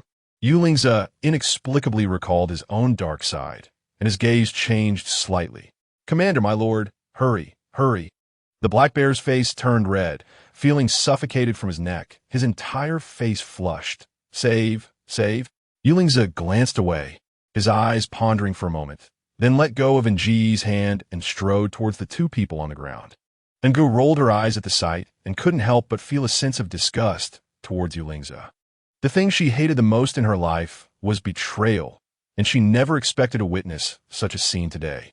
Even more surprising was that Yulingze, knowing that He Xiazi was such a person, was still willing to lend a helping hand. Nji's lips curled into a cold smile. Huh. Doesn't this mean that Yulingze is also a cold-blooded beastman who sees betrayal as normal? If Yulingze knew that the moment he let go of his grip would cause Ngu to develop feelings of disgust towards him, then even if 10 black bears were being choked to death in front of him, he wouldn't even bother to take a glance. Unfortunately, at this moment, Yulingze only thought of Ngu as a synthetic human and didn't take Nji's warning to heart, nor did he offer any further explanation, which directly led to his long and winding road in pursuing his wife. Xiongde glared angrily from above with his blood-red eyes at the black bear whose neck he was gripping tightly, consumed by a murderous rage. Completely oblivious to the commotion behind him. Suddenly, with a loud bang, Xiongde felt himself being kicked away, crashing heavily into the corner and coughing up a mouthful of blood from the pain. You are all bad people. You are all damn people. Xiongde screamed in desperation, his eyes glancing towards a spot in the corner, revealing an unprecedented ferocity. He lunged forward and began to dig at the dirt beneath the corner, pressing down fiercely. Before anyone could react, the basement began to shake violently, with large stones continuously falling from above, and the booming sound quickly echoed through the long corridor outside the basement. Ngu and Yulingze were both startled and looked in the direction from which the sound came. The parking lot collapsed? Ah! The black bear let out a heart-wrenching scream. His vision was blurry from being beaten by the big bear. And just as he finally got help from Yulingze and was about to get up to find the gun that had fallen to the ground to shoot the big bear, he was suddenly struck on the leg by a huge rock that fell from above the roof. The speed of the falling rocks from the roof increased, with larger and larger boulders crashing down and kicking up dust. Ngu, realizing the ground was shaking, Yulingze quickly turned and ran towards Ngu. But the massive shaking of the basement made it difficult for him to gain footing, and the few steps separating him from Ngu suddenly felt extremely distant. Every time he tried to get closer to Ngu, he encountered various falling debris. In just a short while, not only did Yulingze fail to reach Ngu, but he actually moved further away from her. Ha! I want you all dead. You all deserve to die. The big bear curled up in the corner. Watching the black bear, who was howling in pain after being hit by a boulder not far away, and couldn't help but chuckle, wiping the blood from the corner of his mouth. Although he wasn't very smart and was clumsier than others, he had a heart that wanted to protect others. He had buried the detonator for a bomb in the dirt of the corner, worrying that Yulingze wouldn't let the black bear go. So he made sure that Yulingze would come and not return. He didn't understand any great principles, nor did he know how powerful and terrifying Yulingze really was. He only knew he wanted to protect the black bear, to keep the boss who had picked him up from the poverty zone safe. So, in reality, he had long harbored the thought of going down with the enemy. As long as Yulingze dared to lay a hand on the black bear, he would risk his life to make sure Yulingze paid the price. But unexpectedly, it turned out to be his last bargaining chip to desperately want to kill the black bear. He wanted to kill the black bear. He wanted to avenge Denver and Larry. He wanted to pay the bloody price for his failure to recognize people. Even if he died, he would definitely drag the black bear down with him. However, the big bear's gaze fell on Ngu, who was dodging the falling boulders. Filled with guilt, the one he felt most sorry for was this lovely synthetic person. Remembering how Ngu had previously praised him with a sweet smile, The big bear felt a pang of guilt in his heart. She should be fine. He had heard that as long as the intelligent chip wasn't damaged, synthetic people could recover even if their bodies were smashed to pieces.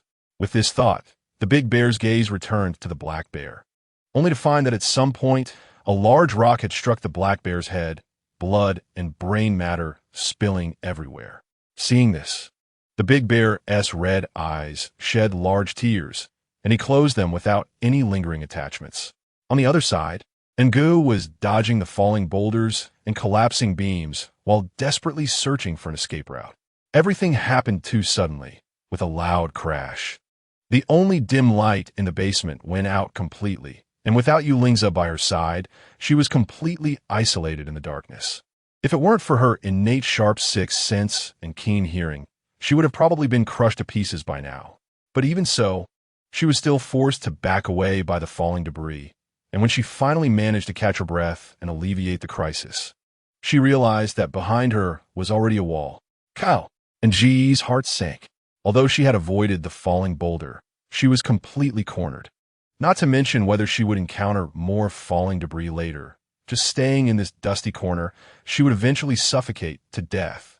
She tried to push the large stone blocking her way, but despite using all her strength, she couldn't budge it an inch, which made her feel even more despondent. Forcing herself to calm down and listen to the sound around her, she remembered hearing Yulingza call her name earlier, but now, the other side of the boulder was silent, completely devoid of sound. N'Gu furrowed her brows. Could it be that Yulingza was crushed to death?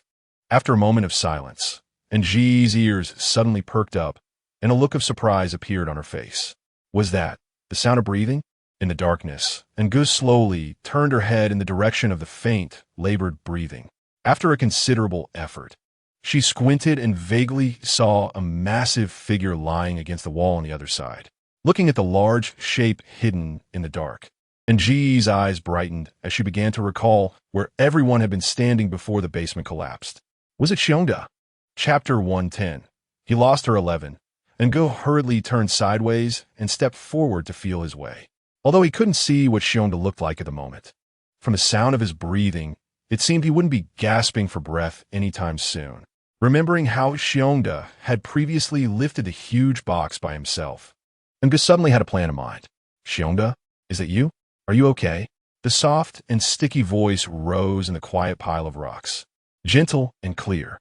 With his eyes closed, feeling the pain in his chest, Xiongda wore a look of despair on his face. Just as he was about to quietly accept his fate, he suddenly heard a soft and sticky voice. Xiongda opened his eyes wide, surprise flashing in his pupils. Anger? Is that Anger's voice? Anger? Xiongda looked in the direction of the sound and happened to see a petite figure groping her way towards him in the dark. For a moment, he was so surprised that he sat up straight. N'Gu is actually okay. Hearing Xiongda's response, a look of joy appeared on N'Ji's face, and even her steps steadied a bit. Xiongda, are you all right? Are your injuries serious? After all, you were shot in the chest. Although I don't know why Xiongda could still manage to wake up, he must be seriously injured. Cough, cough, cough. Xiongda was choked by the dust, and his somewhat silly voice came out muffled. I'm Yufine. N'Gu followed the sound and finally crouched down in front of Xiongda. Didn't you get shot in the chest? As he spoke, N'Gu extended his hands and, relying on his memory, began to feel around Xiongda's body, trying to check his pulse. Don't be afraid, N'Gu. I got shot in the chest, but it didn't hit anything vital. After a pause, Xiongda remained silent for a moment before continuing. My heart is on the right side. N'Gu suddenly realized and understood. No wonder. After a moment of silence, N'Gu tugged at Xiongda's furry hand, asking, can Xiongda still move? It was so dark here, and N'Gu was very scared, wanting to go outside. Her soft voice was filled with fear and anticipation, which made Xiongda's heart soften unexpectedly, and his previously lifeless eyes suddenly brightened. Yes, since the black bear was already dead, why should he drag N'Gu down with him? Even if N'Gu was just a biochemical being, he couldn't let her stay here and wait for death, right? While he still had strength, he had to take N'Gu out. With that thought, Xiongda slowly reached out his hand and leaned against the wall to stand up, his clumsy voice filled with reassurance. Don't be afraid. Xiongda will take N'Gu out. Don't be afraid. Unfortunately, Xiong had been shot in the chest, and any movement would aggravate the wound. Earlier, he was consumed by anger, so he completely forgot about the pain while beating the black bear. But now, the anger in his heart had vanished without a trace, and the pain in his chest took over his mind, making him break out in a cold sweat after pushing against the stone for a while, causing him to curl up in pain, clutching his wound.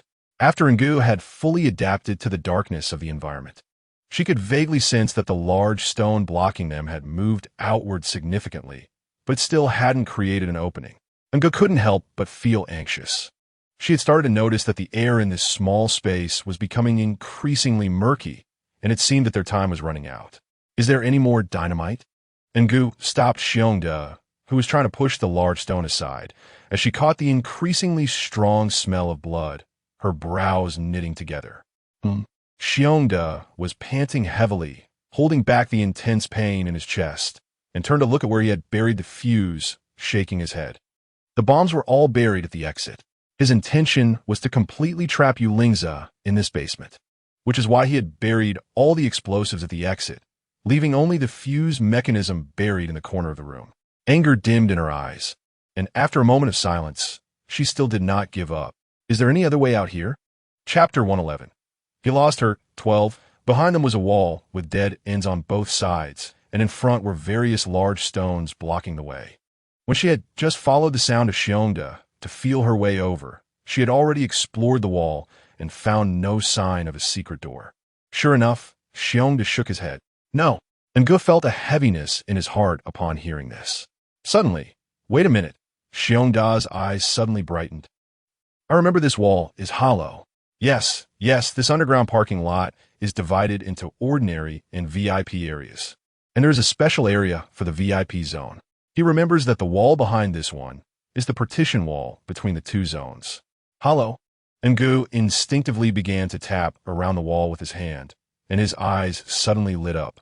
Although the sound coming from the other side of the wall was still deep and resonant, upon closer listening, it was indeed hollow. On the other side, Xiongda picked up a stone that was just the right size from the ground, and with all his strength, he smashed it against the wall. Bang! The wall was struck with such force that it created a fist-sized hole, and faint light immediately streamed in from outside. Anger widened her eyes in shock. KO, brute force max 1, 2, 3, 4, ah! Before Ngu could praise him, fragments of stone began to fall from above, and Ngu quickly snapped back to reality, panic flashing in his eyes. Wait, Xiongda, don't. Bang! Another heavy punch echoed from the wall, and the falling stones above started to increase in frequency, becoming larger and larger. Cow! Ngu was hit, and her whole body ached. She hurriedly rushed towards Xiongda to stop him. Is Xiongda mentally challenged? If he keeps smashing like this without any plan, the falling debris above will crush them before they even manage to escape. Xiongda, don't. Just as Ngu grasped Xiongda's wrist, she didn't have time to finish her sentence when she felt a heavy blow to the back of her neck, and her body unexpectedly fell forward. On the other side, Yulingza stood amidst the dust in front of the ruins, his gaze sweeping over the layers of collapsed rubble, his expression dark enough to freeze. The basement had suddenly collapsed, and he had no time to react. He could only run outside, where he coincidentally met up with Shichi, thus escaping being trapped under the basement. But Ngu, Commander, should we go back to the villa? Looking at the blood seeping from Yuling's shoulder, Shichi felt a lingering fear and still felt weak all over.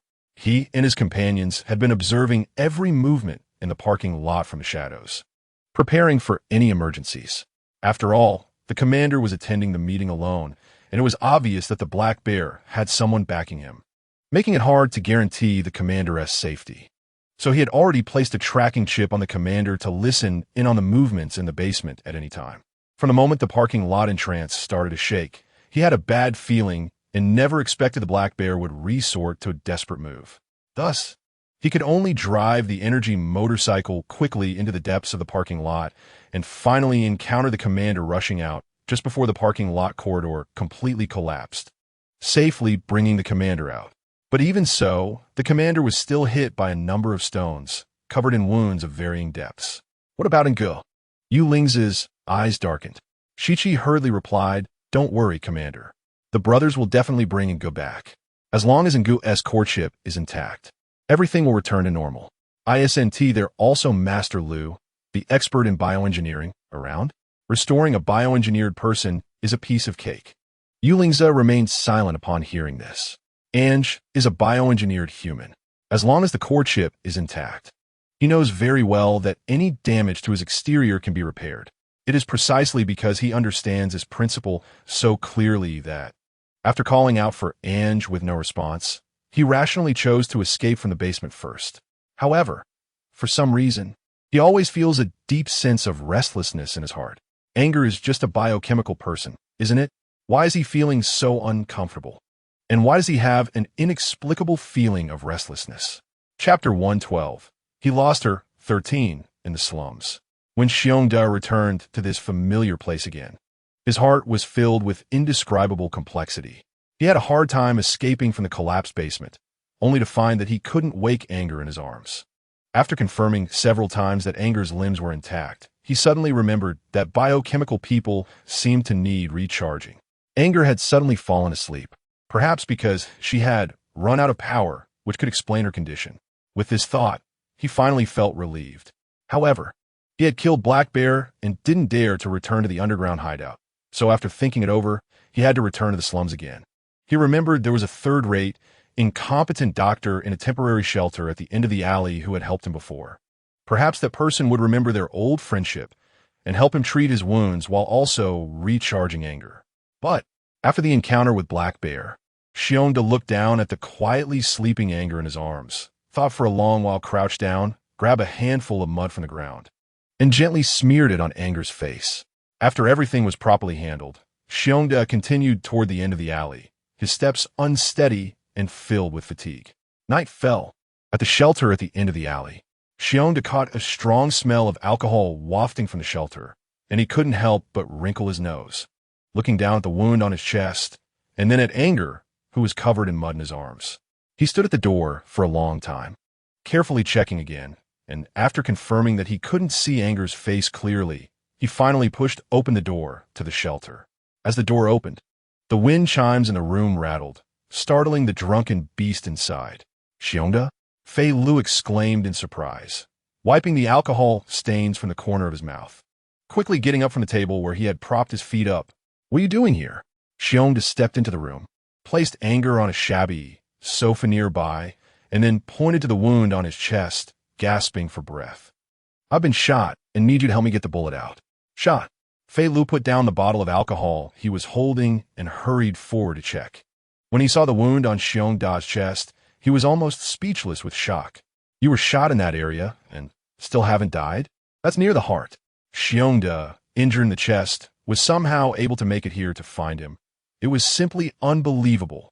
Whether it was the overwhelming smell of alcohol or the sight of a familiar person making him feel like he no longer needed to hold on. Xiongda's breathing grew heavier, and his vision began to blur, feeling the world spinning around him. My heart is on the right side. Help!" Before he could finish, Xiongda collapsed to the ground, losing consciousness. Fei Lu was so shocked he almost screamed, breaking out in a cold sweat. And as he sobered up significantly, he hurriedly used all his strength to move Xiongda to the surgical table in the back room, starting to frantically prepare various things needed for the surgery. 2 hours later, when he saw that all the instrument readings on the surgical table were normal, Fei Lu finally let out a long sigh and slumped against the wall, too exhausted to even lift a hand to clean himself of the bloodstains. After a long time, when Fei Lu finally regained some strength, he looked up at the last blood bag on the surgery table and then at the blood continuously flowing into Xiongda's body. A trace of anxiety gradually appeared in his exhausted eyes. What should he do? His small clinic had always only treated minor ailments. Anything more serious was just broken bones or sprains, so he hadn't kept a lot of blood bags. Plus, he didn't have much money.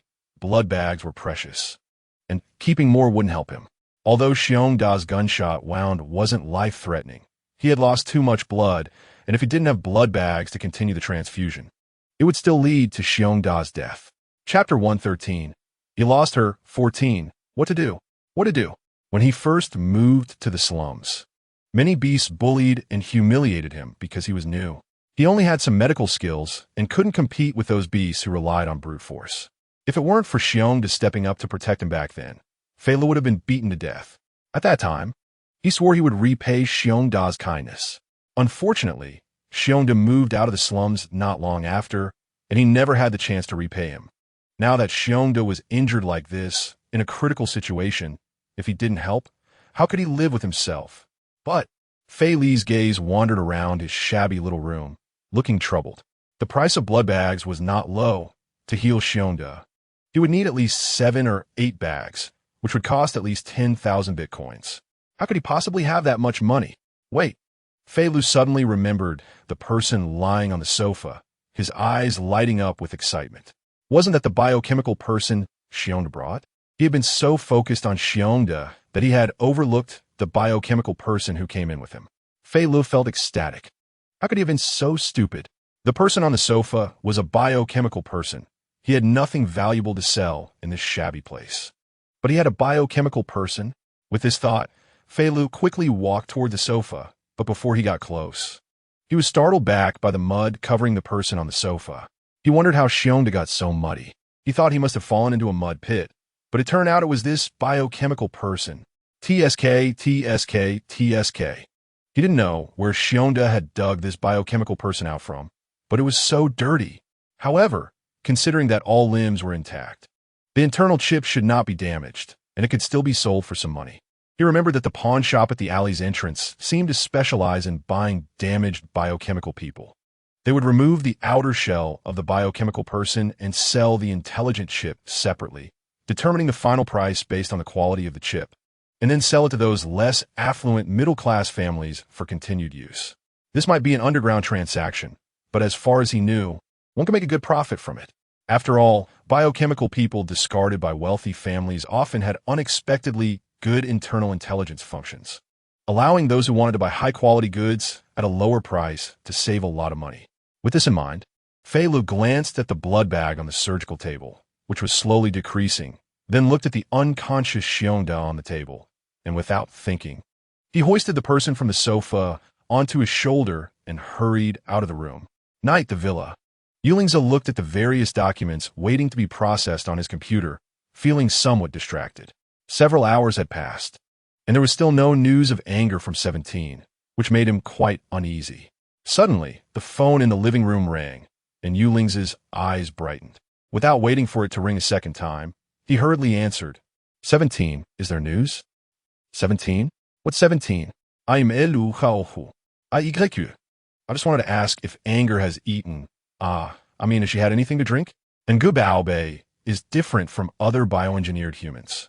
She is a bioengineered creation modeled after primitive humans. Therefore, I have made significant improvements to her gastrointestinal system. It's perfectly fine for her to drink a little soup. On the other end of the line, Lu Haochu's anxious and worried voice could be heard, but his deliberately lowered tone made it clear that he was secretly making the call. Chapter 114. He lost her. 15. Yulingza fell silent upon hearing this.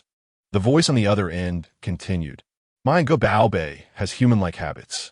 She rests like a human, and she will recharge herself. So you don't have to worry about her battery. She's very intelligent. Why don't you let Gubaobei take a call? I can talk to her myself? Yulingza frowned. She's already gone upstairs. Upstairs? The voice on the other end hesitated. Then forget it. I'll call again tomorrow. You must take good care of Ngo. Ngo must not. You little brat. What are you doing up so late instead of resting? Don't you all know that the young master needs to recuperate? Where did you get this phone? Who gave it to you? Are you trying to drive me crazy? An angry voice from an old man could be heard, followed by a busy tone. On this end, Yulingza still held the phone to his ear, his brown beast-like eyes changing expression. Just then, 17 hurriedly walked into the room, not waiting to speak. Yulingza put down the phone and looked up. Did you find Ngo? 17 was taken aback. No, not yet. Yulingza's eyes darkened slightly, and in that moment, a trace of imperceptible disappointment slipped through his gaze. 17 was startled.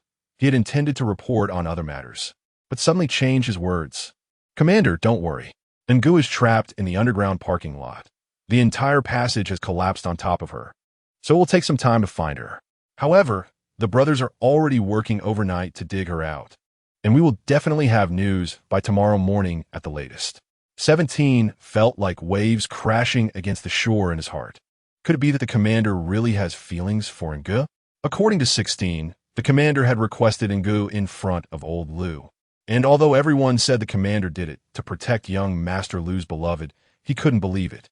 The fact that he allowed Ngu to sit beside him at the auction was unprecedented, and recalling the conversation he had overheard through the listening device. It was clear that the commander treated Ngu differently, now that Ngu was buried in the underground parking lot. Even though the commander was at the villa, he was clearly absent-minded. Otherwise, he wouldn't have been asked about Ngu as soon as he entered. 17 couldn't help but sigh inwardly. Although Ngu was indeed beautiful and special, she was still just a bioengineered human. Surely, the commander wouldn't have truly fallen for her? While there were indeed beastmen who lived their lives with bioengineered humans, they were still the minority. After all, bioengineered humans couldn't reproduce. Yu Ling's eyes narrowed as he looked up, coldly asking, "Which of your eyes saw me anxious?" 17. Isn't it obvious? Did you come here just to say these irrelevant things? Yu Ling's expression darkened. 17 quickly responded, No. The Black Bear gang from the Candia district has been captured by our people. Anyone who resisted at the arrest scene was shot on the spot. However, according to our informants, the advisor Meng Kai beside Black Bear had already escaped before we dispatched our people to arrest them. Yu Lingza frowned. Was the operation leaked? Yes, 17 replied with a serious expression. There seems to be an insider. I've already started a confidential internal investigation. Their arrest operation was a last-minute decision, and the people in the Black Bear gang shouldn't have been aware. However, upon arrival, they found that not only was Meng Kai missing, but also the valuable paper securities and gold from the safes that others had mentioned were all gone. This clearly indicates that Meng Kai received news in advance. Otherwise, how could he have had time to take those valuable items? Chapter 115. He lost her. 16. Is there any news on Meng Kai? Meng Kai is Black Bear's most capable right-hand man, serving as the advisor in the gang. If Black Bear is the leader, then Meng Kai is undoubtedly the soul of the gang. Meng Kai is very clever. Since his disappearance, he has been continuously spreading various leads about his whereabouts that need to be verified. It must be said that Meng Kai is quite resourceful, having disseminated so many uncertain pieces of information. Even if they try to verify the authenticity as quickly as possible, it will likely take them several days. By then, Meng Kai will have completely vanished right under their noses. Then why aren't you going quickly? Yu Ling's eyes were icy. 17 suddenly shivered. I'll go right away. Goodness, the commander looking like this is truly terrifying. That night, at an alley in a slum, a dusty and greasy billboard prominently read bioengineered human recycling station. A large truck was parked at the entrance, and the back of the truck was piled high with various abandoned bioengineered humans. Some missing arms, some missing legs, some with only heads remaining, each looking bizarre and unique. What? Only 3,000 Bitcoin? Outside the back of the truck, Fei Lu exclaimed in shock as he looked at the amount on the check. Of course. I'm giving you 3,000 just because you helped me with my illness before. Otherwise, 2,000 would be too much. An impatient beastman in a tank top exhaled smoke rings, revealing his yellowed teeth. This can't be right. Fei Lu pointed at Ngu, who he had placed in the corner, his mouth twitching awkwardly. She's intact. I checked, and aside from being a bit dirty, all her limbs are fine. A bit dirty? Fei Lu, are you blind? Is that what you call a bit dirty? If it weren't for her long hair and petite figure, I wouldn't even be able to tell if she was male or female. Just be honest with me. This thing is a piece of junk you dug out of the mud, right? The beastman glanced sideways at Ngu, who was covered in mud, without even the desire to look at her again. Wah, how is that possible? Fei Li's eyes widened in shock, and after a pause, he wore a flattering smile. But how she looks doesn't matter, right? After all, you're going to use machines to break her apart. What you need is the chip inside, which has nothing to do with her appearance, right? If he had known, he would have washed the bioengineered human first. But he didn't have time to deal with that. Xiongda was still waiting for him to save his life. You know I want a chip, right? Then why did you bring me such a muddy bioengineered human? Don't you know that chips are most afraid of getting wet? She asked, covered in mud. There's no doubt she must have been in muddy water before. If I give you 3,000, I might end up paying out of my own pocket for nothing. Hey. If you keep arguing, I'll just take the thing back and save myself the trouble of doing a losing business. And no. I was just asking casually. 3,000 is fine, deal, okay? Although 3,000 Bitcoin was a bit less, it was better than nothing. Xiong at home was waiting for him to buy blood packs to save his life. Stop wasting time, hurry up and throw in the trunk. I'm in a rush to deliver. So, soon for a delivery? Fela looked surprised, pointing to the Ngu in the corner. It hasn't broken yet. Aren't I taking it to break it now? The orc explained irritably. With the economy in a downturn, who could afford a special machine to break them? So you're saying? Fela looked confused. The arena, the orc said, pinching his cigarette between his fingers and pointing to a brightly lit place in the distance.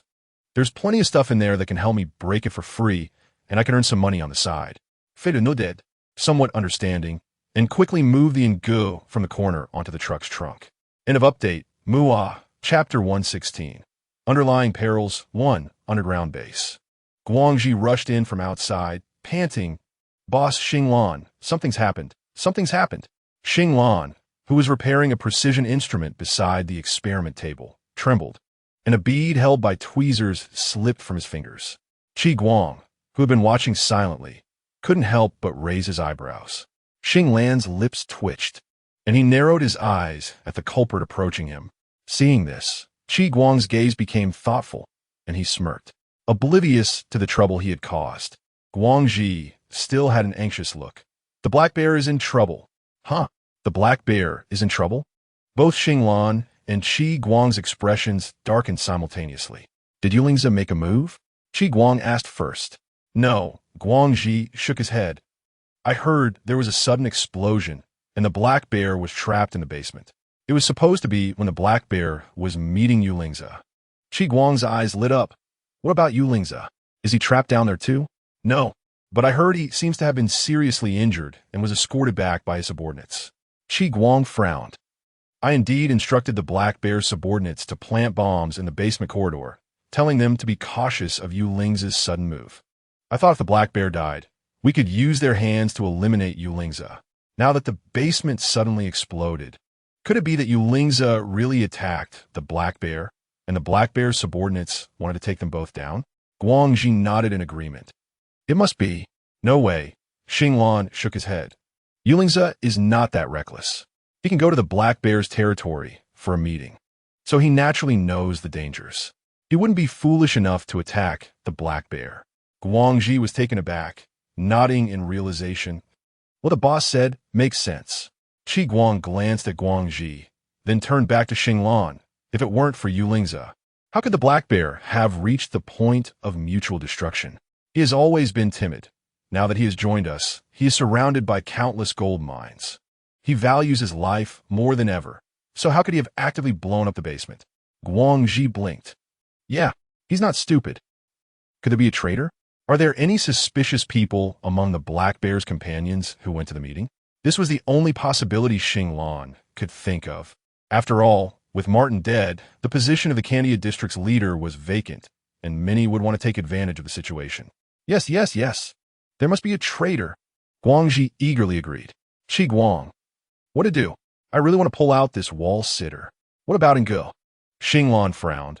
If I remember correctly, I instructed the black bear to ensure that Yulingza brought Ngu along for the meeting. Upon hearing Xinglan mention Ngu, Guangji immediately looked distressed. Ngu was also trapped in the basement. What? Xinglan's eyes turned cold. Thinking about it, even though Ngu was cute, he was just a biogenetic human. Someone like Yulingza wouldn't save him in a life-and-death situation. Guangji was indignant. Xinglan fell silent. The black bear is in trouble. What about his subordinates? Qi Guang broke the awkward silence. Oh, right. I almost forgot to say, Guangji hurriedly returned to the topic of Ngu. When I heard about the explosion in the basement, I rushed to the black bear's lair to check the situation. After all, since Yulingza escaped, what if the black bear escaped too? But to my surprise, before I could get out of the car, I saw the military had already cordoned off the area outside the black bear's lair. At this point, Guangji paused, shrugged with a helpless expression. There was nothing I could do, so I left a trusted subordinate there to keep watch and came back. Chapter 117. Underlying Perils 2. Have you contacted Menkai? Qi Guang started checking his phone for calls, having set his phone to vibrate to avoid disturbing Xing Lan while he repaired things. Guangji nodded eagerly. I contacted him, but his phone is unreachable. He must have discarded it. Qi Guang nodded, his gaze sweeping over the clean screen of his phone. Since Yulingza had already made a move to find him, Menkai probably wouldn't contact anyone for a while. I'm not worried about Menkai at all, Guangji shrugged. I just came back in a short time, and news about Menkai's whereabouts is flying everywhere. Menkai probably anticipated this and arranged for people to spread false information to confuse the situation. Qi Guang smiled upon hearing this. If he weren't smart, how could he have become the Black Bear's advisor? Guangji nodded in agreement. Since Menkai's whereabouts are currently unknown, it falls to you to take responsibility. Xinglan suddenly spoke. Me? Guangji's eyes widened in disbelief. Responsible for what? Xinglan Gindi etlai. Of course, responsible for confirming Menkai's whereabouts. Menkai? Guangji's heart skipped a beat. He spread so much information. How can I confirm it? Of course, you need to confirm each one, Xing Lan said seriously. Huh? Guangji was stunned. This.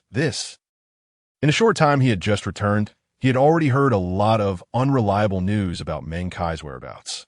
Asking him to confirm would keep him busy for a long time, and he wouldn't even see the shadow of his older brothers. After all, his opponent was Yulingza. He wouldn't dare to delay, even for a moment. Seeing Guangji's dejected look, Qi Guang's lips curled slightly. What? Guangji doesn't want to? Xing Lan said, in surprise, pausing for a moment before looking at Qi Guang. Then let Qi Guang take responsibility.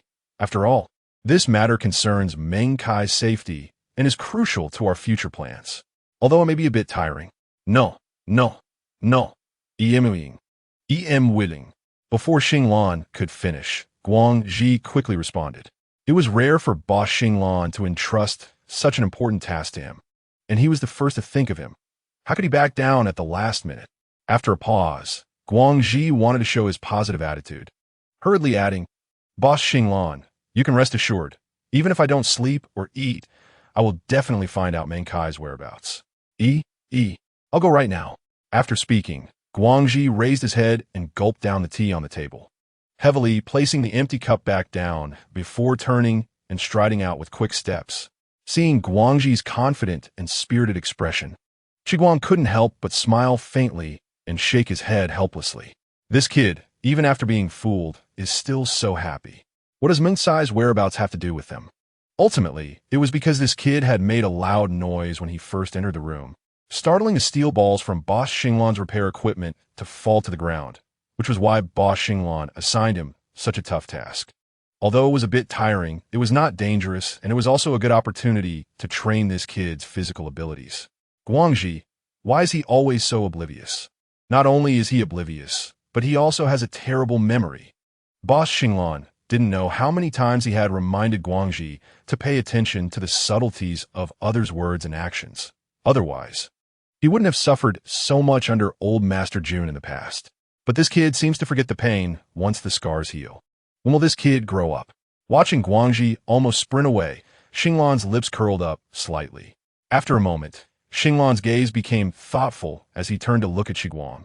Qi Guang, since Menkai has spread so many rumors to cover his true whereabouts, let's help him a bit more. In any case, we must not let anyone from Yulingza find him first. Qi Guang nodded. Understanding, got it, boss. Chapter 118. The Hidden Dangers 3. Also, there's something even more important that I need you to do. What? Qi Guang's expression was surprised. What could be more important than finding Menkai? Find anger. Anger? Qi Guang was taken aback. He had always known that Boss Xinglan had a special regard for the biogenetic being named Anger. Otherwise, he wouldn't have agreed to take only Anger as payment from the Black Blind. He had only met Anger once, and, aside from her exquisite appearance, he knew little else about her, mostly through Guangji's praises. However, Guangji often exaggerated, and he didn't know how much was true. Qi Guang was momentarily stunned and looked puzzled. Boss, do you want to find her? But she's just a biogenetic being. In that situation, she should prioritize the safety of the beastmen first, after all. Protecting the safety of beastmen is the top rule in a biogenetic being's core programming. If we consider the survival probabilities of humans.An, the black blind, and anger. As a biogenetic being, anger would definitely have the lowest chance of survival. Moreover, according to Guangxi, even humans.An was injured, which must mean the situation was particularly dangerous. And anger's chance of survival was almost zero. She's different. Xinglan shook his head seriously. He had witnessed anger's agile and swift abilities and her intelligence. In short, he had a vague feeling that anger wouldn't just die like that. Even if she really died, he would not rest until he saw her body. Different? In what way? Qiguang's eyes were filled with doubt. Once again, mentioning anger made Qiguang genuinely curious. If Guangxi's words made him feel like he was chasing shadows, then boss Xinglan's attitude truly made him take it seriously. Xinglan thought for a moment, his eyes flashing as he met Qiguang's confused gaze. Do you know why I didn't bring anger to meet you back then? Qiguang was startled by this question, recalling the events of the banquet a few days ago. His expression surprised. Wasn't it because humans.An suddenly appeared and injured Guangxi? Boss, you didn't have time to care about anger because you were trying to save Guangxi. So you had to leave her behind? At that time, Guangxi had been shot in the leg, and Boss Xinglan's wrist had been covered in blood. The two of them managing to find their submarine underwater and get in through the dewatering pipe was undoubtedly a life-and-death experience. He had almost been scared out of his wits when he saw them soaking in blood. How could he have thought to ask about anything else? Fortunately, Guangxi and Boss Xinglan's injuries were not severe, and timely cell ion light therapy had repaired their wounds. Although they hadn't fully healed yet, their daily lives were no longer significantly affected. Xinglan's expression was serious as he paused for a moment. I suspect anger is human. Huh? Human? Qiguang was astonished and momentarily at a loss for words. What do you mean, human? Primitive humans. Xinglan looked into Qiguang's confused eyes, speaking each word slowly. Primitive humans that have long been extinct. Qiguang's eyes widened in shock. The air suddenly fell into a heavy silence. The two stood facing each other, one serious and the other shocked. Qiguang felt a bit helpless. When did his boss Xinglan start making such cold jokes? Just as he wanted to say something, he suddenly noticed the seriousness in Xinglan's eyes, and his previous, helpless expression gradually disappeared, replaced by a serious demeanor. Qiguang inexplicably felt a bit anxious. Mixed with an indescribable shock and excitement, his speech began to stutter unconsciously. B-boss, are you serious? You're not joking? Chapter 119. The Hidden Dangers 4. I know this is hard to accept. That's precisely why I haven't told you about it until now. After all, even he himself thinks it's a far-fetched story. Upon hearing this, Qiguang's mouth twitched. This was not just hard to accept. This was something he simply couldn't accept. A species that had been extinct for centuries, and now Boss Xinglan was telling him they were not extinct, and he had even seen one. This was simply shocking enough to make his heart leap out of his chest. But how could this be? Qiguang's expression fluctuated between excitement, uncertainty, and doubt. If anger really is human, how come there has been no news of humans living before this? After a pause, a figure flashed through Qiguang's mind, and his expression took on an uncertain look. Could it be that Master Lu made anger so well that it led the boss to mistakenly believe she is human? After all, if anger really is human, how could Master Lu be so at ease bringing her out? Wouldn't that be asking for trouble? Xinglan remained silent. It must be said that he had considered what Qiguang said long ago, and it was precisely because there were too many unreasonable aspects that he had never made a final judgment about anger's identity. But have you ever seen a biogenetic being go against the will of a beastman? Xinglan countered. Biogenetic beings are naturally obedient to the orders of beastmen. Even if a beastman threatens to harm them or destroy them, they would only listen without the slightest resistance. However, when he tried to stab anger with a dagger by the sea to confirm her identity, anger's instinctive resistance, as well as her action of placing the dagger against his neck, and their subsequent conversation, made Xinglan feel that anger was extraordinary. Go against the will. What do you mean? Qiguang was completely intrigued by Xinglan's words regarding anger. Xinglan glanced at Qiguang before recounting the events that had happened by the sea. as well as anger's lies in the abandoned factory. What? She really made that up? Guang was stunned. If he had just started to take an interest in the topic of Ngu is human after listening to Boss Xinglan's words. Now even he believes Ngu is human. After all, a bioengineered person couldn't possibly exhibit so many abnormal and non-bioengineered behaviors. Moreover, Ngu has been too natural from the beginning. If Boss Xinglan hadn't told him, he would never have known that Nji's testimony in the abandoned factory was so absurdly false. No wonder Bai Tao was so shocked at that time.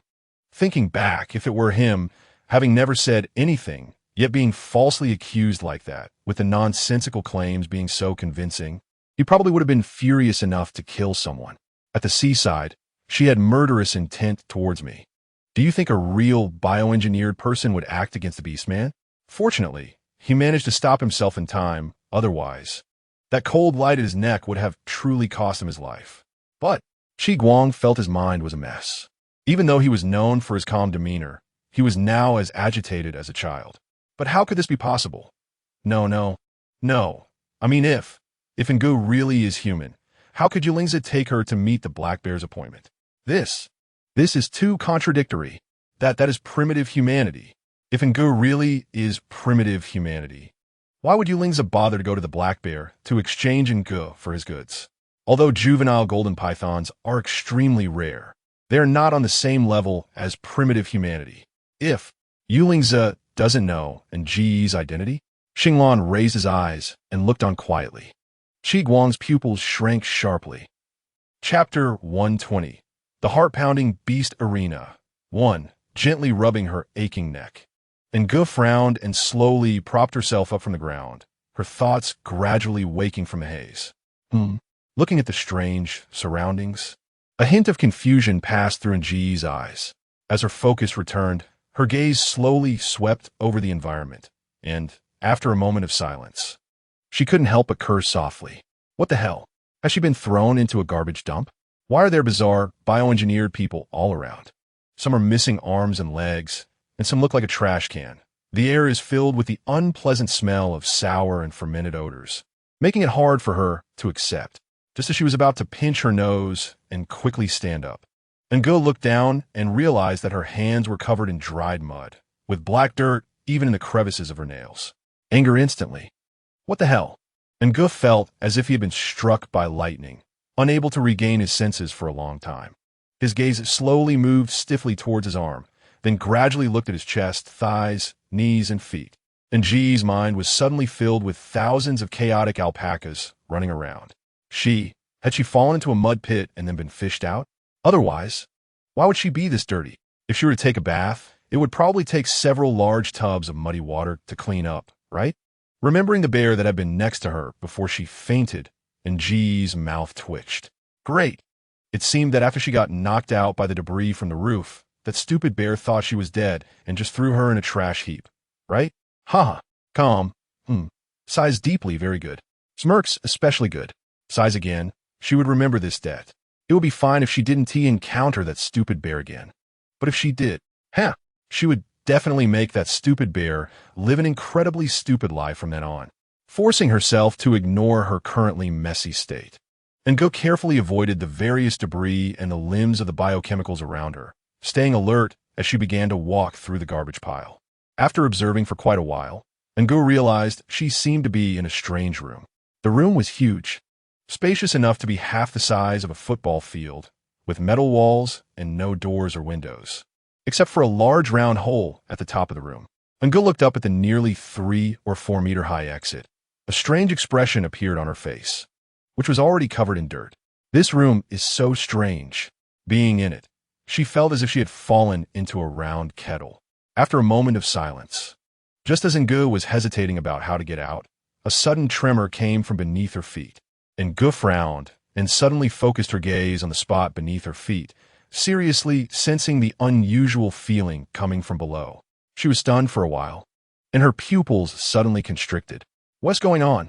The room is actually rising. Ngu hurriedly crouched down to steady herself, instinctively searching through the nearest trash for a handy tool, in case the room, suspended in mid-air, became uncontrollable due to the lack of gravity. so she could use the tool in her hand to protect herself. The room continued to rise slowly. Just as Ngu was worried about her situation, the feeling of weightlessness beneath her feet suddenly vanished, and the entire room seemed to be stuck in place, no longer making any sound. At the same time, the metal wall surrounding the room began to slowly descend, and a series of deafening sounds came from outside high above. Ladies and gentlemen, after watching the recent acrobatic performance, do you feel like you want more? No worries. To get everyone even more excited, we have carefully prepared the most thrilling segment of tonight's finale. Beasts on the Hunt. Ngu looked up, completely bewildered. Excuse me? Chapter 121. The Heart-Pounding Arena 2. As the metal walls slowly descended, the cheers and applause from outside grew louder. Listening to the host's incredibly excited commentary, Ngu raised an eyebrow, seriously stroked his chin, and his expression suddenly became somewhat grave. The special room seemed to be just a prop for a grand entrance, and from the sounds of joy coming from above, there seemed to be quite a crowd. There was also the host's passionate commentary and mentions of some forging segment. Anger pressed her slightly aching forehead with her hand, and for a moment, she was utterly speechless. It seemed she hadn't been thrown into a garbage heap. Rather, it felt like she had arrived at some extraordinary place. This time, the fierce beast we present to you is the gnawing wolf. Everyone knows that this type of wolf is primarily social and loves to capture live prey. They prefer to toy with their victims rather than kill them outright, enjoying the moment when their prey is completely exhausted before biting through their throats. Today, the prey prepared for the arena is also a rare find, and besides the usual biohumans, the most important thing is that this time, the offering for the gnawing wolf is a genuine beastman. As the host's excited voice faded, there was a moment of dead silence in the audience, which was soon followed by an even more fervent cheer than before. An arena, Anger was immediately wide-eyed. Although she had a premonition that she had probably arrived at an extraordinary place, but the Colosseum isn't it a bit too extreme? And now there's even a forging segment? Isn't this just sending her to her death? No. Ngu showed a moment of daze on her face. She wasn't an orc, which meant she wasn't tonight's prey. Anger scanned the surrounding heap of biohumans, a look of contemplation flickering in her eyes. She was mistakenly thought to be a biohuman and thrown into this garbage pile. It seemed she was merely a trivial supporting character in this whole process. However, the biohumans scattered across the ground were all motionless dead things, and it was unclear what use they could still have. With that thought, Anger pouted, furrowing her brow, her eyes deep in thought. The arena, the main stage. As the massive cage delivered the scattered biohuman remains onto the stage, the smooth metallic walls around it had all dropped into the ground, exposing the remnants of biohumans to the audience in the stands. In a remote corner where a large number of biohuman remains were piled up, Anger quietly curled up in an inconspicuous spot, motionless, observing the situation around her, covered in mud and surrounded by the biohuman refuse. It was no challenge for her to wait for this so-called feeding segment to end as long as she remained still. However, what was up with that stupid bear? If she had died and been tossed into the garbage pile, she could understand that. But this arena, wasn't it a bit beyond her expectations? The garbage heap and the arena. These were literally two extremes. Yet, just thinking about what the host had said about the prey being orcs sparked a flicker of curiosity in Anger's heart. Was this world really allowing the slaughter of its own kind? For the sake of the event's effect, the arena was actually willing to use orcs as bait. She wondered what the unfortunate soul about to be torn apart by the wolf pack looked like. While lost in thought, Anger saw a cage slowly descending from above the stage. At the entrance of the cage was a large man with a broad back and a bear-like physique, angrily shaking the iron bars, but unfortunately, after a long struggle, he couldn't bend the bars even a little. As the cage continued to lower, when she saw the cage door automatically open and the orc slowly stepping out, a smirk involuntarily crept across Anger's lips. Oh, what coincidence! Truly, life is full of unexpected encounters. Chapter 122. The Heart-Pounding Arena 3. However, recalling the host's earlier words, Anger's slight smile gradually faded. Something seemed off. Why was the stupid bear also here? And locked in a cage? and G's mouth twitched. The idiot bear couldn't possibly be the prey mentioned by the host, right? On the other side, Xiongda slowly walked out of the cage, his crimson eyes warily scanning the surroundings, exuding an aura of death. Seeing the crowd on the stands excitedly shouting at him, his expression remained calm and unchanged. After a moment, another person slowly walked out from behind the massive body in the cage, looking despondent. I don't want to die here. I said it was just a biohuman, so what if I lost it? But you had to look for it. You had to look for it. Now, look what you've done. You know you're carrying a life on your back, and yet you come to this underground fighting arena. You could have come quietly. Why did you have to make such a fuss? As if you were afraid others wouldn't know you were here. Now, you've been recognized and thrown into this fighting arena, right? You say you're almost dead and still dragging me down with you. What did I do to deserve this? Unlike Xiongda's quiet demeanor, Fei Lu looked utterly hopeless and randomly found a place to sit, his eyes red.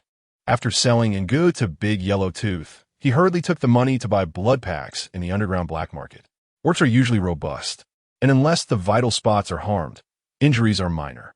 Moreover, Xiongda only suffered from excessive blood loss, so after administering 2 blood packs, Xiongda slowly regained consciousness.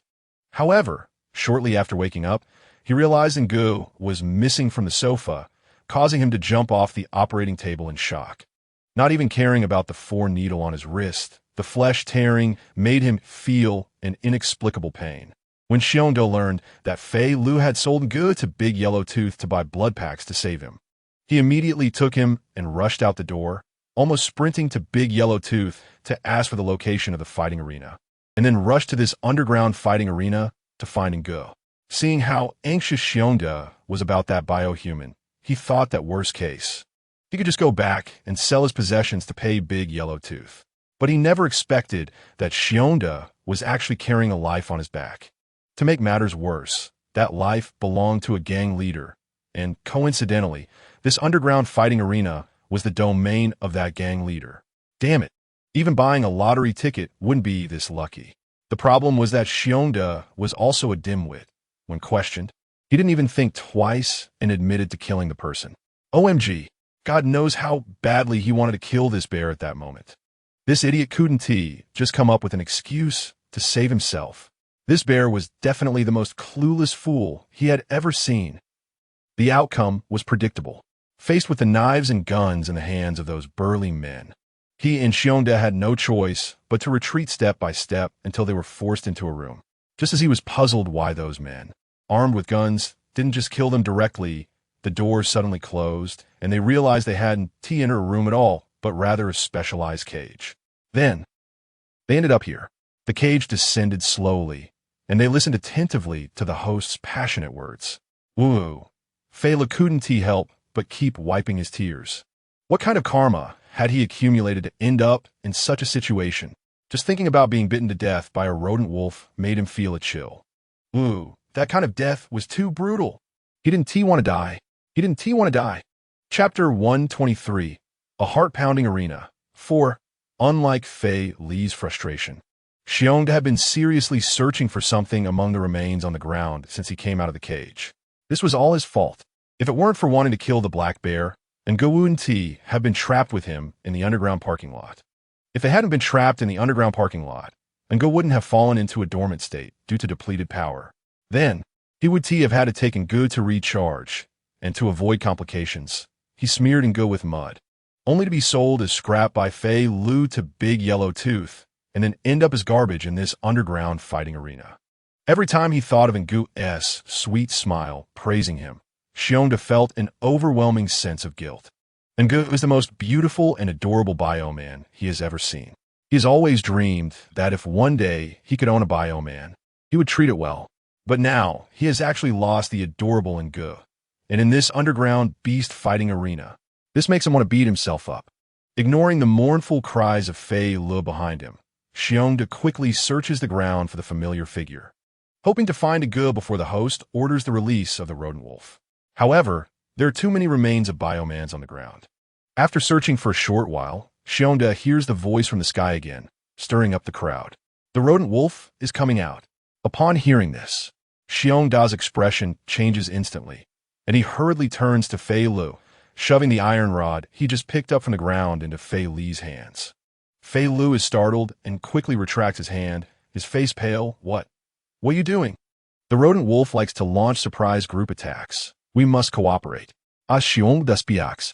He picks up a sharp steel rod from the ground and grips it in his hand. The two begin to scan the surroundings back to back, their expressions serious. Fei Li's hands tremble with fear, his gaze shifting nervously as he stays alert to changes around them. The entire arena begins to fall into silence. Everyone wide-eyed and seriously searching the beast-fighting arena. Inside the arena, Xiong and Fei Lu slowly turn in place, keeping an eye out for the rodent wolf mentioned by the host from different angles. After a while, Fei Lu trembles his lips. Where's the wolf? His face is as pale as paper. Didn't the host just say the rodent wolf is coming out? Or is he too nervous and misheard? Otherwise, why has he been on guard for so long without seeing a trace of the wolf? Damn it, this waiting for death is simply too painful. It's getting closer. Xiongda's face is serious. Closer? Fei Li's eyes widen at this, and he carefully looks at the environment in front of him again and again. Is there? I can't see it. Not only does he not see the wolf, but there isn't even a sound. It's hiding behind those remains of biomans. Xiongda knows the rodent wolf very well. This type of wolf loves the smell of blood, enjoys tearing its prey to shreds, and ultimately taking their lives. The rodent wolf is very clever. Each wolf has a different role in the pack, and their methods of ambushing prey are coordinated. Some wolves will appear openly in front of the prey, drawing all the attention. Others will appear elsewhere at this moment, diverting part of the prey's attention and making them highly tense. Some wolves will then unexpectedly attack from behind. In short, the rodent wolves are a highly coordinated team. They must not be underestimated. Fei Lu quickly nods in response and looks around, his eyes suddenly filled with alarm. I said, why are these bioman scraps piled up here? It turns out it's to hide their figures. Chapter 124. The heart-pounding beast-fighting arena. 5. Not just to hide their figures. Xiongda interjects, his expression serious.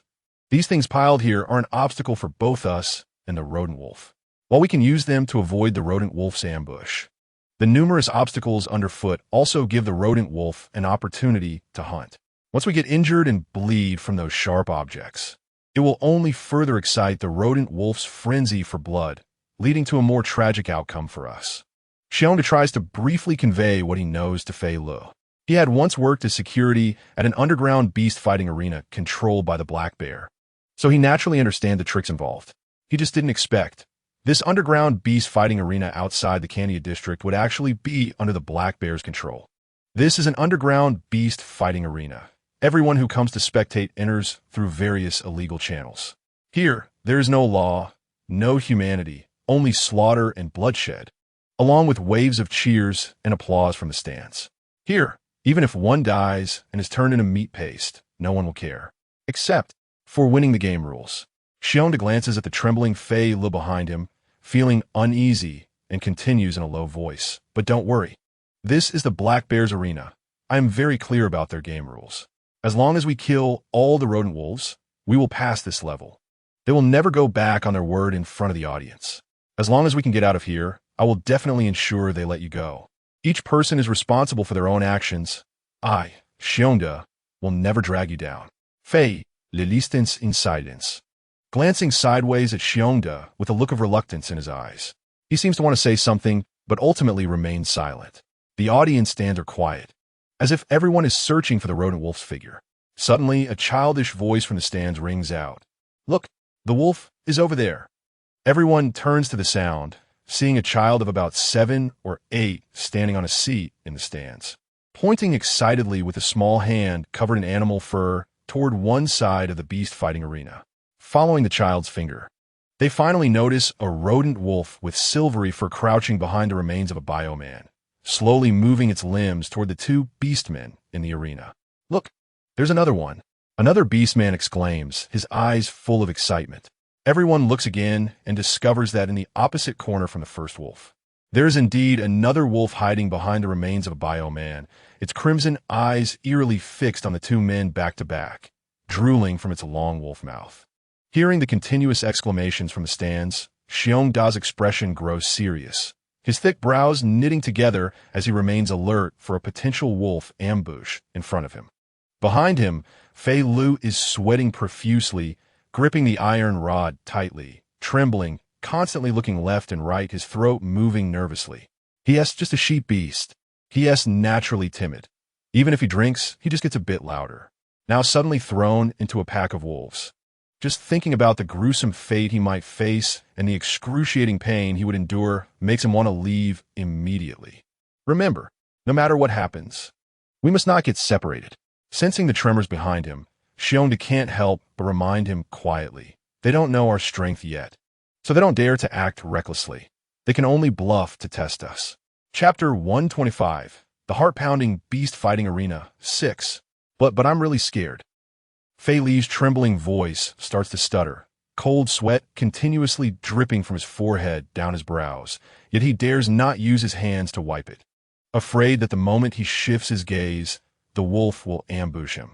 On the other side, anger lay quietly in the ruins, glancing at the two people in the distance who were spinning in circles, then casting a sidelong glance at the pack of rodent wolves that leaped past not far from him, a chill sweeping through his heart. These so-called rodent wolves were entirely silver-white, their shape and form not much different from the wild wolves of the 21st century. The only difference was that the tails of the rodent wolves were unusually thick, with the fur on the tails lying flat like the quills on a hedgehog. Angus slightly furrowed her brow. Wolves are known for their high intelligence, and their teamwork abilities are second to none in the animal kingdom. Moreover, with just a casual glance, she noticed that 5 bloodthirsty wolves had been released into the arena. 5 bloodthirsty wolves versus 2 beastmen? One of them is an idiot. As for the other, Angus wanted to see clearly, but unfortunately, she was a bit too far away, and there were constantly pieces of trash blocking her line of sight. Aside from vaguely seeing that another orc was small in stature, she couldn't see anything else. Fine. She might as well wait for this foraging to end. Keeping her distance and staying safe had always been her principle. Didn't she get suspected by Yu Lingza last time because Lu Haochu broke this rule? That was a bloody lesson. She couldn't make that mistake again. Having made up her mind, Angus began to prepare to watch the show, until a fluffy thing gently brushed against her face from behind. Angus was taken aback, her breath catching. The next moment, something claw-like gently brushed against her. Anger. Angus felt a bad premonition slide through her mind. Before she could think more, she heard a sound of drool dripping beside her ear, and then her cheek was suddenly dampened. Angus. She felt the water dripping on her face increasing, and the unique scent of beast becoming stronger. The wolf's paw heavily rubbed against her again, forcing Angus to change her position, her curled body suddenly facing the sky. Angus felt helpless. A strong smell of blood rushed towards him. He calmly controlled his breathing, squinting to sneak a glance at his side. But as soon as he opened his eyes, just a crack, he happened to meet a pair of blood-red wolf eyes. Angie's body stiffened. Cow. She was so dirty, looking like she had just rolled out of the mud, and her body was covered in the unpleasant smell of those bioengineered beings. How did this rodent wolf find her?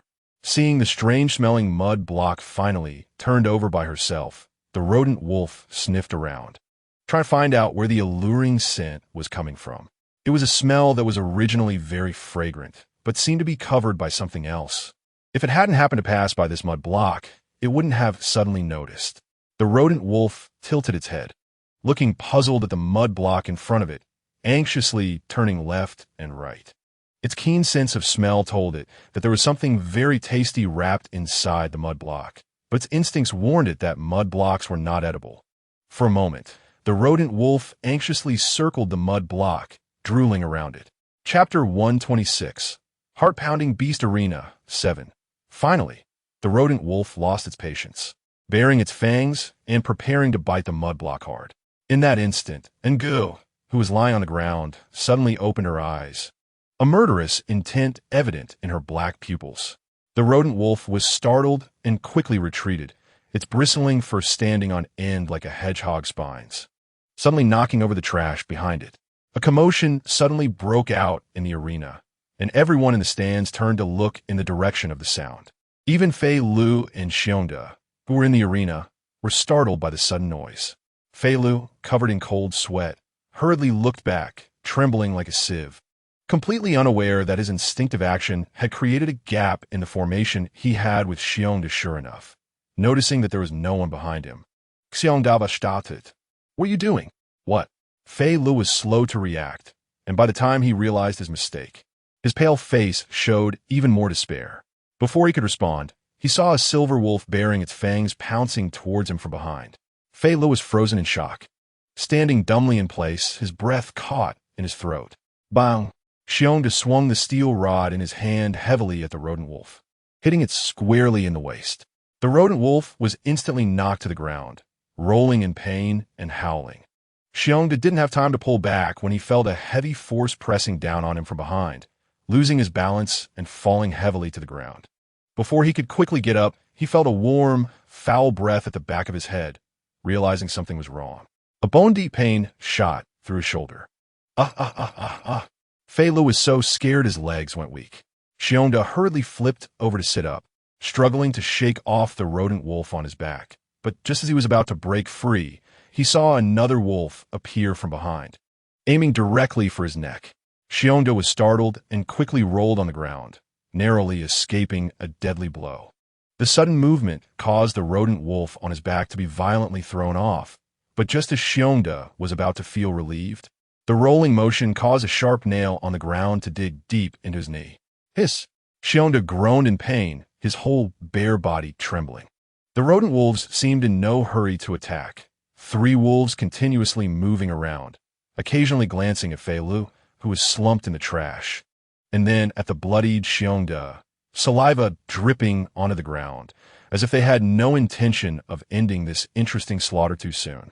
Seeing the 3 rodent wolves leisurely surrounding him, Xiongda dared not slack off, tremblingly standing up, smelling the blood from his shoulder, and noticing that the previously bandaged area on his chest was now seeping blood again from the recent struggle. Xiongda fronted Chigel, his crimson eyes fixed on the 3 rodent wolves in front of him, subtly shifting his injured knee. Feeling a sharp pain in his shin, Xiongda's heart sank. The smell of blood on him was so strong that even he could sense it. It seemed this time it was really bad news. Chapter 127, Heart-Pounding Beast Arena, 8 Woo. Fei Lu, hiding in the trash heap, desperately covered his mouth and nose, tears streaming down his face. He had never thought that one day he, a grown man, would cry like a little girl. But his innate fear of wolves and his timid nature left his mind blank. Even though he knew crying wouldn't help, the tears just kept flowing down. What to do? What to do? Even someone as strong as Xiong that had ended up bloodied in less than a minute. What could he, a sheep beast with no brute strength, do? Gasping heavily, Xiongda gripped the steel rod tightly, looking at the blood dripping from his shoulder. Then at the terrified Fei Lu hiding in the trash heap, his mind racing. In a moment, Xiongda moved forward and piled all the trash in front of Fei Lu. Fei Lu was taken aback, but quickly understood Xiongda's intention. His tear-filled eyes turned red again. Xiongda. I'm sorry, brother. Xiongda moved quickly, glancing at the 3 wolves not far ahead, while using his hands and feet to pile up all usable trash in front of Fei Lu. It's my fault, Xiongda, that I got you involved. Stay safe inside. These wolves are targeting me for now and won't come after you for a while. I made this pile of trash sturdy so you can stay safe for the time being. Don't be afraid. I will find a way to kill them all and ensure you get through this. At this point, Xiongda's voice choked up. He had already lost too much blood, and he was here solely because he was worried about Ngu, but it seemed he probably wouldn't have the chance to leave.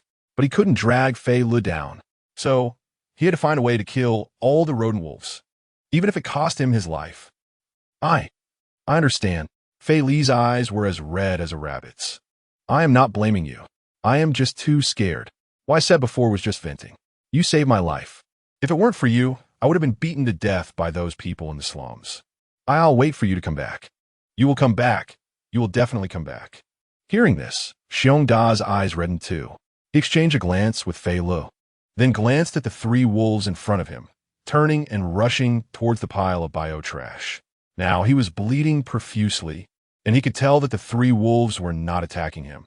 They just wanted him to rest a bit before starting a new round of torment, making their hunt even more exciting. then he would do as they wished. Since he was destined to die, he might as well choose the battlefield that was most advantageous to him. Scanning the area with the most biotrash, Xiongga endured the intense pain throughout his body and ran towards it.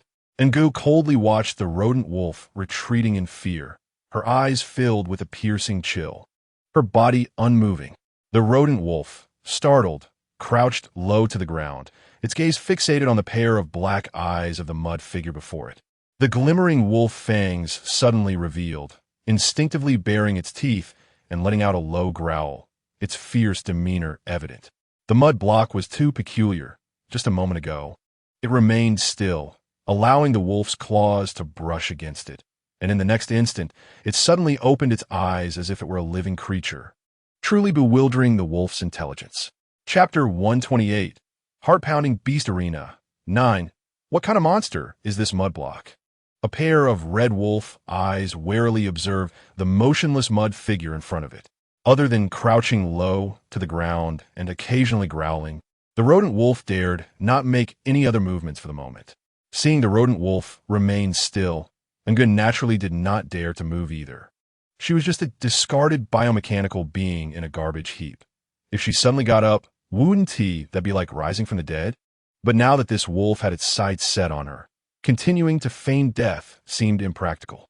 Just as she was hesitating about what to do, Ngu suddenly noticed someone rushing toward her direction, causing the garbage pile she had painstakingly built to crumble piece by piece. What is going on? Both the person and the wolf turned to look in the direction of the sound. When Ngu saw the figure approaching, her heart sank. Xiongga, why is this guy here? And what is with all the blood on him? The beast fight had only lasted a few minutes.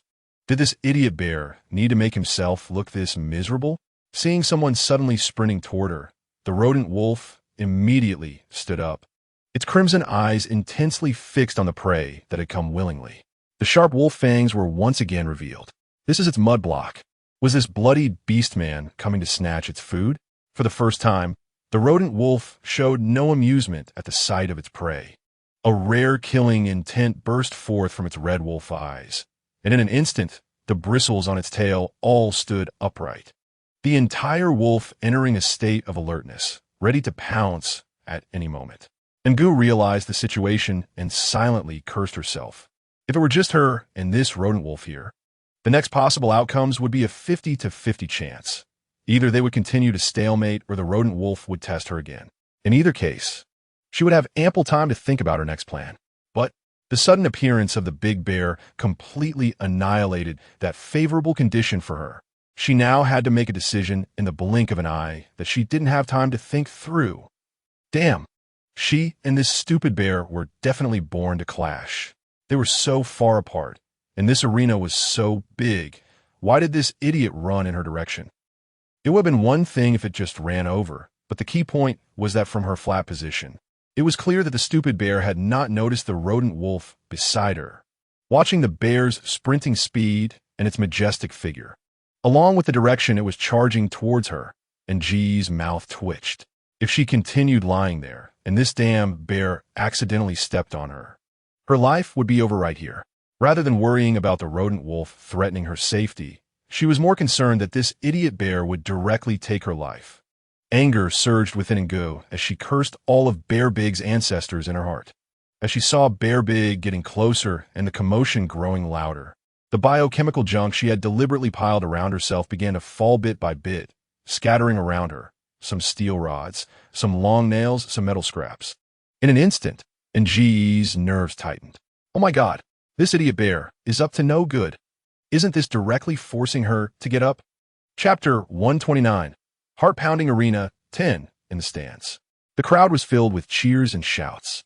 Everyone's faces were animated as they watched the rodent wolf chase the bloodied bear beast in the arena, cheering loudly. Only in a corner of the stands, a few people sat quietly. Guangji secretly glanced at the calm-looking leader, Xinglan, next to him, and his expression immediately faltered. He turned his head and whispered angrily to the person beside him. Hey, didn't you say you had reliable news? Are you messing with me? Menkai is in that state now. Does he still have the mood to come watch the beast fights? And in such a shabby place? The rodent beast beside him seemed intimidated by the gloomy atmosphere of the group. Hearing Guangji's question, it hurriedly explained with a pale face. Oh my god, my boss. Even if you gave me 100 guts, I wouldn't dare to fool you. I really heard news about him. Where's the person? You better find him for me. Guangji looked displeased. If it weren't for Xinglan and Qi Guang sitting next to him, he would have really wanted to beat this rodent up. This. The rodent was anxious and turned red. My boss, I really didn't lie to you. Don't look at this place being small and shabby. But this is the first venue Menkai and the Black Bear guarded together. Their brotherhood started from here. This might be Menkai's most trusted spot. I worked really hard to get this news. If you want to find Menkai, I definitely brought you here, right? Moreover, half an hour ago, I really got the wind that a bear beast secretly came here. Upon hearing this, Guangji's eyes widened like copper bells. What? You only heard that a bear beast came here? Then why the hell did you tell me it was Menkai? Although Menkai was also a bear beast. There were plenty of bear beasts that came to the underground arena every day. Guangji was furious. Damn it, usually he could tolerate the unreliable news from the rodent. But this time, it was unacceptable. If he didn't get some solid information tonight, how could he continue working under Xinglan? If that bastard Jiashu found out, wouldn't he laugh at him until he knelt down? Hey, boss, don't be anxious, the rodent quickly explained. That bear beast is definitely not an ordinary bear beast. He came in through the back door, which means he is not an ordinary guest. I heard that after he came in, the venue's manager invited him to the reception room, and he hasn't been seen since. Guangji sensed a glimmer of hope. So this person, his intuition told him that whether or not this person was Menkai, he was definitely someone significant. The rodent said this with a serious expression. Guangji's eyes twitched. You have intuition? If this guy had intuition, he wouldn't have been hunted down a year ago for making the wrong bet. If he hadn't saved him along the way, he would have been dead by now. Since then, this rodent has been calling him boss, as if he is determined that he is his leader. Fortunately, this rodent had a knack for gathering information, which was somewhat beneficial to him. Thus, he had tacitly accepted this little brother. Jiashu had mocked him for a while over this, saying he was just a fledgling kid, yet he had the nerve to take in little brothers. Chapter 130. She is actually here. 1. The rodent was full of confidence. Of course, my intuition is always the most accurate. Boss, you have to trust me, whether that bear beast is Menkai or not. He must be related to Menkai. Upon hearing this, Guangji's mouth twitched. If that is the case, then why are we still sitting here? The rodent was taken aback. Isn't it you who said to keep a low profile? Everyone who comes in here is here to watch the beast fights. Where else would we sit? After a pause, the rodent glanced at the two men beside Guangji and lowered his voice. But boss, aren't your two friends a bit too serious? Everyone in the arena is excited, yet your two friends are as quiet as if they're not even here. This is too eye-catching. Of course, Guangji's boss wasn't an ordinary person. Just standing in the crowd was enough to make him shine. Guangji couldn't help but roll his eyes. Hurry up and tell me what's next. We can't just sit here forever, right? Upon hearing that the two men were the boss's superiors, the rodent's eyes instantly filled with respect. After a moment, the rodent shook his phone in his hand. Boss, don't worry. I've already had my brother stationed at the back door and the main entrance. If that bear beast leaves, we'll know immediately. However, based on my intuition, that bear beast isn't likely to leave for a while. So let us wait here and then go find the person in charge of this place. We'll say we're very interested in the beast fights here and want to play some bets as the house. We'll negotiate with their boss. Maybe we can get some information out of them. What do you think? The rodent didn't know about the relationship between his boss and Menkai. But looking at the imposing aura around his boss, he instinctively felt that his boss must be someone significant. If such a person voluntarily sought to cooperate with this underground beast fighting arena, the venue's manager would definitely want to meet him. As for what happened afterward, that would depend on the outcome of the negotiations. Hearing the rodent's plan, Guangji finally nodded in satisfaction.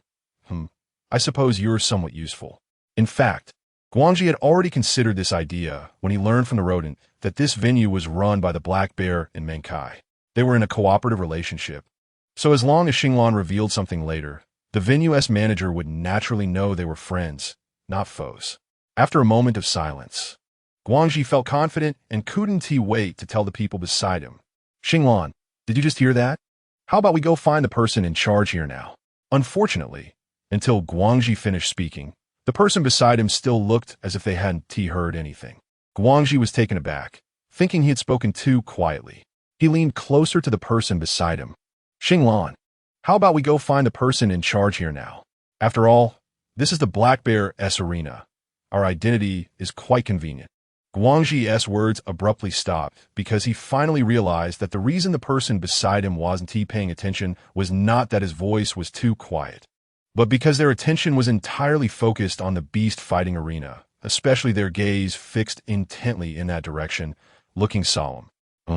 Confusion flashed in Guangxi's eyes as he blankly followed Xinglan's gaze to the arena, feeling puzzled. Xinglan had seen underground beast fights before. Why was he watching so intently this time, even ignoring his words? The Colosseum isn't really that interesting, is it? It's just a couple of orcs and a few rodent wolves, right? Chapter 131. She's actually here, too. Although using orcs as prey is against the law, most of the orcs that end up as prey have committed serious crimes. Throwing them into the Colosseum is just a unique form of punishment by the gang, relying solely on their abilities to escape. If they die, then they die. If they survive, then their grudges can be settled. However, those who can survive in such places are mostly left with missing arms and legs from being torn apart by beasts, and they generally can't last more than a few days, lying on sick beds and suffering from pain. It would be better to just die. Such situations are very common in underground coliseums, and Boss Xinglan should be used to it. Why does he seem so fascinated, as if he has never seen this before? With suspicion, Guangxi looked at Boss Xinglan beside him, confused, leaning slightly forward to look at Qiguang, only to find that Qiguang was also staring intently at the orc in the arena, his expression one of surprise. Boss Xinglan tilted his head slightly towards Qiguang. I remember you said you had Black Bear's men bury a bomb? Yes. Qiguang's gaze was fixed on the bear beast in the arena, his surprise evident. Is it him? Boss Xinglan's eyebrows furrowed slightly. He recalled that after negotiating with Black Bear, Qiguang had pointed out an orc from a distance, saying that he was a pawn he had set up. He had glanced at it casually at the time, but now, thinking back, indeed looked quite similar to the orc in the arena. It's him. Qiguang's expression finally changed, his eyes filled with indescribable joy or astonishment. He remembered this bear very well. He was honest and hardworking. Among Black Bear subordinates, he was the most loyal and honest, which is why he proposed burying the bomb with him. The bear actually didn't die. The bear actually came out from the collapsed basement. Does that mean Black Bear is also alive? Qiguang suddenly became excited, turning to look at Xinglan, unable to contain his joy. Boss, Black Bear isn't dead? Xinglan's gaze fell back on the orc in the arena, silent for a moment before shaking his head. Not necessarily. Qiguang was taken aback. The underground Colosseum has its own unwritten rules. Since he was Black Bear's most loyal subordinate, why would he be thrown into the Colosseum? Qiguang paused slightly. Then his expression changed to one of surprise. Could it be that he failed to protect his master and is being punished? Yes. How could he have forgotten? Any orc thrown into this underground Colosseum as prey must have committed a serious crime and is being punished. The fact that the bear is now in the Colosseum only indicates that he is being punished for failing to protect his master. Thinking this way, Black Bear is most likely dead. Otherwise, if Black Bear were alive, the bear would be a hero. How could he possibly end up in the Colosseum? Should we save him? Qiguang asked in a low voice. Xinglan shook his head. How to save? He's just a pawn. We shouldn't jeopardize our relationship with Menkai. Menkai and Black Bear had a brotherly bond, and now that Black Bear is in trouble, someone has to suffer. He is someone who needs to cooperate with Menkai. Why create unpleasantness over an insignificant person? Qiguang nodded at this as if thinking of something. What if he knows Nji's whereabouts? Xinglan's eyes flickered. Quiet for a moment. You said he was very stupid? He's foolish. He doesn't understand schemes. Black Bear picked him up from the slums and only gave him a little kindness. Yet he is willing to risk his life for Black Bear. Such people are actually quite good, but unfortunately, they followed the wrong person. Then that's fine. Xinglan's mood suddenly brightened. If he can come out, Ngu can definitely make it too. That little guy's skills and reflexes, I've experienced them myself. Chapter 132. She's actually here, 3, inside the Colosseum. As the bear drew closer, the trash around him kept falling due to the chaos of the chase. Finally, just as an iron spike was about to fall straight toward Ng's chest, she finally leaped up, kicking the iron spike in midair, forcing it to change direction and shoot straight towards a rodent wolf behind the bear. The iron spike accurately struck one of the rodent wolf's eyes, causing it to collapse on the ground and howl in pain, soon twitching and then going still. In an instant, the bear, who was running for his life, suddenly froze. The rodent wolves chasing from behind were so startled that they retreated, their tails standing on end. In the stands, watching the enlarged electronic hologram in the air, the crowd's cheers and excitement surged in waves. Some people, not satisfied with the holographic images, rushed to the iron fence outside the Colosseum, straining their necks to get a closer look at everything inside. Oh my God, this is definitely the most unexpected and exciting fight they have ever seen. Oh my God, why are there suddenly bio people? What's so strange about that? There are bio people everywhere. Who knows why those bio people were thrown in? Maybe it was a system reboot that awakened the bio people. Perhaps this is a deliberate highlight set up by the organizers. You know, these underground coliseums are everywhere. Who would come to watch without any surprises? This bio person is way too ugly, covered in mud. The organizers really didn't put any heart into this. Why not pick a prettier one? This bio person looks like they have good skills. Look, they actually kicked the wolf over with one kick. It seems that the orc won't die. With a bio person here, they must be protected. The bio person looks so small. Is it a girl? I bet this bio person can't last long. That bear will die sooner or later. Guangxi was stunned by this scene. Watching the people around him get excited as if they had exploded, his eyes couldn't help but twitch. Wow, there's still this kind of operation. The person in charge of this place is really clever. Beside him, Xinglan furrowed his brows, looking at the muddy person in the electronic hologram, his expression gradually becoming puzzled. When he looked at those pitch-black eyes again, Xinglan suddenly sat up straight in his chair, unable to hide the surprise on his face. Boss. Noticing the sudden movement of the person beside him, Qiguang was momentarily stunned before suddenly brightening up. Could it be? Hearing this, Xinglan couldn't contain his excitement, turning to meet Qiguang's eyes. Get her out. She's actually here. She actually would be here. Xinglan felt his heart racing, excitement making him feel invigorated. Hearing this, Qiguang's face lit up with joy. I'm going right now. With that, Qiguang grabbed Guangxi and Mouse Chong beside him, quickly walking towards the exit of the stands. Hey, Boss Xinglan, aren't you coming with us? As Qiguang pulled Guangxi out of his seat, Guangxi looked confused and repeatedly turned to look at Xinglan. Kid, you did well this time. Qiguang was in a great mood. Although he didn't understand how Boss Xinglan recognized that the clay figure was Ge, since Boss Xinglan said so, it must be true. They originally had no hope when coming to this arena, just wanted to take a break, but unexpectedly, instead of finding Menkai, they found Ge.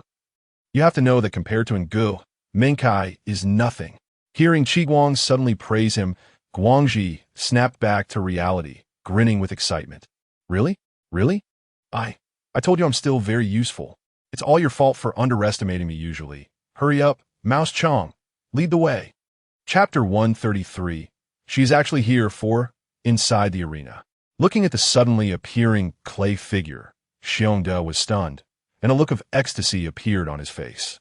And Ge? It's actually Ge? Anger is indeed here. Ge glanced coldly at Xiongde, then looked at the stunned rodent wolves from her earlier strike, and couldn't help but shout angrily at Xiongde, Idiot, hurry up and take action. Her sudden appearance left the rodent wolves looking bewildered. Now was the best time to attack them. Huh? Xiongde was taken aback and quickly snapped out of his ecstasy. Yes, yes. However, during their brief conversation, the rodent wolves had already become vigilant.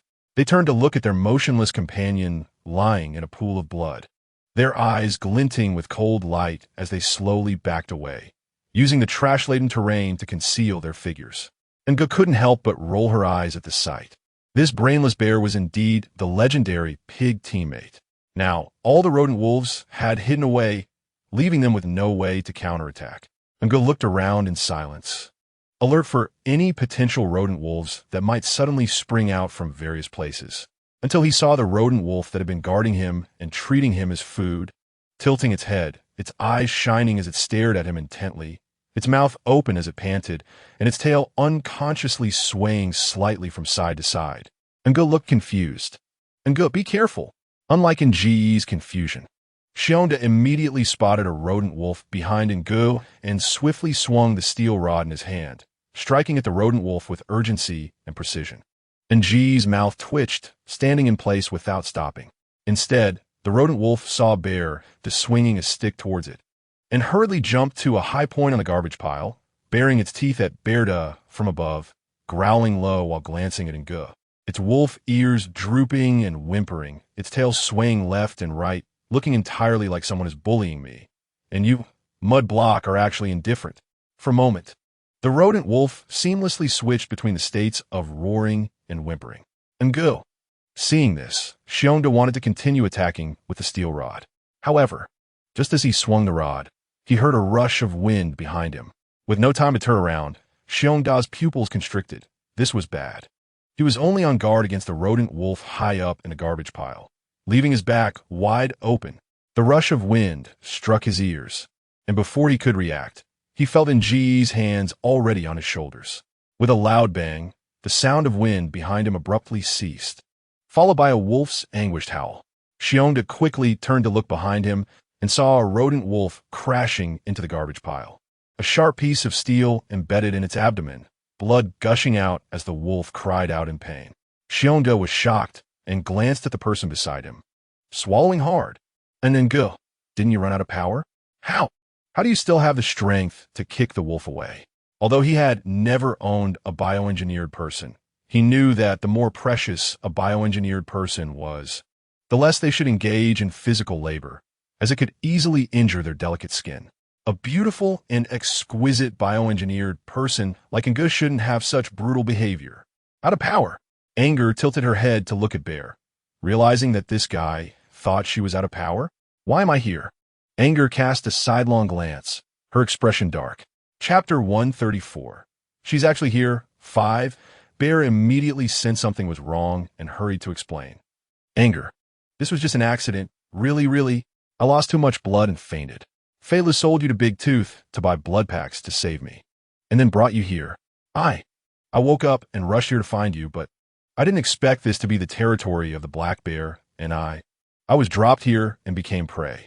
Anger, please don't be angry. Bear seemed very afraid that Anger would hold a grudge against him, his face full of anxiety. It was rare for him to interact with a biogenetic human, and this biogenetic human treated him well and even praised him as cute. He truly didn't want to ruin such a hard-to-come-by existence. What? Ngo furrowed her brows, her eyes flickering. This fool was actually sent to the arena as prey just to find her? I'll remember this debt and settle it with you after we get out of here. She shot a sidelong glance at Shionda, not having time to ask too many questions about what happened. Ngo narrowed her eyes and slowly scanned the surroundings, listening to the incessant cheers from the stands. Ngo frowned. In such a noisy environment, it was impossible to use her hearing to locate the rodent wolf. Moreover, there was too much garbage blocking her line of sight, which was really frustrating. Don't worry, Ngo, as long as we kill the rodent wolves here, we will pass this level. According to the game rules, as winners, we can survive. Seeing that Ngo was still willing to respond to him, Shionda's eyes lit up, momentarily forgetting the intense pain from his wounds. It truly seemed that even in his last moments, fate was smiling upon him for finding Ngo. Really? Are you sure? Ngo raised an eyebrow, looking skeptical. She had to say she held reservations about the intelligence of this foolish bear. Of course. Shionda nodded eagerly in response. Then let's kill them all and get out quickly. She felt extremely uncomfortable with the mud caked all over her. Even pulling at the corners of her mouth felt tight and unpleasant. Shionda. He also wanted to kill them all and get out quickly, but didn't Ngo trust his abilities too much? He was currently covered in blood. However, despite thinking this, Shionda couldn't show any signs of despair. He had finally found Ngo, and he had to ensure that Fei Lu would take her out.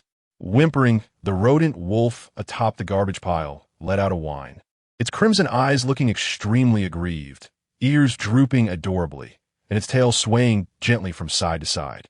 Especially when it saw Ngo looking at it. It wore a face of grievance, and its tail wagged more vigorously than ever, knocking garbage down to the ground with a series of thuds. And go. Why does she feel like this wolf is trying to please her? Realizing that this rodent wolf has no malice towards her, and Gu turned her head to look at Xiongda. Setting aside this one, 2 have already died, and there are still 2 left. Still 2 left? Xiongda looked surprised. There had only been 3 rodent wolves following him the whole time, and with this one on the garbage heap, there were only 4 in total. Where did the 5th one come from? And Gu picked up a sharp stick from the ground, didn't say much, and casually pointed in a direction. Go ahead, lure them out. What? Xiongda was shocked. Did he hear that wrong? And Gu actually asked him to lure the rodent wolf out? And Gu cast a sidelong glance at Xiongda. You're covered in blood. If you don't go, should I go? Chapter 135. She is actually here. 6. In fact, and Gu was just making a joke. This brainless bear was now covered in blood, and it was unlikely for him to fight the wolves again. As for the bait, and Gu silently shook her head.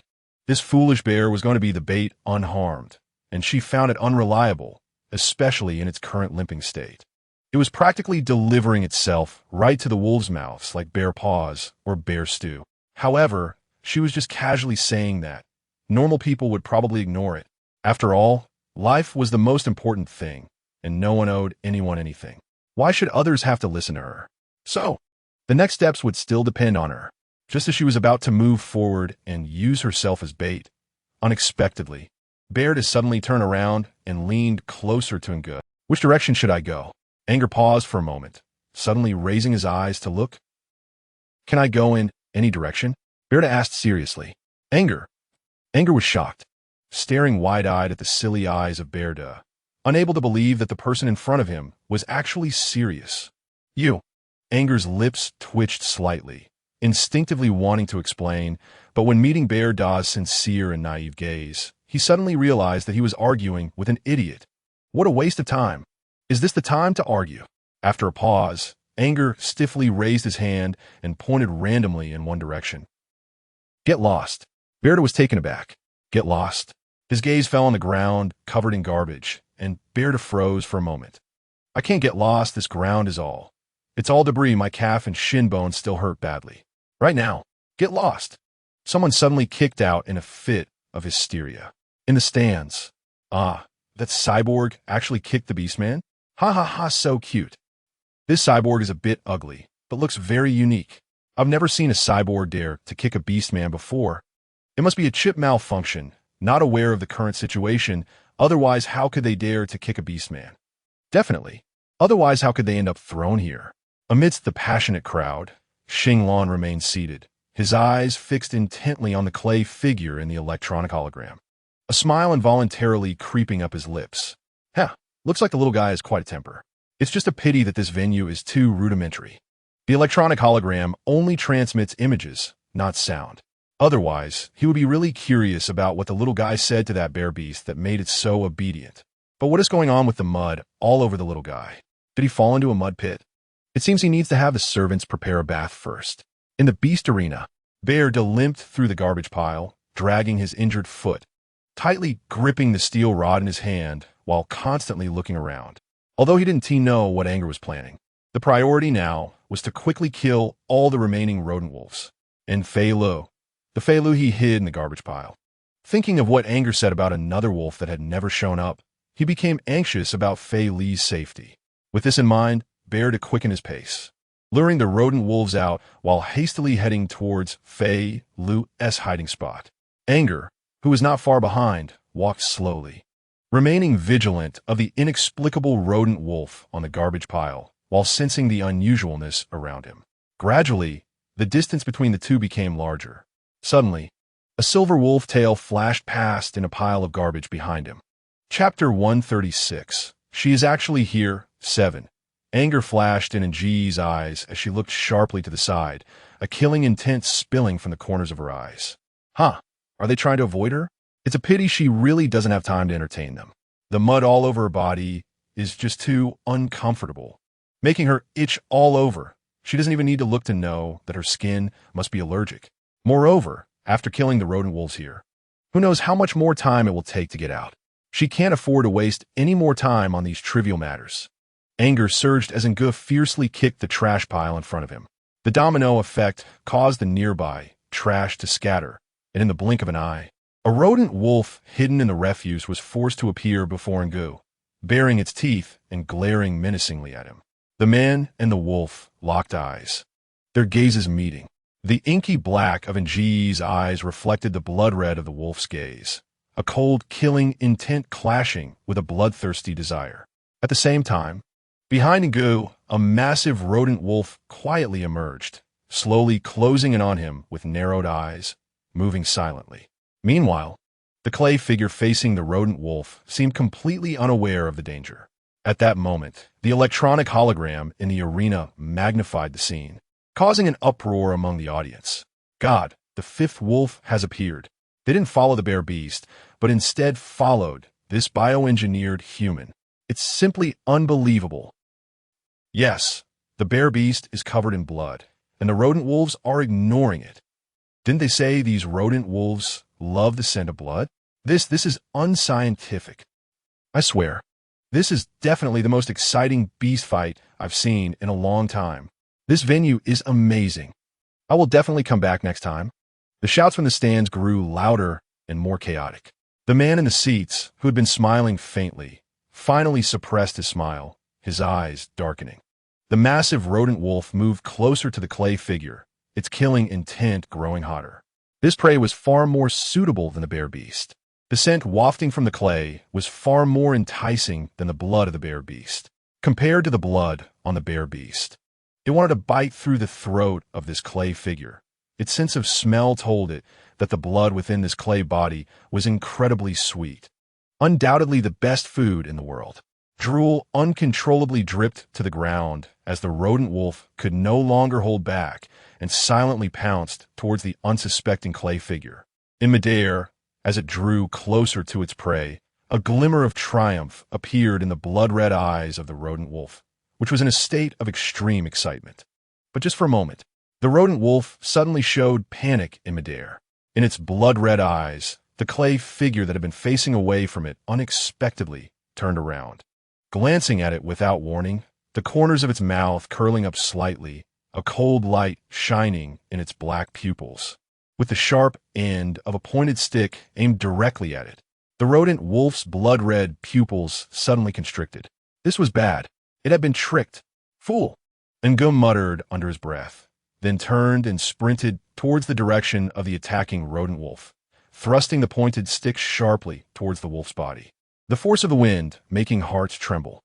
The rodent wolf's eyes widened, wanting to turn back, but it was already midair with no room to dodge. In the next moment, with the audience's gasps, the pointed stick plunged straight into the rodent wolf's abdomen, followed by a howl as the wolf fell heavily to the ground. Ngu didn't say a word and lunged forward, casually picking up a metallic object on the ground that resembled an arm and smashing it heavily onto the head of the rodent wolf. The rodent wolf let out a howl of pain as its head suffered a heavy blow. Chapter 137. She's actually here. 8. The rodent wolf, unwilling to accept its fate, tried to turn over and get up. Anger showed no signs of stopping as he brought the metallic object crashing down onto the wolf's head again. Taking advantage of the moment when the rodent wolf was momentarily weakened, he quickly seized its forelimb and forcefully twisted it in the opposite direction at the joint. A crisp sound of bones breaking was accompanied by a piercing wolf howl that echoed throughout the arena. The audience was left in stunned silence. A wolf that had been lying in the garbage pile let out a low whimper, its bristly tail pressed tightly against the ground, not daring to move at all. Whoa, it was right about that mud being extraordinary. Oh, what a terrifying piece of mud. Realizing that the rodent wolf was left with no choice but to resist and struggle, anger felt a cold smile creeping into his heart. He sharply dragged the sharp stick embedded in the rodent wolf downwards, and wolf blood splattered everywhere as he unhesitatingly yanked the intestines out of the wolf's belly, casually tossing them in front of the rodent wolf that had confronted him earlier. The rodent wolf, having been struck hard on the head, when it saw what was thrown at it, its eyes filled with terror, retreating repeatedly, its fur standing on end like a frightened wildcat. Seeing the wolf beneath him twitching uncontrollably, on the verge of death, Anger finally let out a long breath. Leaping off the wolf and slowly directing his gaze towards the other rodent wolf, moving his feet to approach it slowly. The rodent wolf let out a startled whimper, glancing at its companion with broken legs and exposed intestines, then meeting the black eyes of the mud figure filled with a sense of murderous delight. Its tail quickly tucked between its legs, it continuously retreated deeper into the garbage pile. So, when Bear came limping with Feller behind him, what they saw was the rodent wolf trembling and curled up in the depths of the garbage pile, whimpering for mercy, while Anger stood beside them, looking indifferent. Behind him was an enormous wolf with its abdomen pierced by a sharp stick, its feet twisted in an unnatural position. Bear! Feller! Hey, Anger! Are you okay? Bear was shocked. He had been instructed by Anger to lure out the rodent wolf, but when he arrived at Feller's hiding place, there was no sign of any wolf. Just as he was telling Feller that he found Anger, he heard the sound of garbage scattering on the ground and realized something was wrong. He hurriedly limped over, wanting to help. But Bear silently stared at the gruesome scene on the ground for a while, then turned his head away. Why do you feel like he was overly worried? My God! Feller's eyes nearly popped out as he exclaimed, Bear, is this the Anger you mentioned? The biohuman you were looking for? It's so powerful. Hey, why didn't you say so earlier? If you had warned me sooner, I wouldn't have sold it. I thought she was just some defective product you dug out from the garbage pile, unwanted trash. As soon as he said that, Anger shot him a cold glare. Seeing this, Bear stiffened, nervously glancing at Anger, then looking at Feller, his expression suddenly becoming complicated. Feller, who was completely unaware that he was being targeted, was so happy that he almost laughed out loud. Oh my God, this feeling of having survived a disaster is just too great. Once I go out later, I must buy a whole box of white chili to celebrate. Did you sell me? At some point, Anger had already stood in front of Feller, his face dark with rage. Chapter 138. Where in life do we not meet again? 1. Feller was taken aback, meeting the shining black eyes of the muddy figure in front of him, feeling an inexplicable chill running down his back. He immediately forced a smile. This. It was because I was short on money at the time, and Bear. Thud. Anger swung a heavy punch towards Feller's face.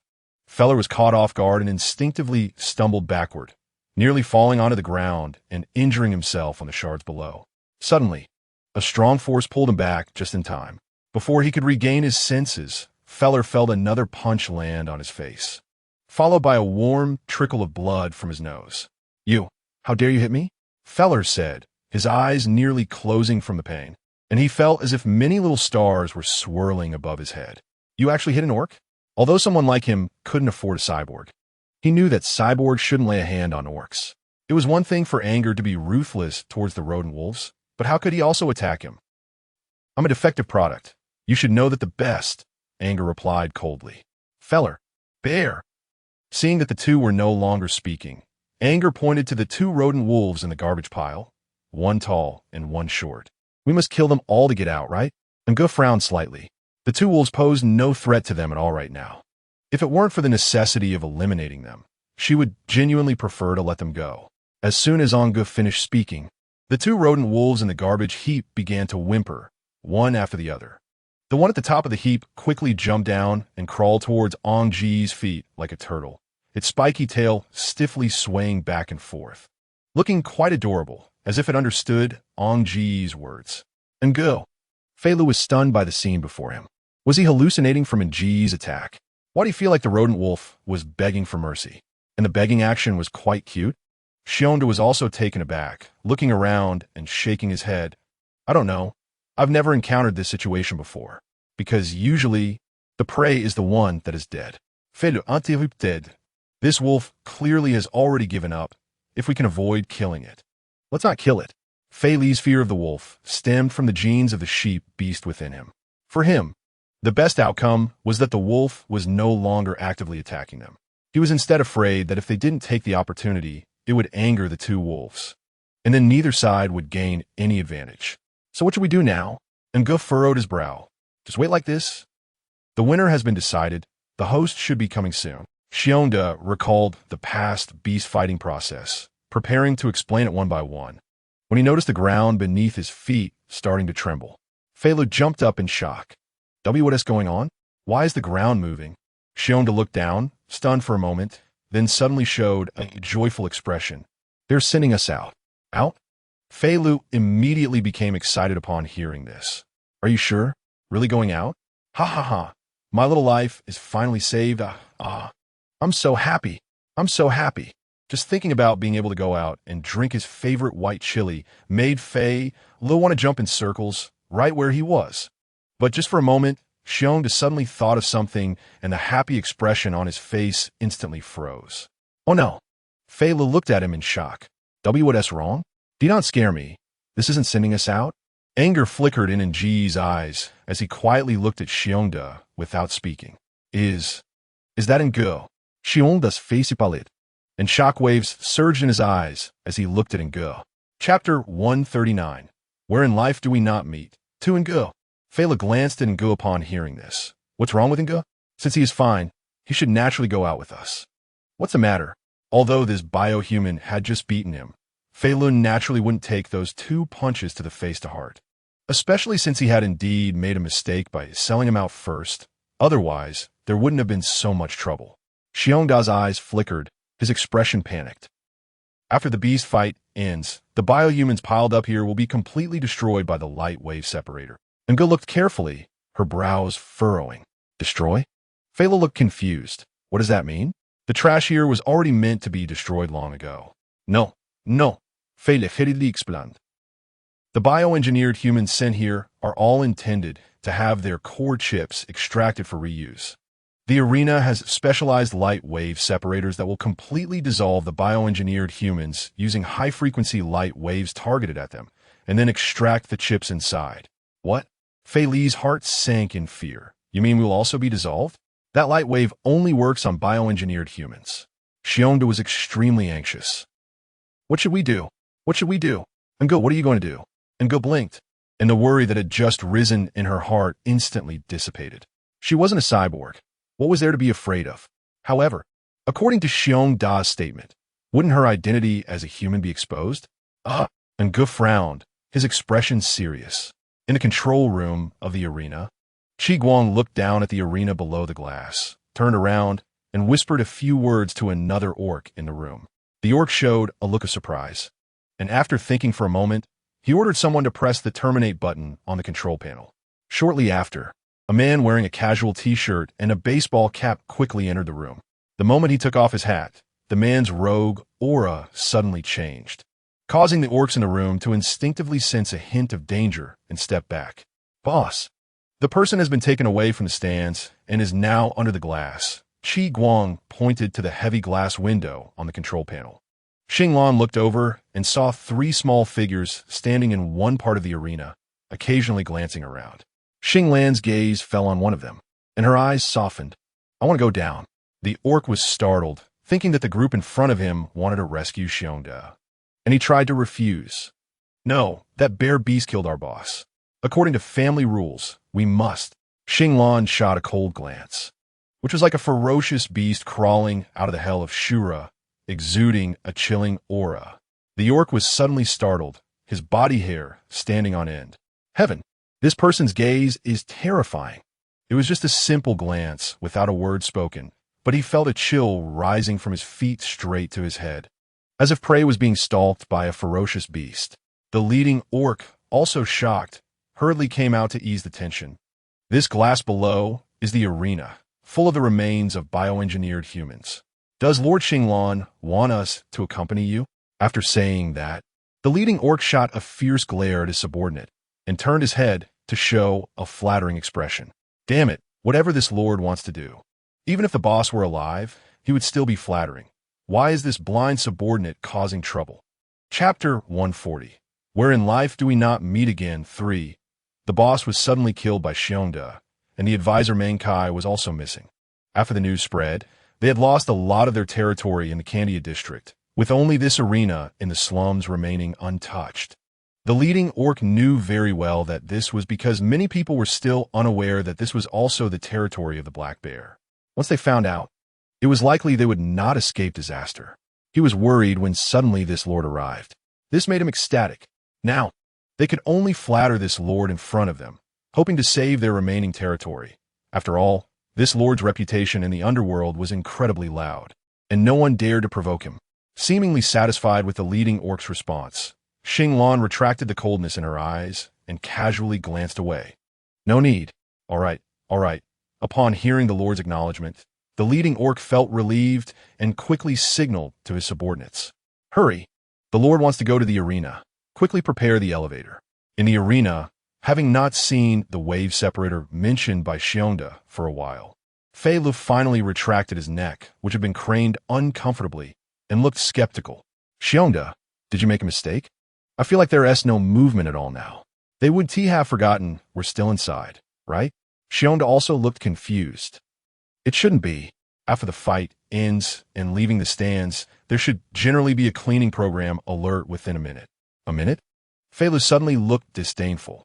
How many minutes have passed now? Hey, I say, Xiongda, you're being too honest. Is it fun to scare us like this? Making us worried. Are you happy? Xiongda was taken aback, looking at Ngu, who also had a disdainful expression, and suddenly panicked. No, I didn't mean that. All right, Fei Lu understood. Quickly tell me what we should do next. Should we wait for someone to take us out, or do we need to find our own way out? Out? Xiongda was stunned, looking at Ngu with hopeful eyes, and suddenly realized. If we want to go out, we need the elevator. The elevator? Fei Lu, upon hearing this, raised his head and looked around.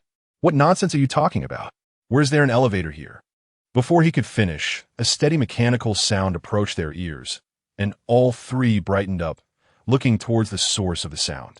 After a short while, an elevator suddenly appeared at the wall door, its metallic sheen contrasting with the metal wall color of the arena. With a ding, the elevator opened, and a person walked out. Seeing this, Fei Li's eyes sparkled with excitement. Hey, there really is an elevator. Someone is here to take us out. He quickly dragged Nji's hand and rushed over. Hi, brother, are you here to take us out? We won the fight. The rules here say that as long as we win, we can live. Fei Li's voice abruptly stopped, and his steps froze in place. Shit, what did he see? A man. A terrifying man. Although he was just standing there quietly, his gaze was as fierce as a bloodthirsty rodent. No. The red eyes of a rodent radiate obvious killing intent, but this person's gaze was another kind of chilling coldness that penetrated to the bone. It left him momentarily stunned with fear. Xinglan stood outside the elevator, her gaze ominously fixed on the hand Fei Lu was holding in Nji's, with cold light radiating from her eyes. Chapter 141. Where in life do we not meet again? For Fei Lu was dazed, looking at the man who suddenly appeared in the elevator, and then slowly following the man's gaze to his hand holding Nji's. After a brief moment of mental blankness, he suddenly beeped, his beast-like pupils shrinking sharply. In the next moment, he almost flung Nji's hand away, diving into Xiongda's arms as if fleeing for his life. Ngu. Xiongda. Seeing Xinglan suddenly appear in front of her, Ngu was undoubtedly shocked, but the surprise in her eyes faded quickly, and her lips immediately curled into an incredibly obedient smile. Alan, what a coincidence to see you here. He truly. Where in life do we not meet again? She had been thrown into a garbage heap, and yet they could still meet. Hearing the familiar soft and sticky voice, the chill in Xinglan's eyes dissipated by more than half, and in an instant, he returned to his usual carefree demeanor, slowly walking toward Ngu with a mischievous smile. Does little Ngu miss me? Of course I do, with long eyelashes fluttering. Ngu pouted her little lips, looking bright and calm. Does little Ngu want to go out? Yes. The little head nodded obediently. Of course. Who the hell wants to stay in this garbage heap? How about little Ngu answers me a question first? Nji's heart sank at the words, but his expression remained bright and harmless as he obediently nodded. Sure, what does Alan want to know? Ngu, Xinglan mumut sokti, raising his voice slightly, a cloud of emotion swirling his eyes as he took another step forward. Is that so? Are they primitive humans? What is it? Ngu pretended not to understand, his eyes blank and confused. Xinglan's beast-like pupils narrowed slightly, and his gaze on Ngu lingered for a while before he suddenly looked around. This place is equipped with a light wave separator specifically designed for bioengineered humans. Ngu should be very clear that even if you do nothing and say nothing, I will still get the answer. As long as he makes a gesture, Qi Guang in front of the control panel can press the button to activate the light wave separator. And the bioengineered remains in the entire beast fighting arena will be completely dissolved by the light waves, with the chips embedded deep within the body automatically floating out due to the gravitational pull of the light waves. Before long, Nji's identity will be revealed. A trace of coldness flickered in Nji's eyes, almost imperceptible, but the next second, she returned to her previous dazed expression, her soft and tender voice filled with confusion. What exactly was Alon saying? Why couldn't he and Gu understand anything at all? Xinglan looked on quietly, his beast-like eyes slightly narrowed, and the rogue-like smile remained, as always, on his lips. And Gu tilted his head in confusion, his beautiful brows furrowed tightly, as if he really found it hard to understand. Yes, what was he saying? Why couldn't I understand either? Hearing the two of them talking in circles, Fei Lu quietly leaned closer to Xiongda's ear, looking just as bewildered, his expression almost identical to Nji's dazed look. Xiongda silently lowered his head to glance at Fei Lu, who was half a head shorter than him. After thinking for a moment, he looked at Ngu again, his eyes filled with a hint of worry. He recognized this suddenly appearing man. He had seen him from afar when He Xiazi was still alive. According to his companions, this was an impressive figure, someone whom even He Xiazi had to treat with respect. But why would such an important person know Ngu? And they seemed quite familiar with each other. You don't believe I will press the button? Finally, facing Nji's confused expression, Xinglan's eyes once again showed hesitation. Could it be that he was overthinking it? Otherwise, why wasn't the person in front of him scared at all? Press what button? Doesn't Ngu need to help? Ngu blinked and took a step forward, his bright black eyes revealing an eagerness to help. In that moment, Xinglan's brows finally furrowed slightly. Chapter 142, Where in Life Do We Not Meet 5? In reality, Ngu was also sweating nervously. She was very clear about the implications of Xinglan's words and knew that she was currently engaged in a psychological battle with him. Xinglan was betting that she would be afraid. After all, once her identity as a human was exposed, her fate could be imagined. She was also betting on Xinglan's many concerns. She understood that he couldn't quickly figure out her true identity, whether she was a biogenetic being or a human. If she really was a biogenetic being, once Xinglan pressed that button, she would be dissolved by the light wave and completely disappear. But recalling how Xinglan had taken care of her on the plane, she felt that he was quite interested in her. She was gambling on his reluctance to harm her. On the other hand, if her human identity was truly exposed, the power of the person in front of her might not be able to possess her alone. Thinking back to the conversation between Guang Ji and him on the plane, she could easily guess that Xinglan's group had just recently become independent. Although they had some power, they still needed to grow. At this time, they should understand the importance of hiding their strength and accumulating power, rather than becoming the target of public criticism. She was still in the arena. Although she had left the stands, it was still not a safe place. Therefore, she was also betting on Xinglan's concerns. It must be said that Ngu won the gamble. After a moment of silence, Xinglan retracted his worried brows and restored the previous rogue expression on his face, curling his lips. Since little Ngu doesn't like it here, shall we leave? Ngu nodded, suddenly letting out a sigh of relief in her heart, still obediently nodding her head. Okay. However, despite saying that, Ngu remained standing in place without moving. Xinglan's lips curled slightly, but he didn't point it out, turning around and walking towards the elevator. Seeing this, Ngu followed slowly. Behind them, Fei Li's eyes lit up as he dragged Xiongda along. Therefore, when the four of them emerged from the elevator again, the control room clearly felt a bit crowded. The leading orc's gaze lingered on Xiongda for a while, then shifted back and forth on Ngu. After pondering for a moment, he bowed slightly in front of Xinglan.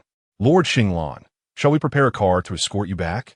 Although he didn't understand what Lord Xinglan was planning, since Lord Xinglan wanted to take someone away, he naturally didn't dare to refuse.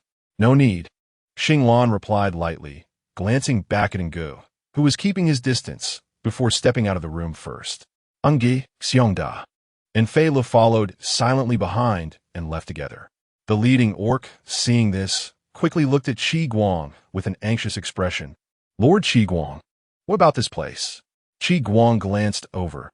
Who dares to meddle in Lord Xinglan's territory? The leading orc was stunned for a moment, then immediately beamed with joy, repeatedly agreeing. Yes, yes, yes, from now on, this place belongs to Lord Xinglan. Ha ha! In Lord Xinglan's territory. Who would dare to cause trouble? On the side, Guangxi also took over the conversation, changing from his usual loud demeanor to a serious expression. From now on, Lao Shuchong will stay here. If anyone dares to cause trouble, notify me at any time. The leading orc's eyes lit up at these words, looking at Lao Shuchong as if he wanted to burn incense and bow down. Good, good, good. Please take care of us in the future. Brother Chong, we will definitely treat you well. Lao Shuchong was completely confused.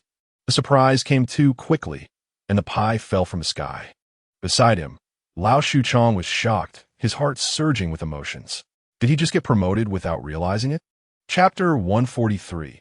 Where in life do we not meet? 6. Lao Shuchong forcibly suppressed his excitement, but unfortunately, his boss was still beside him. He then imitated his boss's calm demeanor and gently nodded, with an inscrutable expression. Oh my God, he really chose the right boss. He never expected that his boss would be a core member under Lord Xinglan. You have to know how many people wanted to send their names, but had no way to do so. Unexpectedly, it was Lao Shuchong who stumbled upon it by chance. For a moment, Lao Shuchong looked at his boss with even more admiration. On the way, Guangxi noticed the surrounding silence and instantly returned to his usual self. Brother Qi Guang, why did Lord Xinglan bring those 3 people back? It's one thing to bring them back, but their car suddenly had no space, making it so that he and Brother Qi Guang had to walk back. Guess.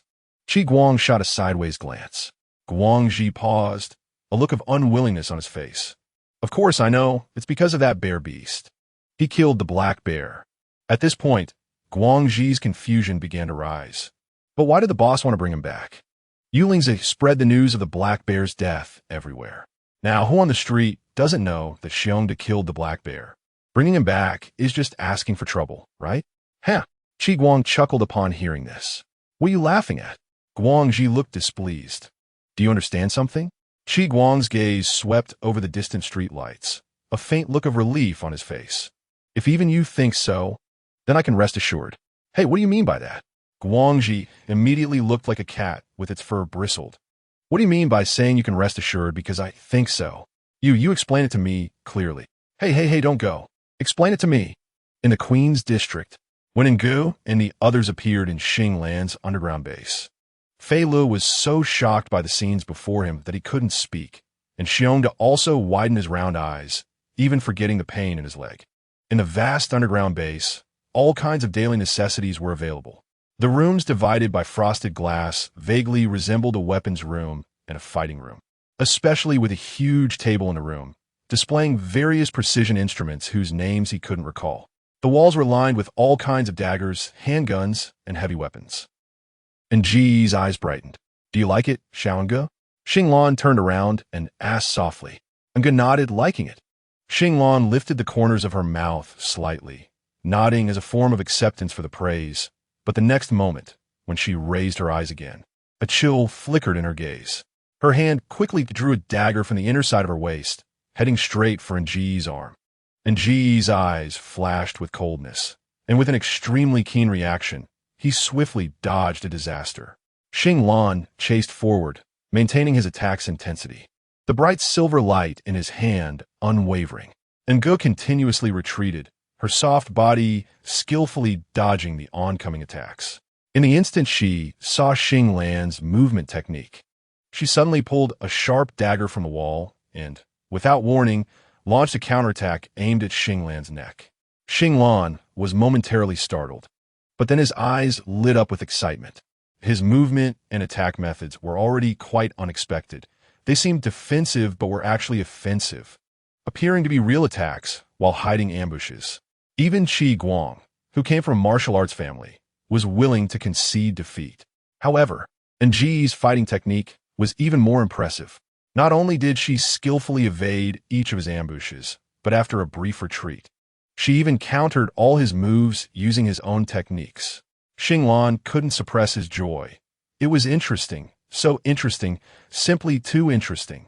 Chapter 144. Where in life do we not meet? 7. Noticing that Xinglan was momentarily distracted, and Ji's eyes brightened.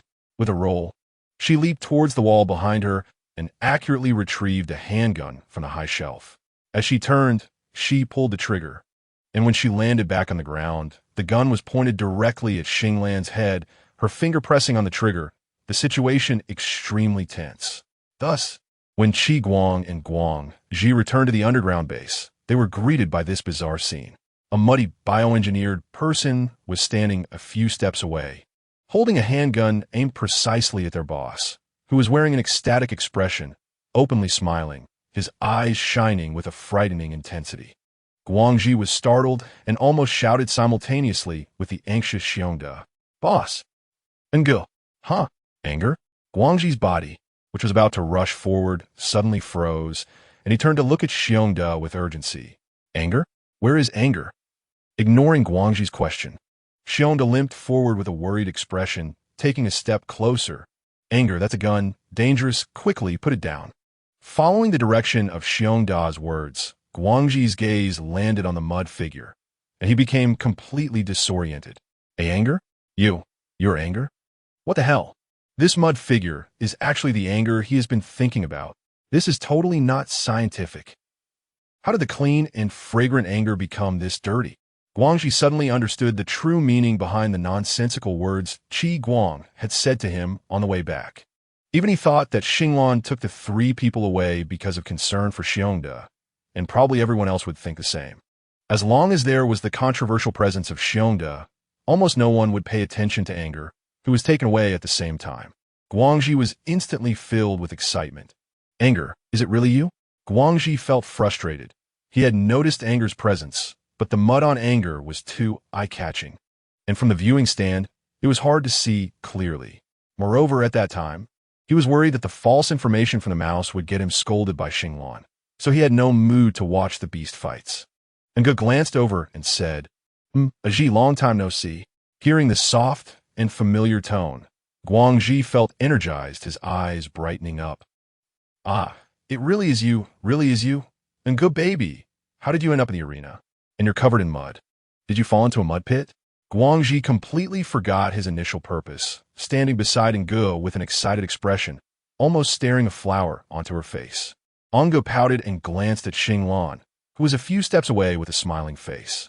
She immediately lowered the gun in her hand and let it hang by her side, her gaze returning to Guangji, putting on a tired expression. Aji, Ngo is so sleepy. Ngo needs to recharge and sleep. Huh? Guangji was taken aback for a moment.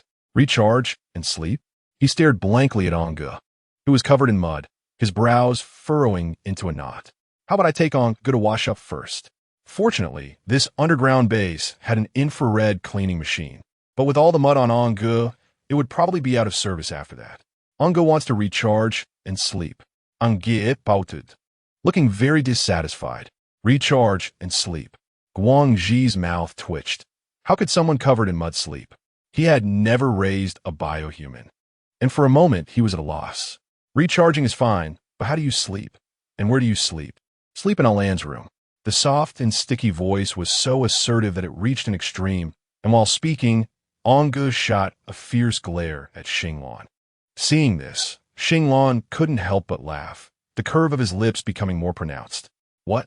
Guangji's mouth twitched even more, and he instinctively turned to look at his boss, but seeing his boss's face full of smiles, he was momentarily frozen in place. Hey, am I blind? Is the boss's strange attitude an acknowledgement? Chapter 145. Where in life do we not meet? 8. I'll take you. Qi Guang finally spoke up. Ngo turned to look at Qi Guang, his gaze shifting across Qi Guang's muddy little face, and he smiled and said, Thank you, uncle. Qi Guang. Uncle? Is he calling him that? Seeing that Ngo was attracted to Qi Guang, Guangji immediately felt displeased. Last time, because of Bai Tao, he missed the chance to hold Ngo, and he had been remembering that regret. Thinking of this, Guangji quickly blocked Qi Guang's way, obstructing their mutual gazes, and pulled Ji's hand, quickly leading him downstairs. I'll take you there, Ngo, the boss's room is downstairs. Qi Guang.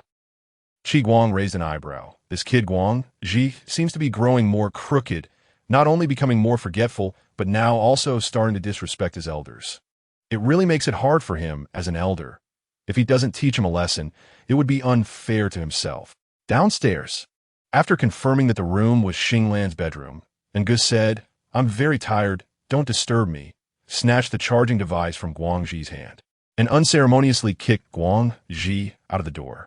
And Gu quickly locked the door, wedging a charging device against the threshold, and then placed an inverted glass on top of the charging device to prevent anyone from breaking in. After confirming that there was no sound outside the door, she finally felt at ease to grab a random piece of clothing from the wardrobe and hurried to the bathroom. She felt really uncomfortable now, covered in mud. Just the smell alone was enough to make her want to drink a whole pot of something. She had to wash her body quickly. Who knows if there were any germs in all that mud? As for why she had to occupy Xinglan's bedroom, there was no other choice. Here, if there was a place least likely to have surveillance cameras, it would probably be that guy's bedroom. Anger pressed the bathtub switch, glancing at the smooth walls of the bathroom with a frown. The corner of her mouth twitched. If someone really had installed a camera in her bedroom bathroom, how twisted must their mind be? It was 4 a.m. Suddenly, a sneaky figure appeared outside the villa, stealthily hiding behind the lawn one moment and darting behind a big tree the next, seemingly carrying an enormous backpack, jumping awkwardly towards the villa. Which family's rabbit was set loose? 17 looked at the shadow on the monitor, biting off a piece of carrot with a gloomy face. Rabbit? What rabbit? 16, looking at the carrot in his hand, felt a pang of hunger. Why the hell would a tiger beast eat something like a carrot? Look!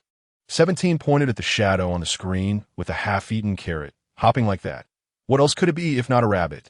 16, with his hungry eyes glowing green, turned to look. Don't talk about rabbits. Even if a carrier battle group showed up, wouldn't matter. Given the commander's current state, just his expression could scare someone to death. It's best not to disturb him unless it's a level 3 alert or higher. Or we might not even have carrots to eat tomorrow. Just handle this rabbit casually. I have to say, this rabbit has quite the guts. Stealing something and coming here, isn't that just asking for trouble? Hey, wait. The two of them exchanged a glance. A strong sense of unease suddenly surfacing in their hearts. Why did they feel like they had seen this scene somewhere before? They held their breath and looked at the screen just in time to see the so-called rabbit lean in front of the camera, silently gesturing with an exaggerated face. Hurry, let me in. The rabbit on the other side of the screen was frantically pointing at its own face, as if afraid the people on this side couldn't see it. 17's carrot dropped to the ground in shock. 16's eyes, which had glowed green just a moment ago, widened in astonishment. Holy crap! Quickly notify everyone. Level 1 alert. Level 1 alert. Hurry, hurry, hurry. Chapter 146. Doubts once again shaken. In no time, the entire villa was lit up. In the living room on the ground floor, 17 stood to one side, watching Lu Haochu, who was slumped on the sofa chair, sweating profusely, and then looked at the commander who had just come downstairs after answering a call, his eyes filled with fear. If young Master Lu knew that Anger was trapped under the collapsed underground parking lot, uncertain of her fate, wouldn't he cause a scene? Now, they could only hope the commander would say something to brush it off, and after they dragged Anger out of the parking lot, they could quickly send her for repairs. Perhaps this matter could still be covered up. Sure enough, when he saw Yulingza coming down from upstairs, Lu Haochu, who had been panting heavily just a moment ago, hurriedly sat up straight. I think my Anger is precious. I'm here to take her away. He had been caught by his grandfather and confined to recover from his injuries, but he couldn't let go of Anger. After all, he was the only one who knew Anger's human identity. He suddenly left without explaining anything clearly, and Ayu was sharp. He was really afraid Anger wouldn't be able to handle it. So while everyone was asleep in the house, he sneaked out in the dark, not even daring to wear shoes for fear of alerting his grandfather and the servants. On the way, he thought about how Anger would definitely not dare to eat anything next to Ayu, so he ran to the supermarket to buy a bunch of food, and that was why he hurried here, exhausted. He figured it out. He planned to take Anger to his private villa directly. There would be no surveillance, no danger, no guessing, just the two of them. Just thinking about being able to live in the same room with Anger, carefree and together day and night. made Lu Haochu feel as if he could fall into a honeypot. Moreover, if he didn't take anger away soon, his grandfather might really think he had given anger to Yu. What a joke! Everyone knew you didn't like bioengineered humans. And anger wasn't someone he could just give away. These two couldn't possibly be together. 17 stiffened at his words, silently shifting her gaze towards her commander, not daring to breathe. The commander was so smart. He would surely find the best excuse to brush it off. She's missing, Yulingzi said succinctly, his gaze fixed on Lu Haochu's face, seemingly trying to confirm something. He had just received the accident report from the parking lot scene. And aside from finding the bodies of the black bear and 2 other bear beasts under the collapsed stones, there were no remains of any bioengineered humans left. 17 looked at her commander in shock, and after a moment of blankness on her face, she rolled her eyes up to the ceiling. Huh? Lu Haochu was momentarily taken aback. What's missing? You mean anger? Hey you, didn't you just say on the phone that anger was already resting? After the call, she went missing. Yuling's expression was calm. Lu Haochu suddenly jumped up from the sofa. What? A panic surged in Lu Haochu's heart.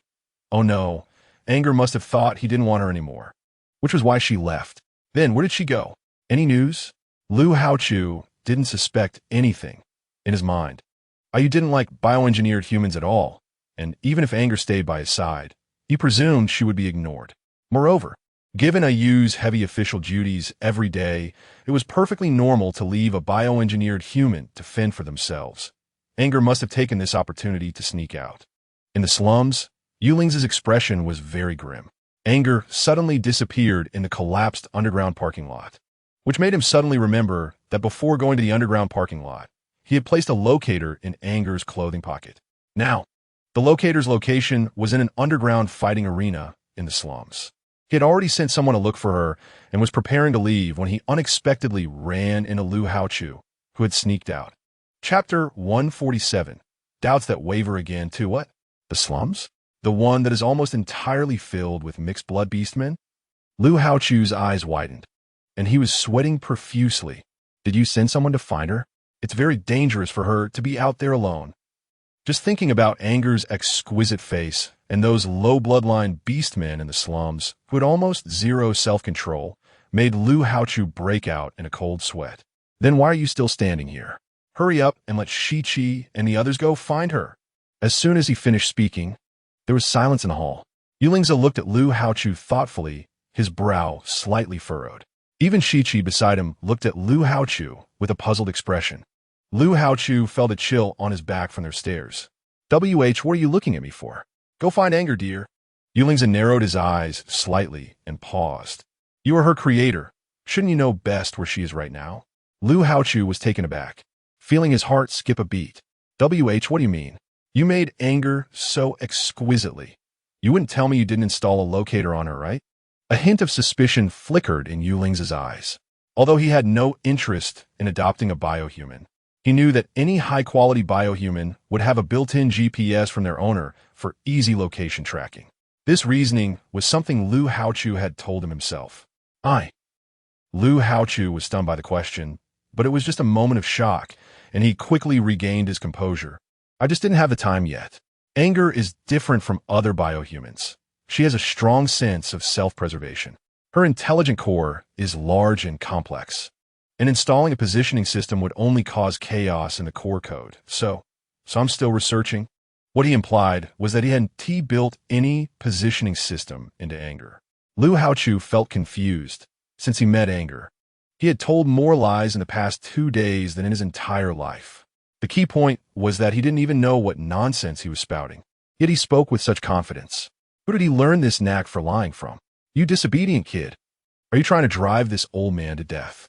A scolding voice came from outside the room, and in the blink of an eye, Lu Haochu was so startled that he wanted to hide in the room, but unfortunately, as soon as he rushed towards the stairs, a pair of hands tightly grabbed him. Are you trying to run? Do you think if you run out, we won't be able to find you? Let me tell you, there's no one in this world that Lu Shaoli, can't find. You're simply trying to drive me crazy. As soon as Lu Shaoli entered, he saw Lu Haochu trying to escape. So he quickly took a step forward and grabbed the other person, scolding him first. He had been exhausted from searching for Jun Xinglan's whereabouts for 2 days without sleep. And just when he had some leads and was about to take a short break to refresh himself, he was suddenly kicked out of the room by the old man, nearly falling to the ground. Good heavens, you can even climb walls? You can act. You can pretend to sleep. Do you know that you're making it hard for me? If you're going to run, at least go further away. Why did you come back here to do this? Are you kidding me? Taking advantage of the old man still being outside, Lu Shaoli lowered his voice and fiercely dragged him down the stairs. Do you know the old man was so angry he almost broke my legs? If I become disabled, the first thing I'll do is have someone chop you up. Lu Haochu was taken aback by this. Hey, no, don't push everything onto me. Why should my running out make Grandpa want to break your legs? Isn't something off here? Lu Shaoli was also stunned, but then he fiercely leaned forward, looking as if he wanted to eat the person in front of him. The old man said he wants to kill the chicken to warn the monkey. I'm that chicken. Chapter 148. Doubts that waver again. 3. Isn't it too miserable for him, the eldest son of the Lu family?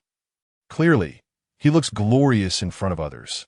But as soon as he goes home, he gets scolded by the old man in various ways.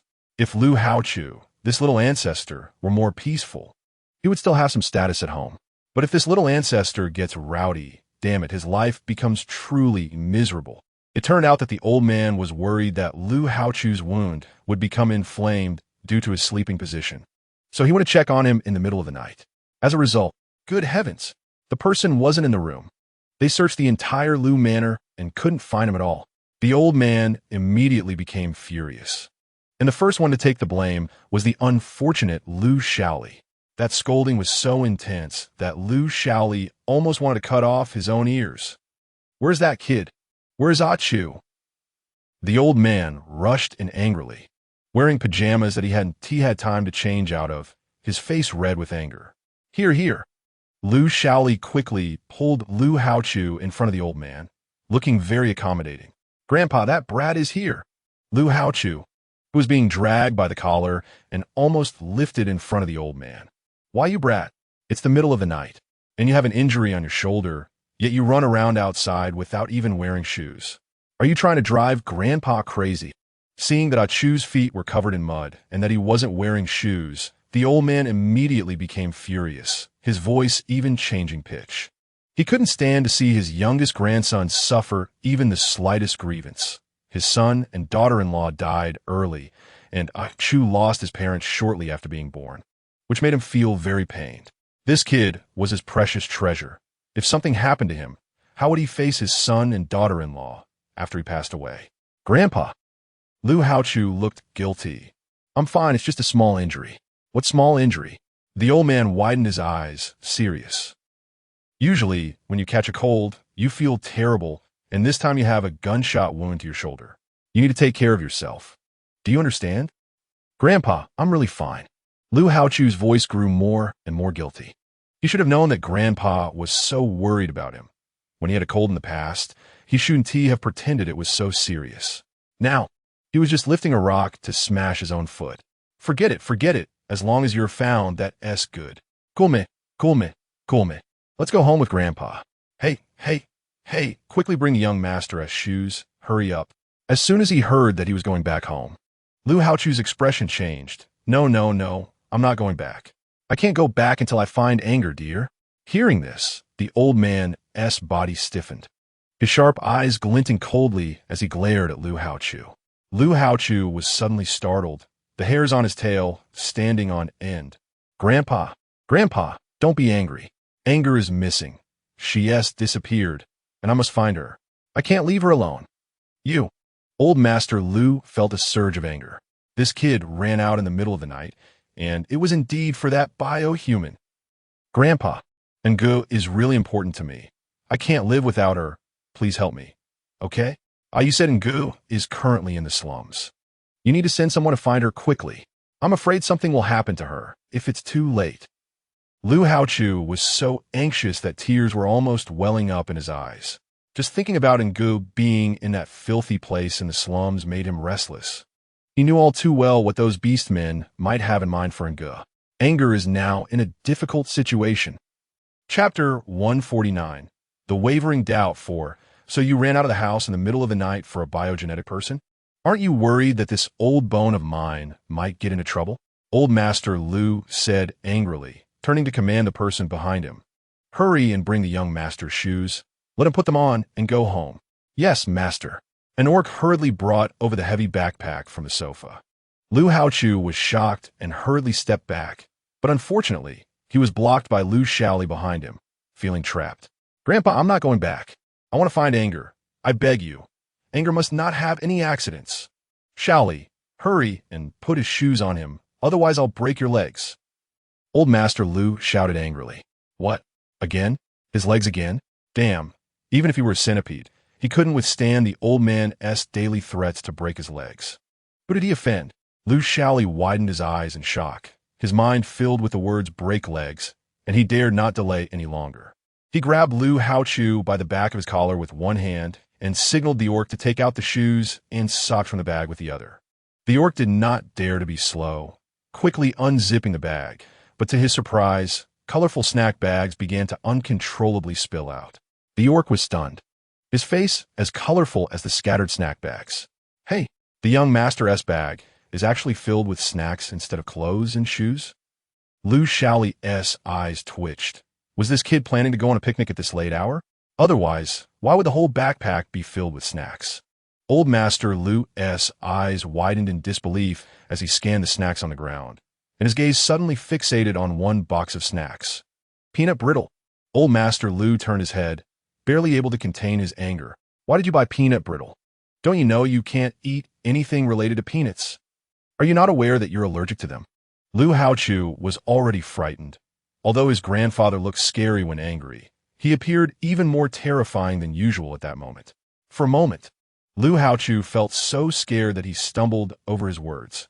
I know, this isn't for me to eat, this is. Lu Haochu paused, his heart suddenly sinking. Oh no, almost said the wrong thing. This was because I was in a hurry while buying things and didn't see clearly, so I bought it together. Why is it again this peanut brittle? He thought that Anger hadn't been able to try this new product at the amusement park, so he specially bought a box to make it up to Anger. How? How did it go wrong again? Seeing Lu Haochu, so anxious that he almost started pacing in place. Yuling's gaze slowly swept over the scattered snacks, and he fell silent again. It must be said that Lu Haochu's attitude towards Anger was truly strange. If there was anyone in this world who could make Lu Haochu obedient, it would undoubtedly be Old Master Lu. However, Old Master Lu had only brought Chu home for about 7 or 8 hours, and Lu Haochu openly defied Old Master Lu's wishes and even ran out at night. Isn't Gu really that important? Although Lu Haochu has always been very protective of his work, his concern for Ngu seems a bit excessive.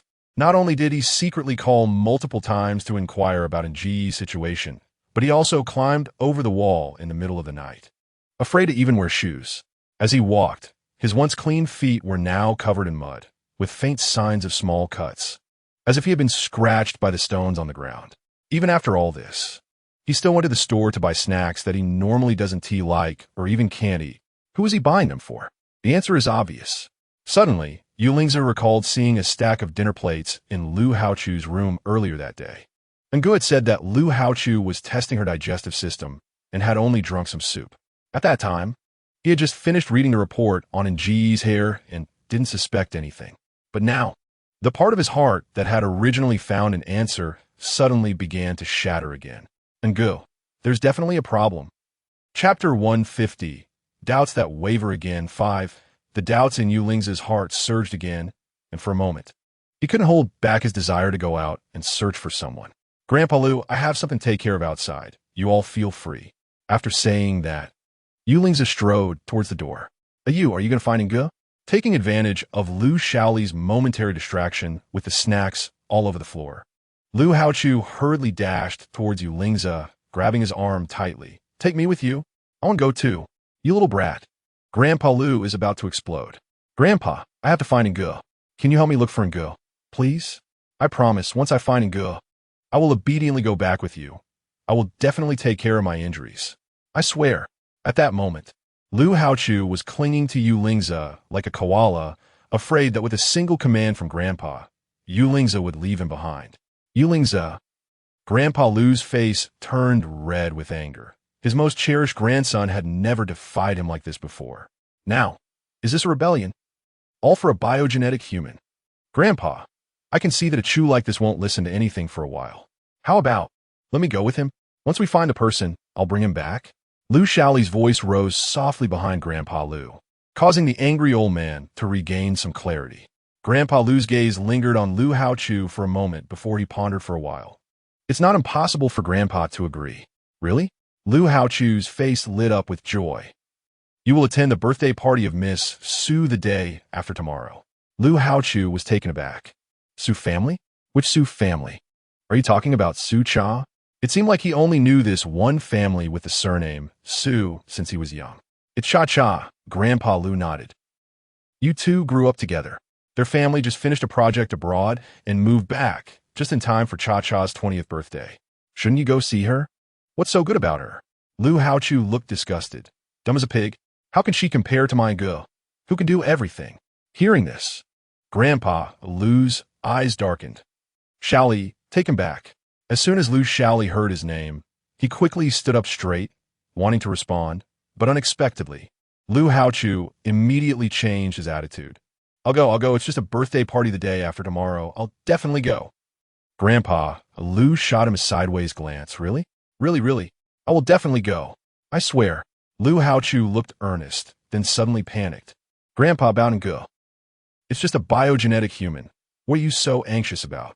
And Go belongs to that, you kid. He isn't anxious, so why are you? Upon hearing this, 17 lowered his eyes expressionlessly to look at his toes, internally complaining, who said that their commander wasn't anxious. Their commander was so anxious that he was almost ready to chop them up. Okay, Grandpa. The pleading voice rose again. Got it. Grandpa Lu waved his hand impatiently towards Lu Shaoli, looking disgusted. You go with him to look for her? Make sure to take good care of your brother. If anything happens to your brother, I'll break your legs. Lu Shaoli. Excuse me? Shouldn't his legs have grown out?